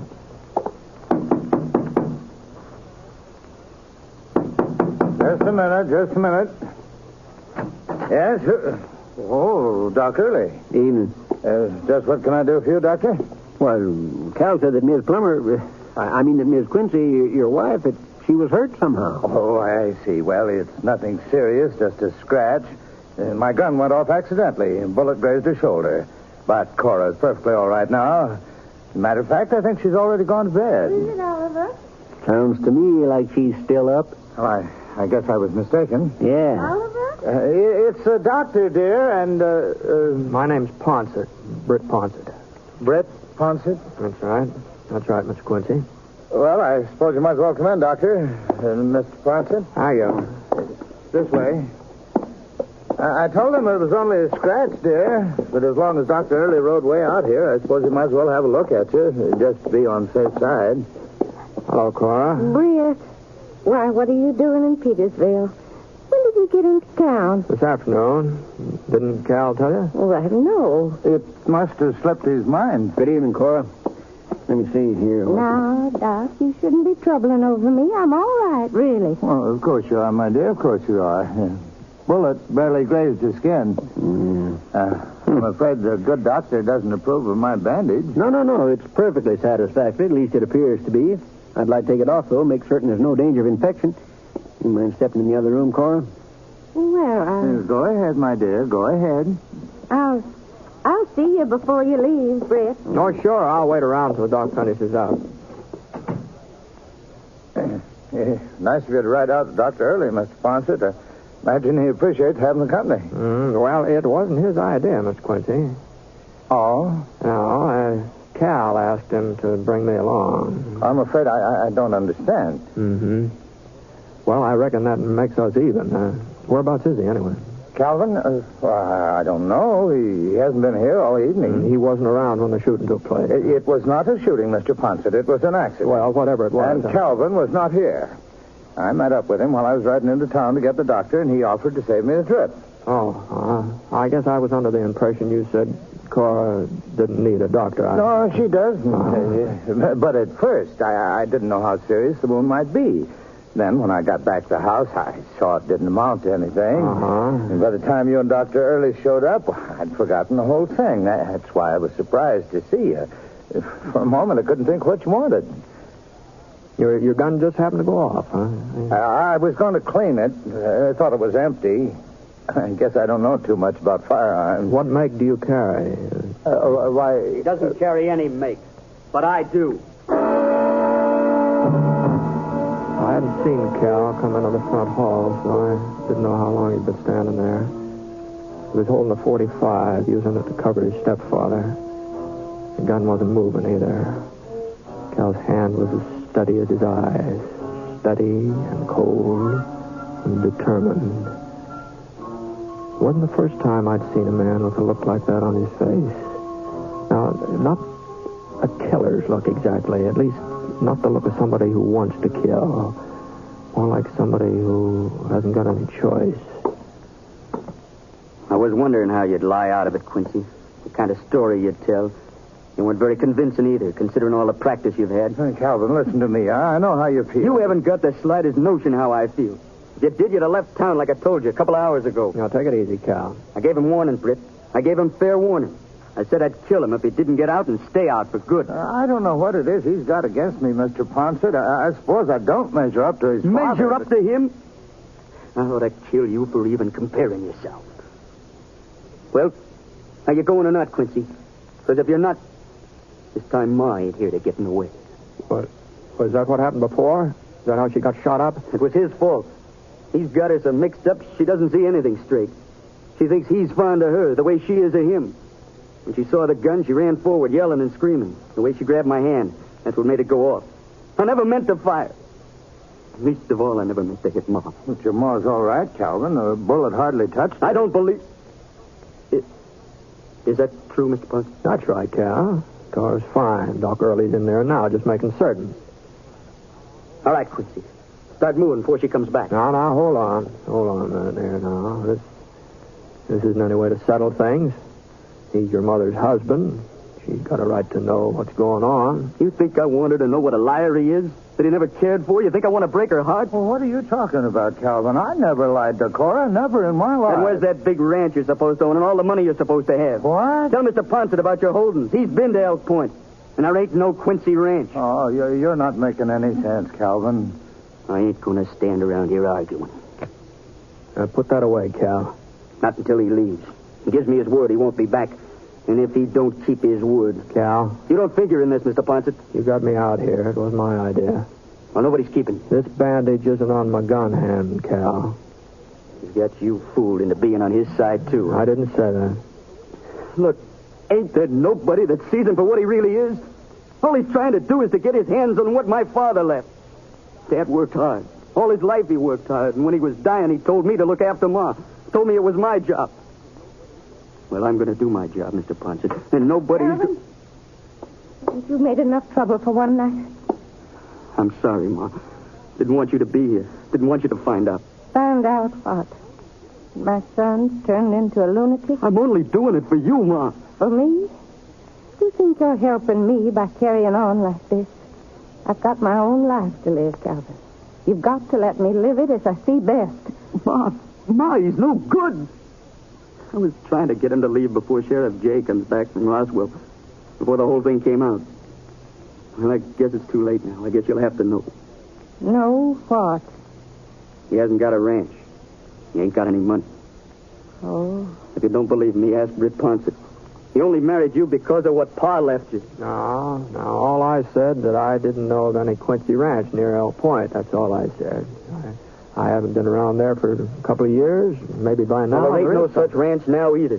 Is there, Quincy? Well, no, of course not. There you see, Ma. Calvin, listen to me. He's admitting it, Ma. Why don't you face facts? Everybody else has been on to him. Everybody but you. It's all my fault. I should have told you in the first place. I know that Oliver isn't rich. I never thought he was. You never thought... Ma? Well, maybe Doc and I'd better get going, huh? No, I'd like you to stay, Britt. Calvin is right about one thing, though. I've been making a fool of myself. What's worse, I've been making a fool of Oliver, too. No, Cora. You see, Calvin, I've known Oliver for a long time. Your father and I, well, we were all friends back in Kansas. All three of us. Of course, that was before I married your dad. You've known each other all these years? Once, Oliver asked me to marry him. But I chose your father. And I've never been sorry I made that choice. I guess you know that, Ollie. Well, sure, Cora. But after Ned died, well, it was like part of me had died, too. And I felt all hollow and useless, lonesome. Not a very romantic way of putting it. Lonesome, but that's how I felt. Like I couldn't go on by myself. Oh, you did your best, son, to keep me from thinking about your father and about myself. But it wasn't enough. And I kept remembering what your father said when he first took sick and he knew he wasn't going to get well. He said he'd take it as a compliment if I was to marry again, that it would mean our marriage had been a good one. But more than that, I think he knew I wasn't the kind to live alone. So I wrote to Oliver, asked him to come out to Petersville just for a visit. And then, well, us getting married was my idea. Your idea, Cora? Ollie was afraid of what folks would think. Me having this ranch and him not worth very much.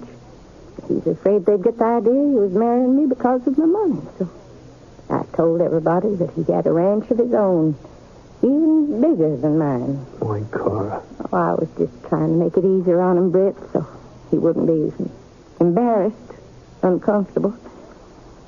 Of course, Oliver didn't know what I was up to. You shouldn't have done it, Cora. I'm sorry, Ollie. But I'm not sorry I married you. Oh, my. You've got to understand, Calvin. It's true. I'm an old lady and a foolish one. And it's true I don't feel the same way toward Oliver that I felt toward your father. You only feel that once in a lifetime. And some folks aren't even that lucky. But it's better for me not to be alone in the time that's left. I think it's better for Oliver, too. You should have told me, Ma. Yes. Yes, I see that now. But I wasn't sure how you'd take it. Too bad you were dragged into this, Britt. You and Doc, but I wanted you to hear it all before you left. Sure, Cora. You knew Ned. You were a good friend of his. He thought a lot of you. Oh, I sure hope so. Oh, what would he think? How would he feel about my marrying again? Oh, it's pretty hard to speak for somebody else, Cora. But Ned loved you. That was plain to everybody.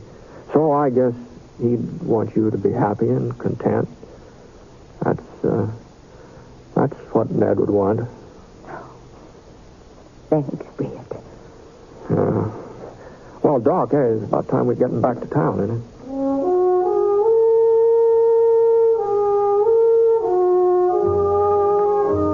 After that, I guess Cal and Oliver started hitting it off real well. Anyway, the last time I was through Petersville, folks were all talking about how much Oliver Quincy had done for the Plummer Ranch. Practically doubled the size of the herd, and now he was building a house down on the south pasture for Cal to live in when he got married. As for Sheriff Jay's story about Oliver not owning any property around Elk Point, well, the people just wouldn't believe that, that's all. The sheriff just hadn't done enough checking, that's all. A man like Oliver Quincy, why, he just had to be rich. It was written all over it.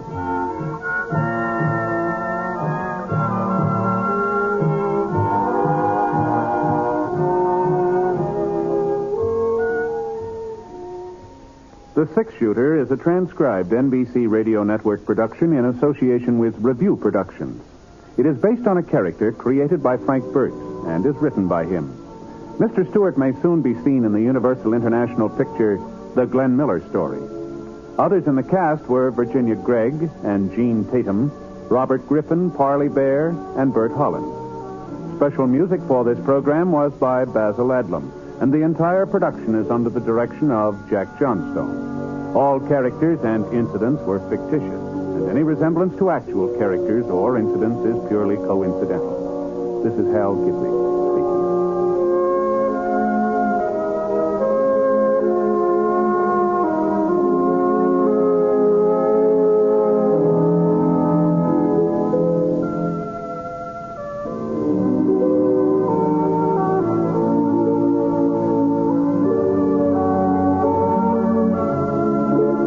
Tonight, hear Margaret O'Brien in the NBC Star Playhouse on the NBC Radio.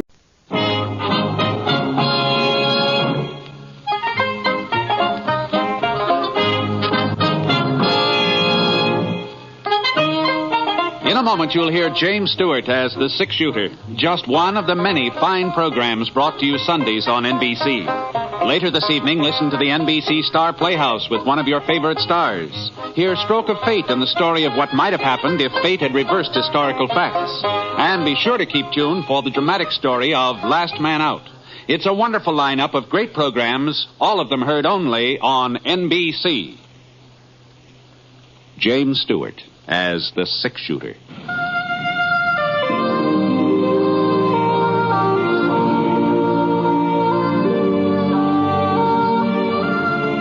The man in the saddle is angular and long-legged. His skin is sun-dyed brown. The gun in his holster is gray steel and rainbow mother of pearl. Its handle unmarked. People call them both the Six-Shooter.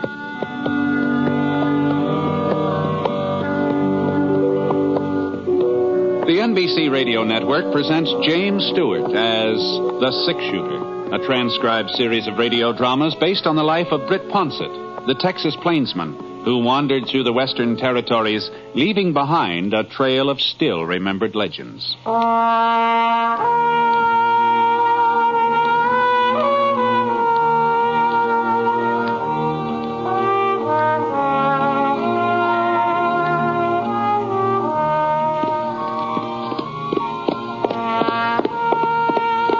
Yard Canyon, that's what folks called it.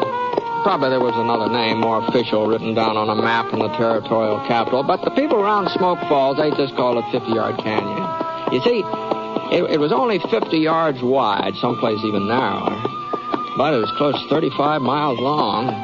And riding through it was sort of like riding between two giant slabs of granite, all polished and smooth the way a gravestone's fixed up. Except that these slabs were close to half a mile high. Well, anyway, that's what we were coming into, Scar and me, following the trail east to Smoke Falls. We were just getting on toward daybreak, and the sky was kind of a oatmeal gray, heavy, wet, and waiting for the sun to come up to stir some life into it. We rounded a sharp bend, and Scar flared his nostrils and slowed down to a walk. What's the matter, boy? Come on. Come on. The canyon got a little wider up ahead, and the sides angled up somewhat gentler than usual. I saw some clumps of trees and some mesquite, but it was still too dark to see anything real plain. I got off Scar as fast as I could dive out of the saddle. What the Sam Hill? Now, who in the thunder are you shooting at? I ain't particular, mister. Well, I am. I couldn't make him out. He was just a shadow partway up the canyon wall, maybe 30, 40 feet. His gunfire gave me a pretty good notion where to aim. For a couple of minutes, everything was real quiet. Oh, I didn't stand to reason that I'd hit him with that shot. widened. I inched my way across the floor of the canyon. I started up the side. The bullet nicked a rock right about a foot left of my face. He knew where I was, all right. But then I had a pretty good notion of his whereabouts, too. Well, a man's entitled to a lucky hit every once in a while. If he wasn't faking that yell. It seemed like there was only one way to find out. All right, drop it. Come on, drop it. Okay. The pistol slid out of his hand. His shirt sleeve was stained pink at the elbow. Twisted around, gave me a squint. Just then the sun swung up over the top of the canyon and spilled over the sides. Why, Art. Hey, Art Hamper. Who'd you think you were? Holy mackerel, Britt. Well, I'll be doggone. You're just about the last person in the world I ever expect to bump into out here. Yeah, well, you sure were expecting to bump into something. Yeah. What's the trouble, Art? Who are you gunning for? Somebody's gunning for me. Huh? Clyde's dead, Britt. Clyde? What? He was shot yesterday morning. Shot in the back. Well, you know who did it? I know who the sheriff says did it. Me. What, he thinks you killed your own brother? Stepbrother. Clyde and me weren't real kin. But we was as close as if we did have the same blood. Yeah. Well, speaking of blood, Art, that elbow of yours... A bullet only grazed me. I'll tie my bandana around it. No, you better let me give you a hand. Here, I'll tell you. Where'd the sheriff get the idea you had something to do with Clyde's being shot? Well, it's kind of a roundabout story. You see, Pa died a couple of months ago. Oh, I didn't know that. I'm sorry to hear that. Oh, sure. Yeah, well, that ought to take care of your arm for the time being. Thanks. Well, in his will, Pa left things equal, half to me and half to Clyde. Uh-huh. Folks got the idea that him being my father and not Clyde's, well, they thought I was kind of put out by Clyde's getting the same as me. But you weren't. Oh, of course not, Britt. I didn't have no complaint. Clyde was as close to Pa as I ever was. He was entitled to just as much. Uh-huh. Well, how did Clyde happen to get shot, Art? That's what I don't know. I just don't. I'd give anything in the world if I did. Well, you said yesterday. Well, in the morning, about 7 o'clock, I was in the barn hitching up the buckboard. I heard somebody at the pump outside. I figured it was Clyde drawing a bucket of water, and then I heard the gun go off. I started for the door, but before I could get there, Clyde stumbled into the barn. He was holding on to his belly, and he fell forward into my arms. That's where he died, Britt. In my arms. He didn't say anything? Oh, he tried to talk, but the words just wouldn't come out. He tried to tell me who shot him, but just couldn't.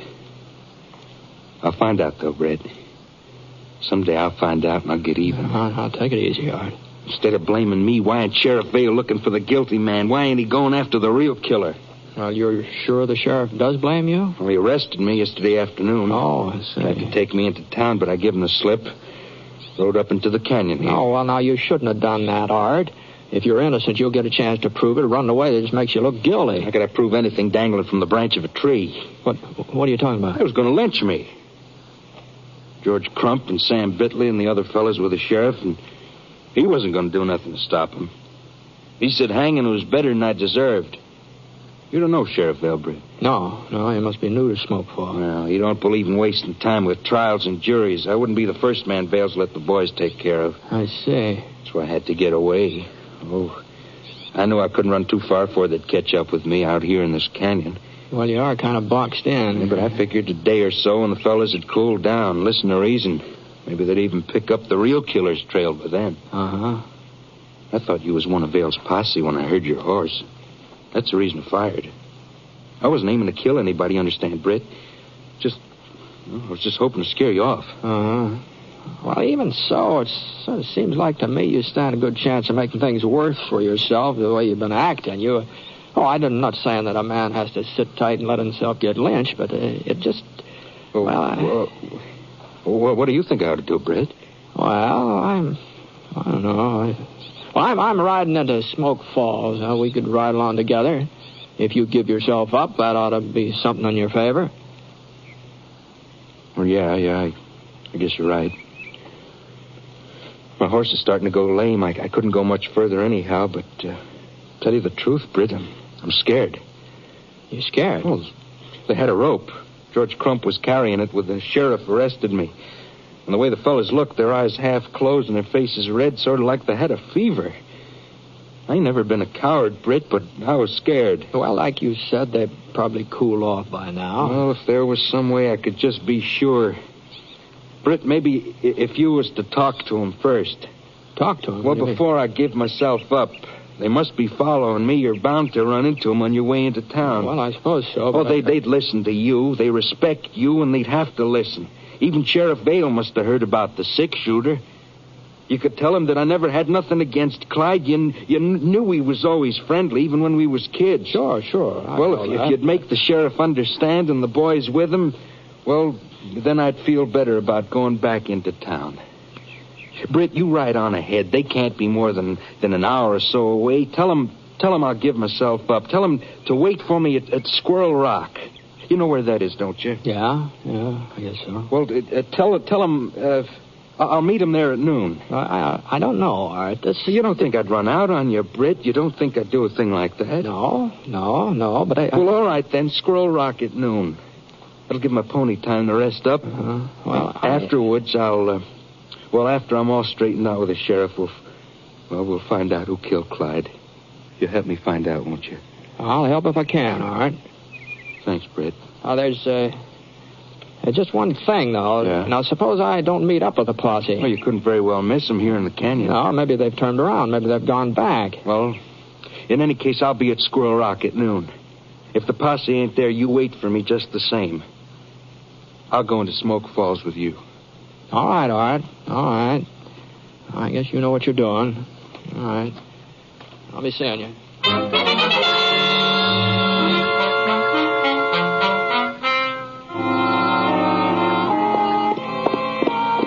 It was about 10 o'clock in the morning when I passed Squirrel Rock. Not much later when I met up with the posse. It wasn't much of a posse, though, just 3 men. Fellow in the lead gave his pinto the spur and trot up ahead of the other 2. He's a good-sized man, big bone, solid, with a tangle of red hair and splotches of freckles across his face. And the way he wore his revolvers and rested his hand against the butt of one of them, you could tell who he was, too. Even if you didn't happen to notice the star on his breast. Howdy. Morning. I'm Sheriff Vale from Smoke Falls. Yeah, I've been expecting to run into you, Sheriff. Oh? My name's Ponsett.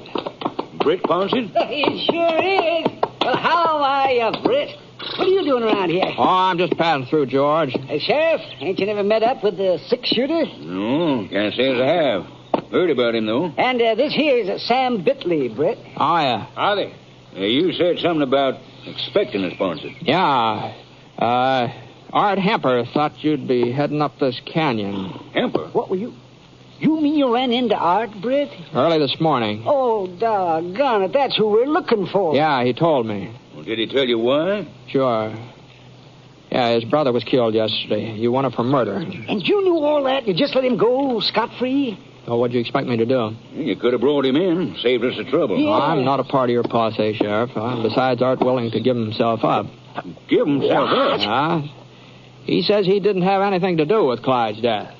The only reason he ran off is because you were talking about lynching him. Say, Britt, have you gone loco? You didn't actually believe him, Ponsett. Well,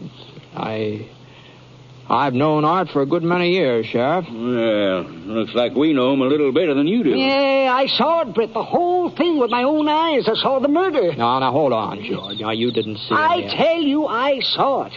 I was riding past the Hemper Ranch, and Clyde and Art were out behind the barn. They didn't notice me. They were too busy arguing and shouting. Then Clyde turned and started to walk towards the house. Well, Art pulled out his gun and shot him in the back. Clyde didn't even have a chance to draw.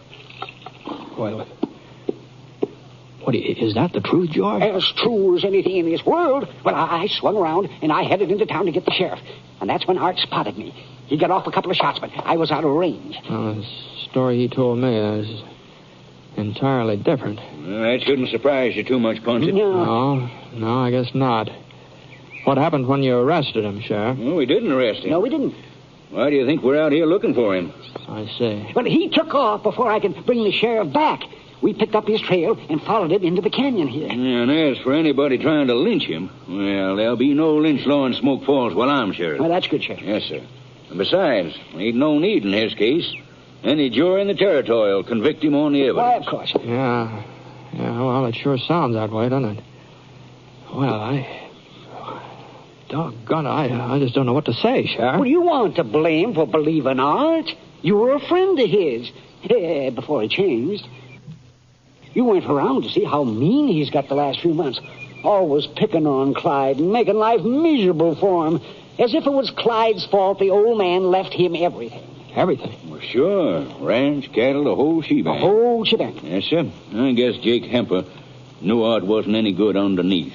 Guess that's why he picked Clyde to inherit, even though he wasn't a blood relative. Well, you gotta admit, there's one thing Art's good at. Huh? Lying. The way he fooled Britt Ponsett, he must be a pretty convincing liar. Well, you'll have to give him that much. Won't you, Britt? Yeah, I'll give him that much.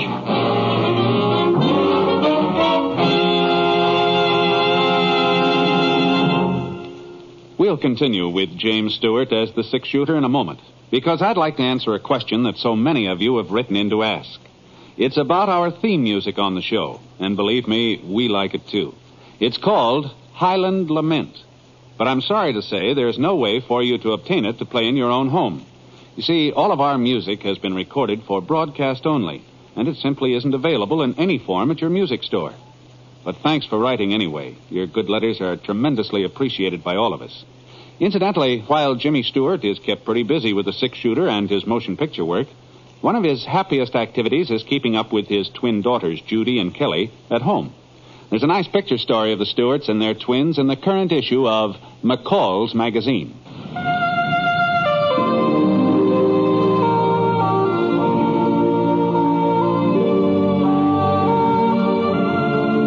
Now, Act 2 of The Six-Shooter, starring James Stewart as Britt Ponsett.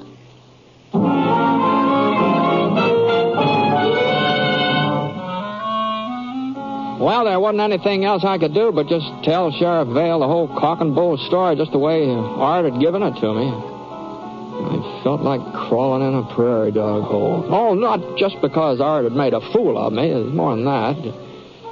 We'd been pretty good friends once, all three of us. Art, Clyde, and me.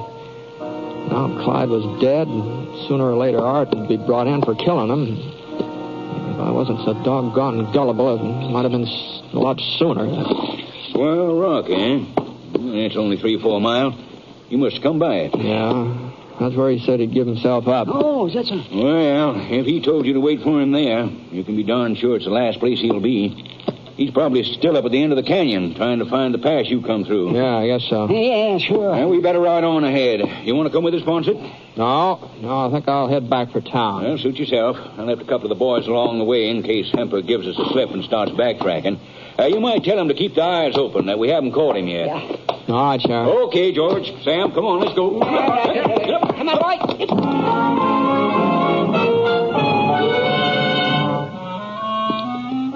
Well, that's what I intended to do. Just head straight for Smoke Falls, but somehow I found myself turning around. I took it real easy, and then when I came to Squirrel Rock, I couldn't help pulling up. Whoa, Scott, whoa. It was just about noon. The sun was square in the middle of the sky. There sure wasn't any sign of Art Hemper either. Not that I really thought he'd be there, not after what I'd found out from the sheriff. I'd never looked at that rock real close before. It was a lot bigger than most of the other boulders along the way, but that was about the only difference. I couldn't figure why folks got the name. It sure didn't look much like a squirrel to me. It's big, though. Wasn't any doubt about that.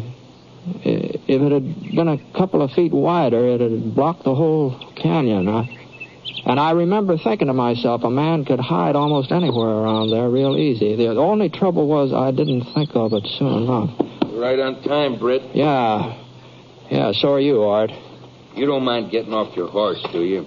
Well, as a matter of fact, I'd just as soon not. Well, you better do it anyway. Keep those arms stretched way up high. Uh-huh. All right. Now, you can unbuckle your gun belt, but use only one hand, your left one. Yeah, okay. Thanks. I guess you know I ran into Sheriff Vale. Sure. I told you would. Him and his boys come riding through here just a few minutes ago. Didn't even stop, huh? I must have figured I was up at the end of the canyon hunting the pass you come through. Yeah. Art, George Crump says he saw you shoot Clyde. Did, huh? Well, I didn't pick a very good time for it, did I? You're not going to deny it again, huh? You wouldn't believe me if I did. I already pressed my luck with you once today, Britt. I won't try it twice. Why'd you kill him, Art? It wasn't Clyde's fault your father left him the property. The ranch wasn't the real reason. I guess folks never will believe me, but that wasn't the cause. Well, what was the cause, then? I can't even put it in words. I reckon I hated Clyde. I reckon I always hated him, but I didn't know how much until they read the will, until I found out how Pa really felt towards me. You see, I never had no mother. She died when I was born. Oh? It wasn't very long after that Pa married again, and I had me a ready-made family. Oh, she wasn't like one of them stepmothers you read about in stories. She always tried to be fair and honest. Maybe that was it. Maybe she tried to be too fair. Yeah, too fair. Well, whenever I did something bad, never said a word to me. She waited till Pa come home and told him about it. I was his son, she said, and she didn't have no right to punish me. It was up to Pa to take down the razor strop and give me a whaling. Not that she was easy on Clyde. She wasn't. She saw to it that he towed the line, but he belonged to her. He was her responsibility. He got plenty of whippings, too, but it was her that give it to him. I guess it don't sound very sensible, Britt, but there was times when I used to wish she'd care enough about me to, well, just slap me or give my ears a good boxing. But you never did. I was Pa's son. Well, you couldn't blame Clyde for the way his mother acted toward you. Oh, I didn't blame him. Not at first. I told myself we were even Steven. He had a ma and I had a Pa. That was fair enough. And whatever happened, I was Art Hemper. Britt, he wasn't even entitled to the same name, not by any rights. Once I asked Pa about that. I asked him why Clyde was calling himself Hemper. Real good tannin. That's the answer I got. Mm-hmm. And that's the way it was. All the time I was growing up, all the time until she died. I was kind of happy when it happened. I thought maybe now it'd be me and Pa again. I thought her being out of the way would sort of push Clyde to one side. Things didn't work out like I figured. Clyde and Pa, they mourned together. They seemed to be closer than before. So I told myself all I had to do was wait. I was Pa's son. Everybody knows when a man dies, it's your son that inherits. All I had to do was to wait. And then it did die. And I found out I'd been living my whole life on lies. I'd convinced myself that when the chips were down, Clyde wouldn't matter anymore. Pa'd realize I was his son, his only son. And then the day they read his will, I knew that I hadn't had a ma and I hadn't had a Pa either. Clyde had had them both all the time. So I had to kill him. Maybe if he was dead, things would be different. Art. Just stay where you are, Ponsett. Now listen, Art. Now listen to me. I think I understand what you're trying to tell me. Some of it, anyhow.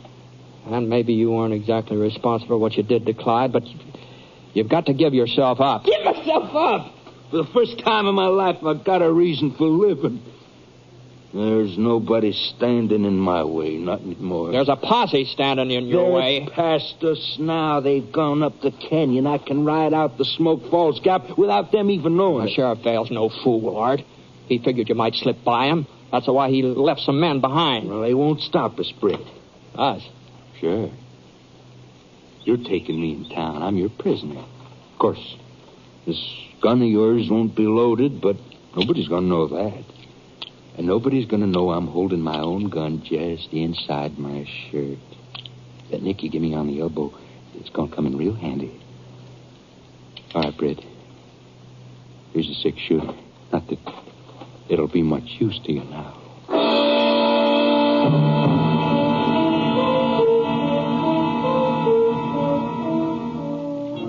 Art brought his pony up from behind the rock, and we started down the trail. In a way, I felt kind of sorry for him. But that didn't justify what he'd done. It didn't justify him getting loose and killing somebody else, maybe. We were getting close to the mouth of the canyon now, and the trail kind of straightened out. I figured we ought to meet up with one of the sheriff's boys somewhere along about here. Be their last chance of stopping Art before we hit the flat country. Guess Art was figuring the same thing. Hold your gun on me, Britt, like you were serious. All right. Don't try anything fancy. We rode out for about 5 minutes more, and then I spotted him. Fellow leaning against the side of the canyon with a carbine across his arm. He must have been dozing, but when he heard us, he came awake fast, and the carbine swung around ready for business. All right, hold up there. So you got him, huh? Yeah, I got him. Who are you, mister? I didn't see you with the posse. My name's Ponsett, Britt Ponsett. Oh, sure, the 6-shooter. Did he give you any trouble, Mr. Ponsett? No, not so far. Well, where's the sheriff? He's back a ways. He'll be coming along. Well, maybe you ought to wait up here. We can all ride into town together. Now, the sheriff said Ponsett was to go on ahead. Oh? That's so, Mr. Ponsett? Yeah, that's what he said. Well, I guess you can take care of him. You ain't gonna need no help. Not with that gun of yours. I hear it's about the fastest shooting 6-gun ever been turned out. Say, maybe you'd like to take a look at it. Wait a minute. Here, catch. Are you crazy, Mr. Ponsett, throwing your gun around like that?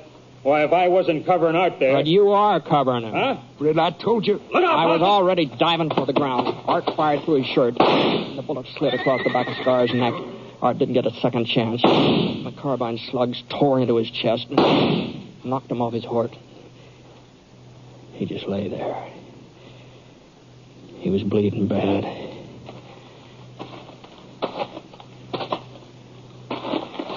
Britt. Yeah? There's something I got to tell you. All right, go ahead. Sorry I lied to you this morning.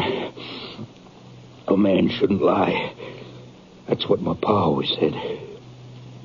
And you were my best friend. Shouldn't have lied to you especially. Well, besides, it didn't do me no good. It just goes to show you that lying don't pay. Pa used to whip me whenever I lied. I should have known better, Britt. I should have known that.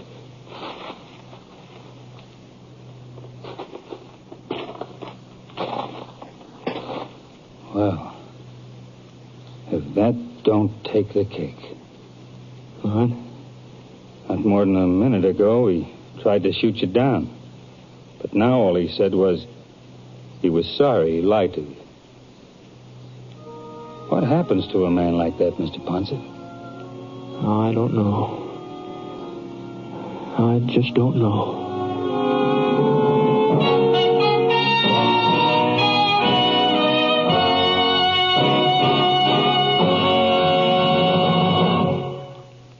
The 6-Shooter is a transcribed NBC Radio Network production in association with Review Productions.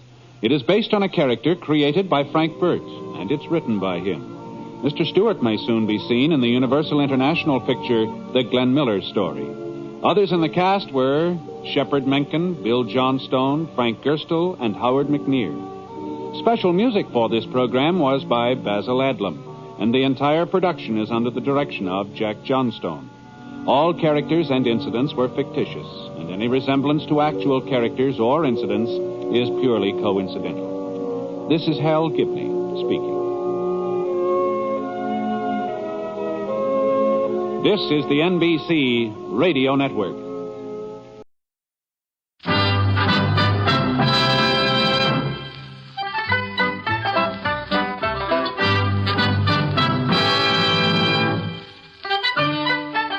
In a moment, you will hear James Stewart as the six-shooter, just one of the many fine programs brought to you Sundays on NBC.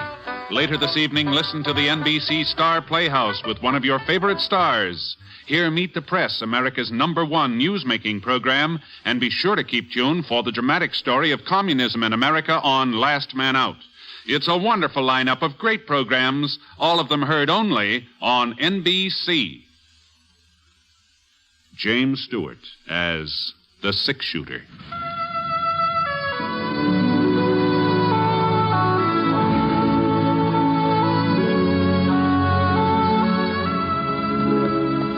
The man in the saddle is angular and long-legged.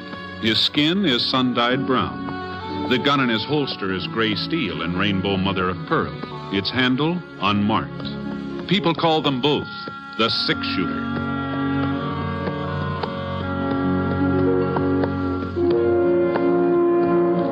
The NBC Radio Network presents James Stewart as The Six-Shooter, a transcribed series of radio dramas based on the life of Britt Ponsett, the Texas plainsman who wandered through the Western Territories, leaving behind a trail of still-remembered legends.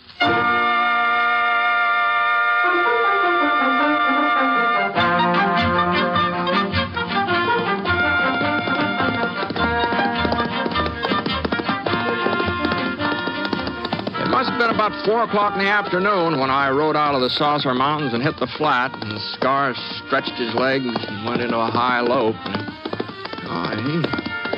He seemed real anxious to get across the 8 miles of prairie between the hills and Clay City.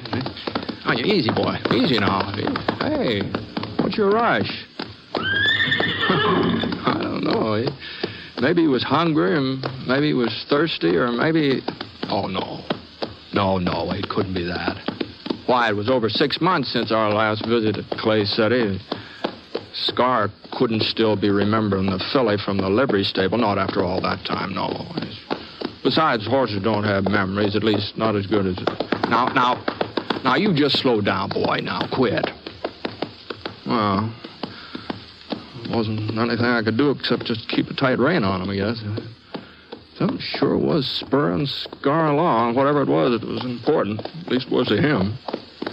Well, we'd covered about half the distance to town when I noticed a couple of dark specks, maybe a mile or so ahead of us. And the way they were shaped and the way they were barely moving, well, they just about had to be pack burros. But it wasn't until we almost caught up that I spotted Hiram. And he was beating one of those burros with a cottonwood switch and giving us such a cuss, and he didn't even hear us riding up toward him. Easy, Scar. Right, you easy now. rat-haired desert canary. You start traveling, I'll set fire to you. And I'm not fooling. I'm warning you. I'll give you such a burning that you won't be able to... Hello, Hiram. Where'd you come... Oh, Britt, for a second there, you kind of startled me. I didn't know you was on my tail. The burros been acting up, Hiram? Oh, they're just being themselves, Britt. No. That's the trouble, they're just being themselves. Yeah, I sure know what you mean. Where you heading, Clay City? That's right. I heard you was riding herd for the Circle G. Last time I was in getting some supplies, it told me. Are you going to town on business? No, the ranch gave me a day off, tomorrow being 4th of July. 4th of July? Well, I'll be cussed. 4th of July. I've been out in the hills so long I lost all track of time. I didn't even know what month it was. Not for certain. So you're going to do a little celebrating, huh? Well, I just thought come to think of it, I got me something to celebrate, too. And it's more than just Independence Day, Britt. It's a darn sight more. Is that so? Oh, yes. If these critters don't stop balking, it'll be Christmas before we ever get to Clay City. All right, Pierre, come on, start moving. Come on. Yeah, that's it. Now, you two, Yvette, both of you, come on.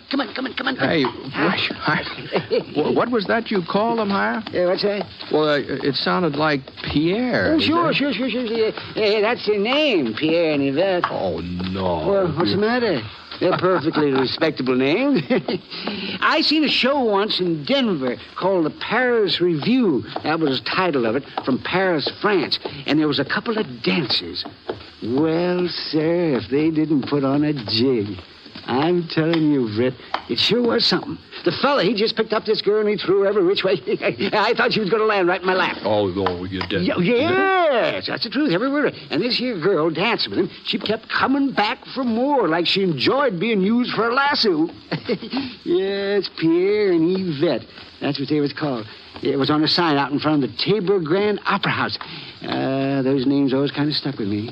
So when I bought these burrs, well... You know bears, they ain't very particular about what you call them. No.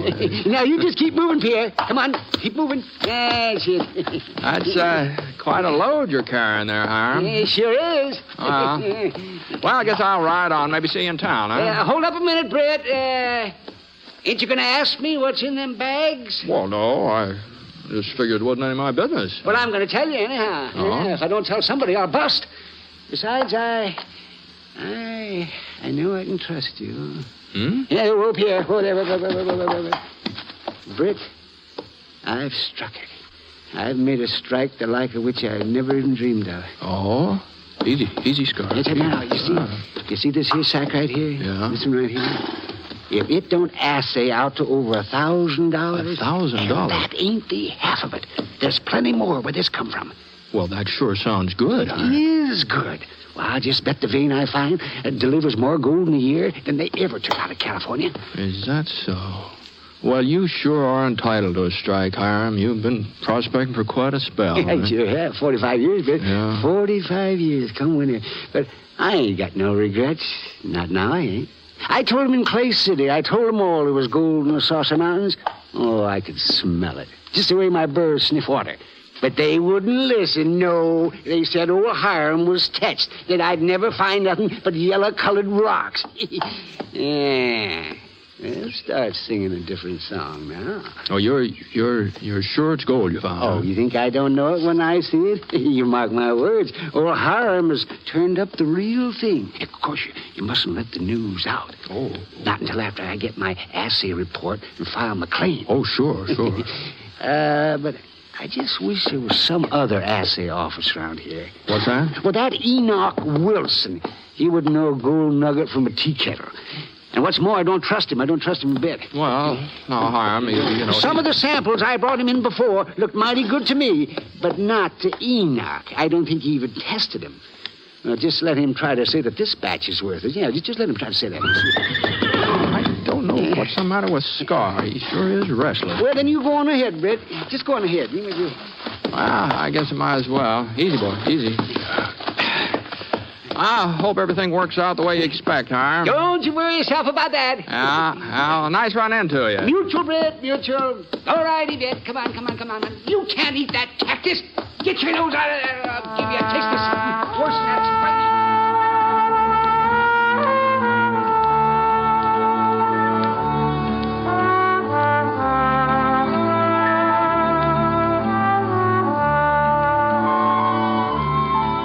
The sun was just going down when we got to Clay City. I figured on stopping at the hotel first, making sure of a bed, but Scar had other ideas. He headed right straight for the livery stable. There just wasn't any doubt about it. He'd remembered that filly. Yes, sir. And mind you, I'm not saying that a horse can really get a disappointed expression on his face, but I'll tell you this much. Scar gave a pretty good imitation of it when he saw a big roan stallion occupying what had been that filly's stall. Well, I left him there anyway, and I got myself supper in a room. And about 9 o'clock, I started feeling sleepy, you know. I pulled off my boots. Oh, yeah. Doggone it, man sure does get tired and he stays up late. Holy smokes, what's that? Oh, those shots right outside my window. I grabbed my gun and and then I saw I wouldn't be needing the gun. A couple of kids shooting off Chinese firecrackers. Well, it didn't look like I was going to get much sleep that night. And the way things worked out, I sure didn't. Well, yeah? Who is it? Hiram, Britt. I got to talk to you. It's important. Well, come on in. Oh, thanks, Britt. Thank you. What's the matter? You look like you're getting ready for a real hard winter or something. Enoch Wilson. That's what's the matter. Remember, Britt, I told you I didn't trust him? Do you remember that when I said that? Yes, well, I got me some proof. What's in combination? Oh, no, it's just some firecrackers, Hiram. And Enoch, he says you haven't found gold. No. He ain't said nothing one way or the other. But by the time I got the Burrs into town tonight, it was almost 7 o'clock. Enoch was just closing up the assay office. Uh-huh. Well, I give him them sacks of gold, you see, and I said I wanted a report as soon as possible. And you know what he told me? Oh, I can't say as I do, no. Friday. He says I couldn't have no word because... He says I couldn't have no word before late Friday. Why, Britt, that's 2 days off. Well, tomorrow being a holiday. Well, that's the excuse he tried to hand me, too. Oh, that lying skunk. You know, the 4th of July is a pretty important occasion. Well, that don't give him the right to tell me a whole pack of lies, does it? No. Well, no, of course it doesn't. No. Anyhow, I had to leave my gold with him. I didn't have no choice. So I got me a bowl of Irish beef stew over at the O'Brien's Cafe, and then I went back to see about the Burrows. And that's when I noticed the light in Enoch's office. Oh? Yeah, so naturally, I was kind of suspicious, so I snuck up and I peeked through the window. You know what I saw, Britt? I haven't the faintest idea. He was sitting at the desk, Enoch himself, getting ready to do some assaying. And if those weren't my 3 sacks of gold in front of him, I'll trade you a whole hog for a slice of bacon. That's what I'll do. Well, supposing Enoch was testing your ore, that doesn't prove anything. Don't you see, Britt? He's fixing to take my ore for himself. And once he makes up his mind how valuable it is, he'll do a little substituting. And I'll wind up with 3 bags of rocks when I come in to see him on Friday. Oh, now. Probably aims to find out where I got it, too. Oh, yes. File the claim himself. No, now that doesn't sound very likely. Then why did he say it'd be Friday before he'd know anything? Why did he tell me that if he was planning to work tonight? Well, if you're so upset about it, you should have just come right straight out and asked him. I'm going to ask you, Britt. That's just what I'm going to do. I'm going to ask you. But I want you there when I confront him. Me? Enoch's already lied to me once today. But if you're with me, if he sees you're my friend, maybe he'll think twice before he tries anything funny. Huh? Maybe I'll get a decent assay for a change. Well, I'm afraid I don't understand where I come in. Enoch knows you, don't he? Knows that you're the 6-shooter? Well, we've met up a couple of times. Yes, well, come on then. But let's get over there while we can catch him red-handed. Wait a minute. Now, hold on. Britt, you know how much this strike means to me. You ain't going to let anybody swindle me out of it. No. Well, then hurry up. We ain't got all night. All right. Just give me a chance to tuck in my shirt tail.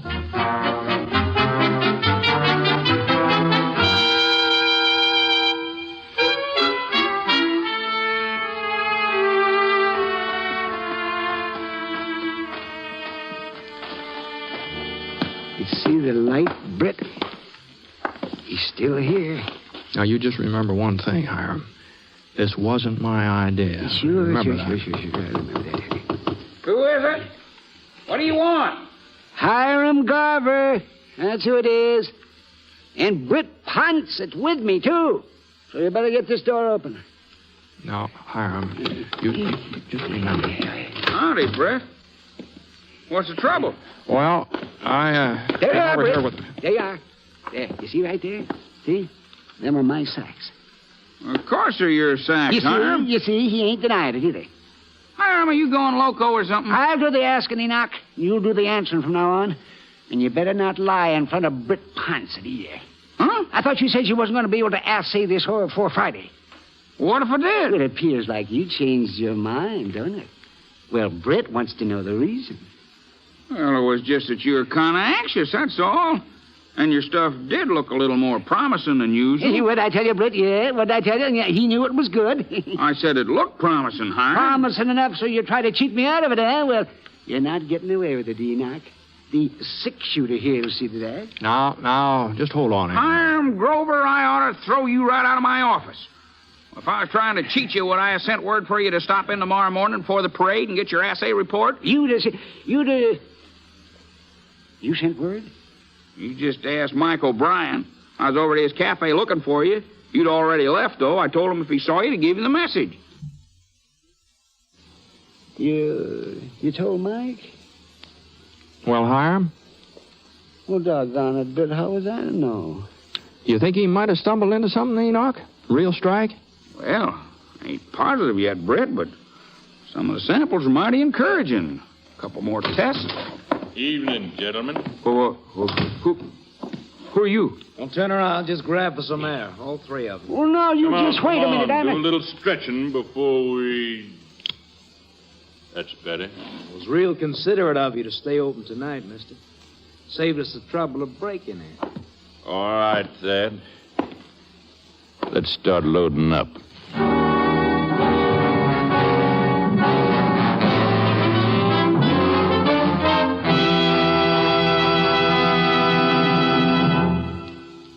We'll return to James Stewart as the six-shooter in just a moment.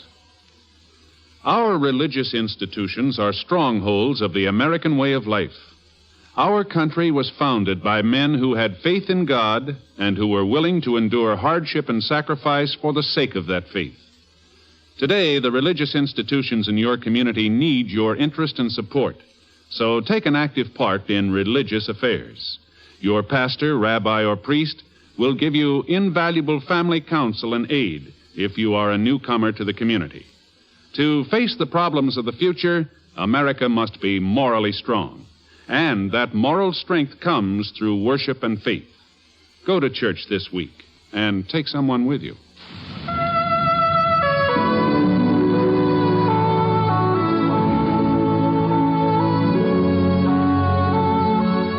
Now, Act 2 of The Six-Shooter, starring James Stewart as Britt Ponsett.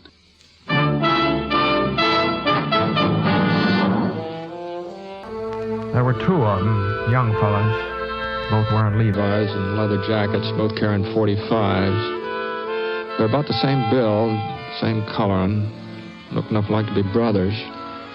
They hadn't bothered covering their faces. That meant that they weren't worrying about being recognized. Probably didn't come from Clay City. The tall one gave most of the orders. Who's running this office? Will somebody speak up? I do the assaying. That's more like it. And you'd be the fellow who'd know how to open this safe. Well, there ain't really nothing worth... Cut out the stalling, mister. Get over here. Move. Okay. Enoch saw he didn't have much choice. So he bent down in front of the cast iron safe. He started fiddling with the dial. The other outlaw, the short one, he was standing beside the desk. He reached out his free hand. He picked up one of Hiram's ore sacks. Here's something, Len. Feels pretty heavy, too. You let that alone, mister. All right, take it easy. That there ore belongs to me. You ain't got no right to it. Guess you don't hear so good. I told you to take it easy. You think you can bully me just because you're holding a .45? No, Hiram. Yeah, you've got another thing coming, young fella. I spent most of my life hunting that gold, and you ain't gonna walk in here and swipe it. You just let it be your... The next thing I knew, Hiram gave a leap forward. I tried to stop him, but it was too late. For a second, he just kept on moving. A step or two. Then his legs buckled, and he grabbed the edge of the desk. But his fingers couldn't hold the grip. Both the outlaws were staring at Hiram. They weren't watching me. Get down, Enoch. My bullet hit the short one in the arm. The gun flew halfway across the office. And the other one spun around and knocked over the kerosene lamp. I got off a second shot.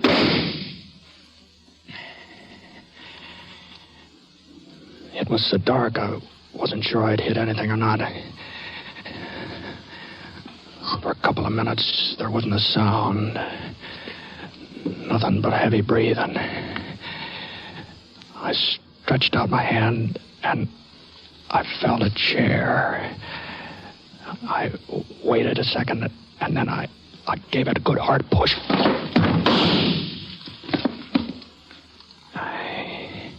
He sure had good ears. The bullet splintered into the chair before it even toppled over. But the flash of his gun showed me where he was. Crouched right behind the safe, out of range. I edged over to the right. If I could just get past the window without him seeing me. I made a dot and fired. Enoch lit up another lamp. The boy that was shot in the arm, he hadn't passed out. He was just lying there, staring at me. Looking even younger than he had when he first came into the office. The other fella, he'd taken the bullet in the shoulder, and he was bleeding pretty bad. But Hiram, he was worse off than either of them. He was flat on his back, gasping for breath. There was a big red splotch on his chest, and his mouth was covered with sort of a pink foam, like... It's a good thing Doc Nibble's house was in the next block.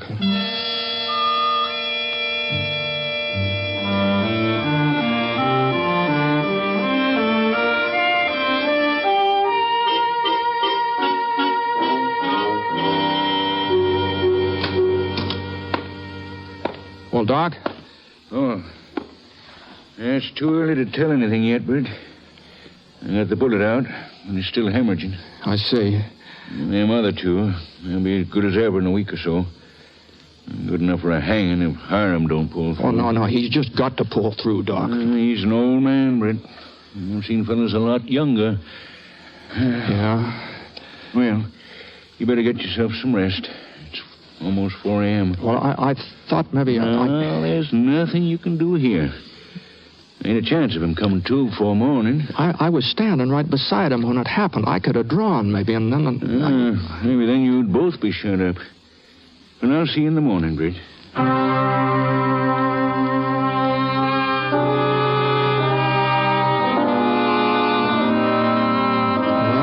went back to the hotel, but I just couldn't sleep.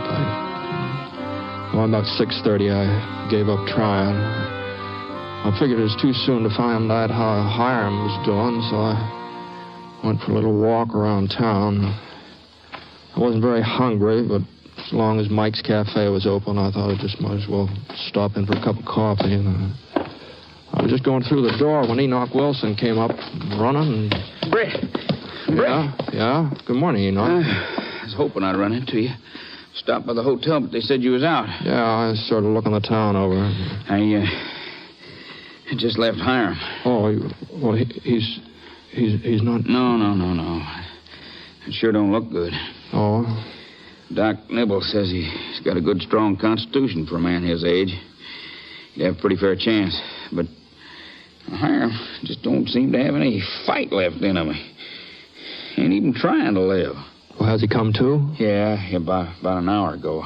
I happened to be there. You see, I went back to the office after that gunfight last night and finished up Hiram's assay. Oh? Well, I thought maybe if it turned out to be something good, well, I wanted Hiram to know about it before he... Oh, yeah. Well, that was mighty thoughtful of you, Enoch. Yeah, and it is good, Britt. A real strike. Well, didn't you tell Hiram? Oh, sure. But it didn't seem to make no difference to him. He just nodded and sort of dozed off like he didn't even care.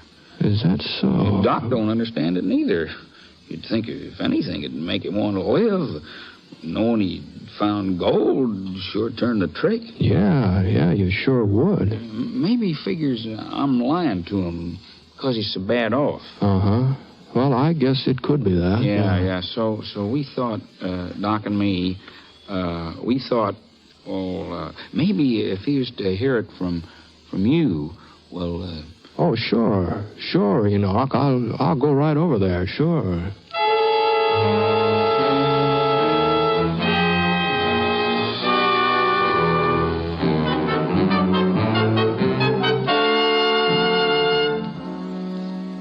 Hello, Hiram. How you feeling? Oh, pretty good, Britt. I'm pretty good. Oh, well, the doc says you're going to be all right real soon, too. Yes. Sure. Of course, you got to help him along some, you know. He can't cure you single-handed, you know. Oh, it don't matter, Britt. Just don't matter. Oh, now, what are you talking about, Hiram? Well, I figured you'd be jumping up and down, fighting your way out of bed when you heard the news. You mean about the gold? Sure. Enoch said he told you. Yes. He told me. Well, you believe him, don't you, Hiram?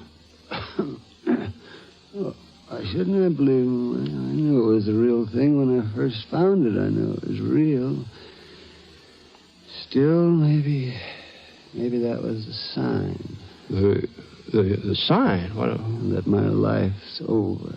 Well, 45 years I spent looking for that yellow stuff. Well, now I finally found it. I ain't got no reason to go on looking, no reason at all. I found...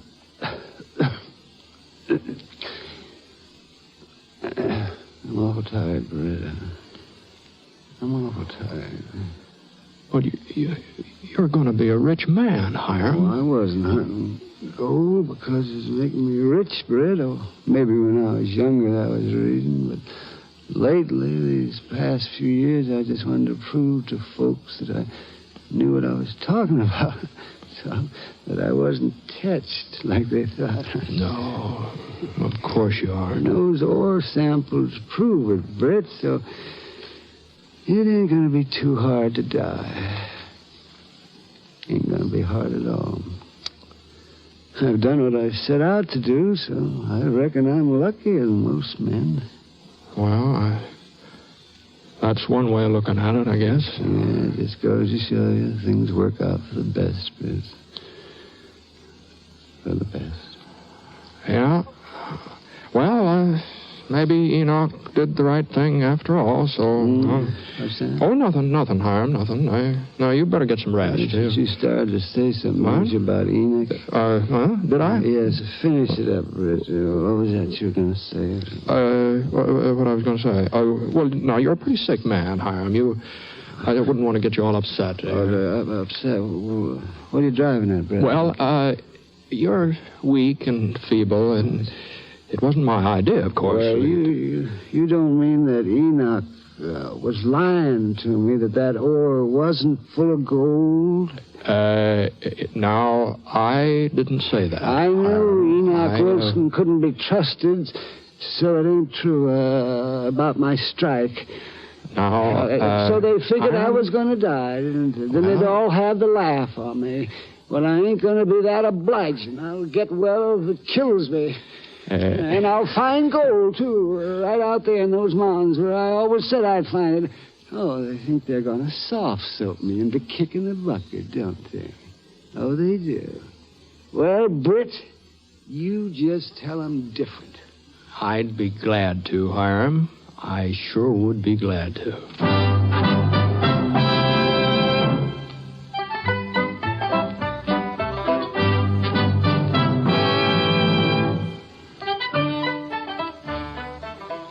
Well, by the time Hiram got well and found out he was responsible for a genuine gold rush, there just wasn't much he could do about it. And the way the money poured in, faster than Hiram could spend it, no matter how hard he tried. He sure went in for some fly-by-night schemes, too. Like that with that organizing a prospecting expedition to go up to Alaska, someplace called the Klondike, I think it was, something like that. Everybody knew he'd never find gold up in a place like that because they're all expecting him to come back any day now. Admit that it was just a wild goose chase. But he hasn't shown up last time I was through Clay City. Folks are beginning to wonder what's keeping him.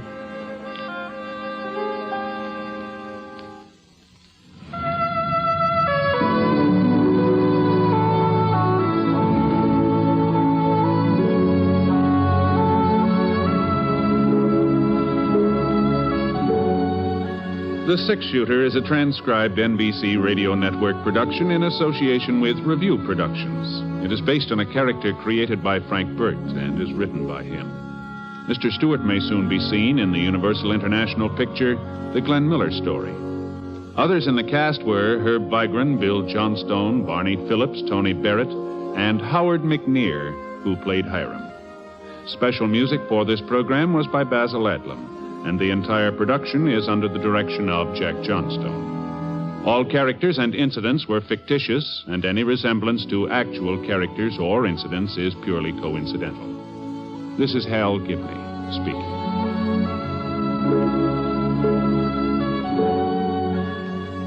This is the NBC Radio Network.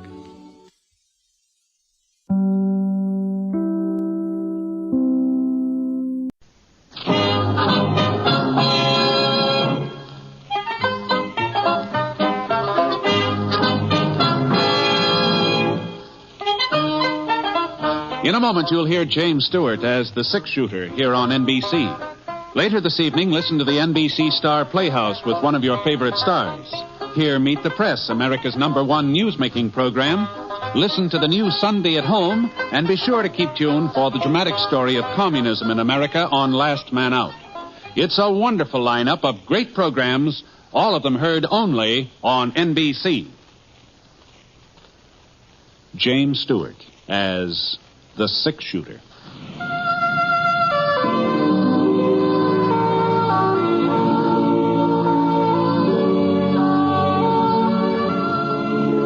The man in the saddle is angular and long-legged. His skin is sun-dyed brown. The gun in his holster is gray steel and rainbow mother of pearl, its handle unmarked. People call them both the six-shooter. The NBC Radio Network presents James Stewart as the six-shooter, a transcribed series of radio dramas based on the life of Britt Ponsett, the Texas plainsman who wandered through the Western Territories, leaving behind a trail of still-remembered legends.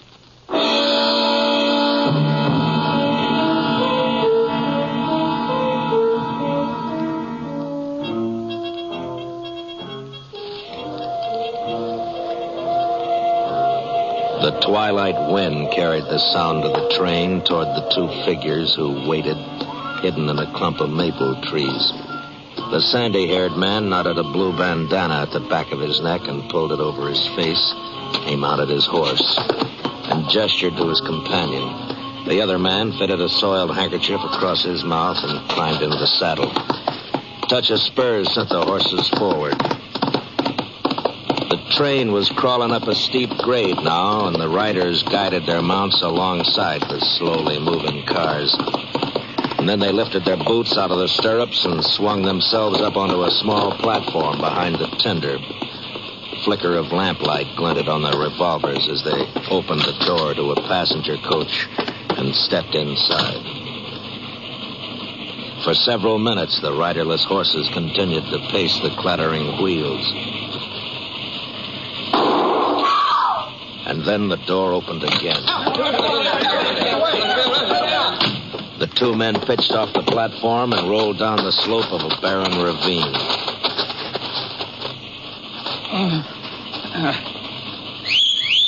And in response to the whistle, the horses trotted up to him. All right, let's go.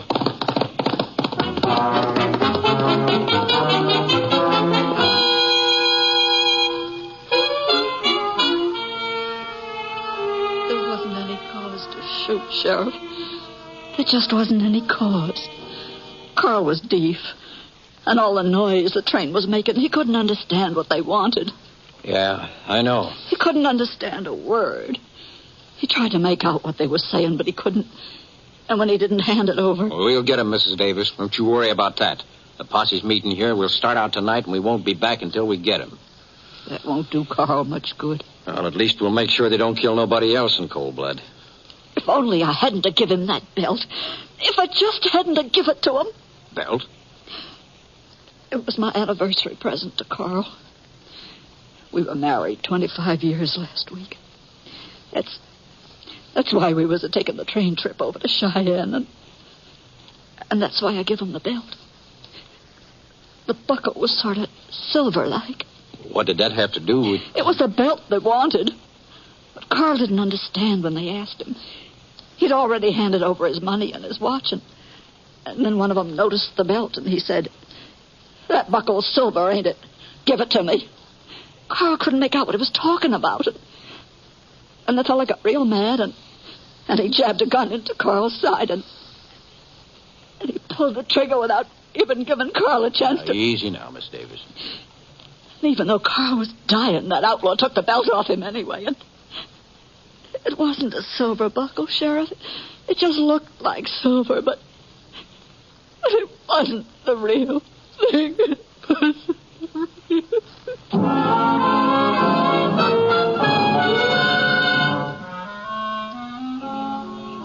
I sure must have been sleeping sound, or I'd have heard him ride up. Of course, they're probably being as quiet as they could under the circumstances, but I usually wake up when I'm out in the range and somebody's prowling around my neighborhood. Well, Scar, he heard him, and he let me know it. Why, what's the matter, boy? Is there something?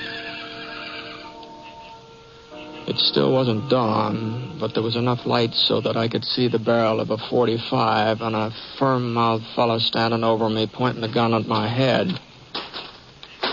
Howdy. What's your name, mister, and what are you doing out here? Well, I was sleeping. Don't get funny. We want straight answers, and we want them quick. Oh, you two of you, huh? At least two. Oh? We're waiting, mister. My name's Ponsett. Britt Ponsett. That's right. And as for what I'm doing out here, well, this is a free range. A man's got a right to cross over it and stop off once in a while and take a snooze if he takes a mind to it. You trying to claim you're the six-shooter? I'm not claiming anything. You asked my name, I told you. How do we know you ain't lying? How do we know that's who you are? I guess you don't, unless you're willing to take my word for it. Let's see your gun, mister. How's that? I've heard folks tell about the gun Britt Ponsett carries. Oh? No, don't touch it. I can see it plain enough. What do you think, kid? I guess he's Ponsett, all right. Leastways, that six-shooter sure fits the description. Oh? Besides, it didn't seem very likely he'd be one of the fellas we're looking for. Huh? Well, there's two of them, and he's out here all alone. Oh. Of course, they could have split up, but fellas on the run ain't apt to do that. Yeah, that's right. Well, we're sorry if we woke you. Mm-hmm. I was getting up time anyway. Just who is it you boys are looking for? Couple of outlaws held up the Cheyenne train last night about 4 miles east of Black Ledge. Oh, that's all. Yeah, there was some shooting, too. One of the passengers. We're out hunting the bandits. And my name's Kit Springer. This is my brother, Lex. Oh, yeah. Pleased to meet you. You fellas all alone? Oh, no. There's a posse. A little way back. Sheriff's leading them. But he thinks the robbers headed for Patch Canyon, so he's taking the posse there. We don't see it that way. You don't, huh? We figure them outlaws will try to get through Miller Pass. If they can make it, they'll be in the clear. Well, that sounds reasonable. You, ain't seen nobody tonight? No, I can't say I have. Reckon we figured wrong, then. They'd have to come by here on their way to the pass. This is the only trail, ain't it? Yeah, that's right. But not seeing them doesn't guarantee they weren't around. The way I was sawing wood, they could have stumbled right over my bedroll without me knowing it. Well, I guess even if our hunch was right, we couldn't find them now. Why's that? We don't know the route from here on. We ain't never been through the pass ourselves. Say, you ain't traveling in that direction by any chance? Yeah. As a matter of fact, I am. I'm riding over to the Jefferson Ranch on the south slope. Well, that's great. Looks like we struck it lucky for once, Lex. What do you mean, kid? Well, maybe Ponsett wouldn't mind us riding along with him, seeing as how he knows the way. And if we did run into them bandits, it'd be 3 of us to take care of them. Yeah, sure. Well, I'd be mighty glad to have some company, but it seems to me like you're letting yourselves in for a pretty long trip, just on a hunch. It's over a day from here through the pass, and there's no certainty the fellows you're after have even taken this trail, you know. Oh, I guess we can spare the time. Yeah. There's a $1,500 reward being offered. $1,500? Oh, wow. If the posse does catch him, the money will be split 40 ways to breakfast. We won't be losing out on much. But if we run into him ourselves, well, you see what I mean. Sure. That is, if you ain't got no objections. No. Like I said, I'd welcome a little company. I'll fix us some chow, and then... we already had breakfast. Yeah. Mm-hmm. Well, how about a cup of coffee, anyway? Well, that's mighty kind of you, but maybe we ought to get started. In case them outlaws did get past you during the night, we wouldn't want them to pile up too much of a lead on us. We could stop for food later. You boys sure are anxious. $1,500 is a lot of money. Well, that's true enough. Okay, I guess I can hold off a couple hours. Get the horses, Lex. Yeah, sure. Can I give you a hand with that bedroll? No. I can manage. Yes, sir. It was real lucky us bumping into you. How's that? I mean, you knowing this trail and all. Otherwise, we'd have had to turn back. You fellas may be off on a wild goose chase, you know. No, I just don't think so. Somehow I've got the doggonedest feeling we're headed right. Well, as soon as I get Scars saddled up, we'll start finding out. Easy, boy. Easy now.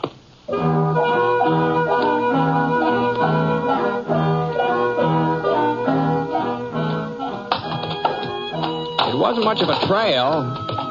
Just a little rocky path that hugged the side of the mountain and wound around tighter and tighter like a string on a top. It was hard riding, too. Every now and then we'd come to a horseshoe turn, and the horses had to cut so sharp they pulled their back legs in under their bellies and left us sort of hanging out over the ledge, looking down at an awful lot of air. Easy, easy now. Boy, I got a hand of the Springer brothers. They didn't complain. I'd taken this route before, so I knew what to expect. It was all new to them.